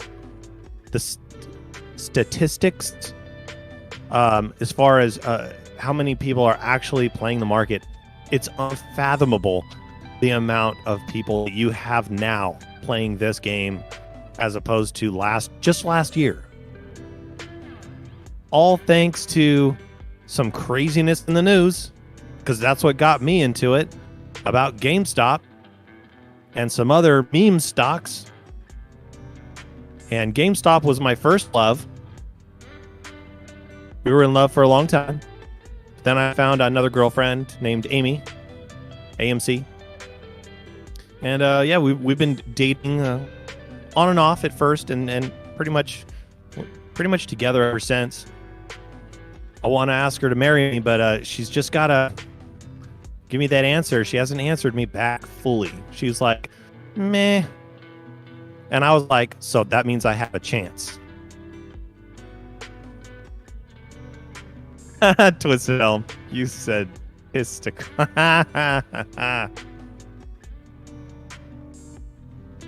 Yeah, also thanks to free trading, right? Patriot Road Warrior. I mean, just the fact that technology has made it so much easier. Like someone like me who's never done it, I was able to sign up. Like my first account, I signed up for E-Trade. I was able to do everything within like less than an hour, probably half an hour. I was all done. The only thing I had to wait for was like 3 days to be verified. And then I had to wait a couple of days for my bank to be verified, to be attached to my E-Trade account. And then I had to wait a couple of days to actually bring money from my bank in to E-Trade. But really, within a week or a week and a half's time, I was ready to play the game without having no knowledge in the past of how to do it. Now, I made a lot of stupid decisions. I didn't know what I was doing. But luckily, I did a lot of my own research and started learning as much as I could on my own at first. And then learning from other people that are out there in the world. And that in February, that's where I found the Bulldog trading stream. And I've been a member for a long time. I haven't been a participator. I've always been kind of somebody lurking that would hop in and hang out for a while. I didn't understand the bull coins. I would talk to people for a little bit, and then I would just hop out, and that would be it. And I don't know, one day I logged on, was listening to one of the hosts talk, and was like, oh, okay. I like this place a little bit more. And then I got hooked. Now I love it. Love it.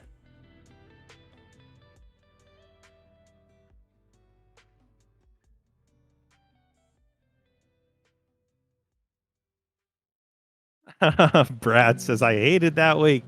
I watched all the stocks I wanted rise. And that's where FOMO comes in. FOMO man. And the masters of the universe. I'm getting a beverage. Let me know if you guys need anything.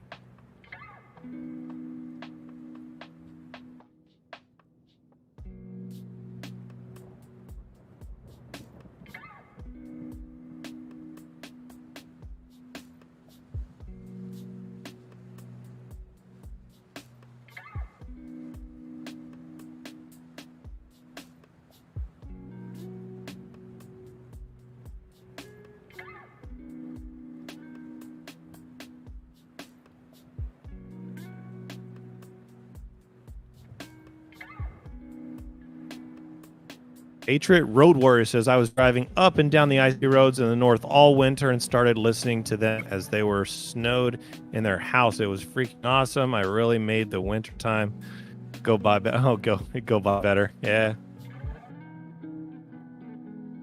Twisted Elm says, welcome everyone new. Don't forget to slam that like button, subscribe, join the family. Hard to find many streams out there where you do have an actual neighborhood of people that look out for each other, know each other. And we love getting to know all the new folks that have been joining. Anybody that's hiding out there, you don't need to hide. There is no negativity here. We're all about helping each other out.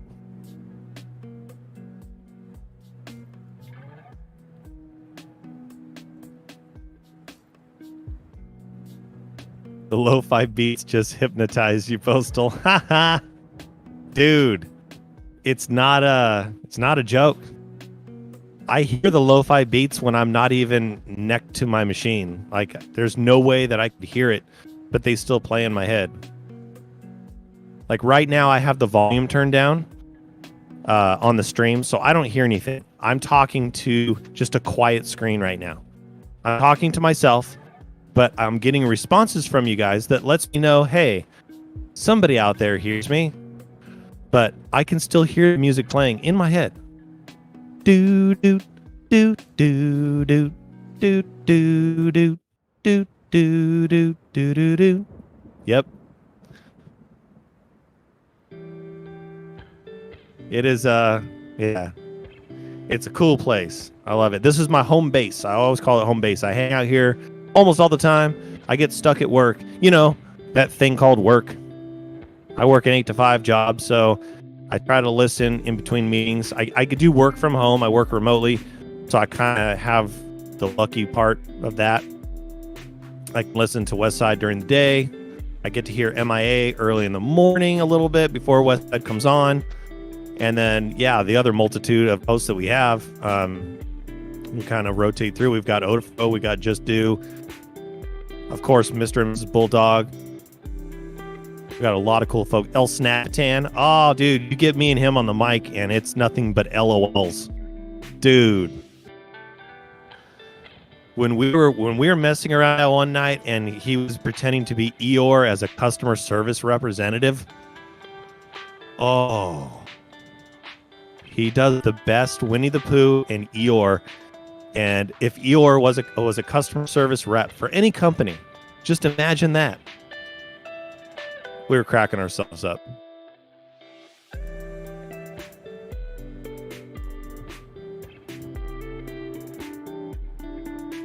Oh, yeah. Arctic Fox, we hear you, buddy. Thank God. At least I know I'm not talking to myself, or just to myself. And we are about to tap to the taps at 29 cents on Doge. Do it. Do it. Tap it. Tap it. It tapped. It tapped. I saw it. It was a quick tap. I'm not going to complain.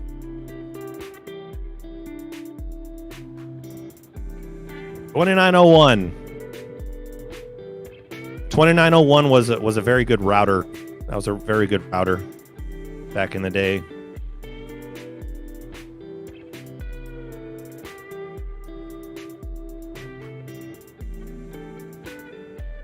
That kind of had a hint of Rain Man in it. I'm sorry.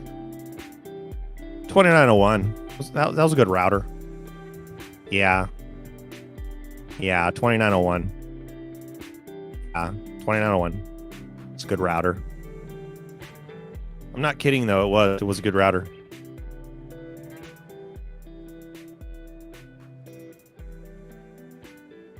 Toxic, what's up? What is up?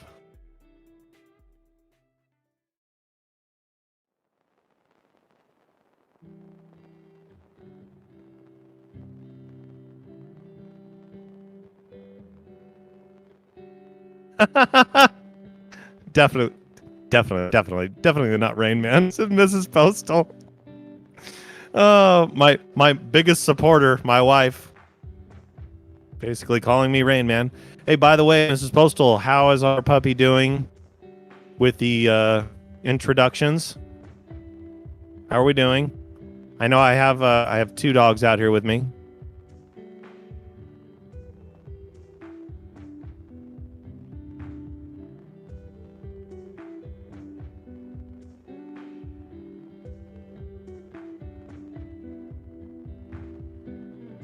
Oh yeah, 2912.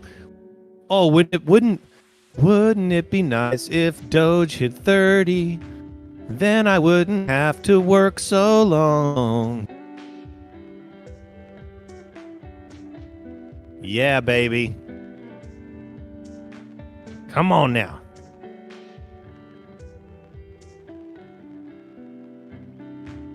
Oh yeah. The old Doge is right now the The printer goes burr. As they say, as the young whippersnappers say.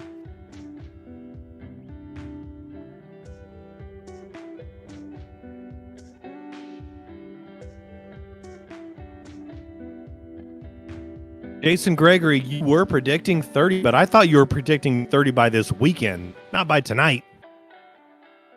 That would be a little cray. Just a tad cray. Gamble $30. We all quit work, says Tom P. Okay, Miss Postal says, Pineapple is laying down on my pillow at my side. Sweet. While Hobbs is laying on top of my legs. Well, that sounds like things are going okay.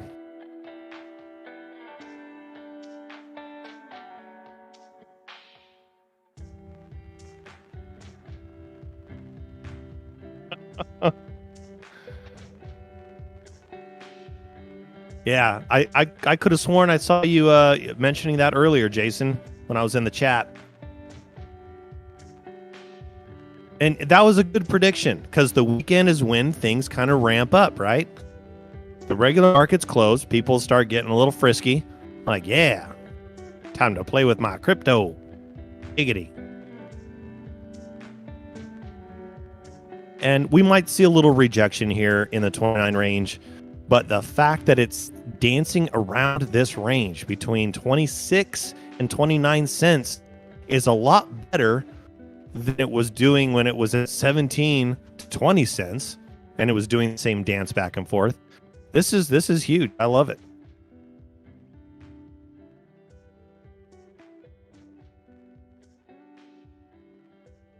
Is ADA going to hit $2? I just had to go check. Oh, yeah, we got some big spikes on ADA. 185 right now. I like it. Keep it going. Telling you, these big boys, if the big boys are doing good, the little boys seem to follow. And Doge is one of them, but not the only one. Yeah, that Cardano has been super strong. And I know some people have taken 10s off the top. I think Bulldog said he did. Because you never know when that pullback's going to happen. But, man, it's still climbing right now.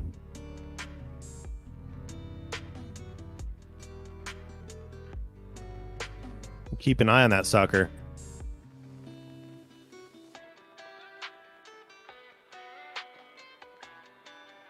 Of course, you can see it right here in the stream.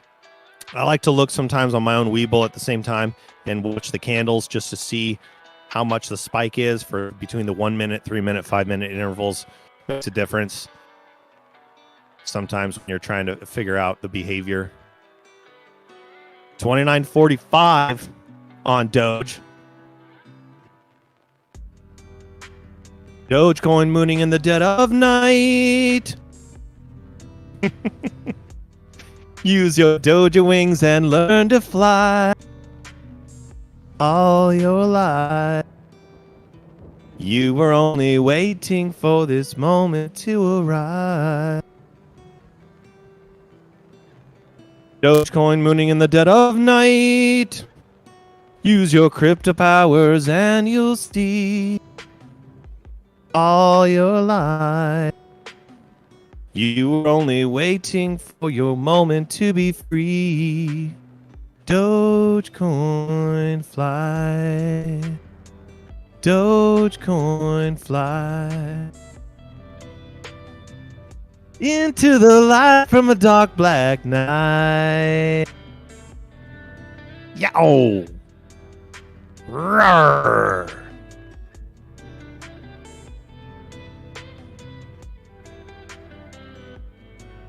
Caesar C, I couldn't picture you crying. You're such a warrior.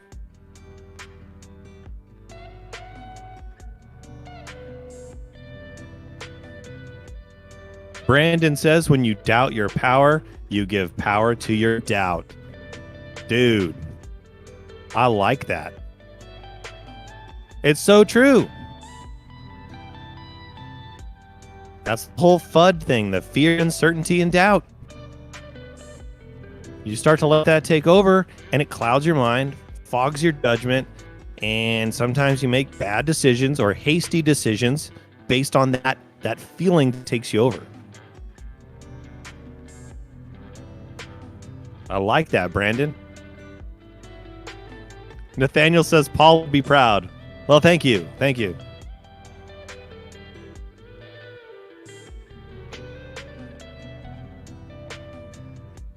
Brad Beam says, is it okay to make, I think you mean predictions on here? Personal opinions and some tips. You can tell people what you think is your what you're doing, what you're interested in, what you think is going to be good. We just don't give financial advice here though. So we don't tell people what to do. We share information. So if you've got some cool information, sure, throw it out there.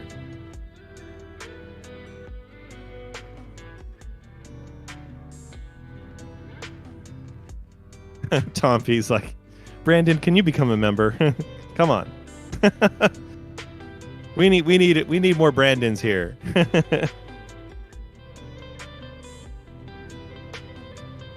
So there you saw the little rejection. I was waiting for that in the 29-cent range. So far, not that big of a rejection. It's still hanging out. Oh. I just got another picture of Pineapple the dog. Oh my god. Her face is so long in this picture. Oh my god. What?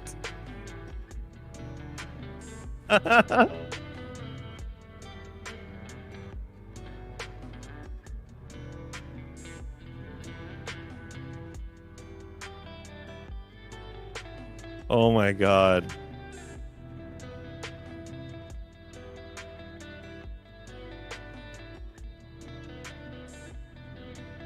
And I just got a text from my mother and father, who apparently are listening to me right now. They're out in the backyard, sipping their Chardonnay. No, they're not. My mom may have wine. I'm not sure. My dad probably will have a Coors Light in hand. Yes. Probably.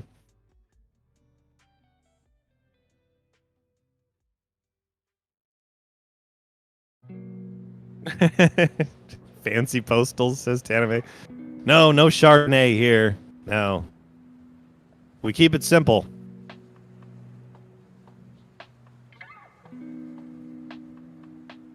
Oh, that little doji.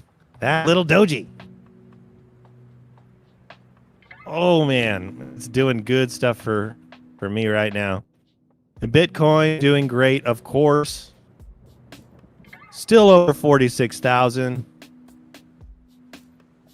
ADA, otherwise known as the popular name Cardano. Still in the $1.85 range. Very, very strong. I like it. Still looking in the upward direction.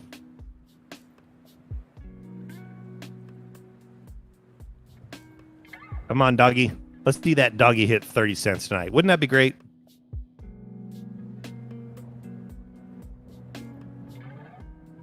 My mom just verified she's having a Cabernet. That sounds so much more sophisticated than wine. Like just saying, my mom's drinking wine, most likely.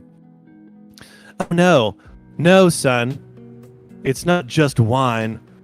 It's a Cabernet. Yes, of course. Let me lift up my pinky as I tip it toward my lips. Ha ha ha.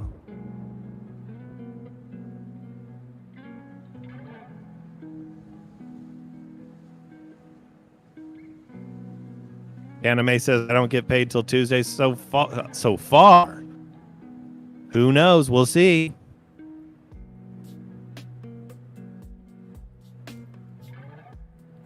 I don't know what brand she's drinking. She'll probably text me. God knows she will. we live in the land of wine. They live in a house I pretty much grew up my whole life in. I moved out, which is in Stockton, California, which is kind of the armpit of the world. But they're closer to Lodi. They're like right on the outskirts of Lodi, so it's a nice area. But yeah, there's vineyards everywhere around here. There's a bunch of local wineries. We have a lot of good stuff here.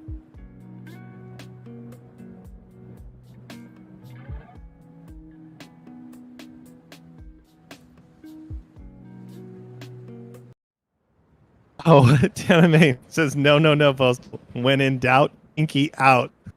You know what though? I've caught myself just sipping my silver bullet. The pinky does just kind of naturally go out. I don't know why. Never thought about it until you brought it up, but yeah, I do have a little pinky syndrome here.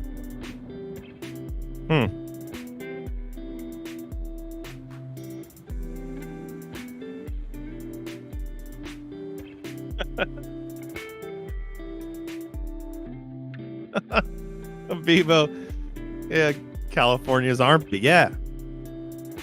I'm telling you, Stockton is not, it's not, you go to the heart of Stockton, little dangerous, just a tad. I grew up on the good side of it, thankfully.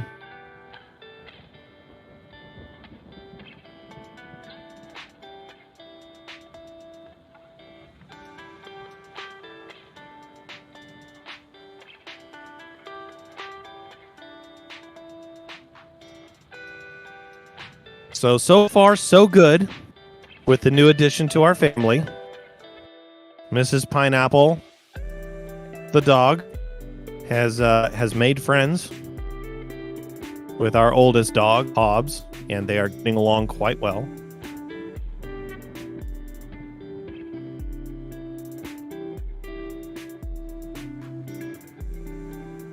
Still have 2 more to introduce, though. Be very interesting.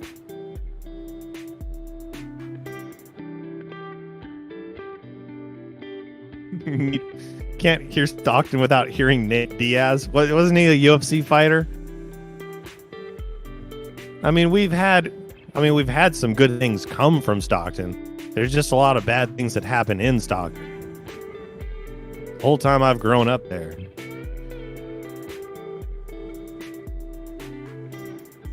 So when my course can goes up, my pinky actually does kind of lift a little bit. That's interesting. Never noticed. I guess it runs in the family. It must be that Cabernet side that I get from my mom.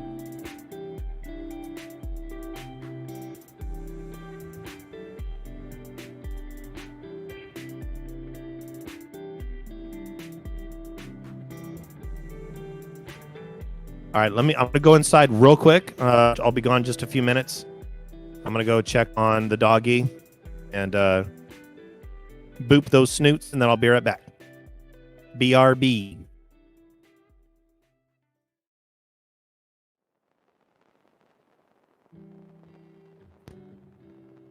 Oh, Caesar. Your daughter just threw me those? Hello, Caesar C's daughter. I'll be back. Thank you for those emojis.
All right. And we're back. Oh, and I missed heist. No. No. Oh, no, I didn't miss it. We failed the heist. My God. The humanity, you guys.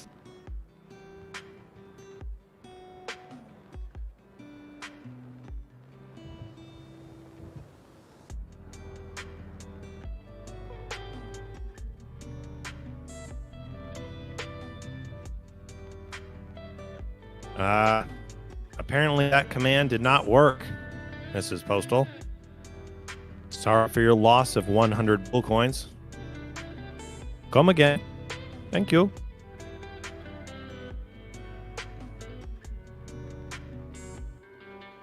You deserve 100 Doge for failing. I don't know. When we had two 505 wins, like back to back earlier. I'm afraid to even play.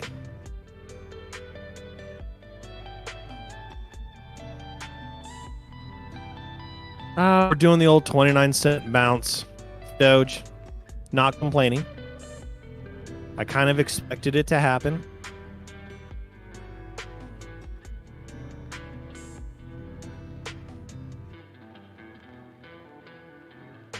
Oh God, do not rewatch Lost. Just watch the first two seasons, and once the hatch gets blown open, just walk away. Turn it off, walk away. I watched that TV show to the bitter end, and I knew well ahead of time, spoiler alert, they were dead. They could have ended it a lot better than the way they did, though. I was a fan, quite the fan.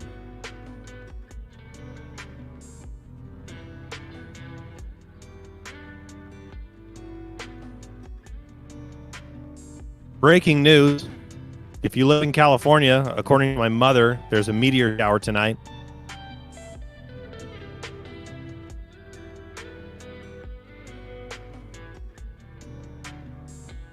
All right, Mrs. Postal playing the slots for my father. Thank you so much. See how she does there.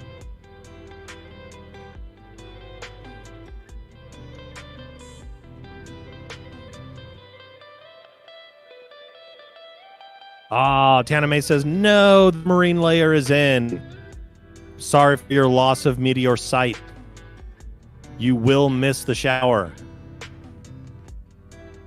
Maybe you can watch a live YouTube stream of the meteor shower.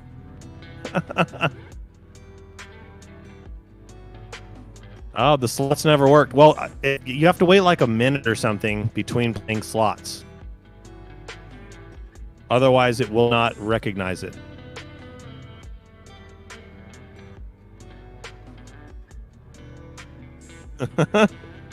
Oh, there you go. See, you know the slots are working because you just lost 79 bull coins. They're doing their job.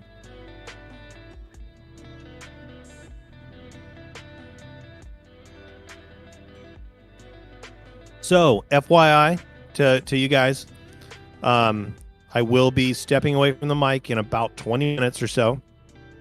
That'll be 8 o'clock my time. Normally, I like to hang out with you guys well past the time that I'm scheduled to even be on, because I just love hanging out with you guys. But as you guys know, we did add a new member to our family today. Her name is Pineapple, and I want to get to know her a little bit more. I was just booping her snoots when I went inside. She is going to be an awesome addition to the family, but we are going to introduce one of our next members of the family to her. And of course, why not Dr. Jones, the cat? Let's see how that goes. Dr. Jones, not afraid of dogs, and Pineapple is not afraid of cats, but they don't know each other yet. So we're going to get them acquainted, if you will.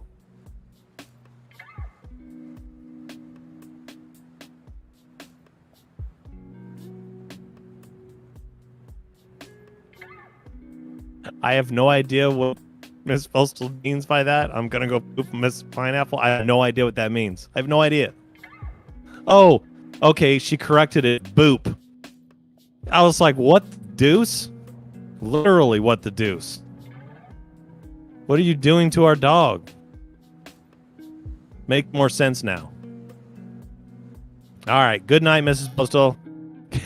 Arctic Fox, like, I was wondering what you were talking about. Like, what? So random. All right, guys, I'm going to go do something really strange right now. Doesn't make any sense at all. Like, what?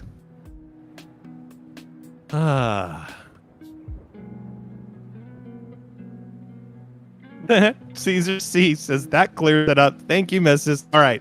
You can go night night now. Not really though. You're going to go hang out with the puppy.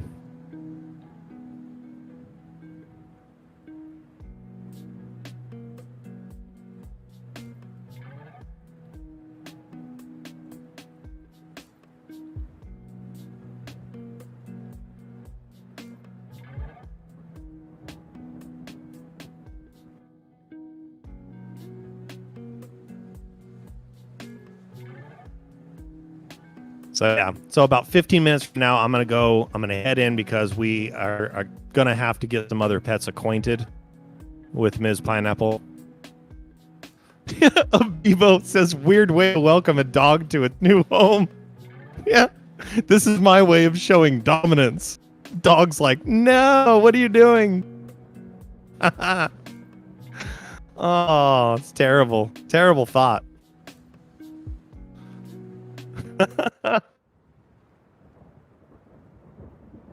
I'm the alpha here. All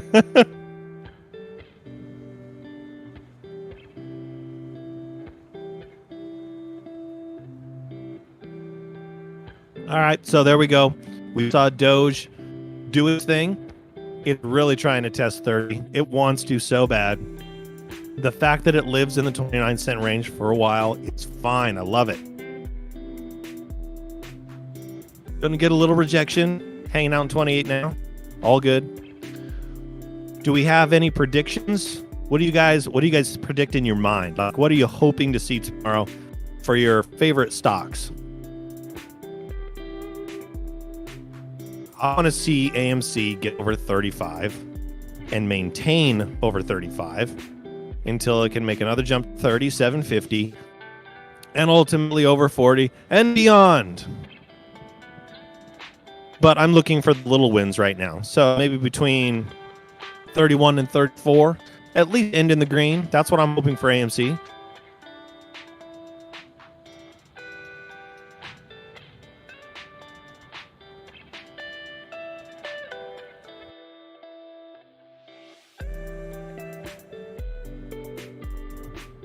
Oh, Road Warrior, I'm sorry. Road Warrior keeps having to switch back and forth between Twitch and YouTube because trying to use Google Maps at the same time. Oh, God. Just drive safely. Drive safely. You can always listen to me later. Just scroll back the little red circle on YouTube. You can listen later. Just don't crash. Oh, Twisted Elm, if I wake up in the 30s on Doge, I'll be very happy. Will I be at the stage of twerking by myself in the garage where no one else can see me? No. I'm saving that for even more of a special moment. It's going to take a lot for the twerk. Well, 30 is very possible. I mean, for the longest time, just a few weeks ago, it was bouncing between 31 and 38 cents and was there for a very long time. So I can definitely see it going back there and heading up higher. Ah, Patriot. Patriot says red tomorrow. No. Why? Because it's a Thursday?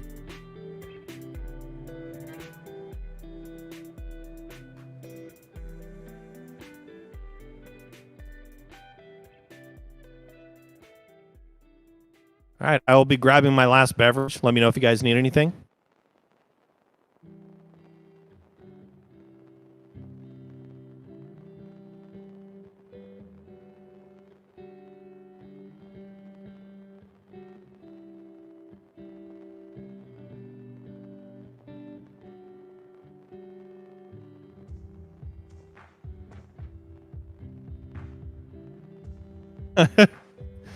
Yeah, Patriot, I think yeah, you are correct. You know, Patriot's an older gentleman, right? So he's voicing he's doing a little rant. What's everybody talking about all these calculations? I need to get a calculator to make a Dogecoin. In my day, we used real coin. LOL. I'm just so old, I guess. So quite old. Werther's. Nautical compound.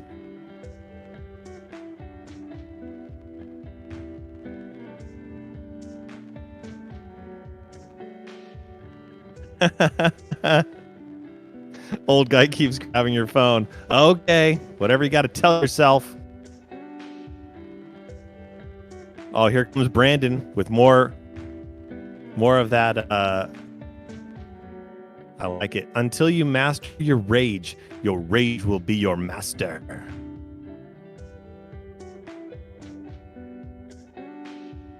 Man, I did not learn these sayings growing up. I like it. I grew up more hearing like man who goes to bed with itchy butt wakes up with sticky finger. That was my Confucius.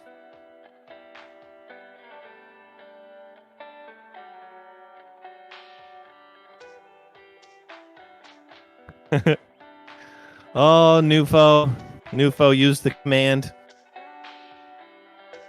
Yes, Gone Post has a command apparently.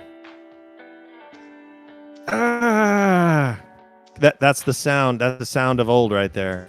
I'm so old and very quite shirtless. Maybe just one more Coors Light and a Werther's original, because that's the good stuff. And slam it down with a Sanka bomb.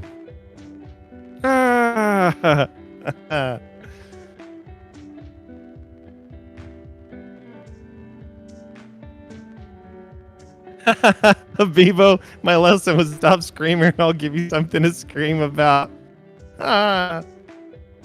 Oh, man. Oh, what good times we have. Oh, I got an ad. All right, there we go. I'm back. I will not Control-Alt-Delete, and I will not Alt-F4. Patriot Road Warrior. I'm on to your little schemes.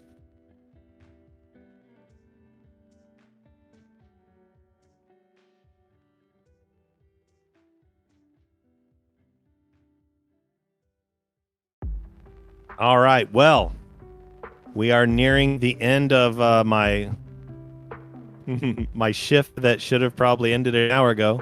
I would still hang out with you guys, but I do have a new baby in the house to attend to. Her name is Pineapple, as most of you know. There are pictures in the Discord of said Pineapple. We at Postal Farms have a lot of work to do to get all the animals acquainted. And I would rather do that before the middle of the night, because you guys will keep me up till the middle of the night. I already know it. I end up tucking everyone in bed. All of you. So with that being said, I think Alvin has a few parting words. If you guys don't mind, I'm just going to bring him down from his tree.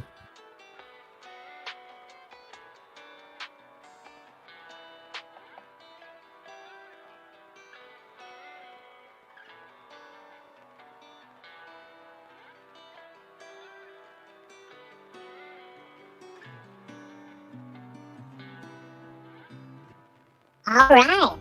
Well, here we go. Oh, Brandon. He who drinks only one beer goes to bed quite sober. That is funny. That is. We all know Gun Postal. He doesn't call himself Gun Postal for nothing. It's not one and done. It's one and let's go. That being said, I thought I would come on and sing you guys a quick tune. It's a personal favorite of mine.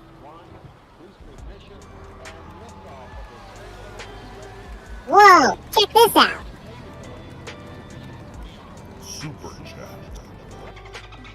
Super chat? What? For me?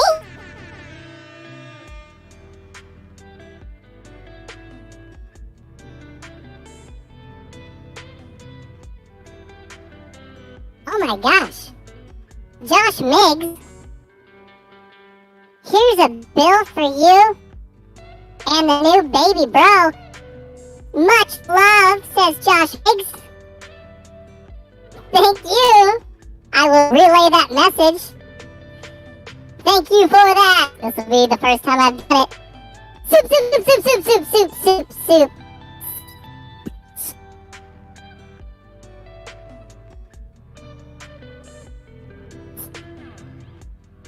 Oh, that was fun. That was fun. Thank you so much. Alright, now let's see. Alright, as you guys know, of course I'm Alvin. I'm doing a solo career.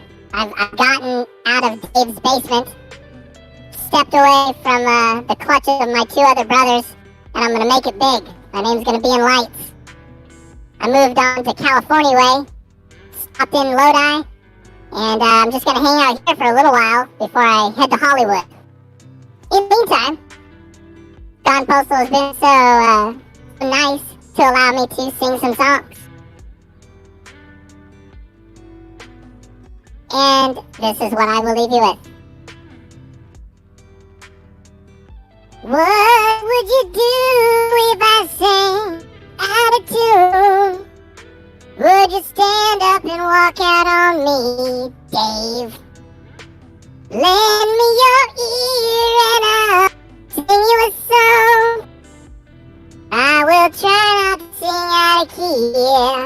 Oh, Alvin, now. All I need is my buddy. Oh, yeah. Yow. Exit stage, right?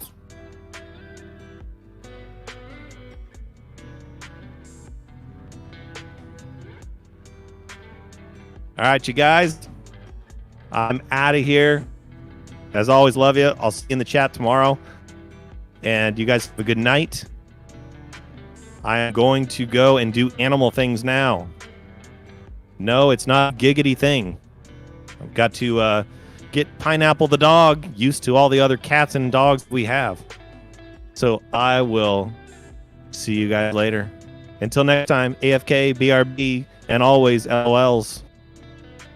Dusty Beaver. Dusty Beaver says that was fantastic. Well, I noticed I got a beaver. Shows it off to all of our friends. All right. Good night, guys. Love you. Bye.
As for me, I like the stock.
Doobie-doo.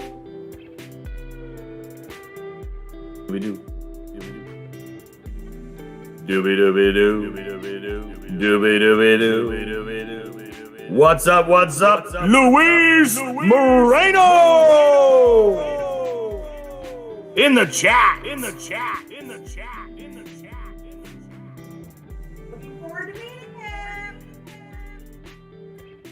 Luis Moreno says, tall cans only.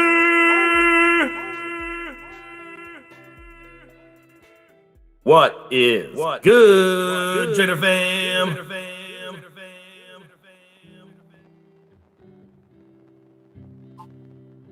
Tana May up in the chat. What's up, fam? Caesar C, Charlie, Tiny Boxes, the late night crew up in here tonight. Luis Moreno, Matt's Market. Yeah, this is the late night crew. Even Nightbot makes sense, right? Tom P, just going to night. Night. Tom P, I think you're going off to bed. Bye. Much love. Got them Z's rolling in the chat. Oh, Nightbot showing some love for Luis Moreno. Hey, B-Dog, what up, Tiny? We love you too, Luis. We can't wait to hang out with you in Phoenix, man. That's like, hopefully you're gonna be there. I'm sure Lindsay's working it out with you because it's not that far away. I think like a week and a half, 2 weeks, 2 weeks or something, right, babe? Yeah, like 2 weeks. Woo says, what's up? You guys really make night all the time? Real talk? Yeah, these guys are here at the night. These are the night stalkers, walkers, chatters. Not walkers. Not night walk. I think that's a whole different thing. Night walkers. Woo says, what's up? Tana's on that poop-ish again.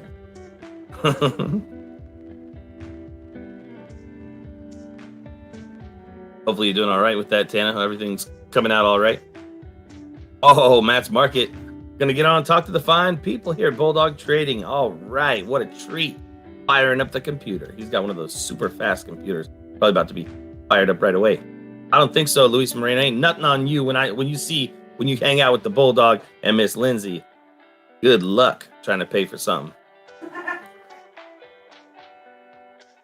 You do enough to support this channel, my friend. I owe you a beer. At least. Looking forward to it.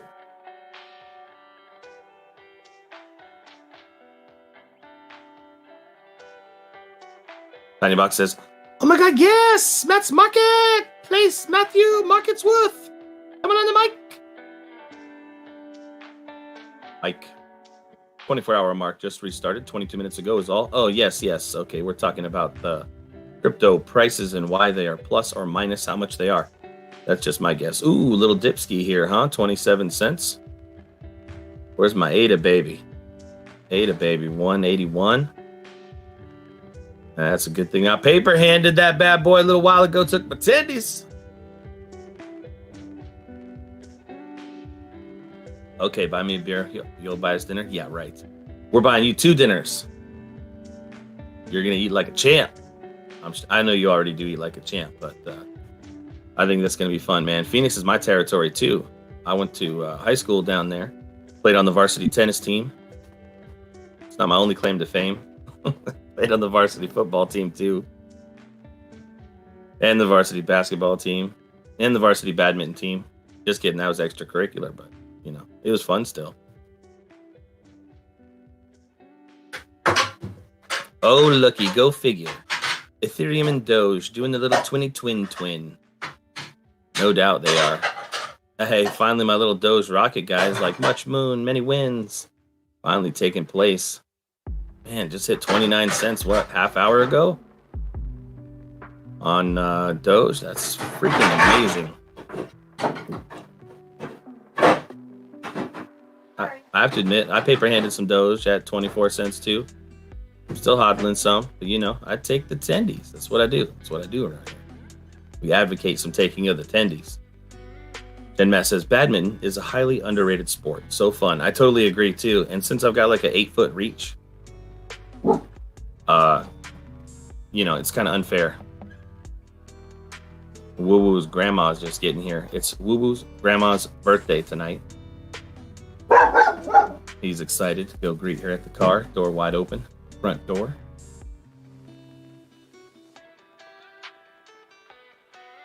Andre P says, things just ain't the same for gangsters. Times is changing. Young's aging. Becoming OGs, and the game is changing. Make way for these new names and faces. But the strangest things can happen from rapping. Webull promotion. Use this link and get up to $2,300 in free stocks when you deposit only $5. Act Webull link. Click now. Beast mode. You went to North Height, graduated top 20. A Mustang, baby. I'm a wolf. Desert Mountain Wolf. Lone Wolf. Played that 5A ball. I don't remember. Maybe I do remember the Mustangs. I'd have to see him.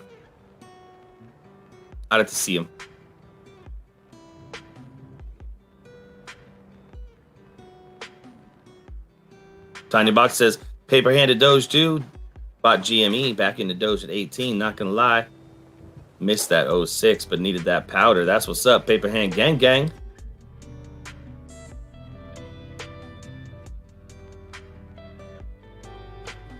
Paper hand gang gang in the house. I've seen them come. I've watched them go, watched them rise, witnessed and watched them blow. Watched them all blossom and watched them grow.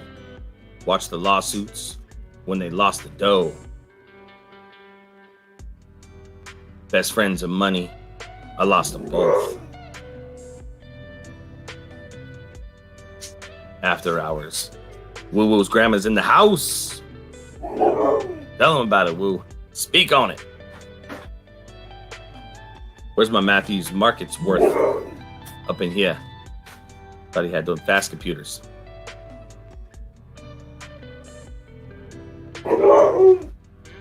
That's cool. He'll get to come on, chop it up a little bit. Andre dropping them poems out here tonight.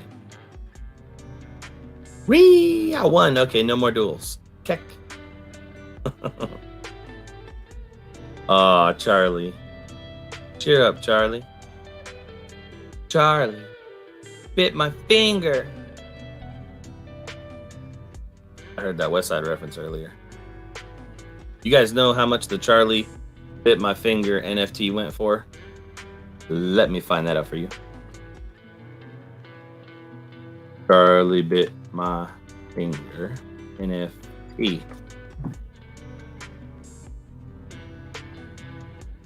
No, that's not what I want to see. I want to see article, not video.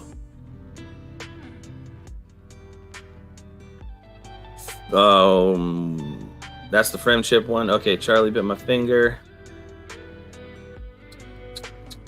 Let me get a price here. How much you guys think it sold for? Charlie Bit My Finger NFT. Andre P says 700K. All right, closest to the real price gets 500 Pole Coins right now. What is the real price of the Charlie Bit My Finger NFT?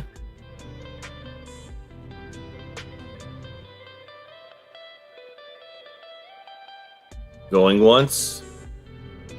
Going twice. I know there's a little bit of a lag, so I'll give you guys another chance. Mike says 200K. Charlie himself says 700K. Tiny Boxes says 150,000. Andre P comes in at like 700,000 question mark. Ouch, Charlie. Ouch, ouch, Charlie. That really hurt. And it's still hurting. Caesar C says $900,000 for one little video of a little kid getting his finger bit. And the answer is, drum roll please, $760,000. $760,000 for Charlie Bit My Finger. How about that? Who would have ever thought? So really, Charlie and Andre, you guys both win. Coming in at 700,000, the closest.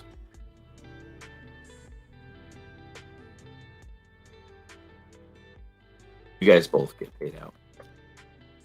Close to $1 million though, Gen Matt. Isn't that crazy?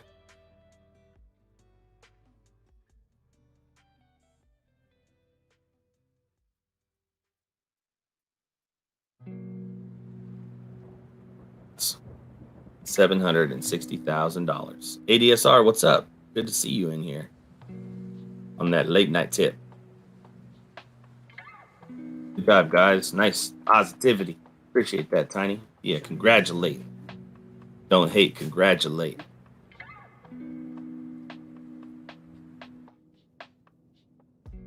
Don't worry, Andre, I got you. There's a 1 minute delay before I can give more. I didn't forget about you.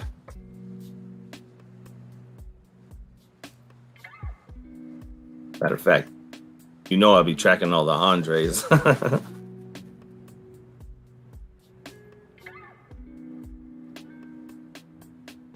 Everywhere that I go ain't the same as before. Watch her. People I used to know just don't know me no more. But everywhere I go, I got people I know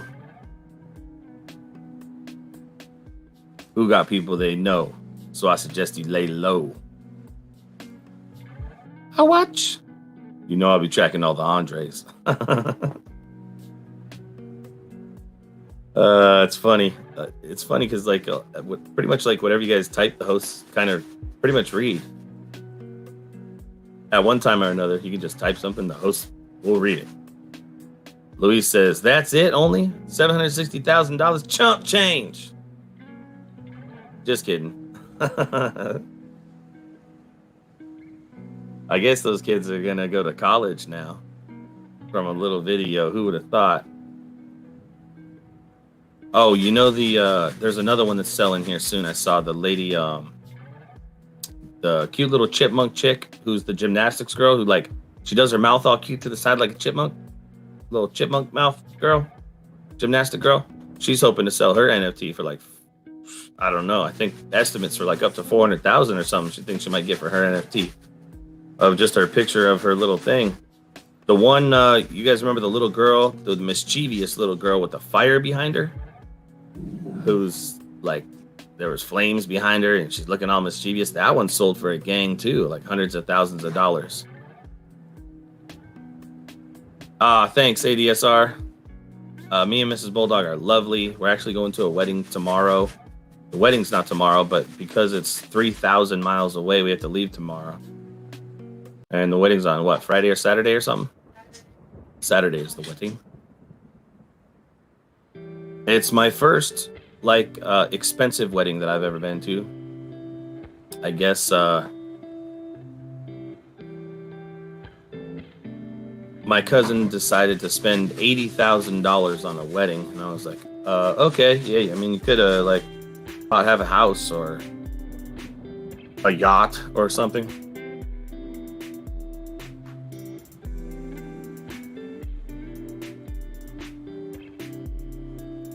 Oh, Mr. Bulldog is saying what if he's listening? Cuzzo, if you're out there listening, yeah, 80 racks on the wedding. I mean, it's going to be a hell of a party and I wouldn't miss it. So I'm pretty excited to go and see such a big event like this. I mean, to each their own, right? Welcome to spend all the money you want on your wedding. I'd probably, I don't know what I'd do if I was in that situation. Everybody lives different life. Patriot says, be careful, Bulldog. Mrs. Bulldog pulled out the whipping stick. Yeah, it's going to be a killer wedding. Yeah, I'm sorry about the background noise. She's not washing dishes. She's making shake and bake. It is Woo Woo's grandma's birthday, and she just came over here for the birthday party. I thought Matthew Marketsworth was going to take over here for me. Oh, I just heard the studio door. No, Luis Moreno. Not getting crunky. At least you're a friendly, happy, crunky guy. Always friendly, happy. Love that positivity. Is that you, Matthew Marketsworth?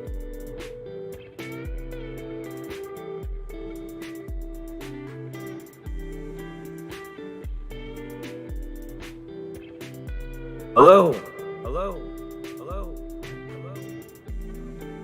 Are you there? Matthew. Markets were. I'm all alone.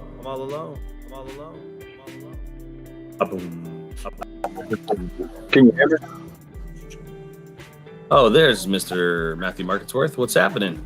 Dude, apparently when I try to log in from my phone to my computer, it somehow drops out. So sorry about that, man. I had to get everything set up.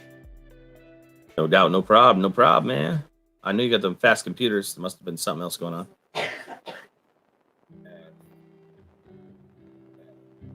The Tiny Boxes. What's going on, man? Wait, is Tiny Boxes a girl? Heck yeah. Okay, I thought so. My bad. Have a little malfunction on this end. Tiny Box is a girl's girl. She run that dance studio. Dance shop, rather.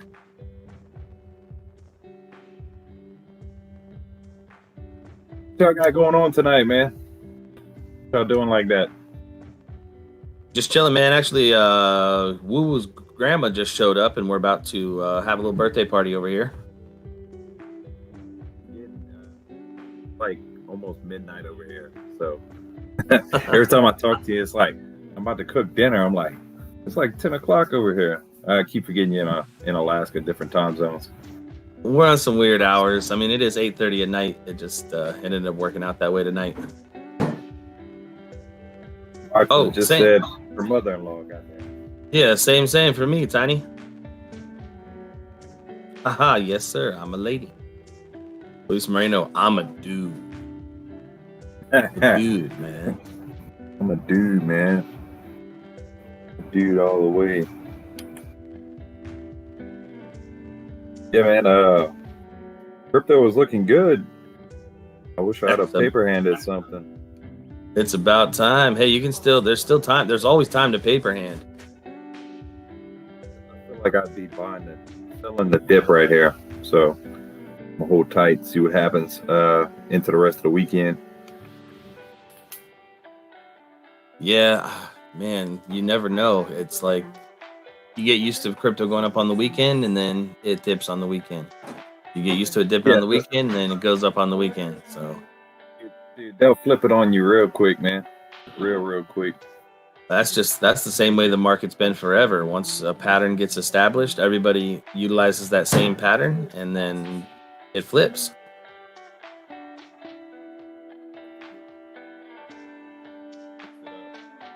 You get comfortable, they'll rip it underneath you, man. Yep, exactly. Hemanth Kumar, can I invest in Doge? I think you can invest in Doge, actually. There are lots of different ways to invest in Doge. You're more than welcome to. I think it's still allowed. I think we covered that earlier, right? You're still allowed to buy Doge? Yeah? I think you are.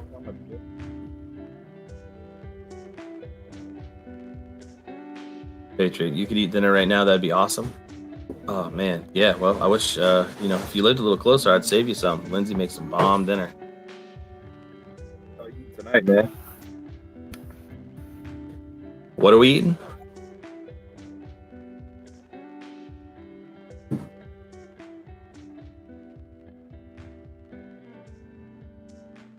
You're asking me or Lindsay? Oh, I guess we're having some kind of pork chops, Brussels sprouts, noodles, pasta, all the good stuff. Got your meat and your carbs. Luis got some at 15 cents. Yeah, that's what I'm talking about. Yeah, am I still allowed to buy Doge? I'm not really here grabbing beverage. New dog loves me. You got a new dog, man? Pineapple just posted pics in the Pets for Boopin' room. I saw that pineapple dog over there. Doesn't look like a pineapple, but it'll grow on him. I try to tell people about words like they take on a new meaning after you give them, if you name something, and then like now when we talk about pineapple, you'll be like, are you talking about the dog? Or are you talking about like a fruit?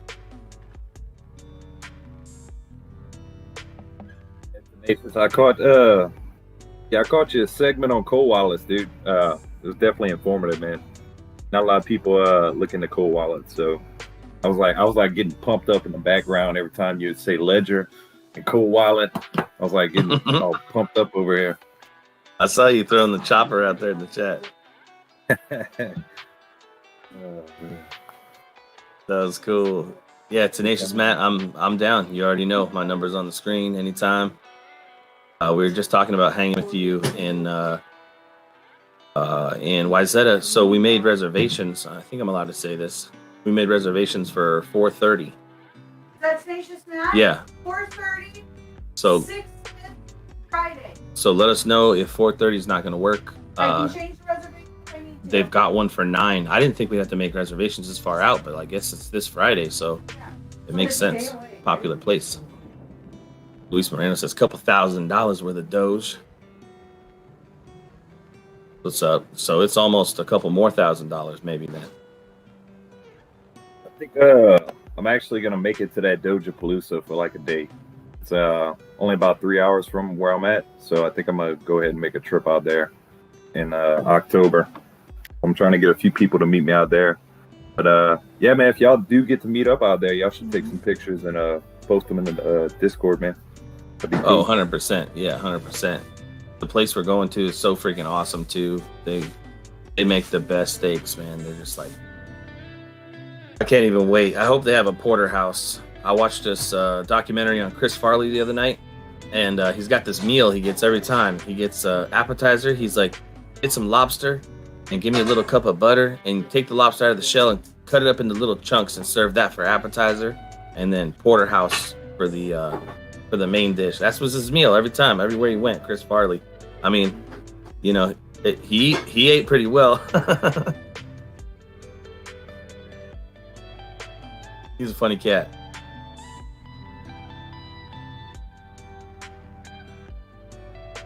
Tenacious says reservations are tough all over the place. You can make 4:30 work. That'd be awesome. Okay, yeah, look, we're on 4:30. Reservations are tough everywhere. Like when we're on vacation, like I even asked the people at the restaurant, I was like, man, what's going on over here? And like they just can't find the people to actually go to work right now. So I think a lot of people are still dealing with that. Yeah, there's that too. Yeah, I've heard that from some of the people in the chat. So they went into a restaurant and they're only seating 3 tables because there's only one server and that's it. Just waiting. The 782-ounce steak at the Big Texan. Oh my gosh, no freaking way. It's a big steak, man. It's a big steak. Like we got Texas Roadhouse down here. Like when you go into the front, they got like the little glass section. It's like you can pick out your steak. Now, from what I hear, it's always best to get the one with like a little bit of mildew on it. It's well aged, they call it, but I never have had the guts to do it yet. But I might try it next time. But, yeah, can I get that mildewy one, extra rare? Yes, the one on the bottom, please. How do you take your steak, man? Mildew rare. I'll You take do regular, it. just straight up rare. Oh no! If I cook them, dude, I do like a medium rare. You know. Okay. Every now and then I'll do a rare if I'm eating out somewhere and I'm feeling fancy. But nah, most of the time medium rare. Okay, yeah, I usually order medium rare too, and I like it pink inside, but not like I don't want like a I'm not a big puddle of blood fan. Yeah. I just had it cooked wrong for me, but I'm not big into that. What would you say, tube steak? Tuna steak.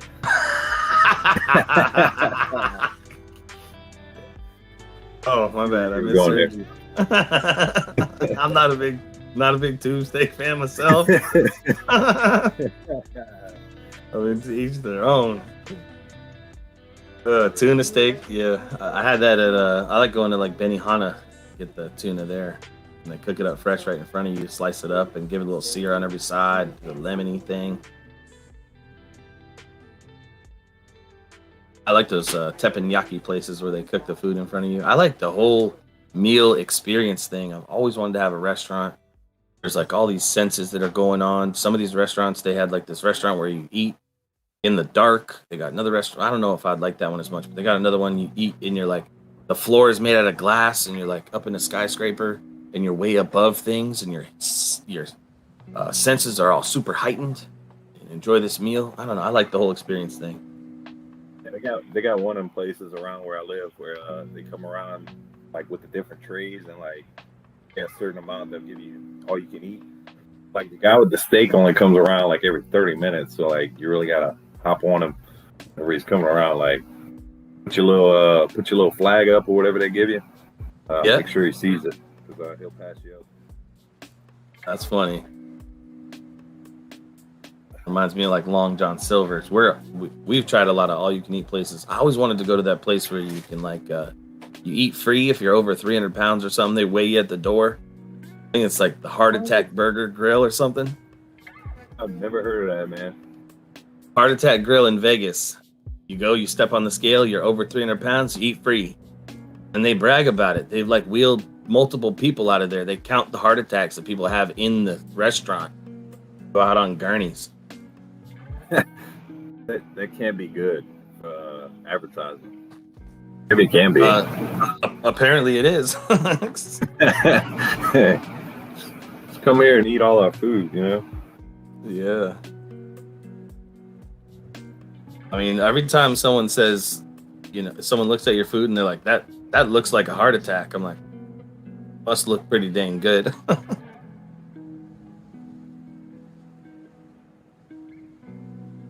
Oh, ADSR, that's not cool. If anything, they should give it to people who are less than 100 pounds.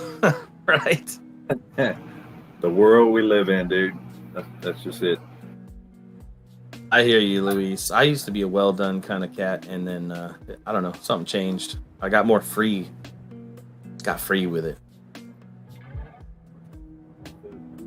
They put on a hospital gown before ordering the bypass burger. That just sounds good. Yes, man. I mean, yeah. Crazy. You got family from Minnesota? Yeah, I got family in Minnesota. Lake Minnetonka, Wayzata area. Not your first round out there. No, I've been out there a bunch. Lindsay and I bought a big fifth wheel over there about 2 years ago. And we spent about a month there just hanging out, working on the fifth wheel, getting it all fixed up and ready for the trip, and then drove that up here and then sold it. There's some good tendies to be had there. I think we paid $8,000 for it down there. And, I think we sold it for $22,000 here in Alaska after a little bit of work on that bad boy. Grinding, man. Just grinding away and vacationing at the same time. Get better than that, man. Had a good time. We actually flipped a bunch of cars out there too while we were out there. I think I bought like 10 cars and fixed those up and sold them. Gave one to my cousin. Teacher said he got kicked out of a Chinese restaurant for eating too much before in the buffet. I don't see how you got that because that MSG and that food, dude. I can only eat like 1 or 2 plates and I'm done. I can't do no more. I could see that happening. Yeah, I don't know. When I was really working hard and when I was skinny, man, I could put it away. I would go to like McDonald's back in the day down in Phoenix, and they had triple cheeseburgers for 99 cents. And it's like standard issue for me. I'm like, all right, $5. I'll get 5 triple cheeseburgers. And one time the guy there was like, oh, are you kidding me? 5 triple cheeseburgers? I'll give you free apple pie if you can eat all 5 triple cheeseburgers. I'm like, I do this every day, man. I work and I play football. Like I was doing 2-a-days on football and working my electrician job, working my butt off. And I could put it away. I was losing weight eating 5 triple cheeseburgers. Yeah, McDonald's gets me on the McRibs, dude. Like I know it's not real ribs, but I could put down a couple McRibs. Like especially when they first come out, I'll go hit them up. Like yeah, I hear you can find packs of those bad boys on eBay when they're out of McDonald's. Oh, huh? Like the frozen. I'm sure they. Yeah. I'm sure they sell them year round. I might look into that. It's the bread. Right. The bread gets you. Like I don't know. I like the bread with it. So the bread does make it, man. That's how I am with French dips and Philly cheesesteaks. You got to have the right bread.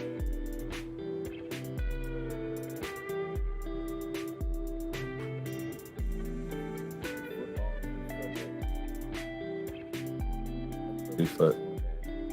You're coming off just a little bit quiet for a second there. Me? Yeah. Let me make sure my mic is good. Wait. All right. D-Grade says, wait. I just stopped and Bulldog is on. This is new? Nah, it ain't new. D-Grade, I've been here this whole time since you've been here. I'm not new. I've been around here. Tenacious Matt says, YZ is going to need to lock up the steaks and beers Friday night. Oh, I got a wedding the next day, Tenacious Matt. We're gonna have to keep it relatively chill. But it does sound fun, man. What's that remind me of? Reminds me like the movie when like Adam Sandler goes out with the tennis player McElroy or whatever, and Mr. Deeds or something. Oh yeah, it's Mr. Deeds where they hit the town and like trash everything. Yeah, they hit the town, trash everything. Is John McElroy, or the famous tennis player. He's like, "Come on, let's go. I'll show you the real town." And they end up like mooning taxis or something. Yeah, I can't do a night like that, Matt. My dude, me ever since I had kids, but it's nice to break away and have a good night like that, man. Yeah, I'm really looking forward to at some point, maybe a Vegas Bulldog trading family reunion. Like we had talked about, like do like a little Utah thing or something. I'll be down, man. I would definitely be down there. They start joking around about Utah and everything. I start pulling up land quotes and throwing it in there, like, let's make it happen. Profitable. 18 of us throw down $1,000. Shoot, we'll divide it up. And then we want to divide it up further. We'll sell shares of the land, right? 'Cause I think that was like a 30-acre plot or something, right? We'll start plotting off little quarter acres for people for $500. We'll all on the come up. We don't even have to subdivide. We'll just do the 99-year lease for them. Yeah, man. Get a profitable subdivision for everybody. Right? Oh, you can handle a civilized visit as well? Yes. I can as well, Mr. Tenacious Matt.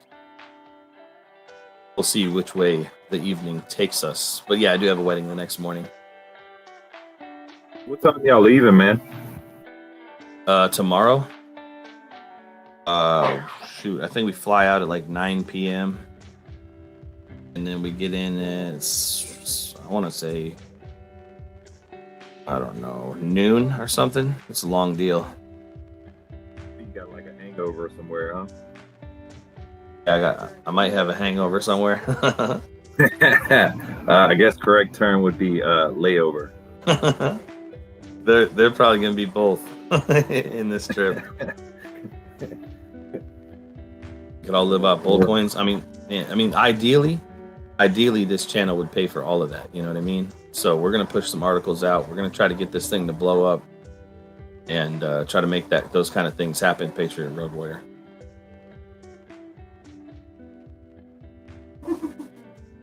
Because that's just how we like to do it. If this channel can pay for all of us to go to Vegas and have a great time and have a family reunion, I am down. Grade says, I'll put 5,000 if I can life and not have to do, if you can live and not have to do yard work. All right, yeah, we'll make your section gravel or something. Want to do no yard work. Some Bisqueen down. Could be good. Just a parking lot and a nice little crib and just for your truck. Put you a nice canopy over it.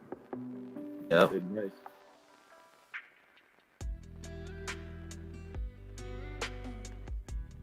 Are you going to be able to make both coins treatable with Nana? Not sure I'm understanding that question right. I was about to ask who's Nana. Yeah. You on that? Did I miss something? I was going. Yeah. Is this Corona talking speech to text? What's going on, Patriot? I hear you, D-Grade, man. Not a big fan of the yard work myself. Dude, I've been needing to do yard work for the past week, but it keeps raining every freaking day down here. I can't get a break. Put in this lawn, and I'm like, why did I put in a lawn? Because like I just got to mow the lawn and look at it, and I'm like, keep people off of it. Like MIA was saying the same thing the other morning. Put this lawn, but then not put up this fence so no one can walk on the lawn because they'll mess it up. Dogs can't go on the lawn. Just freaking look at it. Like, no, down here, like all the like 6 months out the year is like grass cutting season. So, like, what do y'all have up there in Alaska? Like, is it like 3 months, you would say, or you're not cutting 6 months out the year up there, huh? No, it's 3 months. Yeah, because like the first month, you know, it's real slow. It's green. First of all, like it's green when the snow falls, and it's green when the snow comes up, because that's how fast the seasons change here. So it's just like frozen and covered in snow one day, and it's still green and it's covered up, and then the snow melts and it's still green, and it takes like a month for it to grow up tall enough to cut. Yeah, that's what it is. Voice to text. That's what I do too. So what did you mean by both coins treatable with Nana?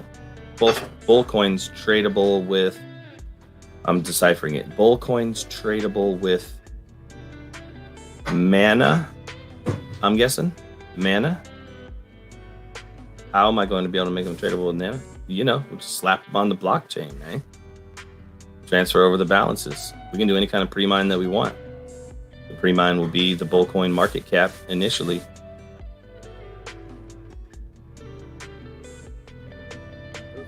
Going on the market, I'll pick some up. Yeah, no doubt.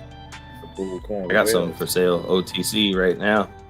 Let me check my balance. Them little coins you posted in Discord, pretty cool, man. I don't know how you the actual the actual bull physical coin. bull coins. Yeah, I don't know what that's made of, but it's pretty cool. Yeah, we're actually working on some. We got some made out of wood. We got some made out of epoxy. I think we might even have a metal one that was cast too. A whole bunch of different ways.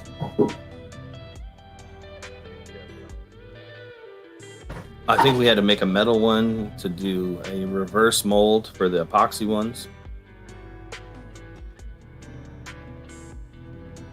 Gone Postal says, still not here. There's no room on our king size bed. Probably will sleep in my son's room. Dog is huge. Sleeping with cats. 2 other dogs. Not here. Not a compound. Not a compound. On says compound-ish. Yeah, eventually there will be a bull coin to mana availability. But we might have to make it, there's going to be, it might be a step or two away. It might actually be Bullcoin USD, and then you take your USD, whatever. Buy whatever you want. We're working on it.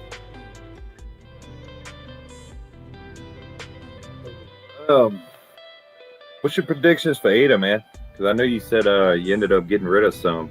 I know we got smart contracts coming up in the next month. You looking to buy back in maybe off a dip here soon, or what you thinking, man? Because I paper handed. I'm hoping for some retracement. I'm expecting some chop, of course. I said the same thing to you about Ethereum. Like, we're going to Ethereum 2.0. You never know what could happen. I expect to see some chop. And then we just saw it run, and that's it, right? And it's been running ever since. yeah, I did the same. I took some off the top. I ended up selling some around 27.90. So I mean, I missed out on some pennies, but less I made some pennies. So it's always a good day when you're taking profits, man. Never timed the top perfectly. So, but I was just curious. Now you're back to good. Your thoughts about ADA, because I honestly thought between now and when smart contracts are going to be released, I think we'll see this steady increase in growth. That's what I'm starting to feel. I think the smart contracts for ADA are going to be massive and a lot bigger than what people actually are expecting. And like, I was reading article after article today about, possibly being the third biggest crypto after smart contracts are released. So there's like a lot of hype moving into Cardano right now, and hopefully the market will continue this organic growth we're we're seeing across the board right now. I know it's not sustainable Yeah. to keep having 10% green days after green day, but it's looking pretty good right now. It's looking pretty bullish, but those are the times. Those are the times to take tendies, and then when it's not, those are the times to buy. I guess I'm just pretty bearish overall right now. I don't know why. I don't blame you, dude. Come back down. I don't blame you at all. I was surprised with CPI data, and right when I saw it came out this morning and matched, I was like, I think that's giving everybody the green light for the rest of the month. Like, I think this month's going to be pretty good for, pretty decent for stocks. I think it'll be really good for crypto. I don't know. The market's completely ignored the Schmelta situation. I just don't know how long that's going to last. Especially with winter coming around. I am worried about it back in my mind, and I did get more liquid just in case. Like with the way crypto's going right now, I'm kind of getting more comfortable. People start relaxing a little bit. Like maybe it's taking off. Because a lot of talks about the end of the bull cycle. We still got room to grow this year. So back in my mind, I'm thinking about it. But I don't know. I'm gonna just stay in ADA, Dogecoin, Ethereum. That's gonna be my top 3 major plays for the rest of the year. Yeah, that sounds pretty similar. I'm holding all 3, and I'm holding some Bitcoin, and I'm holding some Monero on the regulation coming in. And Monero seems to see a nice pop every time there's new regulation. But there's some security issues with Monero right now. I think maybe some FUD spreading on that. They're talking about some of the anonymous signatures won't work if you send it out within 20 minutes of receiving. You have to wait for 20 minutes. So there's some things to work out there too. But those 5 are my main holdings for sure. My long-term holdings, I'm not letting those go. Yeah, that's why I'm short the market. I'm pretty much short the market right now. And I feel like if the market pulls back, I kind of feel like crypto's connected right now to the market in a lot of different ways. Yeah, we still haven't seen that breakaway. Like you see all these economists talking about, hey, crypto's a hedge against inflation and all that stuff. Well, we haven't seen it yet because every time the market dips, the crypto follows suit. So like, what's the real breakaway point? Until I see it, I'll believe it. But from my understanding, it's the sentiment about like if inflation goes up and more people buy crypto, that's what's going to actually cause it to break away. So, I don't know, man. Yeah. Dogecoin, love you a long time. Yeah, I know you do. Well, I guess I have to go and do a little bit of this birthday thing. You're more than welcome to hang out and chat it up, chill as long as you want. I know it's getting late over there too, but the people. I might hang out for a few minutes and talk to chat, and I'm not gonna be up too much later, man. Like I said, I got work early in the morning. I know you got a flight to catch, man. So, like, if I don't talk to you, I hope you have a great time out there, man. Make sure y'all have a safe trip. And, do your thing out there and don't get too crazy. Yeah, thank you so much. Thanks for coming on with me too. Yeah, kick as long as you want, and I'll catch you on the flip side, my brother. Okay, appreciate it.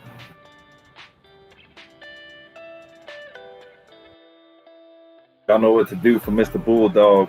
Make sure to drop some green hearts in the chat for him.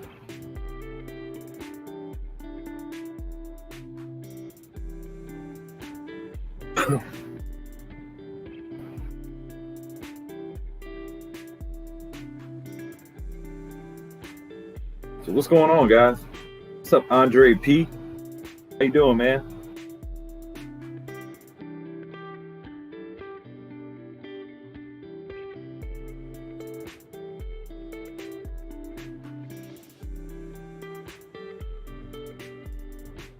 Roll call. Who's here? We got ADSR. Patriot Road Warrior looks like he's in here.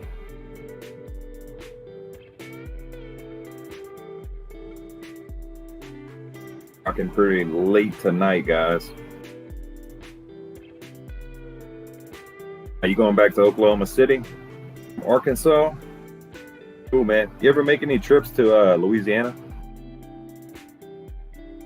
If you do, you need to make sure to hit me up, man. I'll hook you up with some cool stuff from down here.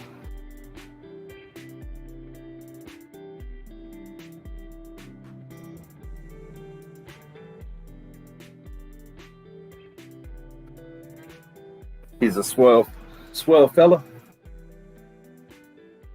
What's happening, Go Pineapple?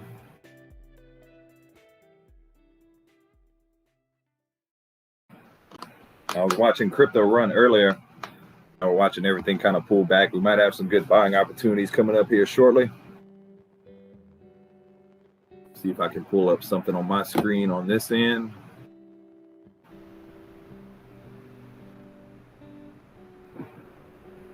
Get the Weeble charts pulled up. So earlier what I was looking at, we had heavy support on Doge at 28.15.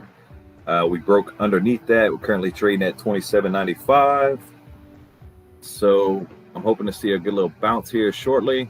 Not too good. We broke through that level of support in the short term, but we have quite a bit of support at 27.50. So if you see a good bounce at 27.50, it might be a good place to pick you up some Dogecoin.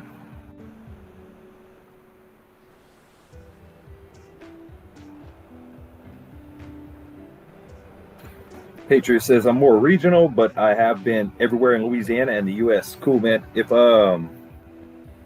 you've been through Louisiana, if you ever heard of Lafayette, Louisiana, that's where I'm at, man. So next time you're in the area, make sure to hit me up on Discord, man.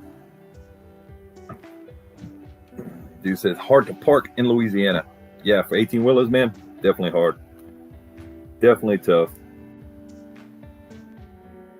Coach says, took my attendees on ADA a little too early, but oh well, paid bills to pay. Yeah, man, you always got to take care of yourself and your family first and foremost. It's never a bad time to take attendees off of ADA. I do think you'll see some pullback in the short term, but I'm still remaining very bullish on ADA long term, especially with smart contracts as close as being right at a month out. So I really think we'll start to see some pretty good run-ups on ADA come shortly.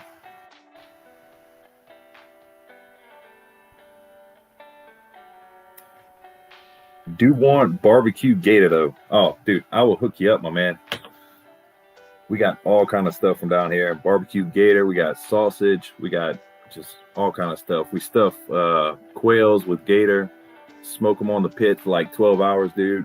I'm talking, I'll hook you up with some good food, man, if you're ever in the area.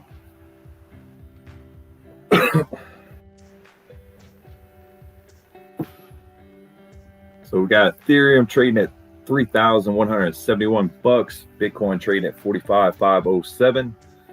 Start of the new day, everything's down about 1%. Doge is down 2.56.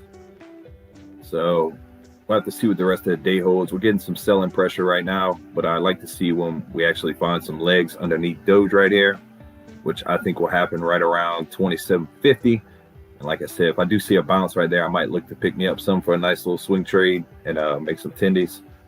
Made a pretty good little swing trade today. I caught it on the upswing right around 26.50, and I ended up selling somewhere around 28.50, somewhere within that range. And made some pretty good tendies on Doge today, just swing trade. So like, I'll keep my swing trade account separate from my long-term account, and any tendies I make off of my swing trading, I'll just wait for a pretty good dip, like when we were seeing 16 cents off Doge, and I'll just keep adding whenever whenever I see a pretty decent dip. So that's how I've been treating that recently. Go Pineapple says, I've never had gator, would try it though. Yeah, man, it's pretty good. We got fried gator. That's my favorite. Like, because we make in Louisiana, we make all kind of little special sauces to go with the fried stuff. So that's definitely my favorite, man.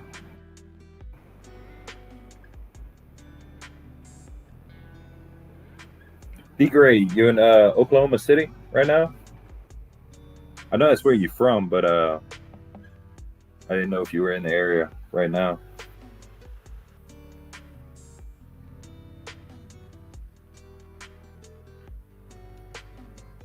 Didn't know, man. So we got anybody in the chat? Y'all holding Ethereum or what? Pull up some Ethereum.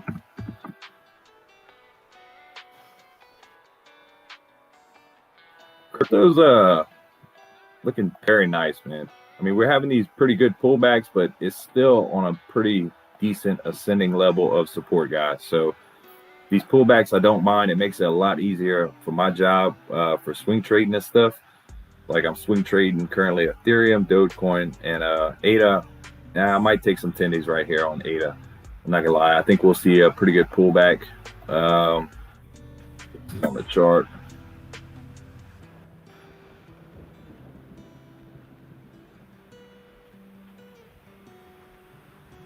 Oh, cool, man. You in Idaho? Norman, Oklahoma. I want to say I've been there, man. Yeah.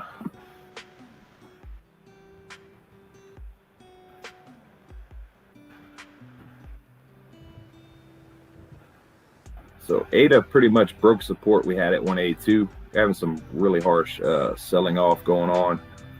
We got pretty good support sitting around 170, 178.50. So we'll probably go look to test that. And if we break that, 176 is the next major level. So like for me, if I'm watching it tomorrow and we continue to see this red pumping into the market, I will look for a bounce around 160, 176 to possibly pick me up some swing trades off of ADA. So I might look to take some tendies right here because going to bed, the charts are looking a little bearish short term, so I might end up taking some tendies off of ADA tonight, which is not a bad thing. I mean, I bought ADA around 85 cents to $1, so I'm still sitting up very nice right here. But I don't want to play around too much because with smart contracts coming out, you get left behind really quick, guys.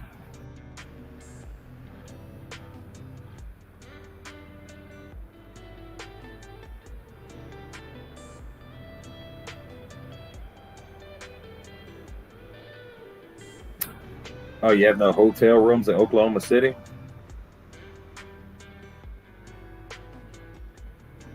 I don't know, man. Like whenever we booked our vacation, we went to Florida. I'm not gonna lie, dude. Most of the hotels were booked up. Like, and I'm a procrastinator. So like for stuff like that, when we're going on vacation, I'm like, I'll just find a hotel. Well, it turned out to be a lot tougher than I thought, and I paid a lot more than what I wanted to. So next time, I say that, but next time I'm not gonna make the same mistake because going to the Gulf of Mexico in Florida during the busy season, good luck. You're gonna pay a lot. What's up, Mike? What's your end of year predictions on ADA? I'm very bullish on ADA, Mike. I'm currently thinking we'll see between $5 to $10 ADA end of year, and that's just solely based off the smart contracts. If you look at what they're doing, what the team is actually building over there, they have an awesome project going on. They have a $2.6 trillion deal with Ethiopia, and basically what they're going to be doing is just helping pull third world countries out of darkness, because there's still a lot of people on the planet that don't have access to clean water, to internet, much less to have like a banking system around where they live at. So they're going to be using blockchain technology to actually implement like have a house node. So like if you leave your house due to like serious conditions such as like war or something like that, and you come back, and most people come back to their house and they find other people living in it and they have no way of proving it's their house. So like they're going to go in all these countries and really try to bring them up and build them up from the ground up and really give them a financial system. And they'll use the blockchain technology for that. Plus, most times, like people who work, they come to the United States, they work, they send money back to their country via Western Union. They're taking 8-10% off the top. The transfer fees for ADA are so cheap. You would just pump millions and millions of more dollars into those countries that actually need them the most, instead of to the pockets of the owner of Western Union and all them sites like that. So I'm very bullish for what they're doing for humanity, and not only that, but I think I can make some pretty nice tendies off of ADA, just with the way everything's going. So, very good investment, man. That's one of my top 3 investments for crypto, and I'm going to remain very bullish on ADA for the rest of the year.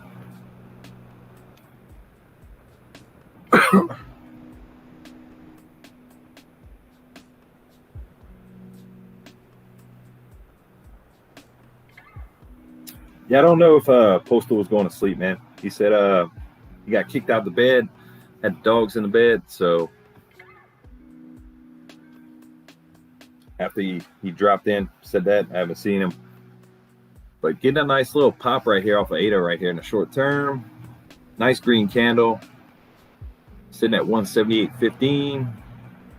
Got a nice little bounce.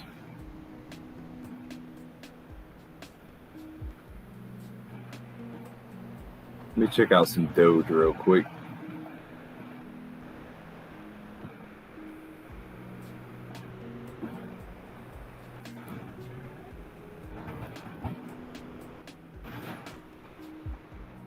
Doge getting a nice little bounce here too. Looking the same as ADA, 27.80. 2 green candles, pretty much the same length. So I'd like to see a little breakout right here. I want to see what the next 5-minute candle looks like. Let's try to find like a little reverse right here. You're still maintaining a really nice ascending level of support right here. Might have a little room to drop to go meet that, but nonetheless, I'll be looking for a good buying opportunity off of Doge, and I'm hoping that's around 27.50 to 26.50, somewhere within that range. Because for the past couple of days, it's been trading in between 26 and 28, pretty solid. So we'll have to see.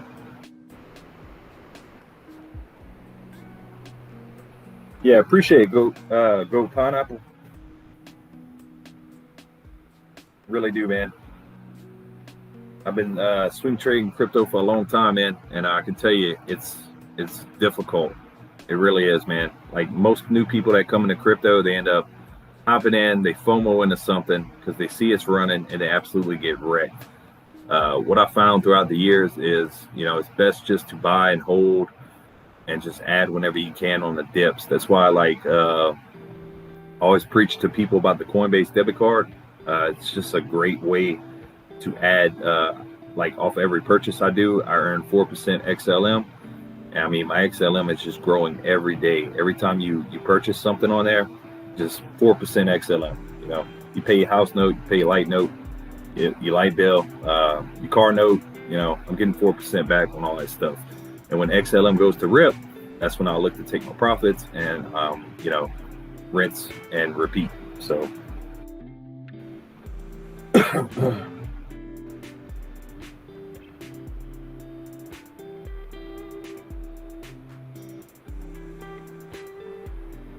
Yeah, it is for a lot of people, Goat. Crypto is easier for people than stocks. That's why, most people that are trading crypto trade stocks, at one point. So, you got a lot of newcomers that just, maybe hopped into the markets for the first time and just jumped straight into crypto. But most of your crypto investors were stock investors for the long term,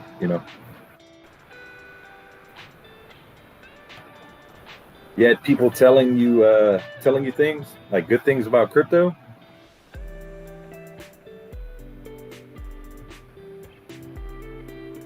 I think what first got, I'll be honest with you, the real reason I got into crypto, I was a stock trader, man. Like I started trading stocks just because, honestly, I wanted to pay for my lunch every day.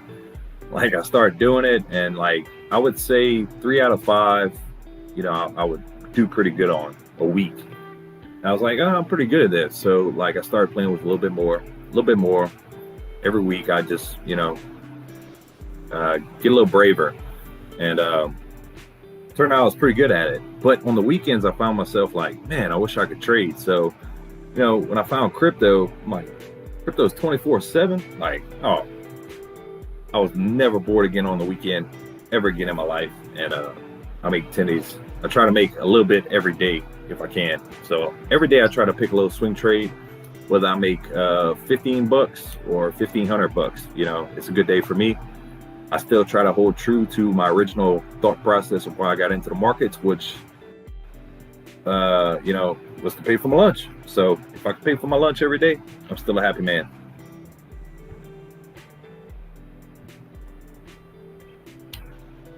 Oh, cool, man. You jumped into both around February? Awesome, man. I love seeing people get into the markets for the first time, man. I really do. You know, a lot of people miss out on it for their whole life. They'll go and they'll never trade a stock. You know, they'll have a 401k plan and they'll just work their 9 to 5 and they're happy. You know, there's nothing wrong with that. But I think the market's for people who, you know, want to do better in life and have a little bit more, you know.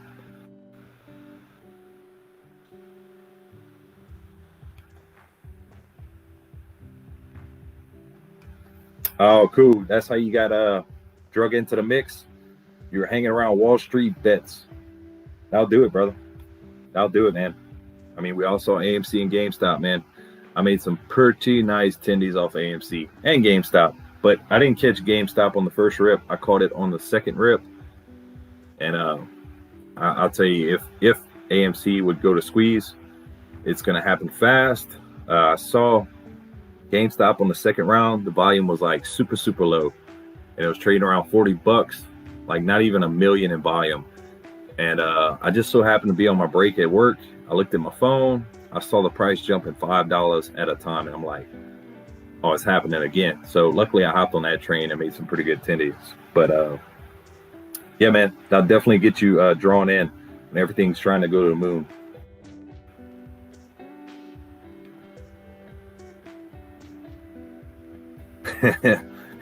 made some comments that I ate Play-Doh as a kid. I think we all did, man. I think we all did.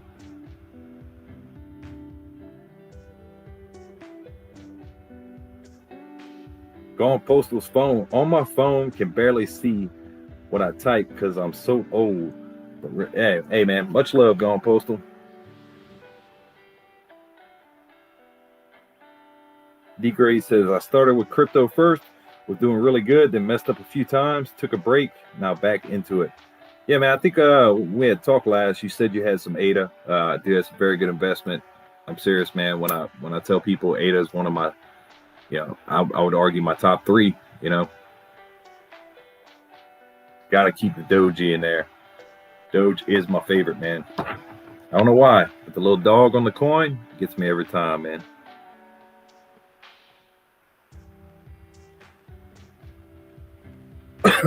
Gone Postal has a great story too. I don't think I ever heard how he got into the whole market stuff. So GP, if you're out there, I'd love to hear about it, man. AMC is my best tendy maker thus far. GME, I made my money back, a little extra, but can't say I did well. Hey, man, if you made your money back, you got out clean, good job, man. It's always a good day. If you made money tendies off of AMC, even better, man. All right, Patriot, man. Thanks for tuning in, man. Really appreciate it. Make sure you're safe out there on the road, man.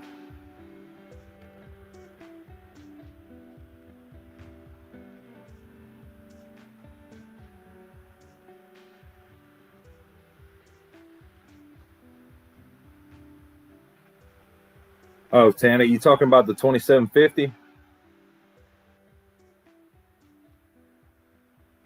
I get on these little rants and I stop looking at the charts. Like, I know y'all can't see what I'm looking at, but I got the Weeble charts pulled up on Doge right now. So I got all my little lines popped. I'm looking at support resistance right here. Yeah, we're getting some pretty hard sell-off right now on Doge. So I'd be looking to swing trade some Doge. Like, me personally, somewhere around 2650. I mean, I'm gonna hold true that I think you might end up seeing it. I might see it when I'm sleeping. Well, I can't see it while I'm sleeping, but it might happen while I'm sleeping, and I might miss the boat. I'll just be patient. What goes up, it's got to come back down, you know. But I'm fully expecting Doge to have a good day. Very, very shortly, I think Doge will have like a 15-20% day, kind of catching up to Bitcoin because it kind of lagged behind the whole market. And, you know, Bitcoin lift the entire market up with it. And Dogecoin kind of lagged behind. ADA's having some really nice run-ups the past couple of days. I don't think it's trying to catch Bitcoin, maybe a little bit, but the smart contracts is what's really taking ADA to the next level right now. So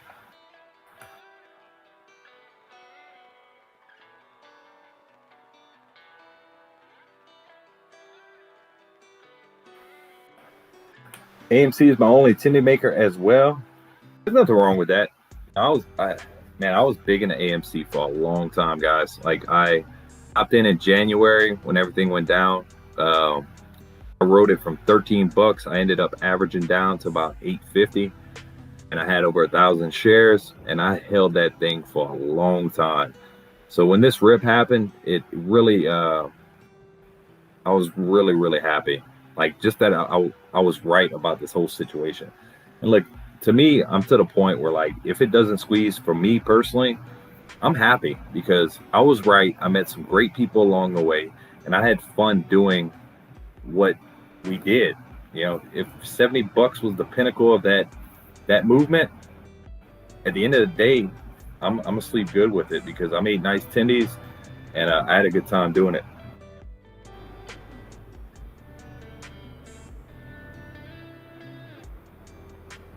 If Cardano breaks this resistance, I will sell out of it. Yeah, it wouldn't be bad. I mean, we had a pretty good run up today. If we do have a red day today, I think you could quite possibly get, and we just broke it. Well, it's looking like it's trying to break right now. We're testing it right here, 176. Let's see. I'll watch the 5-minute candles on my side, and I'll tell you if you end up getting a break underneath this. Because you might be able to pick it up a little bit cheaper, you know. But then you got to be careful with crypto because, like, you'll think you're getting out at a good point, and that was the dip, you know. But I do think you'll be able to pick ADA up a little bit cheaper. You do have some time before smart contracts roll out. So we'll have to see how the market reacts going into the weekend because, you know, crypto usually runs early in the week and then dips off on the weekend. But, you know, as of recent, it's been doing the opposite. So they tend to flip it on you because they don't want people getting too comfortable. Because if they swing trade, people are making tons of money swing trading, getting comfortable. If you know Monday through Wednesday is the, you know, time to sell and time to buy is on Saturday, then they have to flip it on you. So it's just the whales manipulating the market, in my opinion. And it looks like you're getting that break, Tana. So best of luck with your trades if you are doing that. But you're getting a pretty hard red candle on ADA right here. Yep, just keep it as buying power. There's nothing wrong with that. I'm more liquid than I've been in a while. And that's just with, you know, everything going on in the world today, you know, just with all the news, all the FUD, all the stuff happening. I'm just getting more liquid. Yeah, you're getting some really hard sell off. 172.86 right here. Bitcoin too, 45,000, 31.32 Ethereum.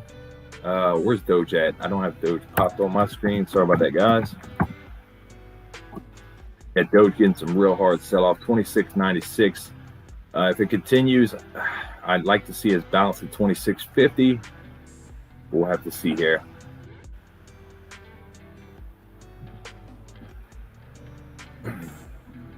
Yeah, if you look, Tana, if you look at the 4-hour RSI, that's the one I tend to look at when I'm looking at crypto. Doge is still at 59. So if you look at the 5-minute, I'm sure it's it's 29. So depending on what chart you're looking at, like I tend to go off the 4-hour. Like if you see the 4-hour at 30, like yeah, you have to be careful, buy the dips, look at the charts and stuff. But that's pretty much a good buying signal for me. Let's check the 30-minute RSI. Even the 30 minutes looking pretty good. So you're probably going to see a bounce come here shortly. Check the 5-minute. Yeah, I'll keep a close eye on it for you.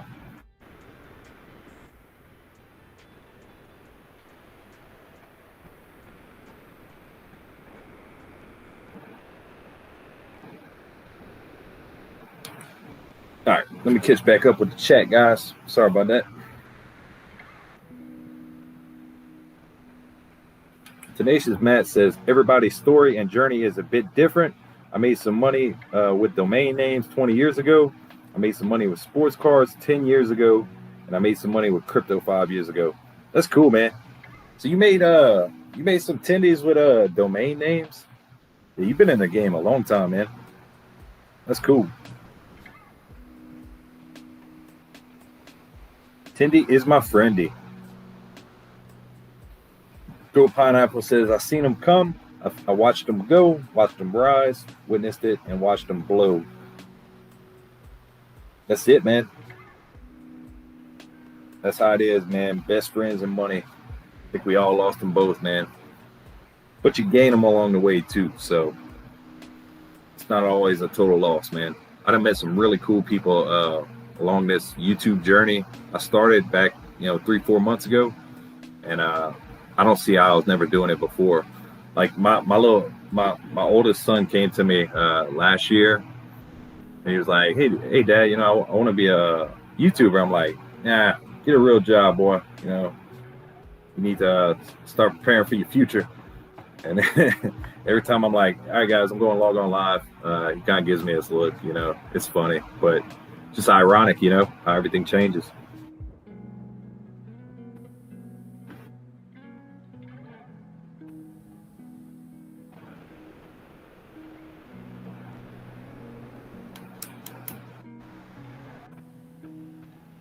Yes, we'll have to see. We got Dogecoin 26.98.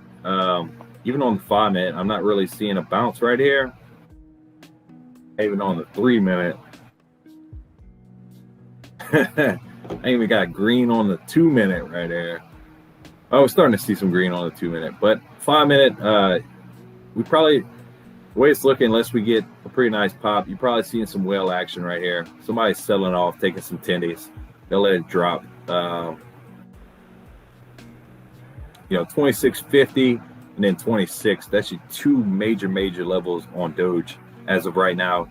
Hopefully we can uphold and keep this going, rocking into the rest of the weekend. But we got Bitcoin under 44,000. So, they got somebody taking profits, whether that be in China right now, halfway across the world, or what's going on. But someone is definitely taking some tendies off the top right now.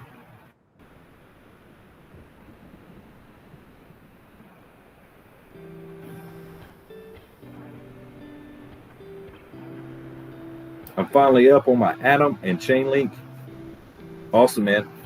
Yeah, dude, a lot of people been down for a long time with crypto. So, you start seeing people return that have been gone for months, possibly hopped out the market.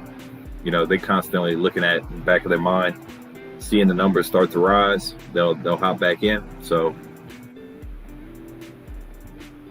very happy for you, my man. ADA has formed a cup and handle. The cup, not the handle. Let's check it out.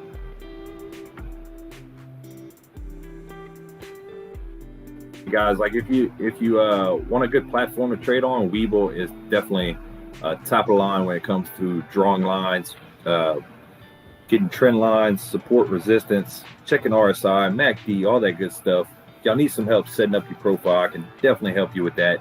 I know Bulldog has the link for Webull to sign up. You get 2 free stocks. Definitely the greatest platform I found for reading charts. I don't like the Coinbase, the Robinhood stuff. The charts are, to me, they're kind of like childish on the other platforms. So I really enjoy the Webull chart setup they have.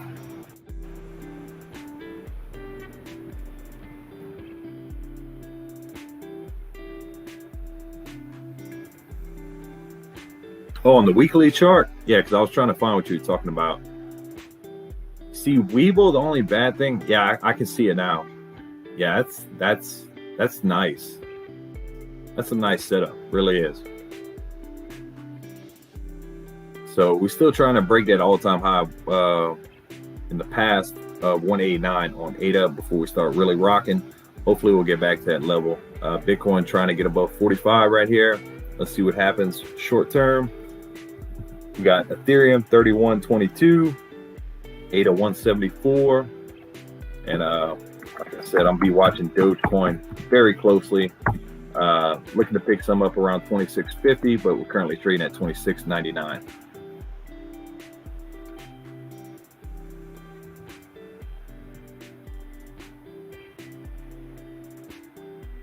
Oh, I got you, Tana. Just gonna keep my eye on the granddaddy Bitcoin set alerts. Yeah, you can. Just gonna keep my eye on the granddaddy Bitcoin and set alerts. It's not a bad idea. You know, I watch Bitcoin probably more than I watch Doge, just to keep sentiment on the entire crypto market, because Bitcoin to me is like the gold standard of crypto. So you can kind of get a small glimpse into how the market's reacting just by the price of Bitcoin. You know, every now and then you get those days like when Ethereum 2.0 was rolling out, Ethereum was rolling 10, 20% higher while Bitcoin was just kind of trading sideways. But that's why I'm fully expecting some good news for Doge coming up shortly.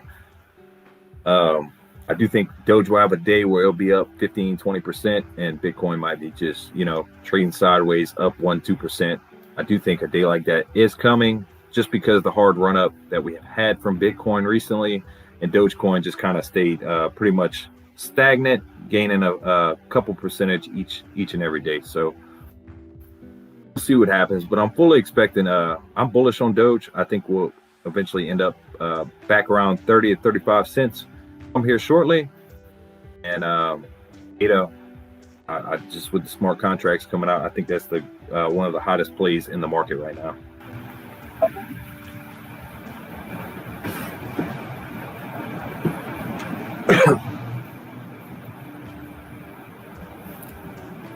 Let me get in on this heist. And then I think I'll be looking to shut it down here come shortly. It's already 12:30 where I'm at. I gotta be up for 5. Get back to my 9 to 5 day job. And then lurk and do my crypto charting at night.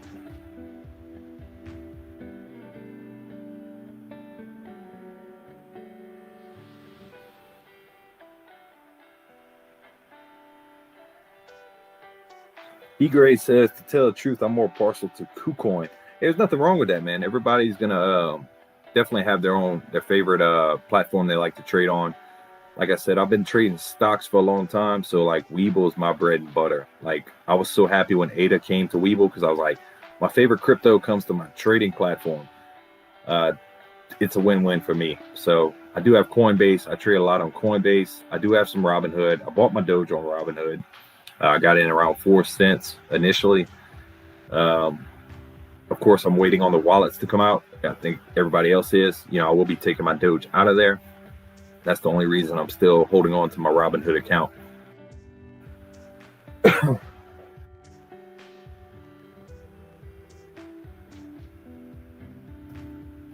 When the two of you are on Bulldog Trading and Mass Market, I like to tune in and gain some knowledge. That's all good, man. I'm available anytime to 77.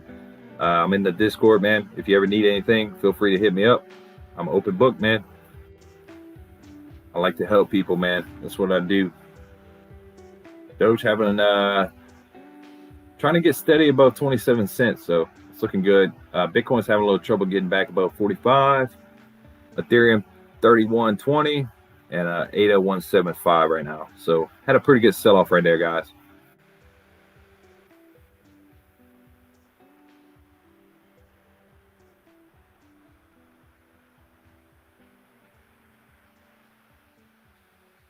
See who makes it out alive. It was a firefight. Upon arrival, Trader Fam is engaged in epic laser battle. The sound of pew-pews and pews rippled through the blockchain. Some traders were zapped and transported back to home base with no bull coins. The remaining traders, although outnumbered, pushed forth and destroyed Streamlabs and Frightbot in a barrage of laser fire. Bull coins are returned and bounties are paid. Looks like I made out alive on that one. Tenacious Matt came out and 10 of me.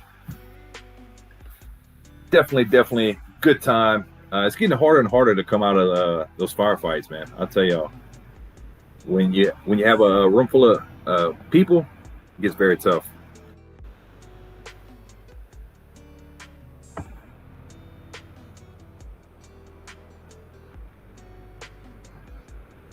So that's what we got for tonight, guys. I'm looking at 2650. If I do see it, I might set some alerts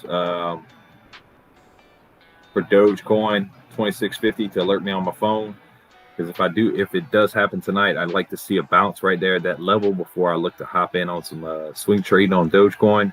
Ethereum, I'm just holding that. I'm sitting in pretty nice. Last time I bought into Ethereum was about a month ago. It was trading around 2,300. So I'm sitting tight on that. I'm not too worried about Ethereum. The way they're burning coins, I think the price, supply and demand is just going to keep heading north as of right now. And then ADA, y'all know how I feel. Smart contracts. I took a little bit off the top just now. So will I be looking to buy back in? Of course. We just have to be careful with ADA right now because the smallest bit of news could shoot it over $2. So just be prepared for that. You'll see it coming. I think at some point you'll see a bunch of ADA live streams floating around the market when ADA starts ripping. So we'll have to see. But I'm going to go ahead and tune out, guys. I got work early in the morning. Appreciate each and every one of you tuning in, listen to me talk about some crypto. I had a blast. So y'all be hearing more from me very soon. So hope everyone has a good night, and I'll talk to y'all later. Peace.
Hello. Hello and good morning, traders. Hope everyone is well this morning. Hope you are ready to make some tendies today. Today is a day for making tendies. Hopefully you're prepared to make the tendies. The charts will be changing over to the stock market with quick fashion.